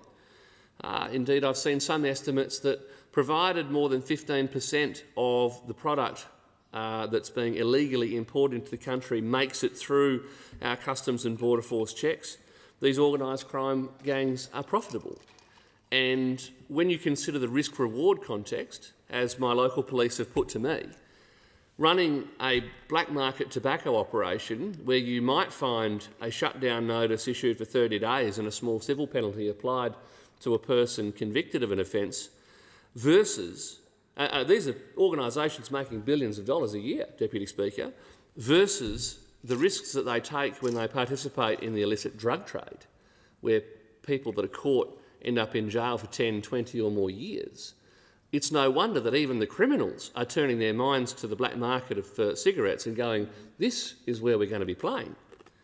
Again, it's just human basic behaviour, and when you understand that behaviour, I think we need to be applying that to the way we legislate here. Almost 300 fire bombings and arson attacks linked to tobacco turf wars, alongside robberies, extortion, kidnapping and murder. This isn't something that we're sort of talking about as the plot for a Hollywood thriller. This is playing out in communities across Australia. And if we're honest about why, again, we ought to see the government taking action to slash the excise on tobacco. In my part of the world, Deputy Speaker, we're also looking at the rise of bootlegging, black market alcohol, and it is far more prevalent than you might think. Indeed, the ATO themselves estimate that some $800 million of foregone excise on alcohol, and of course I won't focus on this, Deputy Speaker, because we are debating tobacco here tonight, but the same point stands in that punitive taxation is creating an opportunity for organised crime to exploit ordinary Australians who are just after, a little vice to make life that little bit better in their own way, and I don't think that we should be making criminals out of those Australians. We should be focused on normalising excise tax at the same time as tightening up some of this enforcement. So where legal tobacco sales are collapsing, they're hurting the retailers, they're hurting the small business people who we should be backing in this country, and the consumers themselves are effectively ordinary Aussies we're making criminals out of. I think this bill falls a long way short of where we could be in this very needed and very timely debate in this country, Deputy Speaker. And on that, I thank the House. The question is that the amendment be agreed to. The Assistant Minister for Immigration, Foreign Affairs and Trade. Thanks, Speaker. This bill goes to the heart of community safety, public health and integrity of our borders. This bill is a central part of our government's work to crack down on the illicit tobacco market and organised crime groups that are profiting from it. For many years, illicit tobacco was treated as a niche issue, a matter of health policy or lost revenue, but that era is now over, Speaker. The evidence is now overwhelming that illicit tobacco is no longer a sideline criminal enterprise. It's a serious organised crime crisis. It's a multi-billion-dollar revenue stream for criminal syndicates. It's fuelling violence, fire bombings, intimidation and the spread of serious crime across the country. The Illicit Tobacco and E-Cigarette Commissioner has estimated that the value of the illicit tobacco market in 24-25 was between $4.1 and $6.9 billion. Organised crime groups are earning between $4 and $7 billion in profits, and these profits are then used to fund drug trafficking, scams, money laundering and other serious harms. But they're not victimless crimes. They hurt communities, they hurt honest retailers most importantly, and they hurt workers, and they undermine public safety. In that context, Speaker, this bill is not optional. It's essential. The Combating Illicit Tobacco Bill has two clear objectives. First, it rebalances the risk-reward calculation for criminal actors. For too long, the penalties for illicit tobacco offending have been far too low relative to the profits that are on offer. Criminal syndicates have treated the current penalties as a cost of doing business. This bill changes that. It raises offence penalties to match the severity of the harms being caused. It ensures that illicit tobacco is treated as the serious organised crime that it is. Secondly, the bill strengthens Australia's proceeds of crime regime. It makes the regime more effective in targeting the profits generated from illicit tobacco. Because the truth is simple. The main motivation for these criminal groups is money. If we want to shut down the trade, we must choke the profits. To achieve these objectives, the bill amends the Customs Act, the Excise Act and the Proceeds of Crime Act, the Taxation Administration Act and the Telecommunications Interception and Access Act. These amendments expand law enforcement powers and they increase penalties. They ensure that illicit tobacco-related offences are treated as serious offences under the TIA Act. They enable access to telecommunications data and interception powers, essential for disrupting organised crime networks. These are not unprecedented powers. They bring illicit tobacco into line with other serious crime offences. They provide consistency across existing search warrant and investigative frameworks, and they do not impose new burdens on legitimate businesses or community organisations. They simply ensure that law enforcement has the tools it needs to respond to a rapidly evolving threat. Some may ask why further legislation is needed. Well, the answer is clear, Speaker. Despite previous reforms, the illicit tobacco market has continued to grow at an exponential rate. The profits are enormous. The risks to criminals are low. The consequences for communities are severe. Without legislative change, penalties will remain too low. Law enforcement powers will remain inadequate. Criminal syndicates will continue to exploit the gaps, and this bill closes those gaps. It ensures that penalties reflect the seriousness of the offending. It ensures that illicit tobacco offences are treated as serious offences for the purposes of telecommunications access. It ensures that proceeds of crime regime can be used to seize the profits that drive this trade. This is how you deter, disrupt and dismantle organised crime. Some have suggested that cutting tobacco excise would somehow solve the illicit tobacco problem. But reducing excise won't solve this problem. This is a serious organised crime issue, and reducing the excise risks the health benefits that have come from the increasing cost of smoking that is driving many to quit the habit. That brings a national health benefit as well as a benefit to the individual. This is a global problem, Speaker, that's been driven by a massive surplus of cheap production. In some countries, illicit tobacco can be manufactured for as little as 50 cents a pack.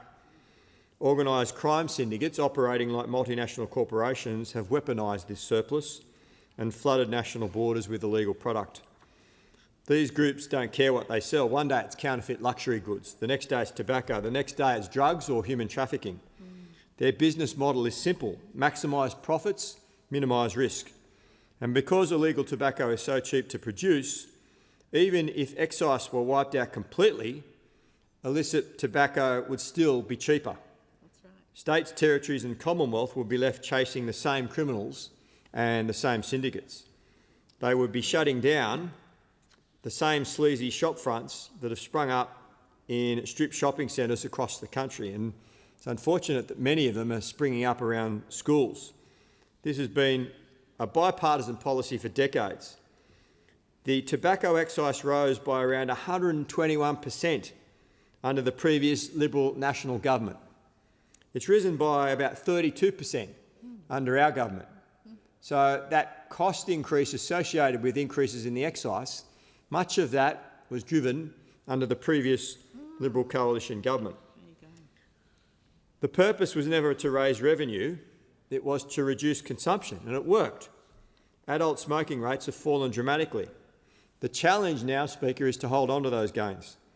We cannot surrender decades of progress to organised crime. If we were to reduce the excise, we're saying that the illegal syndicates have won, that we're going to heed and bend to what they want by reducing the cost of illegal cigarettes. This builds on the Albanese government's strong record of action against illicit tobacco. Since 23-24, the government's provided $346 million in funding to Australian Border Force to crack down on illicit tobacco and vaping products. We appointed Australia's first illicit tobacco and e-cigarettes commissioner. We backed the appointment with $21.3 million in the 25-26 budget to coordinate those national efforts.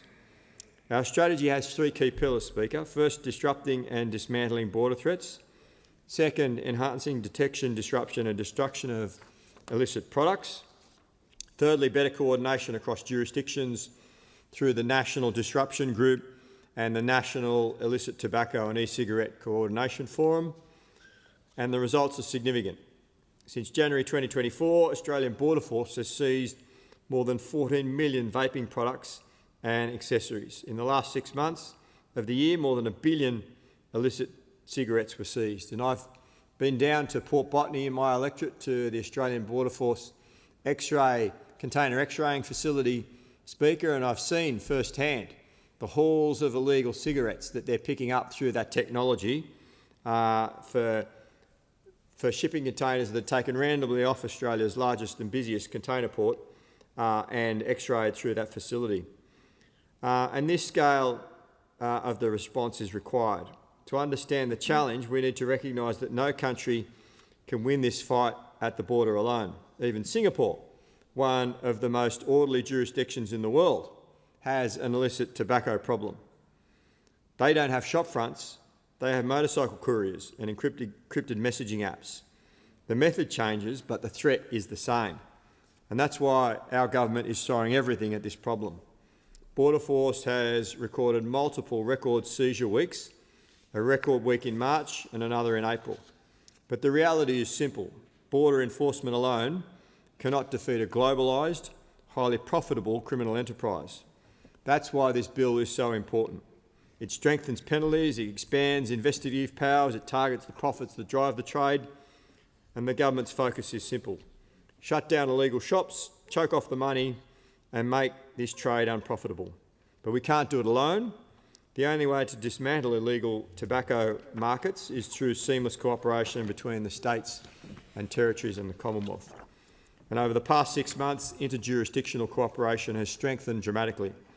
Through the National Illicit Tobacco and E-Cigarette Coordination Forum, 80 priority actions have been identified for states. These include stronger licensing regime, long-term closure orders, penalties for landlords who knowingly lease to illegal operators, and more on-the-ground enforcement. And we're already seeing results. I've been walking down the street in my electorate and seeing those signs on what were previously some of these dodgy operators operating out of shop fronts. The sign saying that this shop has been closed down due to illicit tobacco sales being identified. And in South Australia and Queensland, illegal trade has fallen sharply in areas where enforcement has reached 100% coverage. Victoria is moving to strengthen closure and landlord laws. Other jurisdictions are following suit. That's what national coordinated action looks like. And the Albanese government remains committed to working with every state and territory to shut down this trade. While the government is focused on dismantling organised crime networks, others have chosen a different path. We've heard the calls to cut the excise, but those advocating for it cannot point to a single piece of evidence showing that it would actually reduce illicit tobacco, not one. It's a policy built on a vibe, not on facts. And as the ABS data released yesterday confirms, consistent with the Tobacco Commissioner's report, the problem is driven by surplus global production, weaponised by transnational organised crime, not by domestic settings. And let's be clear, the immediate beneficiaries of an excise cut would be global big tobacco, not Australian consumers, not public health, and certainly not community safety. Speaker, we can't surrender Australia's health policy to organised crime. We can't unwind decades of progress in reducing smoking rates, and we cannot pretend that cutting excise would do anything other than make big tobacco more profitable and organised crime more entrenched. Not one line of those proposals would shut down an illegal shop. Not one line would seize $1 of criminal profit, and not one line would make a community safer. This bill does all three. Going after the crime syndicates, fundamentally, we must go after the crime syndicates themselves. Battling organised crime is a serious job. It requires intelligence, coordination and the full force of the law, and that's exactly what this bill delivers. The ABF and the AFP and the Australian Criminal Intelligence Agency and the state police are working together to dismantle these networks. The National Disruption Group is coordinating efforts across jurisdictions. And with this bill, law enforcement will have penalties, the investigative powers, the proceeds of crime tools they need to hit these syndicates where they hurt most, their profits. Because that is the only way to win this fight, not by cutting excise, not by pretending that the problem will disappear, but by choking off the money, shutting down the illegal shops and making this trade unprofitable. This bill is a necessary and proportionate evidence-based response to a rapidly growing organised crime threat. It strengthens penalties, it expands law enforcement powers, it ensures that the proceeds of crime regime can be used to seize the profits that drive this trade. It builds on our government's strong record of action, record funding for the Australian Border Force, the appointment of the first illicit tobacco and e-cigarette commissioner, unprecedented cooperation across jurisdictions, and it sends a clear message to organised crimes that the days of low risk and high reward are over. This Parliament has a responsibility to protect communities, to uphold public safety and to ensure criminal syndicates cannot profit from harm, and that's exactly what this bill delivers. I thank the Assistant Minister for Immigration. The question is the amendment be agreed to, and I call the member for Fisher. Thanks, Mr Deputy Speaker. The Coalition will support the passage of this legislation. We support measures that strengthen law enforcement powers, disrupt organised criminal activity and make it harder for criminals to profit from illicit tobacco. However, while this bill contains some worthwhile measures, we shouldn't pretend that it represents a comprehensive solution to the crisis that Australia now faces. This bill is ultimately a response to a problem that has exploded under Labor's watch. It's a crisis that has been a number of years in the making, and it's a crisis that extends far beyond just tobacco. This is about organised crime, community safety, lost government revenue, and about whether Australians can have confidence that the rule of law, which underpins our society, is being upheld. Australia is now facing a full-blown illicit tobacco crisis.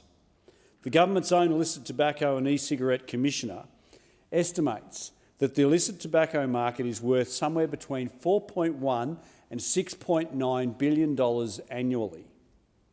That figure alone should alarm every member of this House.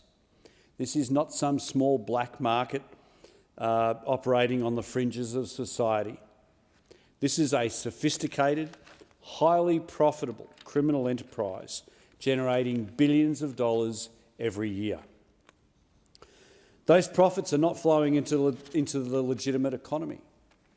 They're not funding public services. They're not supporting Australian jobs. But they're flowing directly into the hands of organised criminal syndicates who are doing significant damage to our community, to our social fabric, by firebombing legitimate businesses, just as an example. The Coalition's amendment correctly notes that illicit tobacco has become a multi-billion-dollar black market, increasingly linked to organised crime, violent criminal networks and serious community harm. We've seen the reports of firebombings. We've seen reports of extortion. We've seen criminal groups fighting over territory and profits. This is no longer simply a public health issue, as important as that is. It has become a significant law and order issue. It has become a significant domestic national security issue. And Australians are rightly concerned. Mr Deputy Speaker, the unfortunate reality is that this crisis did not emerge overnight, nor did it emerge by accident. The Albanese government's approach to tobacco excise has played a significant role in creating the conditions that have allowed this black market to flourish. The Coalition's amendment notes that repeated increases in tobacco excise significantly widened the gap between legal and illegal tobacco products, driving consumers towards the black market and dramatically increasing the profitability of organised criminal supply. Now, let me be clear, Mr Deputy Speaker, nobody on this side of the House is arguing that tobacco use should be encouraged. At least I don't think any of my colleagues are. Perhaps they might have some smokers on our side. But governments must recognise that when legal products become dramatically more expensive, criminal markets step in to fill the gap. It's the age-old saying, nature abhors a vacuum. That is precisely what has happened. Organised crime recognised the opportunity, the profits became enormous, and criminal syndicates moved quickly to exploit that opportunity. While Labor was increasing excise and celebrating projected revenue gains, criminal organisations were building a thriving black market right under our noses. One aspect of this issue that receives far too little attention is the enormous loss of government revenue. Every illegal cigarette sold represents excise revenue that is never collected. Every shipment of illicit tobacco imported into Australia represents money that should have gone into the Commonwealth's coffers. While Labor originally forecast billions in additional revenue from its excise increases, the Parliamentary Budget Office has estimated those policies will reduce budget revenue by more than $20 billion between 24-25 and 28-29. More than $20 billion. That is a staggering figure. That is money that could have been spent on hospitals, money that could have been spent on roads, money that could have been spent on defence, aged care, disability services and infrastructure. Instead, it is disappearing down the black hole of the black market. Australians are being taxed more while criminal syndicates avoid paying any tax at all. That is not fair. That is not fair to hard-working mum and dad, Australian taxpayers, small businesses and even big businesses alike. And it is certainly not sustainable. At its core, illicit tobacco is one of the largest tax evasion schemes operating in Australia today. That is why I believe we need to think differently about this problem. For too long, governments have viewed illicit tobacco primarily through a health lens. but it must also be viewed through a taxation and organised crime lens. The Commonwealth has extensive powers to pursue Australians who fail to meet their tax obligations. We all know that. The Australian Tax Office has sophisticated capabilities. It has investigative powers, it has compliance powers, and it has enforcement powers. Yet somehow, criminal enterprises operating multi-million-dollar illicit tobacco networks continue to flourish. Australians are entitled to be asking how this could possibly be. How is it that hard-working, everyday Australians out there are working hard to put food on the table, to pay their rent or their mortgage, just also paying their tax, and yet these criminal syndicates seem to be getting away with blue murder? If we can dedicate resources to investigating relatively small tax discrepancies that often everyday mum and dads get picked up on, surely we can dedicate greater resources to pursuing criminal syndicates evading millions of dollars in customs duties and excise revenue. The tax office can't just keep going after the low-hanging fruit. The money trail here is often the most effective way to dismantle organised crime. We all know the stories of Al Capone and his exploits, and he was never charged or certainly convicted in the US of all of the many crimes and alleged murders that he committed or had committed, organised he committed. At the end of the day, they got him for tax fraud. Well, that's sort of something that we should be doing here. If we can't get these people for the firebombing and the extortion and the assaults, let's go after them from a tax perspective. Most people would be more scared of a tax inspector than they would be a member of the police force. Well, people who are involved in this illicit schemes, they should be worried about the tax office coming knocking on their door. Who cares about how we get them off the streets or how they end up going to prison, as long as we get them off the streets and they go to prison? If they go to prison for tax fraud, so be it. We need to follow the money, freeze the assets, seize the profits, take away the financial incentive.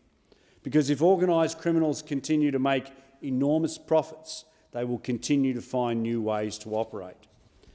To be fair to the government, there are elements of this bill that the Coalition welcomes. The bill seeks to strengthen the risk-to-reward calculation for criminal actors by increasing penalties and improving the ability of authorities to pursue criminal profits. The bill also strengthens proceeds of crime arrangements and expands investigative powers available to law enforcement agencies. Importantly, the legislation expands access to telecommunications interception powers for serious illicit tobacco offences. These are sensible reforms, Mr Deputy Speaker. They will provide additional tools for investigators.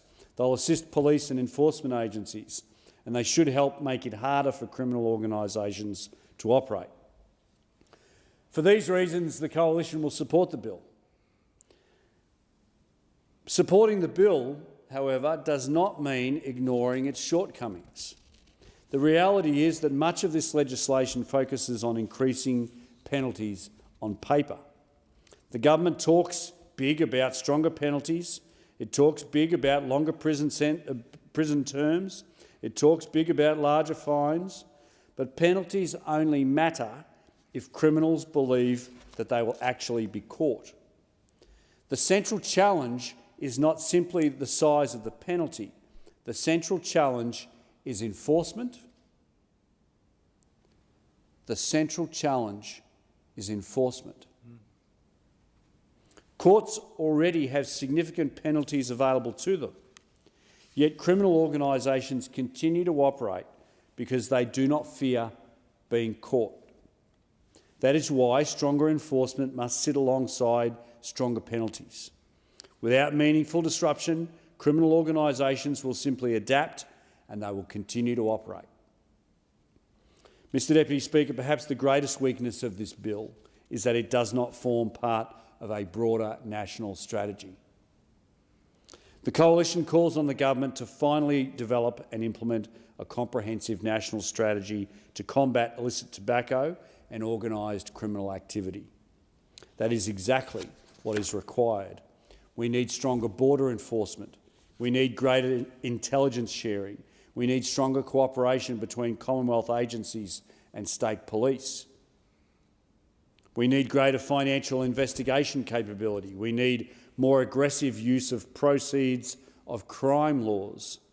And we need stronger coordination with states and territories. Many Australians have seen illegal tobacco stores shut down only to reopen just days later. Many Australians have seen criminal operators appear to continue trading with little consequence. That cannot continue. There must be real consequences for those who repeatedly break the law. There must be meaningful disruption of criminal supply chains. And there must be a coordinated national response. This debate is ultimately about more than tobacco, Mr Deputy Speaker. It's about protecting communities. It's about ensuring criminal syndicates cannot operate with impunity. And it's about ensuring Australians actually feel safe in their neighbourhoods. The growth of the illicit tobacco market has brought with it organised crime, intimidation, violence and criminal activity. The longer governments allow those networks to become entrenched, the harder they become to dismantle. That is why this issue deserves serious attention. That is why the Coalition continue to push for stronger action. Mr Deputy Speaker, the Coalition will support the Combating Illicit Tobacco Bill 2026. We support stronger law enforcement powers. We support stronger proceeds of crime measures, and we support sensible efforts to disrupt organised criminal activity. But Australians should be under no illusion. This legislation alone will not solve the problem. The illicit tobacco market is now worth billions of dollars. It's costing taxpayers billions in lost revenue. It is enriching organised crime and it is creating real community safety concerns across Australia. This crisis did not happen overnight. It developed over years of poor policy decisions, weak enforcement and government inaction. The Albanese government has lost control of illicit tobacco. This bill is an acknowledgement of that reality. The Coalition will support any measure that helps restore order, but we will continue to argue for a broader, stronger and more comprehensive response, because this is no longer about tobacco. It's about organised crime, tax evasion and community safety, and it is about protecting the interests of Australian taxpayers. I thank the member for Fisher. The question is that the amendment be agreed to, and I call the member for Adelaide. Thank you, Deputy Speaker. And Deputy Speaker, the bill before the House is a necessary and decisive response to a growing threat to Australia's public health, community safety and economic integrity. And we're talking about the illicit tobacco trade. And Deputy Speaker, I have to say, speaking from experience in terms of having been a nicotine addict for many, many years on and off in my life, I'm pretty clean at the moment and haven't touched a cigarette for nearly well over 4 years. Too, I've got to say. But I know the addiction to this horrendous drug that has addicted billions of people around this earth and caused health devastation everywhere you go, in every corner in this world. It is one of the most addictive drugs that mankind has seen. It is the hardest drug to get off, harder than heroin, amphetamines, and most other drugs. And Deputy Speaker, this is what the illicit tobacco trade knows and understands really well. And this is why they're targeting this area, because they know that the addiction is so great But no matter what the cost, people will try and find a way to get their tobacco. Deputy Speaker, this bill strengthens law enforcement powers and significantly increases the penalties for illicit tobacco offences, ensuring that the legal framework finally reflects the seriousness of the harm being done. And Deputy Speaker, because let's be clear, this is not a minor issue. It's not an isolated compliance matter.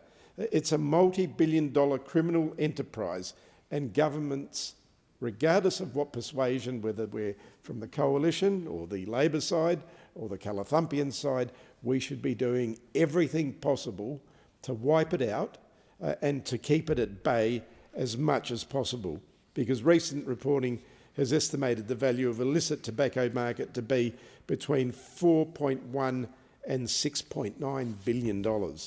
That is billions of dollars flowing into illegal networks, strengthening organised crime, undermining lawful businesses and putting Australians at risk. The bill has two clear and essential objectives.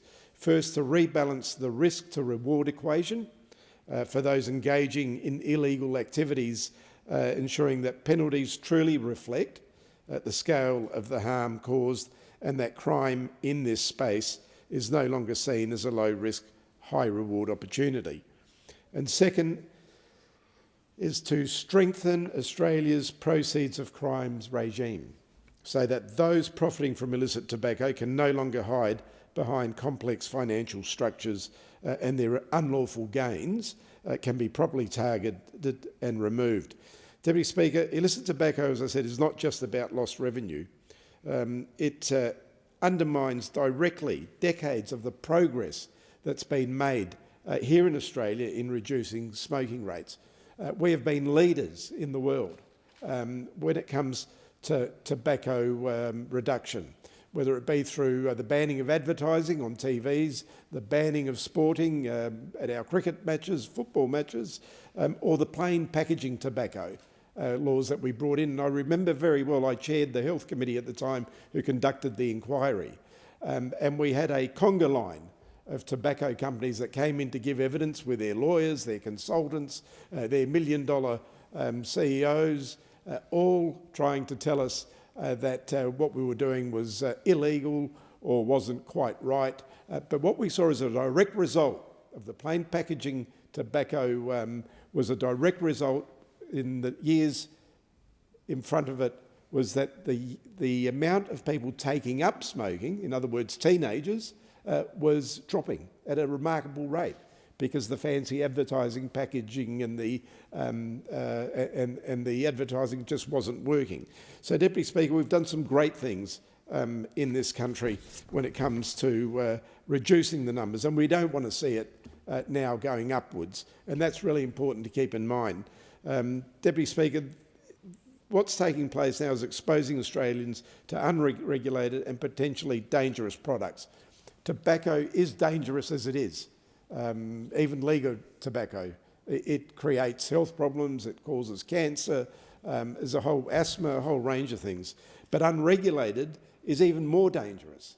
And Deputy Speaker, it fuels that organised crime, embedded criminal activity deeper into our communities. But the reality is really clear. The illicit tobacco trade has continued to grow rapidly and profitably, and that tells us one thing, that the current system is not working and it's not strong enough. And Deputy Speaker, when you come to that realisation, then there's no doubt that we need stronger laws, because without stronger laws, without tougher penalties, and without effective enforcement powers, the risk remains low for those breaking the law, and that is simply not acceptable. This issue is not theoretical. It's already playing out in real time in communities all over Australia. In fact, in my electorate, in my community, in Adelaide, in 2025, a local shop in Torrensville, in my electorate, became caught in what can only be described as the escalating violence and tobacco wars in the illicit tobacco trade. And in the middle of the day, in full view of the public, a brazen arson attack took place. It was a weekend on a Saturday when all the shops were operating all around it. In the middle of the day, as I said, and it was so intense that 2 men were seen emerging from the building, engulfed in flames. They obviously tried to firebomb the place, but it backfired on them, and it exposes Australians to much dangers, Deputy Speaker. 3 people in this incident were seriously injured, rushed to the Royal Adelaide Hospital, suffering from severe burns. The damage to the businesses was devastating, with early estimates exceeding $500,000. And it was the wrong business. They had targeted the wrong place. So it's putting Australians to danger every single day. The cost goes far beyond dollars, Deputy Speaker. It is the fear, the trauma, the disruption that's inflicted on local businesses and its workers and the entire community. Pressure is being put onto businesses to sell their illegal products. We know so. We've read about it in our papers. We've seen it on our news stories. We've seen it on Four Corners. These people are thugs that are basically don't care about the safety of anyone. They don't care about new addicts in the tobacco game. They will put the pressure on particular shop owners to sell their illegal product through fear and through trauma and the disruption that's inflicted on them and their local businesses. And tragically, the incident that I just explained is not the only isolated incident in my electorate. Just days earlier from that incident, another shop, located only a few hundred metres away, had its doors smashed and the fire deliberately lit inside. And Deputy Speaker, that business was left completely gutted, reduced to little more than charred walls, blackened floors, and the remains of what had once been a thriving local enterprise. These are businesses that have nothing to do with illicit tobacco, yet they are being dragged into a cycle of violence driven by criminal networks operating in this space. Now, either pressure is being put to them to sell their illegal product and they're saying no and they get attacked, or they're selling someone else's illegal product and therefore another crime group will attack them. And we've seen so many similar incidences, not just in my electorate, but all over the country continuously. In 2024, an office again in my electorate was targeted by a Molotov cocktail attack, reducing it to ash. Now, this is believed that the real target was the tobacco business next door. They missed the target and burnt down an innocent law-abiding citizens that ran a law-abiding business. And it's believed that the real target obviously was the tobacco business next door to this particular office block. Now, this is the reality, the indiscriminate violence spilling into surrounding businesses and communities, putting innocent people's lives at risk. Deputy Speaker, these so-called tobacco wars are not just about illegal cigarettes, they're about organised crime, asserting control, using intimidation and violence to protect a highly profitable illegal market. Authorities now estimate that there are 200 tobacco stores just in Adelaide alone, and it's believed that 50 and 60% of all tobacco products sold are now illicit, and this may get worse before it gets better. That's the scale of this problem. So you cannot just sit here and say we're not going to do anything about it. And that's why this government is acting. It's no longer hidden, it's no longer isolated, it's happening in plain sight, in our suburbs, on our streets, in our local communities. Deputy Speaker, when criminal activity reaches this level, when it begins to threaten lives, legitimate businesses and public safety, it becomes clear that stronger action is not just necessary, it is urgent. And this is not a challenge that can be solved by one level of government or one state government alone. It is something where, if we're serious about this, we need to equally be serious about working together across the Commonwealth as we are, state and territories with unified coordination. And it would be a real shame if this bill was not supported by every member of Parliament. Because, as I said, it's not about ideology, it's not about politics, it is about shutting down illegal businesses, shutting down organised crime and ensuring that those numbers of people addicted to tobacco do not go up. That is our number one priority here, and that's why this government is focused and clear, because, Speaker, these so-called tobacco wars are not just about illegal cigarettes, they're about human people, human lives, and I commend the bill to the House. I thank the member for Adelaide. The question is the amendment be agreed to, and I call the member for Dawson. Thank you, Deputy Speaker. The real debate today isn't happening inside the comfort of this chamber. It's happening to the sound of midnight sirens, the shattering of storefront glass and the pungent smell of smoke in our suburbs. Follow that smoke and it leads directly to the police tape stretching across local shopping centres to the charred ruins of family businesses and into the lives of everyday Australians who no longer feel safe walking down suburban streets. I rise in this chamber today not to debate a piece of public health regulation, but to confront a national security crisis. This multi-billion-dollar criminal empire didn't just emerge from an unforeseen global shock. It was built, brick by brick, under the watchful eye of the Albanese government, because of a failed tax policy that has created the most lucrative black market this country has ever seen. Labor thought they were taxing a habit. Instead, they subsidised a syndicate. Criminal syndicates don't deal in statistics. They deal in terror. Let's look at the real victims of this policy. A 27-year-old woman, Kate Tangi, from Melbourne, is dead. Her family is shattered, their lives are completely destroyed. And why did this happen? Because a criminal tobacco gang firebombed the house she was in, targeting the wrong place in the dead of the night. She paid the ultimate price for the gang warfare that has continued to run rampant. The syndicates might be targeting their rivals, but everyday Australians are the ones being dragged into the inferno. Look at the Gold Coast, where a late-night attack gutted a neighbouring laundromat and suburban cafe.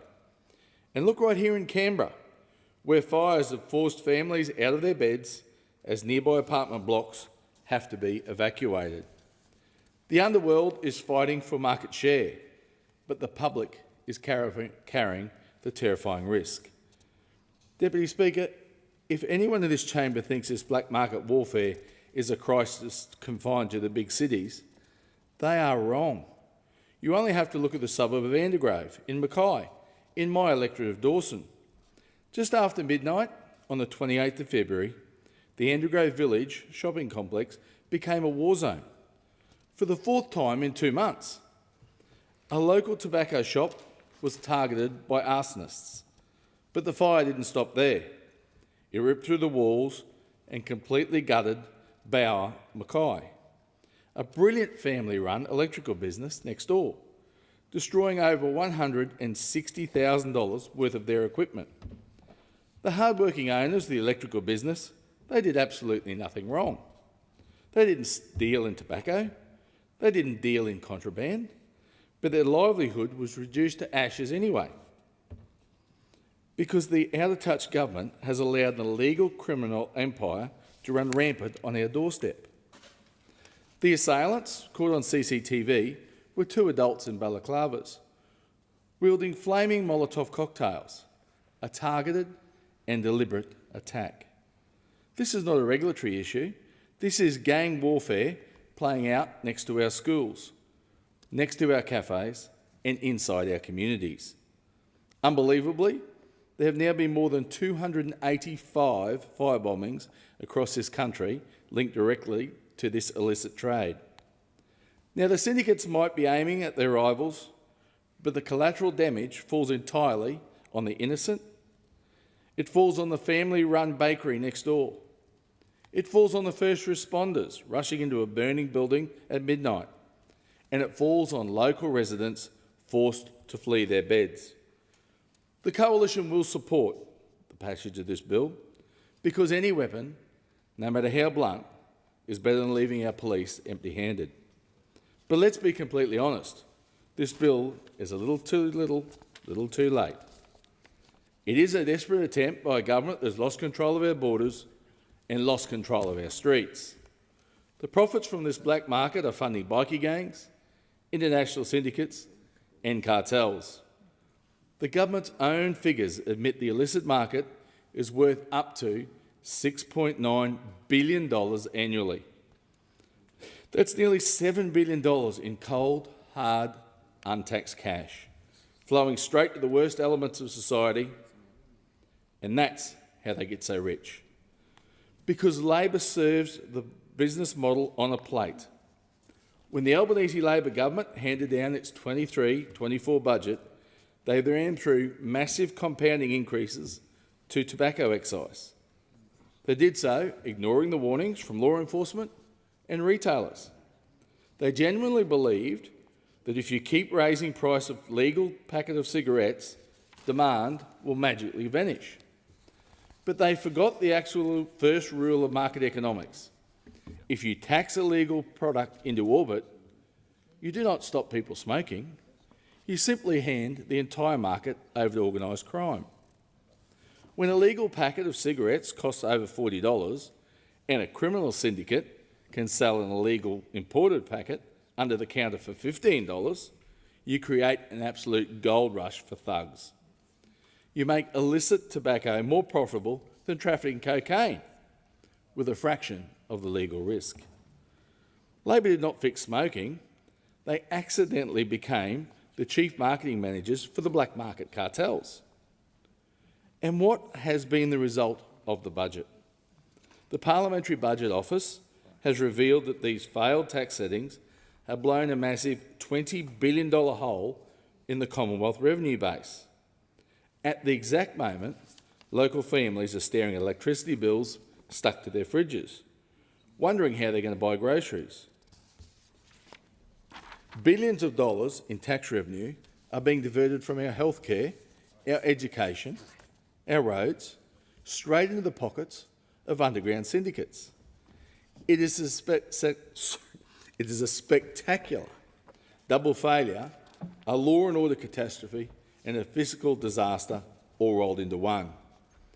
This is not a coalition critique.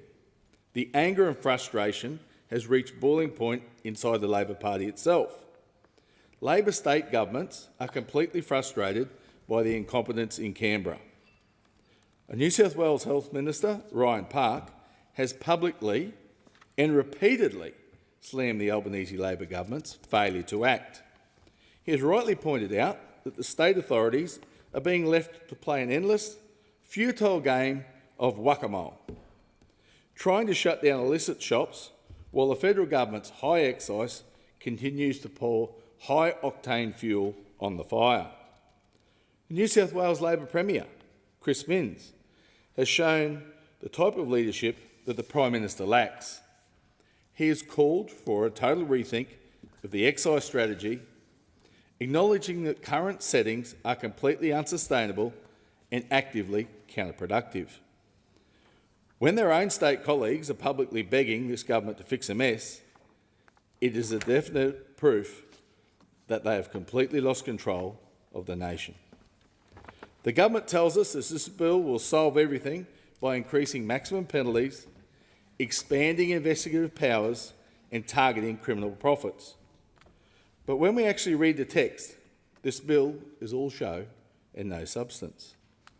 The legislation is obsessed with increased maximum penalties on a piece of paper rather than providing the resources to improve actual enforcement on the street.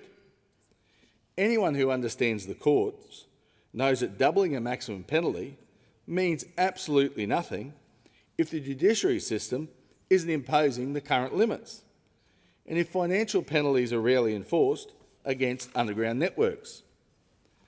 Cartels do not look at a sentencing schedule before they plan a firebombing.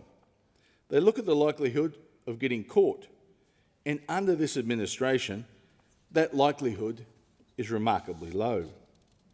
The Australian Border Force made an incredibly blunt submission to the Senate inquiry on this very issue. They noted that we cannot simply seize our way out of this problem. They explained that the frontline officers are running themselves ragged trying to mop up a flood, while the Labor government keeps the taps turned on full blast. This bill ignores the tsunami entirely and just gives the Australian Border Force a slightly larger mop.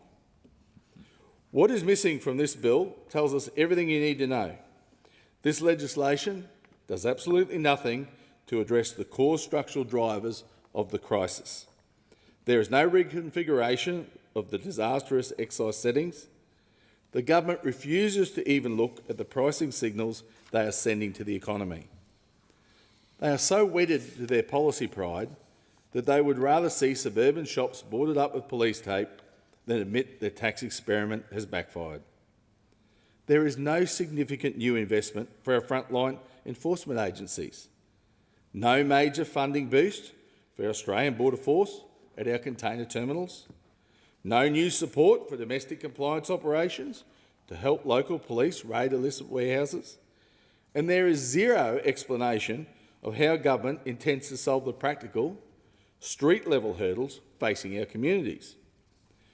We've all seen the ridiculous spectacle of all illegal tobacco shops being shut down by state health officials, only to reopen 48 hours later under a different name with a new frontman. This bill provides no mechanisms to break that cycle.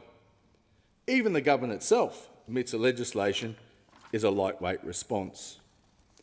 In the explanatory memorandum, they concede that the financial impact of the bill is small. They're introducing a signature bill to solve a multi-billion-dollar national crisis, and their own official documentation admits they cannot quantify a single dollar of criminal disruption. That tells you everything you need to know about the substance of this plan. However, the Coalition will support the bill because we believe some tools are better than none. But this government must implement a far more comprehensive strategy to restore the rule of law. A serious response to the crisis must move beyond paper penalties and focus on actual disruption, confiscation and closure.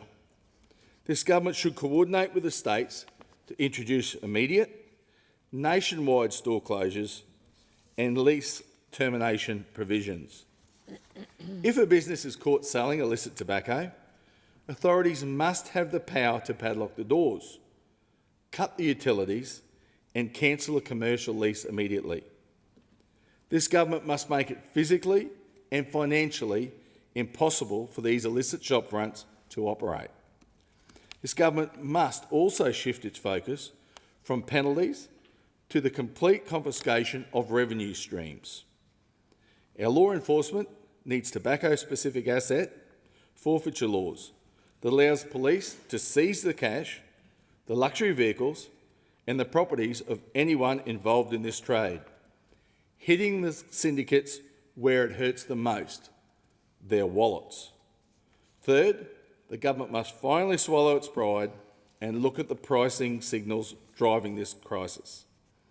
There needs to be an honest, independent review into how tobacco excise settings are impacting the black market, guided by law enforcement and economic reality, rather than bureaucratic stubbornness. Lastly, this government must actively support our frontline state and territory enforcement officers. We cannot expect local police forces to bear the brunt of a federal border failure without direct financial and logistical assistance from Canberra. Deputy Speaker, this debate is no longer just about tobacco regulation. It's about community safety, economic sanity and the rule of law. Thank you. Yeah. I understand that the member for Pearce would like to present a copy of this speech for incorporation into Hansard in accordance with the resolution agreed to on the 6th of November 2025. Thank you, Deputy Speaker. Thank you. Intendant has got your contribution. Thank you very much. Member for Pearce. Member for Wentworth has a call. Deputy Speaker, Australia once led the world on tobacco control. Plain packaging, graphic warnings, non-smoking areas, information campaigns and excise yielded substantial government revenues and, more importantly, created a generation of Australians that never took up smoking. Smoking rates went from 1 in 3 to 1 in 10 in little more than a generation. We were right to be proud of this record. We were wrong to be complacent. Smoking rates are now higher than they were 10 years ago. Australians are consuming 40% more nicotine than in 2017, far outpacing the 14% population growth. This is despite prices tripling since 2016 due to annual excise price increases. Taxes now make up $30 of the price of a 20-pack, and this has risen rapidly against a backdrop of straining household budgets. But Australians are not smoking less. Instead, they have simply found a cheaper, unregulated criminal alternative. Illicit tobacco now makes up an estimated 80% of tobacco consumed. 80% of tobacco consumed in Australia is estimated to be illicit, illegal, up from 12% in 2017, according to recent data from the ABS. That's 4 out of every 5 smokers breaking the law, and almost all vapers are too. The illicit market is systematically undermining 25 years of progress, creating a triple blow to public health, to government revenue, and to community safety. And there are enormous consequences. Firstly, public health. Smoking is the leading cause of preventable death and disease in Australia. It costs us 66 lives every single day. The loved ones lost and childhood exposure to second-hand smoke drove early efforts to deter smoking. Smoking kills. Illegal tobacco is worse still. The Royal Australian College of General Practitioners has warned that illegal tobacco often contains higher than expected nicotine concentrations and unregulated ingredients, heavy metals, pesticides, moulds. These products disproportionately reach lower socioeconomic communities, regional and rural Australians and First Nations people, widening health inequalities. Second, government revenue. Tobacco excise peaked at $16.3 billion a year in 2019-20. This year, just $4.1 billion is expected, and it's expected to decline over the forwards, not because Australians are smoking less, but because of illegal tobacco industry growing. We're collecting 25% of the excise we did 5 years ago, and yet we have more people smoking than ever. It is painfully clear that the tobacco tax is not working. The decline in government revenues is a direct fiscal consequence of a market that has been ceded to organised crime. Thirdly, community safety. Organised crime has not just entered this market, it has taken over. The growth of the illicit market has been accompanied by more than 200 gangland firebombings of tobacco shops since 2013, violence and intimidation against small business owners, and skyrocketing insurance premiums for businesses that simply have the misfortune to be located next to a tobacconist.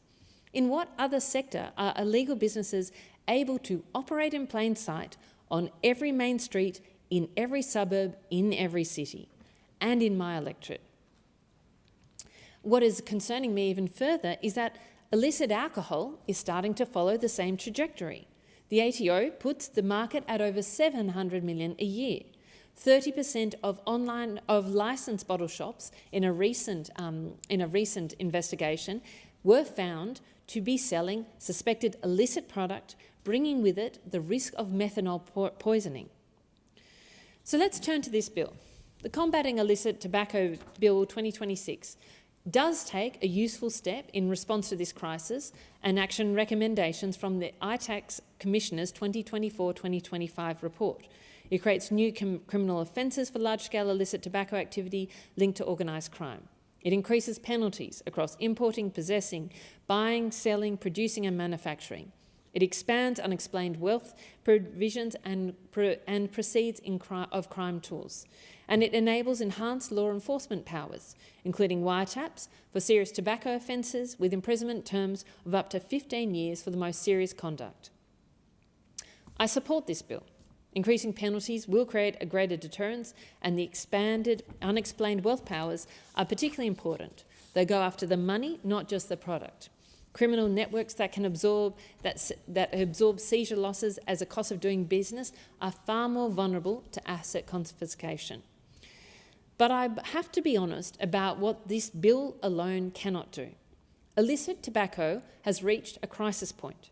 Failure to act on an emerging and growing issue by both sides of Parliament, but particularly by the government who's been responsible for the last 4 years, has increased the complexity and cost of addressing it. The central question in this debate is whether enforcement alone can solve a problem of this scale, and I do not believe it can, and I do believe that the government must act further. Authorities seized triple the quantity of illegal cigarettes in the last financial year compared to 4 years ago. It's a record result. In January, 52 tobacco stores were shut down in New South Wales following raids targeting illicit tobacco. And yet, the market keeps growing. Across states and territories, law enforcement personnel are stretched and resourcing is uneven. Victoria has just 14 enforcement officers compared to over 200 in Queensland. The Australian Border Force's submission to the Senate inquiry highlighted that the scale, profitability and adaptability of supply chains limited the efficacy of enforcement alone. It is clear that Australia has passed the revenue maximising point of the Laffer curve, not because fewer people are smoking, but because the price differential between illegal and legal products has become so large that criminal substitution has overwhelmed any deterrence effect. This bill seeks to rebalance the risk to reward calculation by addressing risk. Reward is the other side of the equation. Undeniably, the excise settings have created enormous profit margins for illegal operators to exploit. It should be reviewed. But cutting the excise alone is unlikely to reverse this trend. A comprehensive approach is needed.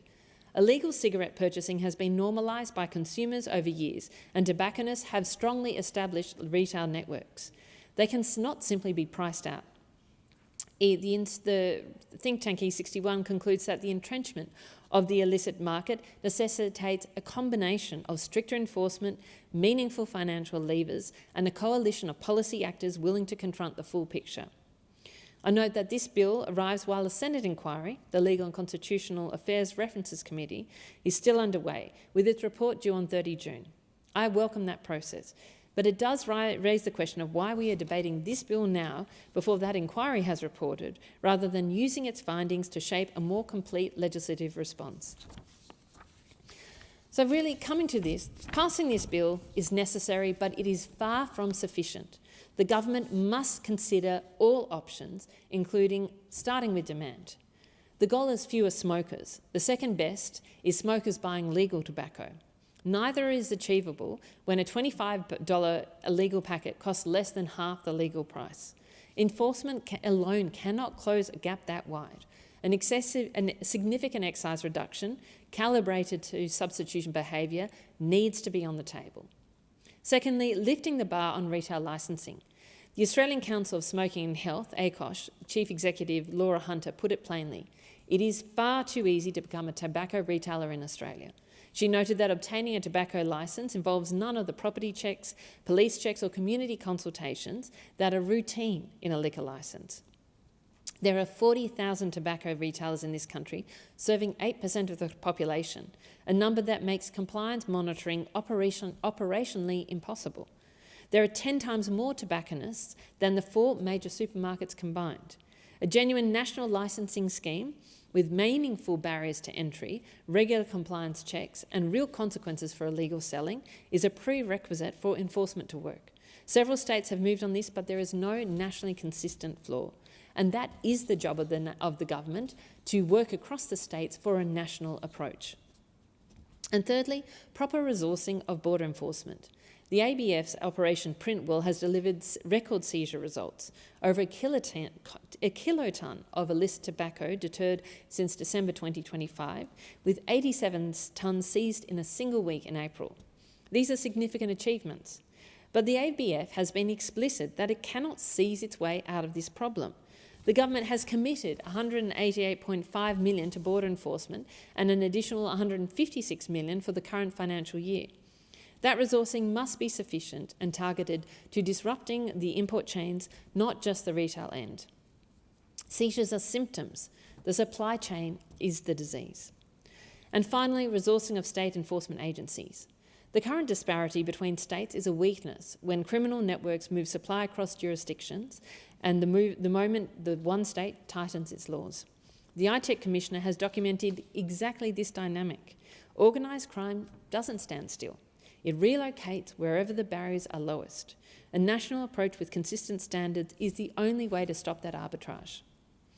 So in conclusion, Deputy Speaker, Australia was once a global leader in tobacco control. That record is worth defending, but defending it means being honest when a policy has gone completely wrong. The illicit tobacco crisis is not just a story of inadequate penalties, though penalties matter. It's not simply a story about insufficient border enforcement, though that matters too. It is a story about a market that has been structurally handed to organised crime by a combination of extreme pricing and inadequate supply-side management, which now operates so openly on so many street corners that its normalisation is one of the greatest strengths. This is about organised crime happening in broad daylight. The government must do better in this space. Member for Bass. Thank you, Deputy Speaker. Today I rise in strong support of the Combating Illicit Tobacco Bill 2026. This bill is about public health, community safety and the rule of law. But it's also something very practical. It's reversing the equation for criminals. Right now, organised crime sees illicit tobacco as high profit and low risk. This bill is about making it higher risk, lower profit and harder to operate at every stage of the supply chain. The scale of this market should shock every member of the House, and the official numbers are moving fast. The ITEC Commissioner's 24-25 report put illicit tobacco at 50 to 60% of the tobacco market, but the more recent ABS estimates suggest that the problem has grown significantly higher in that shorter time. Organised crime groups are estimated to have made between $4.1 and $6.9 billion in profit from this trade. And it's not petty non-compliance, that is industrial-scale criminal activity. In 24-25, the Australian Border Force seized 2.66 billion illicit cigarettes. Operation Printwall has already detected more than a kilotonne of illicit tobacco across the broader continuum, including more than 87 tonnes seized in 1 week alone. And that tells us two things. First, enforcement is working. Second, the size of the market we are up against is enormous. And in Bass, people can see it. Across Launceston, in the CBD and surrounding suburbs, illegal tobacco and vape shops appear, disappear, rebrand and reappear again. Products that everyone knows are illegal are being sold in plain sight. They're operating in shopping strips next to legitimate businesses and in the heart of our communities. Recent reporting in the Examiner made clear the scale of the problem in northern Tasmania, with targeted operations led by Tasmania's Department of Health, seizing nearly $119,000 worth of illicit tobacco products across the north. It's not a few packets under the counter. It's a substantial illegal market operating within our very community. And locals are right to ask, why has this been allowed to continue? Deputy Speaker, we need to be very clear about what illegal tobacco is and what it is not. It is not harmless, it is not low level, and it is not victimless. It is an organised crime in a shopfront, and the profits do not sit neatly inside the tobacco trade. They're reinvested into serious criminal activity, drug trafficking, money laundering, intimidation, violence and exploitation. So when an illegal tobacco shop opens in a local community like mine, we should not see it as a quirky retail issue or a minor regulatory breach. We need to see it for what it is, a business model that relies on addiction, undermines public health, undercuts legitimate businesses and helps fund organised crime. I especially want to focus on the health harm, particularly with our local Assistant Minister of Health here. It's very important. Because it cannot be and is not being treated as just a revenue problem from our government. Tobacco remains one of the leading causes of preventable death and disease in Australia. Smoking causes cancer, chronic lung disease, cardiovascular disease and stroke. For us, it means more ambulance call-outs, more GP appointments, more emergency presentations, more hospital beds, more surgery, more chemo, more palliative care and more families sitting beside someone they love facing news that could and should have been prevented. The Australian government estimates smoking kills more than 24,000 Australians each year. That's one person every 22 minutes. Around 20% of Australia's cancer disease burden is actually due to smoking. And that's the cost that we don't put on the packet. It's carried by patients, it's carried by families, it's carried by nurses, doctors, paramedics. It's carried by the taxpayer through our health system. In Tasmania, this is a crucial point. In 2022, so older stats, 12.4% of Tasmanian adults were current daily smokers, compared to just 10.9% nationally. We know that those numbers have increased in that time. It's a major cause of cardiovascular disease, including heart disease and stroke. For us, that's not abstract.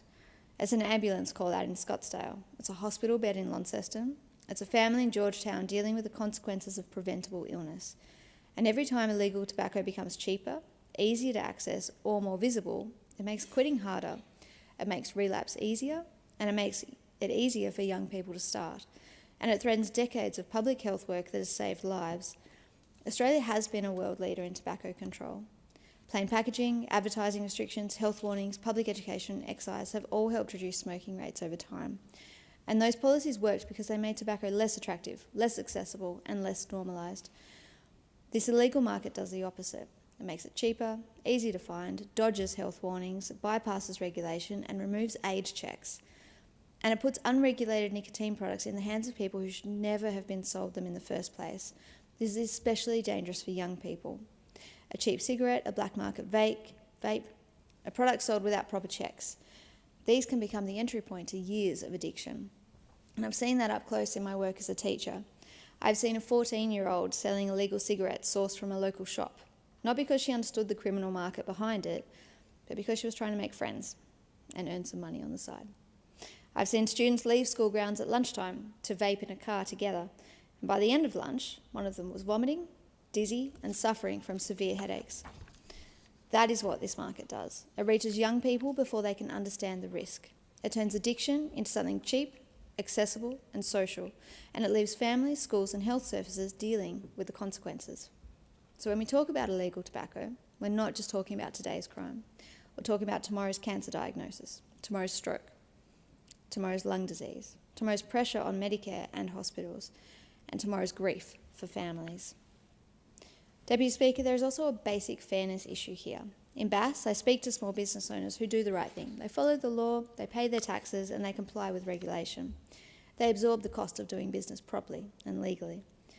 And then sometimes, next door or down the road, they see another shop selling illegal tobacco with fewer costs, fewer checks, and, for too long, too few consequences. This is not a level playing field. It punishes honest businesses and rewards people prepared to ignore the law. It's damaged confidence in enforcement, in regulation, and in the basic promise that if you do the right thing, our system will back you. This bill is about restoring that confidence. This bill strengthens the legal framework in key areas and increases penalties for offences involving the importation, possession, buying, selling, supply, production and manufacture of illicit tobacco. For some offences, those penalties will reach up to 15 years imprisonment. 15 years. Because if criminals are treating this trade as low risk and high profit, then the law must change that calculation. It expands proceeds of crime tools because if we are serious about organised crime, we have to follow the money. We have to strip the profits. And we have to make sure criminals cannot build wealth from products that harm our communities. The bill also gives enforcement and intelligence agencies stronger tools to investigate and disrupt the serious tobacco offences because it's not a simple retail offending. We've got international supply chains, distribution networks, financial flows, criminal enablers, and connections across jurisdictions. It means we cannot fix this problem at the border alone. We have to act pre-border, stopping shipments and disrupting criminal supply before they reach Australia. We have to act at the border, where Border Force is already seizing record volumes. And we have to act post-border, in the warehouses, distribution networks, and illegal shop fronts where the products are sold. The whole of supply chain response is the only credible response. Shutting illegal shops is one of the fastest ways to choke the profits. Because if criminals cannot sell the product, they cannot make the money. And if they cannot make the money, the business model starts to break. Deputy Speaker, we also need to answer the argument that tobacco excise caused this problem, and just cutting it simply would solve it. The tobacco excise is not just a revenue measure, it's a public health measure. It exists because smoking imposes enormous costs on people who smoke, on their families, and on the public health system. Yes, criminals are exploiting the price gap, but there's no serious argument that we should consider Australia's health policy. We should surrender Australia's health policy to organised crime. Cutting prices would not make transnational crime syndicates pack up and go home. It would make smoking cheaper, make tobacco companies richer, and risk condemning more Australians to smoking-related disease and early death. The answer is not surrender. The answer is enforcement, disruption, prevention, and support to quit. And that is what this government is doing. We're investing in the Australian Border Force. We're strengthening laws. We're improving national coordination. And we're targeting money laundering. We're supporting people to quit smoking and vaping. And through this bill, we're making the illicit tobacco trade more dangerous and less profitable for the criminals behind it. Deputy Speaker, no country will eliminate illicit tobacco entirely, but we can shrink it. We can disrupt it.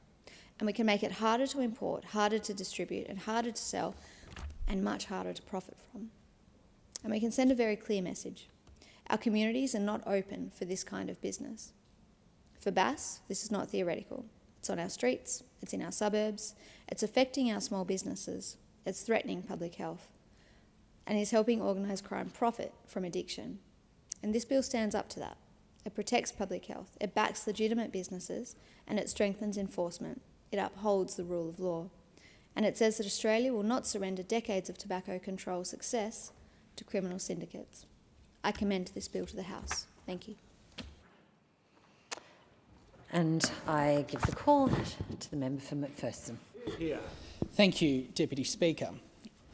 Deputy Speaker, the sale of illicit tobacco is fast becoming one of Australia's most lucrative organised crimes.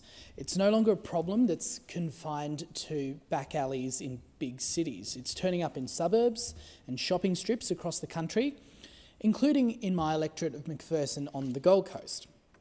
Now, this is the predictable consequence of a tax policy that may look good on a spreadsheet, but ignores what's happening on the street. Out of roughly $50 for a legal packet of cigarettes, close to $30 goes straight to the tax office.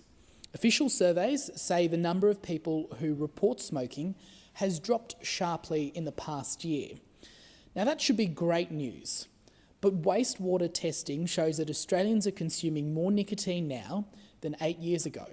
Smokers have not quit. Many have simply shifted their purchasing into the black market. Between $10 to $20 a packet, illegal cigarettes are an irresistible offer for anyone who's addicted and under financial pressure. And nicotine dependence is powerful. If the only affordable option is the illegal one, the criminal syndicates are going to win every single time. The tax office misses out, honest retailers miss out, and the public health objective is totally undermined.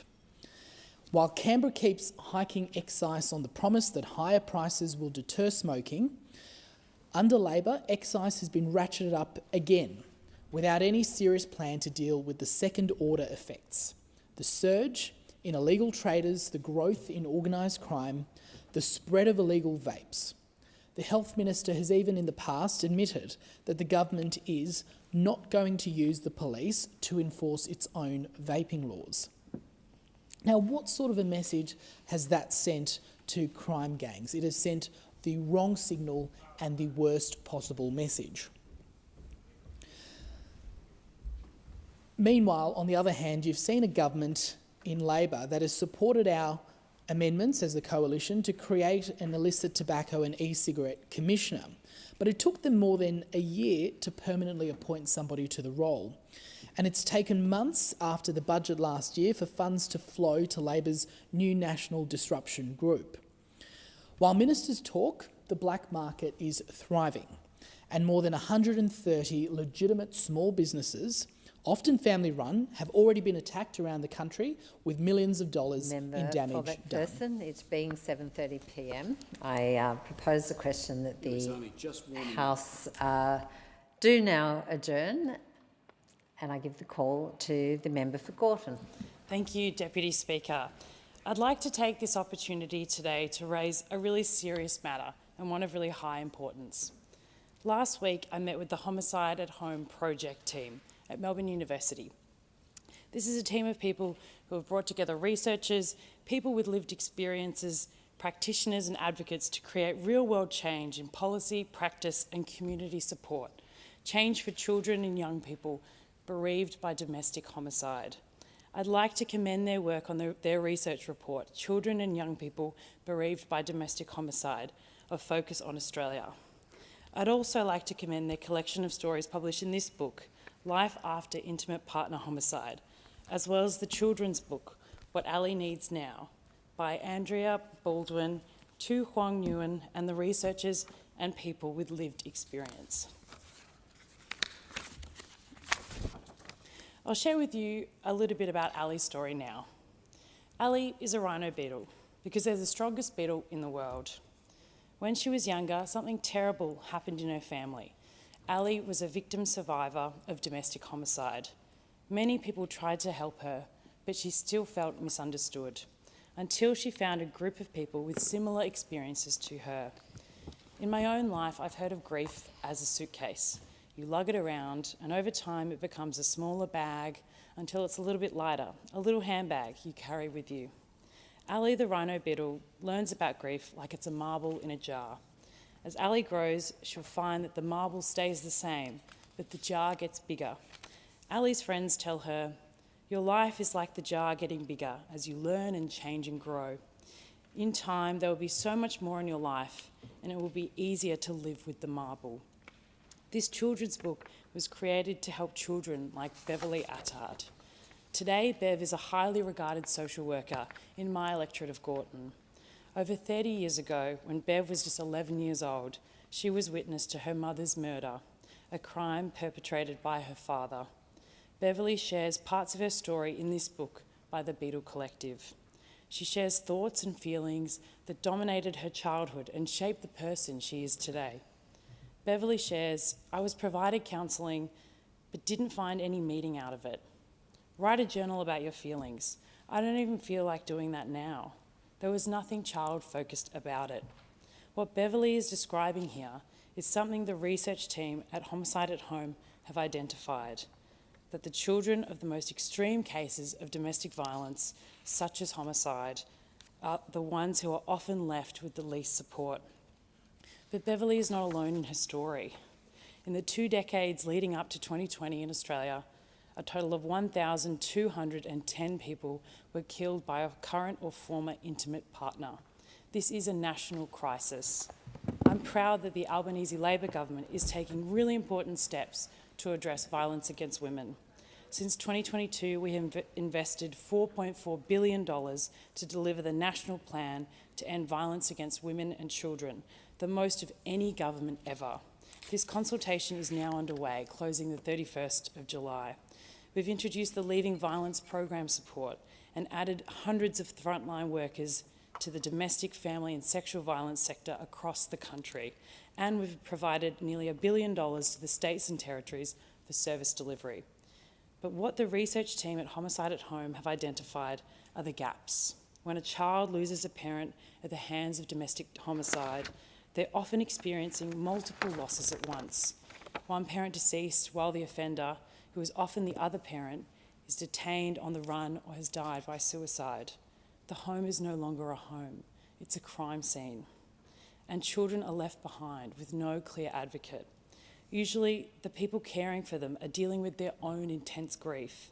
And these kids are often navigating multiple losses, incredibly complex trauma, often while having to move away from home or change schools, even more disruptions to their daily routines. At a really basic level, these children often fall through the cracks. That's why sharing these stories is so incredibly important. Beverly's story, along with the others bravely told in these books, rebel against the silence and stigma that are often put on those bereaved due to intimate partner homicide. These stories are real, they're alive, and they're carried by children into adulthood, shaping their experiences forever.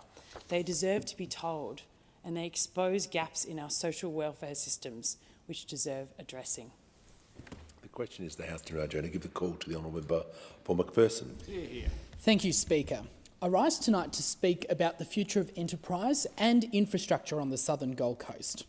Recently, it was a pleasure to welcome Aaron Violi, the Shadow Minister for the Digital Economy, Science, Technology and Innovation and Cybersecurity, to Macpherson.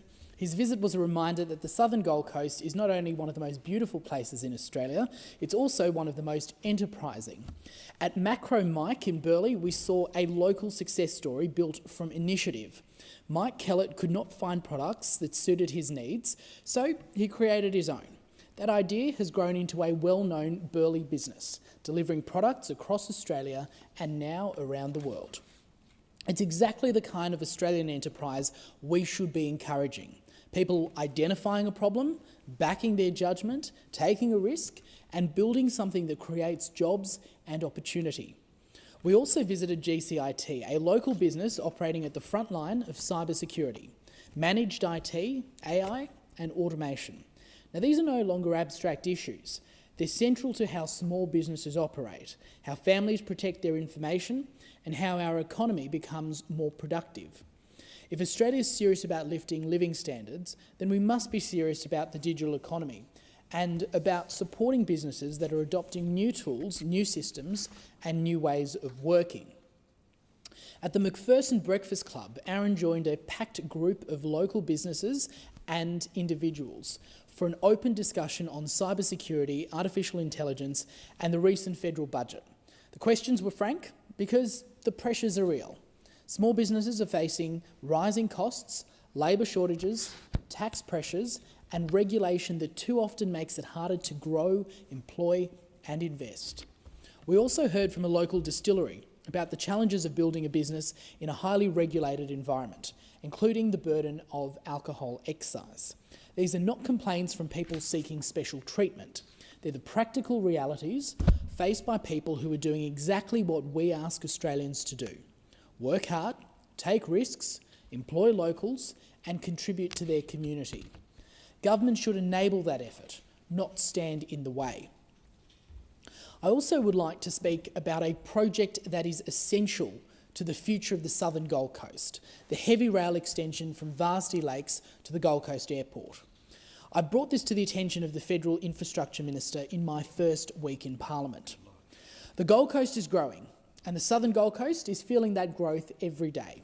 It's felt on our roads, in our suburbs, around our airport, and across the communities that make our region so special. But if we're to protect that lifestyle that draws people to the Gold Coast, then our infrastructure must keep pace. The heavy rail extension is a logical, a practical, and a necessary step. The Gold Coast public transport network will remain incomplete until Varsity Lakes is connected by heavy rail to Coolangatta and the Gold Coast Airport. A city of our scale and growing at such a pace will, with an airport of national importance, should have direct rail connectivity to that airport. It's not a luxury, it's basic transport planning for a growing city. This project would improve connectivity for roads and for locals travelling across the coast. It would support commuters travelling between the Gold Coast, Logan and Brisbane, and it would give visitors a better first impression of our city while reducing pressure on the M1 and local roads. It would also help ensure future growth is supported by proper transport infrastructure, rather than forcing more people into cars and then wondering why congestion gets worse. This project will require more than goodwill. It will require the state government, the federal government, and the Gold Coast City Council working in lockstep. It will require planning, preservation, funding, and delivery discipline, and it cannot be allowed to sit indefinitely as a line on a map or an aspiration in a planning document. The southern Gold Coast is desperate for effective public transport solutions. Heavy rail to the airport is one of the most important one of those. The task now is to move from recognising the need to delivering the outcome. Our community deserves a transport network that matches the growth, the ambition and the importance of the Gold Coast. That means getting on with the job and making the heavy rail extension to the Gold Coast Airport a reality. The question is the House do now adjourn. Give the call to the honourable member for Brisbane. Thank you, Speaker. I rise to speak about housing and in particular the stark difference in approaches to housing between this Labor government and the LNP state government and the impact that's having in my Brisbane community and across broader Queensland, more broadly across Queensland. On this side of the House, we do not shy away from the housing challenges. That's why this year's budget we made the decision to reform our tax system to make it easier for first home buyers to get into their first home. I heard from young people, their parents, their grandparents, how the system is just not working. It's real, it's unfair, it's denying young people a chance at the Australian dream of home ownership. The current system, as we know, gives big tax breaks to investors, helping them outbid first home buyers, locking young people out of the market. And for decades, generous tax concessions have distorted wealth creation and investment. The current system allows investors to only be taxed on 50% of a capital gain, or put simply a profit, regardless of whether that profit or gain comes from economic growth or simply from rising asset prices due to inflation. Labor's reforms seek to restore the original principles, tax real gains, not inflationary gains. It's also about bringing the taxes paid sitting on assets closer to the tax we pay, working very hard. Now, under the proposed model, capital gains will be adjusted for inflation rather than receiving a blanket discount. This is not radical, this is common sense. Speaker, in my first speech to this House, I did speak about one of the biggest challenges facing leaders right now being intergenerational inequality. And every one of us in this chamber should be motivated to provide at least the same opportunities and aspirations to the younger generations as we had, to deliver fairness and the dream of owning your own home. Now, we know that housing is a life-defining challenge for so many Australians. Many people are working hard, doing everything right, and still can't afford a place to call home. Young people are outbidding each other for rental properties, and families with kids who would have owned a home a generation ago cannot get a foothold in the market now. We hear it from young people. We hear it from their parents who cannot give their kids the stability they got as children. We hear it from renters whose rents are going up too high and too often. And we see it in the rising homeless population that is so evident in our suburbs and across our regions. Speaker, for too long the Commonwealth Government had tapped out of the housing challenge.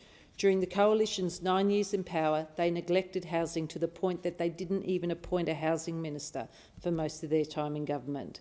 They built just 373 social and affordable homes over that entire period. The crisis wasn't created overnight, and it won't be fixed overnight. Since the Albanese Labor government was elected in 2022, real progress is being made right across the country. Labor has taken the Commonwealth from being a negligent bystander under the former coalition government to being the boldest and most ambitious government when it comes to housing since the Second World War. We're tackling the housing crisis from every angle, and we're delivering. Speaker, this is in stark contrast to what's unfolding in Queensland under the LNP state government. They have scrapped mandates under the State Facilitated Development Program that require developers to include affordable housing in new builds. Under the LNP, up to 10,000 social and affordable homes have now been cancelled across the state. The SFD scheme was introduced by Labor government in 2024 and included a mandate that at least 15% of homes within those developments must be affordable. The LNP claims it is cutting red tape, but let's call it what it is. It's delivering for property developers their donor mates. Peak Body Q Shelter claimed that the policy shift risks delivering more market housing that remains out of reach for low and moderate income households. And then just last week, it was reported in the Brisbane Times that the LNP government had not managed the social housing register, and at the end of last year, there was almost 30,000 applicants for social housing in Queensland. This comes on top of their introduction of the three strikes you're out policy. It's a cruel policy. I say to the people of Brisbane and Queensland, you should demand better out of the LNP. They have abandoned you and they have given up the fight for more affordable housing. The LNP is putting the interests of property owners and property developers over the interests of Queensland. In the middle of a housing crisis, they would rather help developers build high-end apartments while turning a blind eye to affordable solutions. I say to the Queensland LNP, stop putting developers before Queensland's and do your bit. The question is the House do now adjourn. I give the call to the honourable member for Durack. Thank you, Mr Speaker. Last week was Men's Health Week, an important acknowledgement of the need to break the stigma that prevents men from seeking help when they need it. The week challenges the tough it out culture, promoting early intervention, open conversations and stress management. This event is especially important to me as the representative for some of the most vulnerable men and boys in this country. According to the Australian Bureau of Statistics suicides data, the suicide rate for males living in remote areas is more than double the rate of males living in major cities. Tragically, West Australia's suicide rate is the highest standardised rate in the country. For regional, rural and remote WA, it was revealed last year by the WA Mental Health Commission that between 2018 and 2023, suicide rates increased by 20%, whilst at the same time they fell by 17% in Perth. Some good news. For families across Durack, these are not mere numbers and statistics. Each death by suicide is a loved family and community member. Poor mental health, of course, does not always lead to suicide. It can also lead to other destructive behaviours. We've seen the rise of the likes of Andrew Tate on social media, brainwashing our young men into toxic masculinity. We need more encouragement by governments and society for positive masculinity. Too often the discussions we have about men and masculinity are negative. Too often it is wrong to be masculine. As the federal member for Durack, and I'm sure I can say this about everyone that's in this House today, including the Speaker, we constantly come across very fine examples of positive masculinity, whether they be men volunteering at the local fire brigade or helping out at the local footy club or the local surf club, or they're working for a not-for-profit, or simply they're just working for big business, or they're in local government, or they're a fellow politician. Put plainly, they're just good blokes. Sadly, the other side of the coin is the rise in domestic violence and coercive control. The data shows we simply cannot look away. In Western Australia, there were 11,908 offenders prosecuted for family and domestic violence-related offences in 2024-25. This was an increase of 20% from the previous year. These offenders now represent 28% of all other offenders in Western Australia. 79% of family domestic violent offenders are male, and the male offender rate is almost 4 times higher than the female offender rate. These figures represent families under pressure, women living in fear, and children growing up in unsafe environments and learning from their poor examples of role models, including in our most remote communities where support can be really hard to access. So the question has to be asked, so what? What do we do about it? How do we support our men to be better men? How do we help men to be the best version of themselves, especially with their mental health? I've often wondered whether a federal minister for men and boys was part of the solution. There are numerous ministers representing the humanitarian portfolios within the federal government. Rightly so, this includes, but not limited to, women, veterans, the homeless, immigrants, the elderly, the youth, welfare recipients and Indigenous Australians.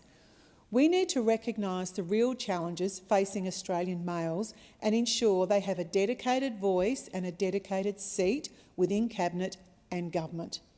The federal government has acknowledged men and their contributions to society with the appointment of a special envoy for men's health. However, an envoy is not a minister and can be merely symbolic. But I do want to acknowledge that the member for Hunter, who is the current envoy, has done important advocacy work in this role. However, the challenges faced by men and boys are greater than an advisory role. Supporting men does not come at the expense of supporting women. Recognising the challenges of young men does not discredit the challenges faced by young women. So if we're serious about reducing the rates of male suicide, domestic violence and coercive control while promoting positive masculinity, we must be equally serious about supporting Australian men and boys to thrive. We need meaningful investment in programs, teaching self-care, respect, accountability and healthy relationships. We have to invest in our men and our boys to be able to build safer and happier communities. Hear, hear. The question is the House to now give the call to the member for Chifley. Burst the tail of the Trojan horse, but we get the gist. A gift that proved not to be a gift at all, but a deception aimed at those tired of fighting. These days, you don't need a Trojan horse. A private plane gifted to you by Australia's richest person can do the job. Obviously, I'm referring to the gift billionaire Gina Rinehart handed Senator Pauline Hanson, which is an odd gift to accept considering One Nation styled itself as sticking up for battlers. Senator Hanson's galvanised supporters around that and a list of grievances, including the idea that they want to fix Australian politics by taking a hammer to things. During last week's National Press Club speech, the leader of One Nation gave us a long list of things she doesn't like. The usual suspects: immigration, multiculturalism, people speaking anything other than English even in their own homes. The ABC, SBS, most other media that aren't Murdoch media, the United Nations, foreign aid, we've got net zero wind turbines, and of course us Muslim Australians got a mention, spoken about in a way that simply could not be done to other faiths. Islamophobia being normalised and tolerated, just wrong. Now, in a modern democracy like ours, Senator Hanson is entitled to have her say. But as much as she's entitled to have that say, Australians that support her are entitled to know how she'll deliver. We heard time and again, I'm not making that decision now, that's all on the table. But Senator Hanson's been in politics in one way or another for 30 years. You either don't know how you're going to get things done, or you're not prepared to tell people how you're going to do it. Australians deserve a fair income answer. Now, for Australians attracted to One Nation because they think politicians say one thing and get another, I get it. But what should we think about a party that says it's standing up for Australian battlers but votes against them? For example, One Nation's complained you can't sack people, which suggests they're going to want to change that. One Nation's voted against moves to criminalise wage theft. They voted against protecting penalty rates. They're against lifting the minimum wage for battlers on the lowest incomes. What about same pay when contractors and workers are doing the same job? One Nation is against that. And this one really gets me. If you're a worker killed on the job, should the employer be held accountable for that if it was their fault? One Nation says no. But pay attention to who One Nation is really helping when it votes against workers, because One Nation is actually doing the bidding of some of the biggest businesses and billionaires that have fought these changes for years. And there's your Trojan horse. If you think politicians should do what they say what they'll do, then there's a big old please explain owed by One Nation. Now, there's something else I just can't sit by and be quiet about. I've always known Australia to back the underdog, the person who has the odds stacked against them but makes it through. Yet lately we've had a lot of talk, bad talk, ugly talk, about migrants, banning them for things that they're not responsible for at all. And it makes them feel bad for who they are despite doing everything that was expected of them. We need to call this out. I'm the son of migrants. We spoke English and Bosnian at home. I went to school with a lot of students whose migrant parents were the cleaners, the cooks, the mechanics, the bricklayers, the seamstresses, the factory workers, the owners of milk bars who worked crazy hours over 7 days a week, the mums leaving for a day's work as the dads were coming home from night shift. And they worked their guts out to build a better life for their kids while pushing their kids to do well at school, pushing them to become doctors, lawyers, accountants, engineers, which they then went on to be. So I want to say to migrant Australians who've made our country their country of choice, we see you. We see all that hard work you did or are doing. And most importantly, thank you for that hard work. You haven't just built a better life, you've actually chipped in to build a better country. And that's deserving of a pat on the back, not a slap down by political figures. That's just wrong. If you're in favour of a stronger nation, then surely it's better for our country to get people working together and not against each other. How is the country made stronger by picking fights between each other? The answer is it isn't. We can do better than that for people than those who seek to divide us. The question is the House to now, Jenny. Give the call to the honourable member for Bowman. Thank you very much, Mr Speaker. In just a few short years, in 2032, the community that you represent, the community that I represent, and the community that the member for Fisher represents as well, will get the opportunity to host an Olympic Games, a phenomenal, and Paralympic Games, of course, the member for Fisher reminds me. It is absolutely going to be a highlight, and it's going to be something, an event that is of such massive significance to all our communities, but also the whole nation. It will be the third Olympics that Australia has hosted. And of course, we talk about these great sporting events and we talk about the legacy that they might lead. Of course, we're hoping for great sporting achievements. We're hoping to take a whole swag of medals across both games. But what I think we're all particularly keen on is ensuring that these games leave a lasting infrastructure legacy across all our communities. Of course, the deadlines that come with these games help focus the minds of policymakers. Bureaucracies move a little faster when they've got a deadline to work towards. And if you're anything like me, Mr. Speaker, you've been watching the World Cup and you've been seeing these amazing stadia across North America.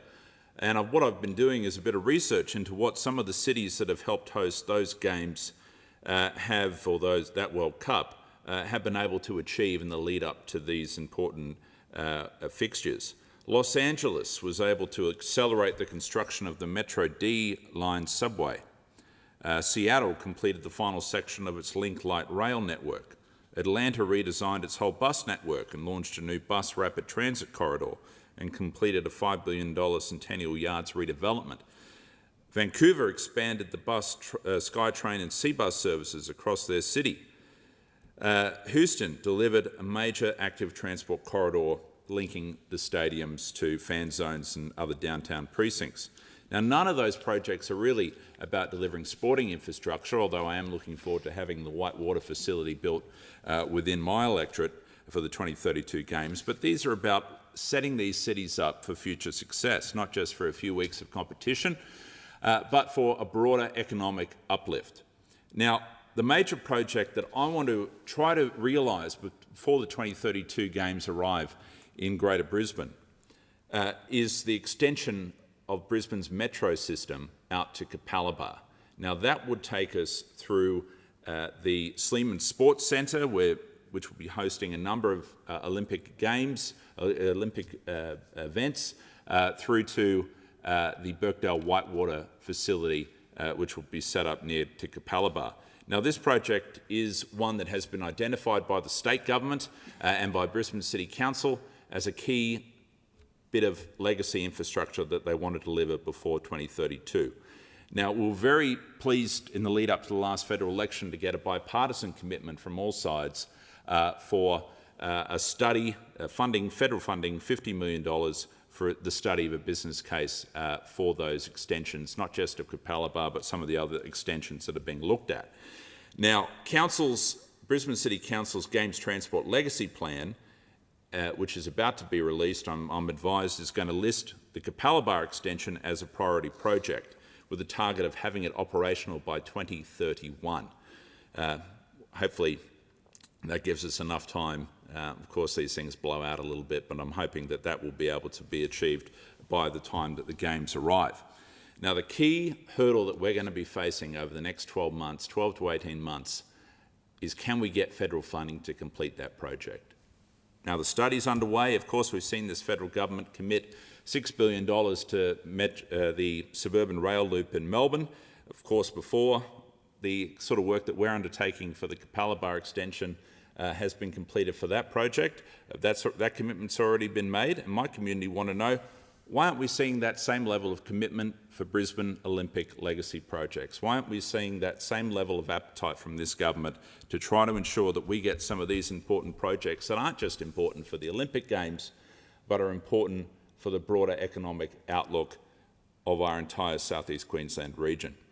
As I said, the next 12 to 18 months are going to be absolutely critical. The opportunity is there. Councils are on board, the state government's on board. We need a federal government that's prepared to be on board as well. We cannot afford to miss the bus as we head into 2032. Thank you.